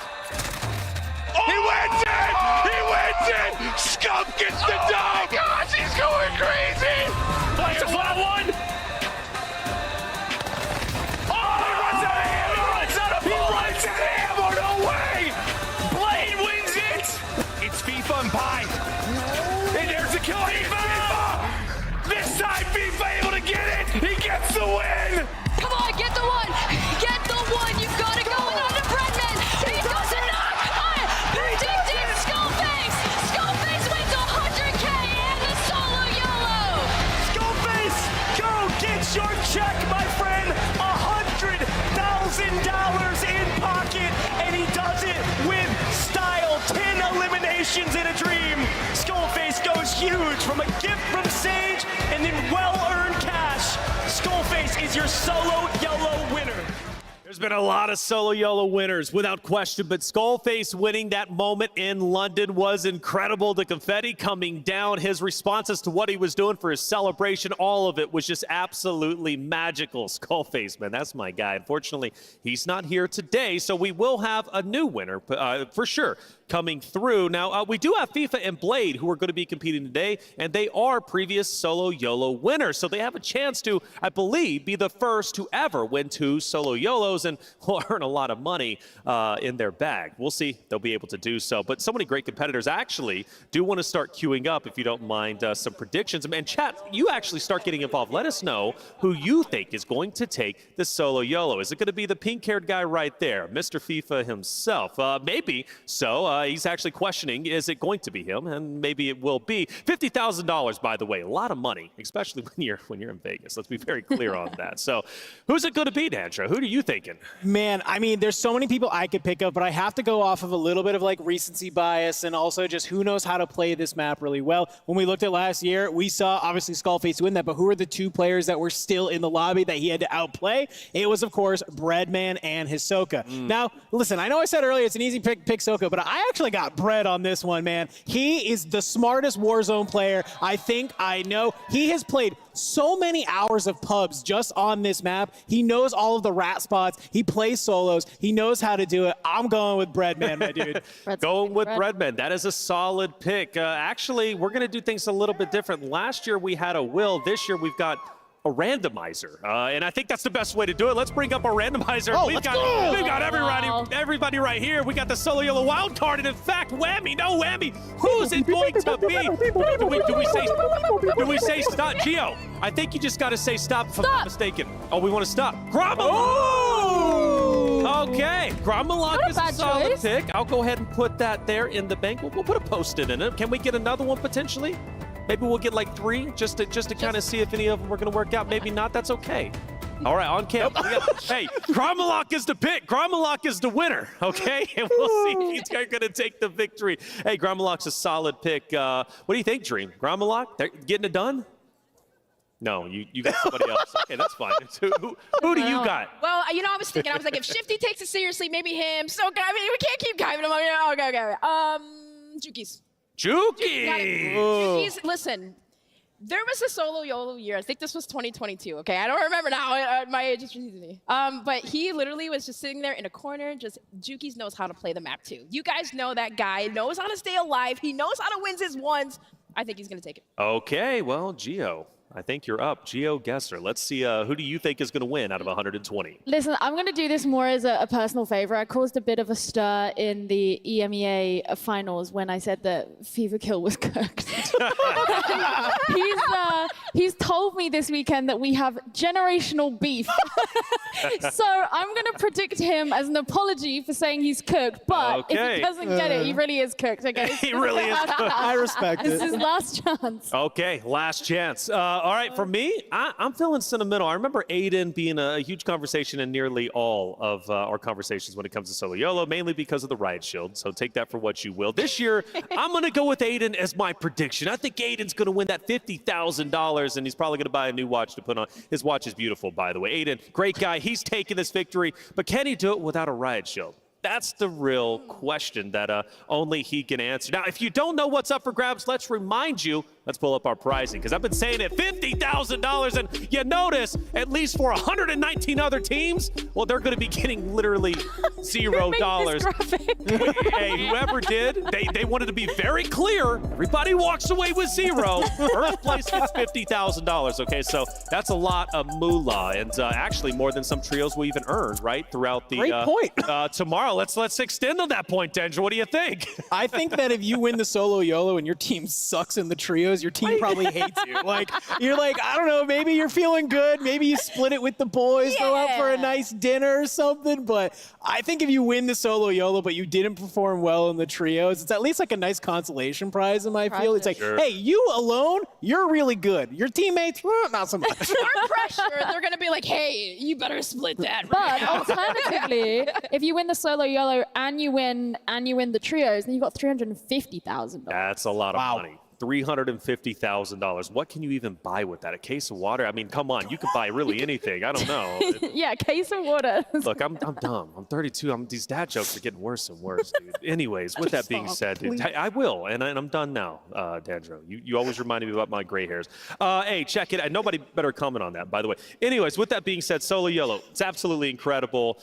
I'm thinking, though, what is the way to win? Because Skullface did it, right? He did it with the high ground. I'm thinking others have tried to do it with the Riot Shield. It hasn't worked. No, it did work. Excuse me, Blade, if I'm not mistaken, one with... I'm thinking get the most kills. Okay, so Geo's thinking get the most kills, which is a bit spicy, actually. Dandra, what are you thinking? I think we have a lot of stuff in this sandbox that can really help you actually trying to go for that win. I think, well, we are playing solos, so we aren't in the World Series of Warzone playlist. So everything is on the table now, ladies and gentlemen. So we saw in that clip, Chow using that shotgun. Yes. I think it depending on where zone pulls, if we get like a city zone pull, you rat it up. Throw on the Riot Shield, grab that Reclaimer, grab one of those shotguns, the full auto ones, throw the Dragon's Breath on it. Just get real toxic. Why not? You haven't been able to. Get here. We're going to see Bouncing Betties, Claymores, just everything just to kind of have you hold on up. I think if people really are seriously thinking about this, there's a lot of just cheese you can pull out to really get here. It's the ranked demon method. Oh. You know? Okay. Like, you know, it's like when it's 5 a.m., you're in your basement at home and you've got Cheetos. Like, you know, it's like that kind of vibe. Like, My strategy, I would say, my strategy, Yeah, sure. all right, I think to win this is you got to feel yourself, all right? Okay. And you'll see some of these players talking to themselves, just like, okay, I'm going to go here, I'm just vibing here. And that's why I picked Juki's, right? Because he feels himself. Okay. So talk to yourself and just know that there are 119 people in the lobby and you have to stay alive. What do you do for all that time, right? Like, Yeah. you can hear things, maybe grab a vehicle. Okay, we see a lot of people in the solo YOLOs previously have a vehicle to get around, but at the end of the day, stay alive and vibe with yourself. Vibe with yourself. The more time that I spend with myself, I do start to hear things, and it gets quite scary. So I try not to spend too much time alone. All right. Well, there's a lot of ways to win solo YOLO. The question is, what is the way that they will win, and what would you be doing to take your own victory out there? Because again, Skullface, he had his chance to win, and he absolutely owned it over in London. Now we watched this take place, Dandra. That high ground was beautiful. This was just actually such like a big brain play from Skull to have these two players down below you and literally force them to basically fight each other. I don't think they realized Skull was up there. So he kind of waits and he's able to just pounce like a pit viper out of nowhere to clean up the rest of it. It was just absolutely beautiful. And honestly, there was no one more poised to take this because Skullface was the king of solos, okay? He would just be, I swear, I couldn't sleep sometimes. I'd open up my app, my Twitch app, it'd be like 3:30 in the morning and I'm seeing Skull. He's just like, oh, I'm grinding solos at 3:30 in the morning. Yeah, like, brother, we're on the same time zone. Like, go to bed, please. Hey, for what it's worth, and I do want to shout him out once again because he's not here, like he won that and then he goes on to win like 2 other solo YOLOs after that. So as far as I'm concerned, he's the king of solo YOLO. But we'll have one official king at least for today in Vegas right after this final game ends. And we gave our predictions again. Let us know what you guys are thinking out there. So just to recap, the randomizers chose Gromalok. And actually, Gio, you had a hand in that. But Gio, you went with FIFA. If he doesn't win this, he is officially cooked. He's actually cooked. But even more important, if he does win, he would be the only competitor in solo YOLO history to win 2 solo YOLO events, netting himself quite a bit. I believe it was $100,000, if I'm not mistaken, for the last one he won. So $150,000 earned. Dandro, you're going Breadman. Do you always go Breadman? There's somebody...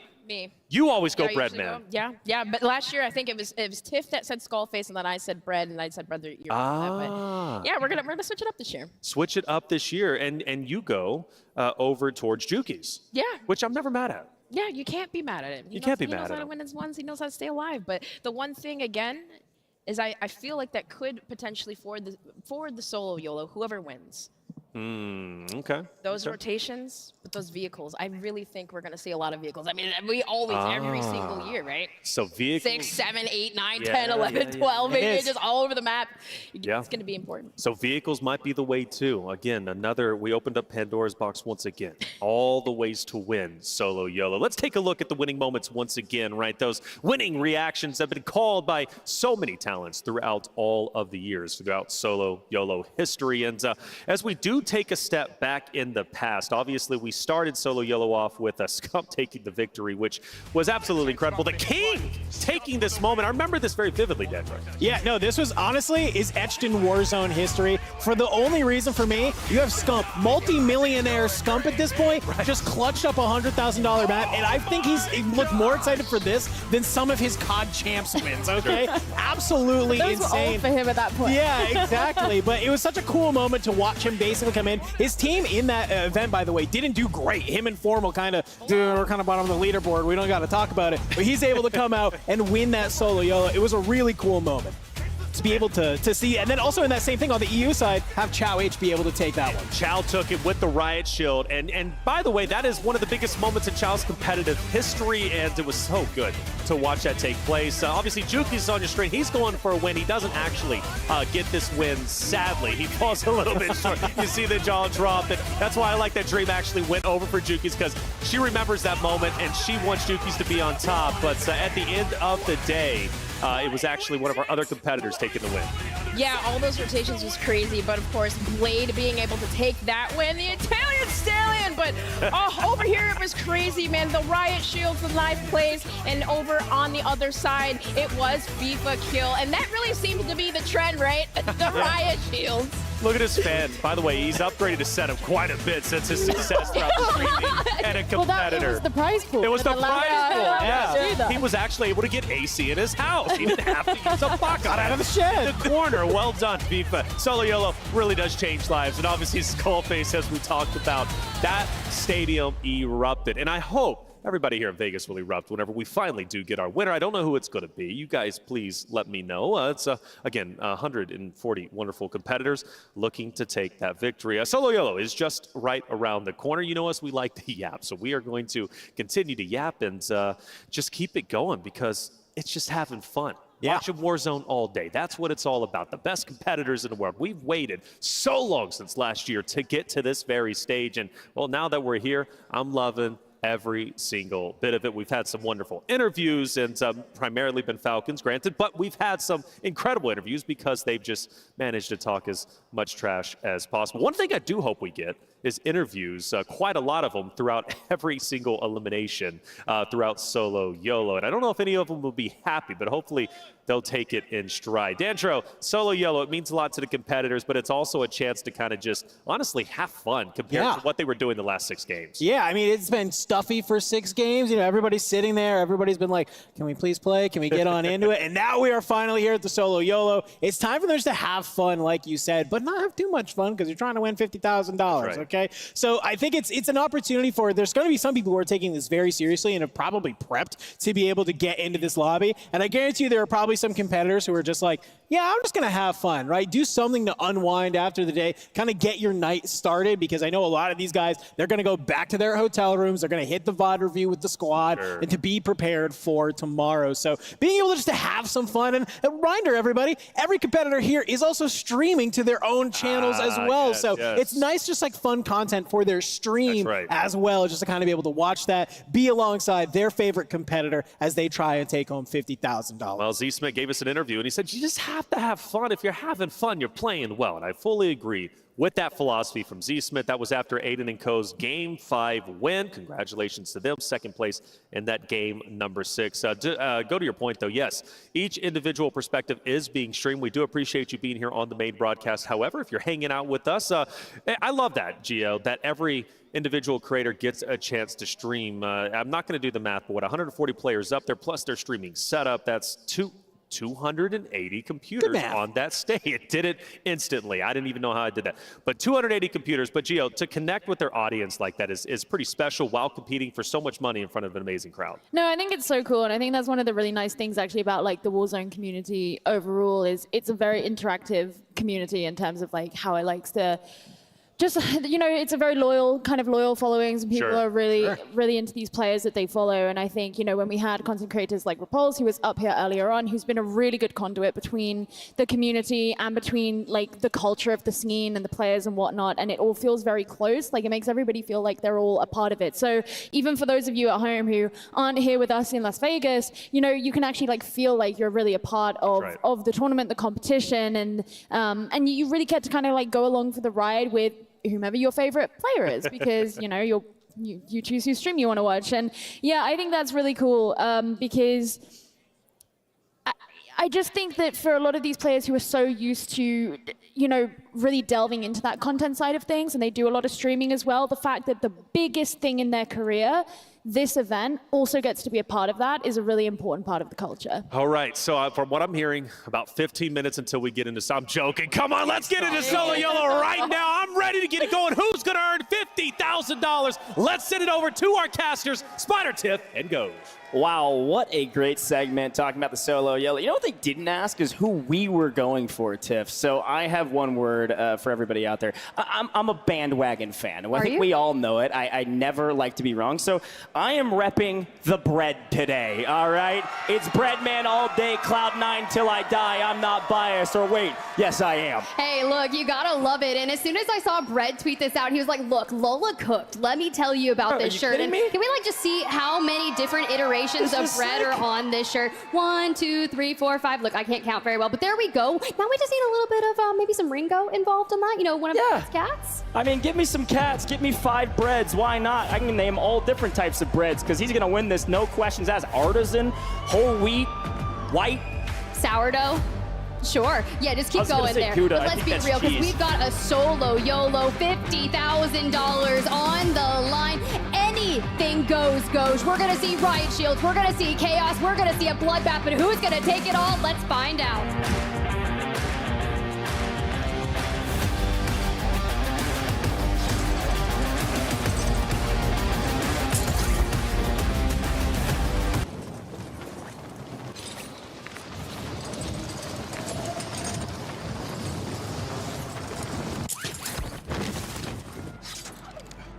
Fogo liberado em todos os alvos.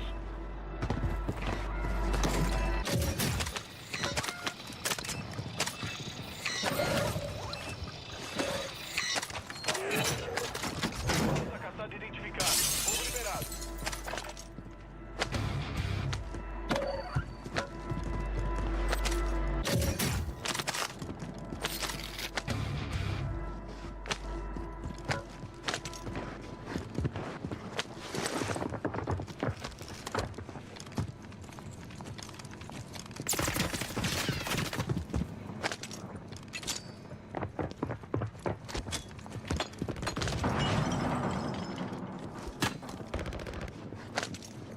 Sabe por que você tem a melhor maquininha com a Infinity Pay? Porque ela não é só uma maquininha. Você vende com aquele alívio no fluxo.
armamento seguindo pra aí.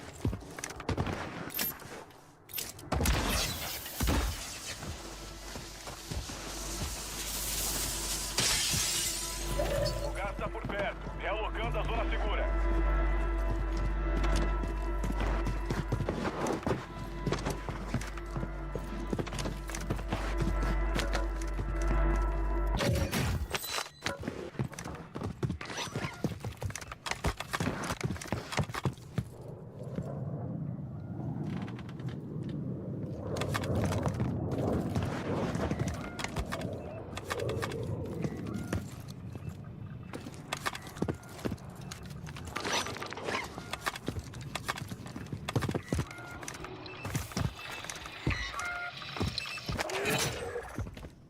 Alvos definidos. Ao trabalho.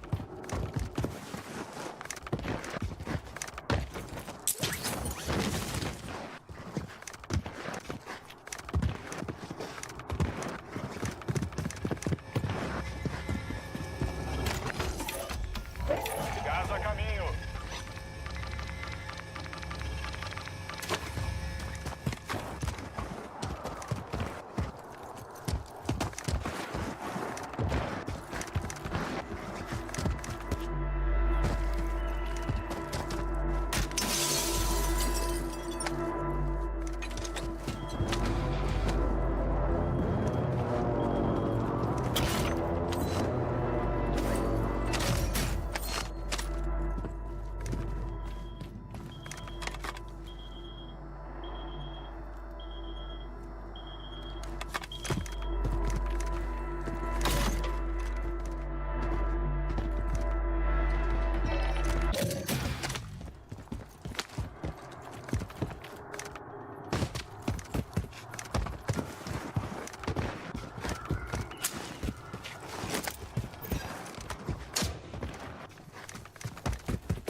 A última partida de hoje.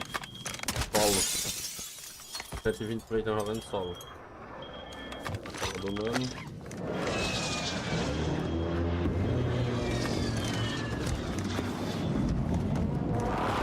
Vai encarar aí, mano.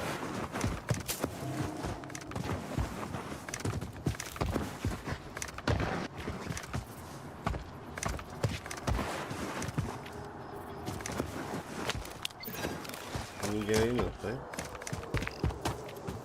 Lá no prédio tem um. E tem um na frente.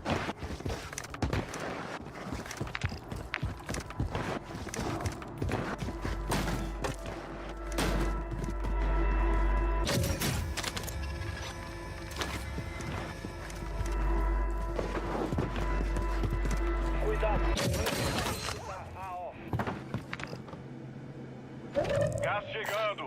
Nova zona segura localizada. E o alvo. Contrato da caçada falhou. Fiquem de olho em contratos de alto valor. É mais grana pelo seu esforço.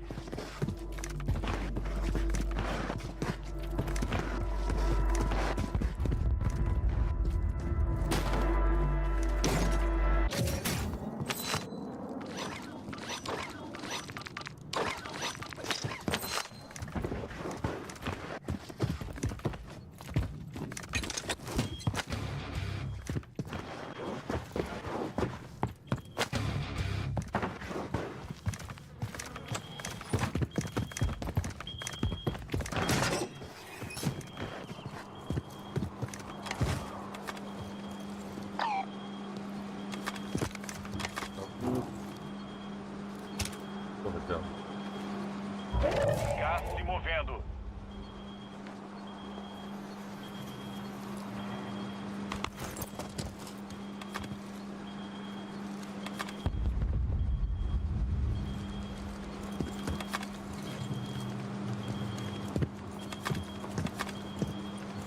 vai jogar o ataque lá em cima, que ele acha que tá com medo de ser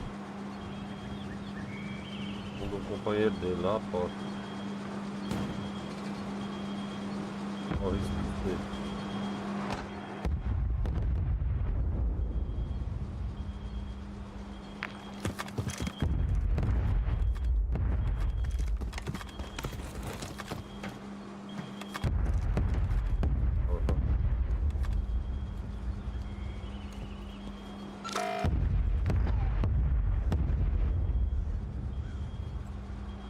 Tá com medo de pegar o tabacudo ou...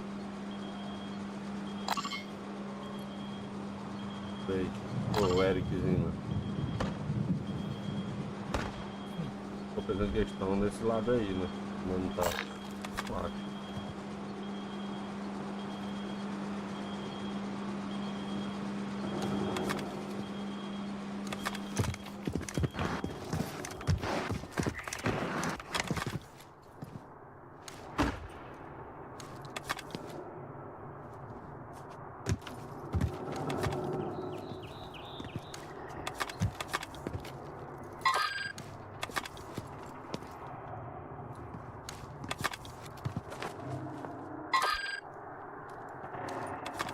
Só pra gente conhecer a skin, sim.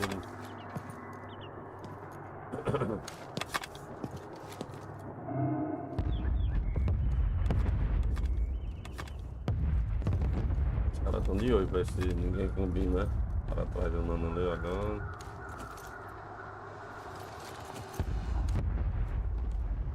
Caramba.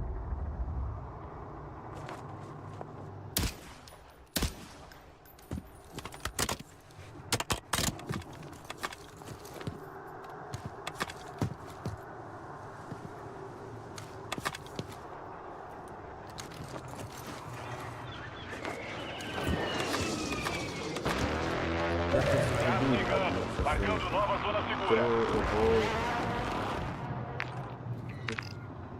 O 2 foi 3 tiros.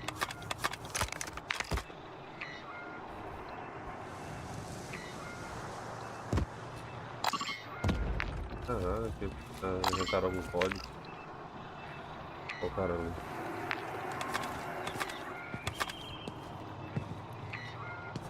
Então o bife não solta, né? Ei, vai dar emprego essa caçada, né? Alvos da caçada marcados. Mata todos eles.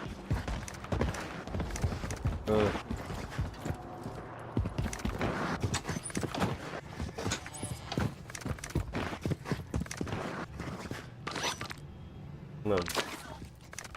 Bora, eu não. Vai botar lá em cima, depois volta pra pegar. Todos os alvos da caçada já eram. Boa. Castigando na sua área.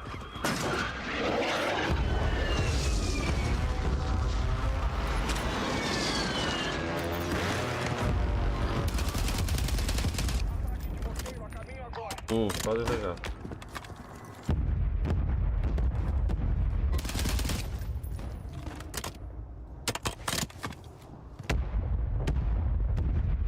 Pô, derrubou. Derrubou o Zepa. Atenção, mano. Atenção, mano. Ah não, mano. Tá de pé, mano. Dá não.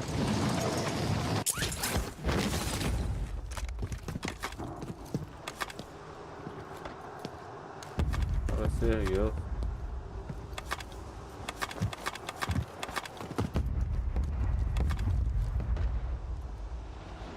Soldado inimigo chegando.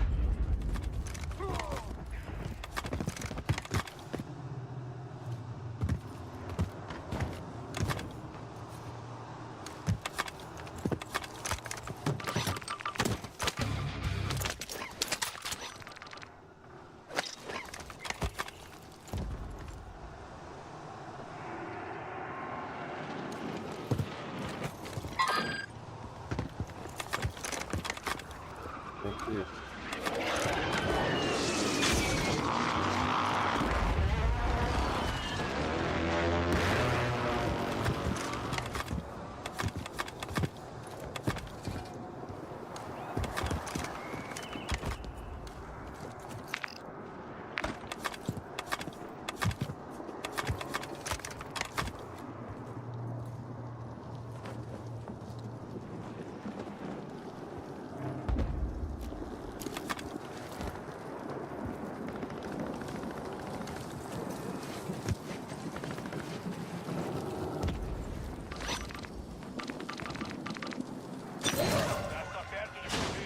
segura é realocada. O gulag está fechado até segunda ordem. Tem contratos muito valiosos em jogo. Mais risco, mais recompensa. Entrega de armamento aliada a caminho.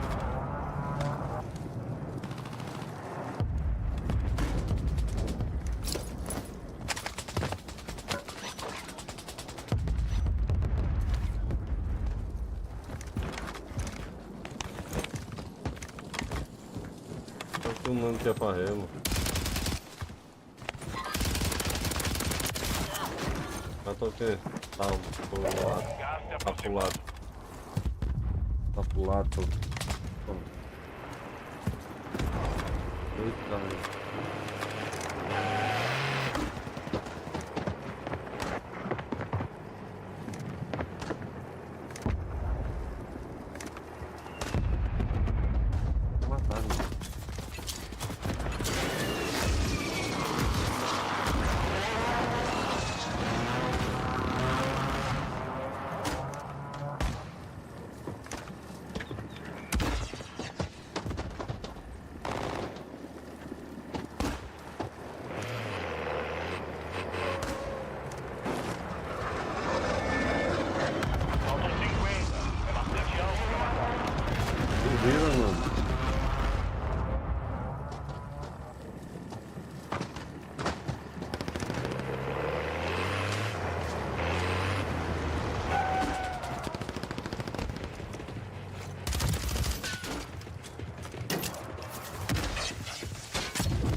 Ah, mano, que é isso, mano? O inimigo levou essa, mas a gente vai se vingar. Que pariu, mano. Quem era, mano? Que isso aí? Vamos. Tá chegando. Segura. Nicole.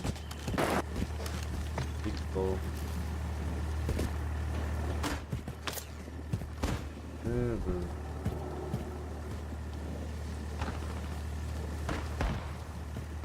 Porra, macho. Nicole matou o mano. Tá lá disso tudo, mano.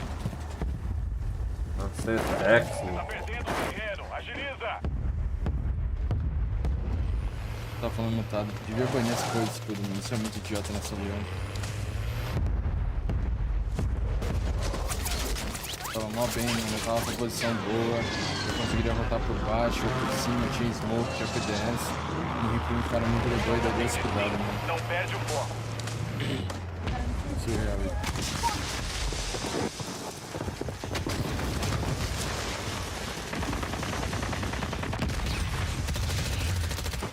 Se eu tivesse de termita, né, mano? Eu vi a termita, eu tinha estucado ele, mas botei termobárica. O que tá vivo ali, de cantinho. Só que ele tá numa posição muito ruim. Muito ruim mesmo. Eu matei ele na escada e deu certo. Agora que tá em cima do prédio, velho. Morrendo.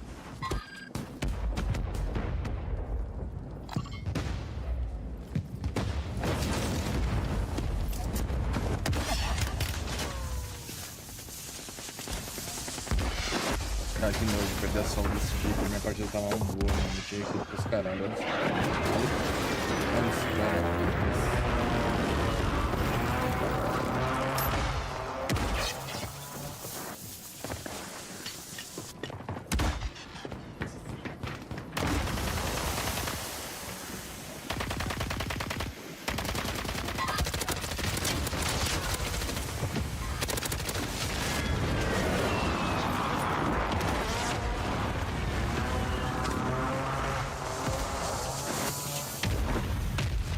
Pode seguir, ó.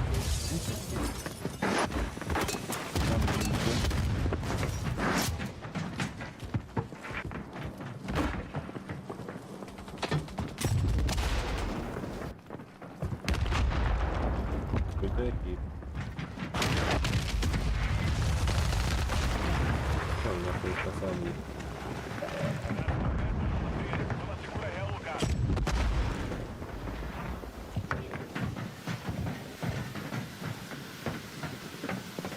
especialista. Esse cara vai vencer esse cara, mano. Bonito, bom.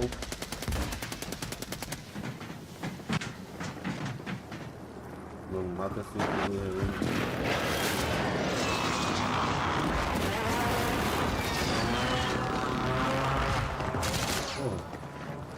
Nossa, mais esse cara toma um stuck, mano. Ele tem que tomar um stuck pra aprender a parar de jogar stuck, velho. Por favor, alguém stuca ele, mano.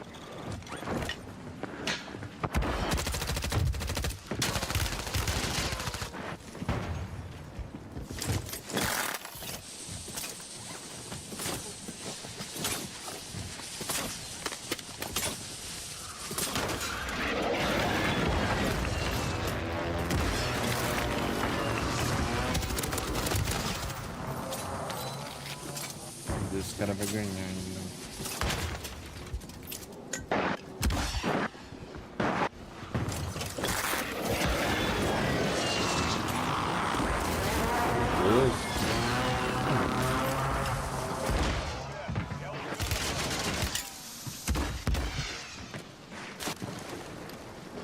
Acho que o fim dele foi quando ele pulou na água, se pá. Ele não vai conseguir sair da água.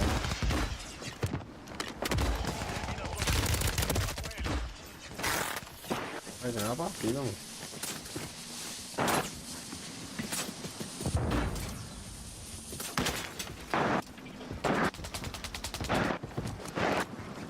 Ganhou.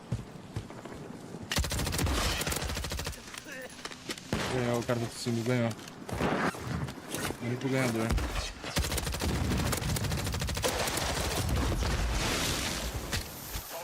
Ganhou, mano.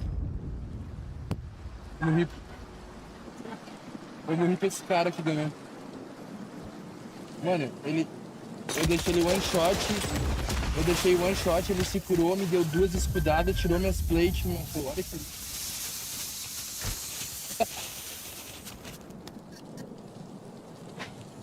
Mano. Shadow 1 chegando pra ele. Tudo ganhou, mano. Tô vendo a sua marca. Aguenta firme. Muito bom. Ai, velho, por que eu não tô de termita, guys? Era só termitar ele, mano. Ai, caralho. Olha eles aí. É isso aí. Muito bom. Pô, eu tava bem, hein, mano. Tava com a rotate, mano. Hora do relatório. Ah, Duck, velho. Ah, mano. Dava, hein, guys.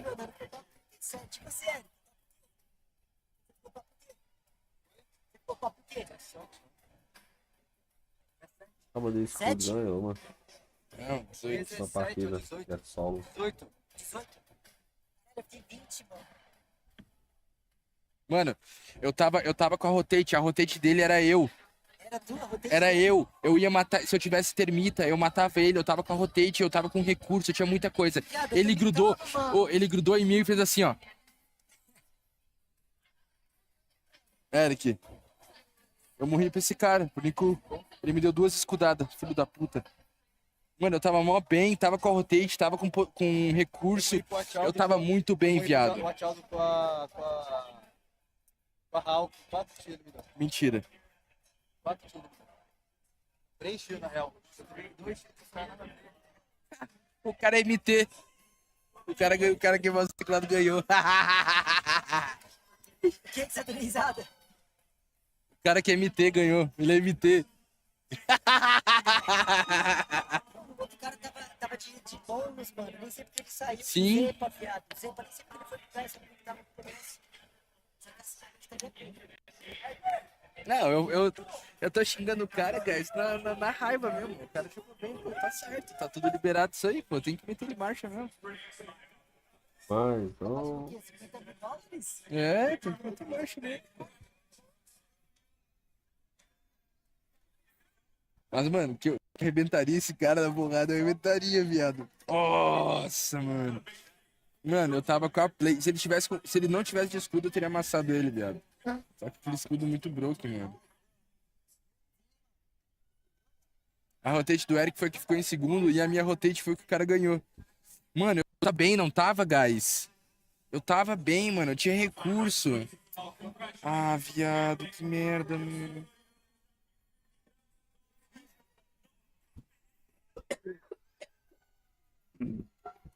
Ah, que da hora, Liquigos.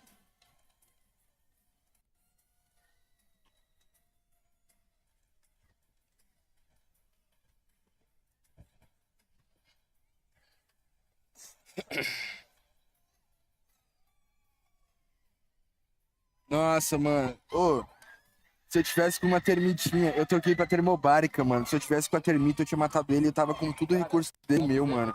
Eu ia roubar o blindado dele, do PDS. Não, eu tava olhando ele, Nico. Eu vi, esse cara também. Mesma situação, Eric.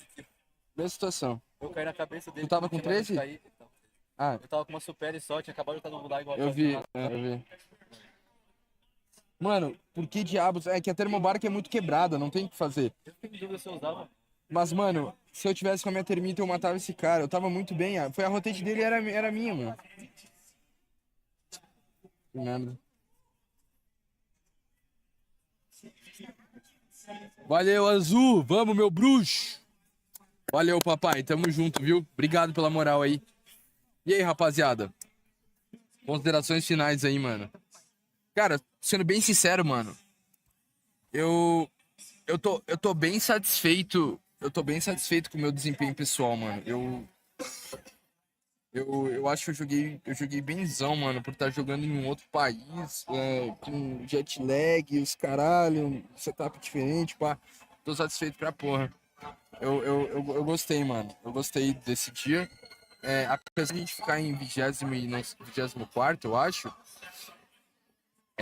deu pra gente tirar bastante coisa de proveito do que a gente passou, tá ligado?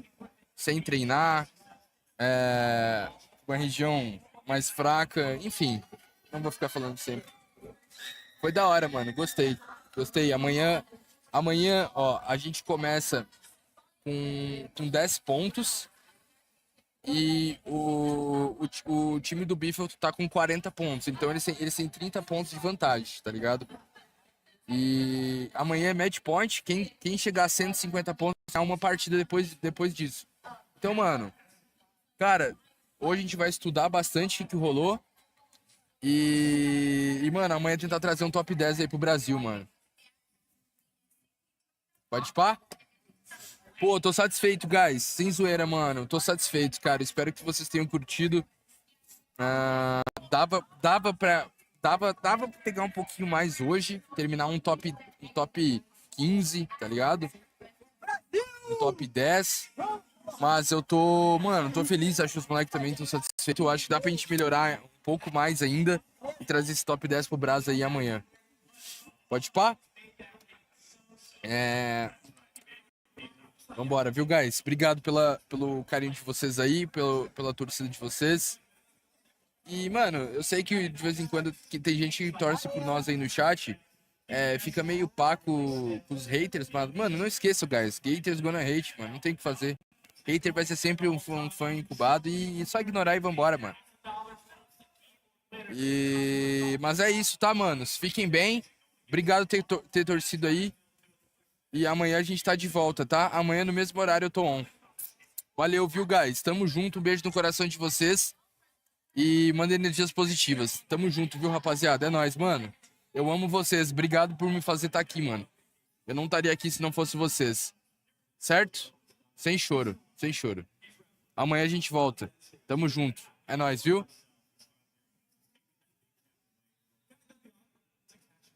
Um beijo, viu, guys? Tamo juntão, mano. Valeu.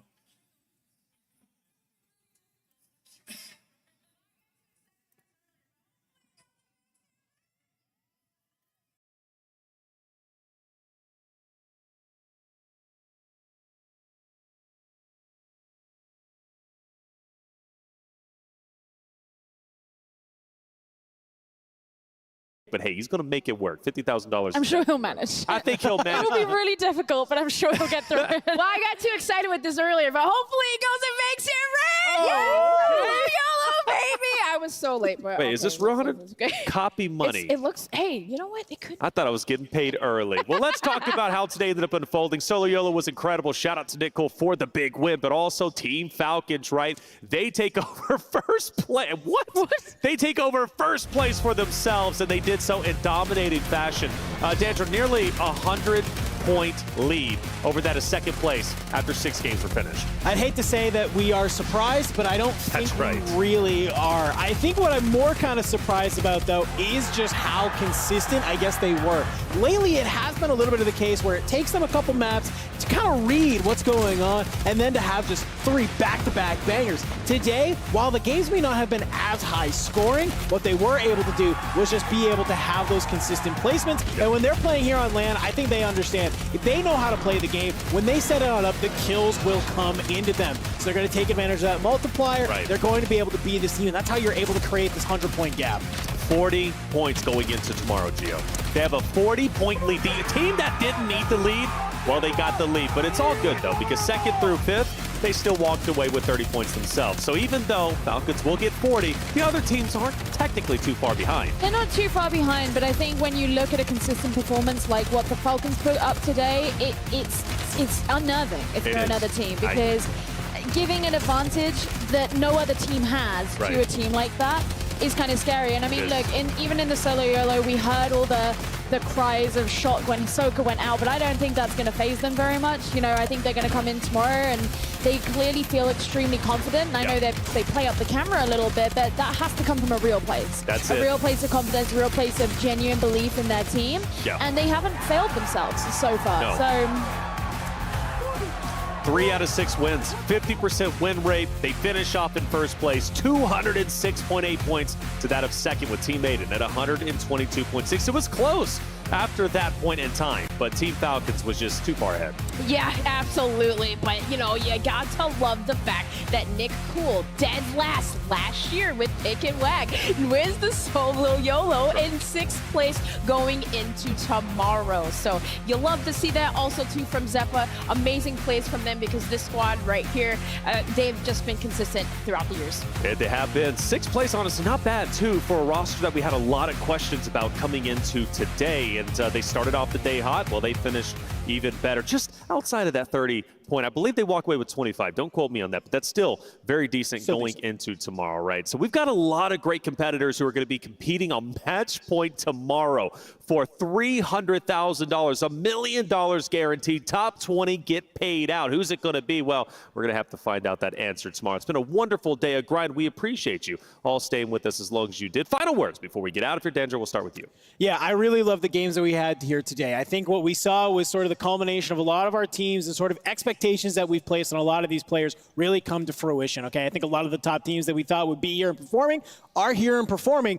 There's also a lot of top teams that are towards the bottom of that leaderboard. So when it comes to tomorrow, you have to come out swinging because, well, as we saw here today, when you have a Team Falcons who after 6 games has a 100-point lead and is starting tomorrow plus 40, you are basically on a ticking time bomb for tomorrow, okay? I do not believe we are going that many games. Your opportunity to find your points is slim. Well said, Gio. It's great working with you for the first time whenever it comes to on stage anyways. At a LAN, it was a pleasure. What's your final words before we get out of here? Yeah, no, I mean, I think it's been great. I think it was really nice that we got to kind of start the day with, I don't want to say a fluke, but kind of an unexpected team just to like shake things up. But that after that, we really started to see consistency come out of teams that are really showcasing what it means to be extraordinarily talented at this game, but also very clearly extraordinarily hardworking. They've built that rapport with each other. They've worked really hard on VOD reviews, on coaching, on building strategy. And you see what that looks like when it's actually come out onto this stage. And so we've been able to kind of cultivate this story out of today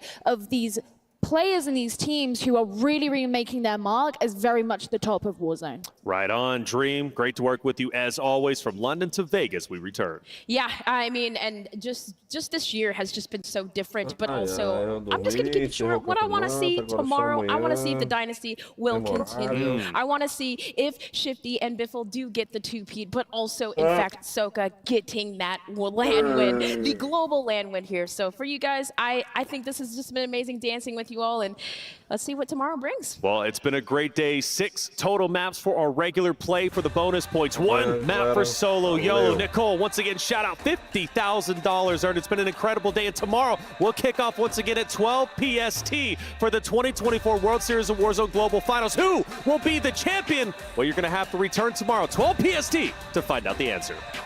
Wow.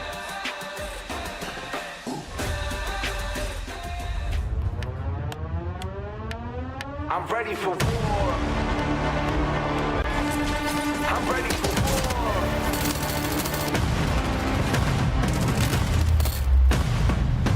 I'm lighting up that fire, yeah, I'm burning up. Look at me, feel the heat.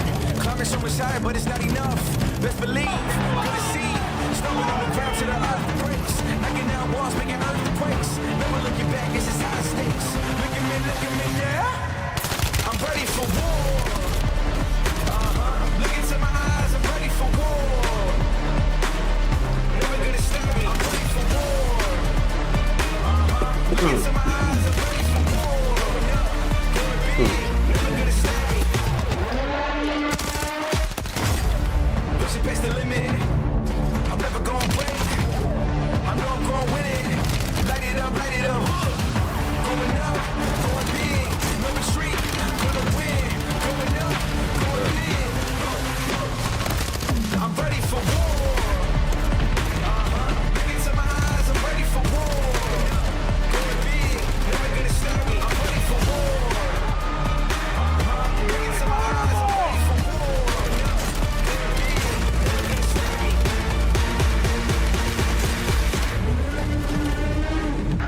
Oi?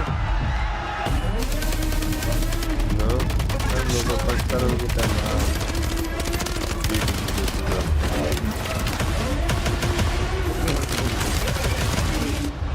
I'm ready for war.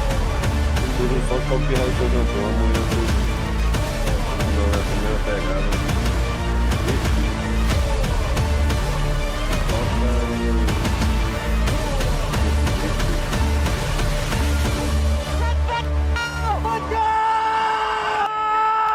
Olha a placa de $50 mil. A pizza solo foi valendo $50 mil. Valeu, galera!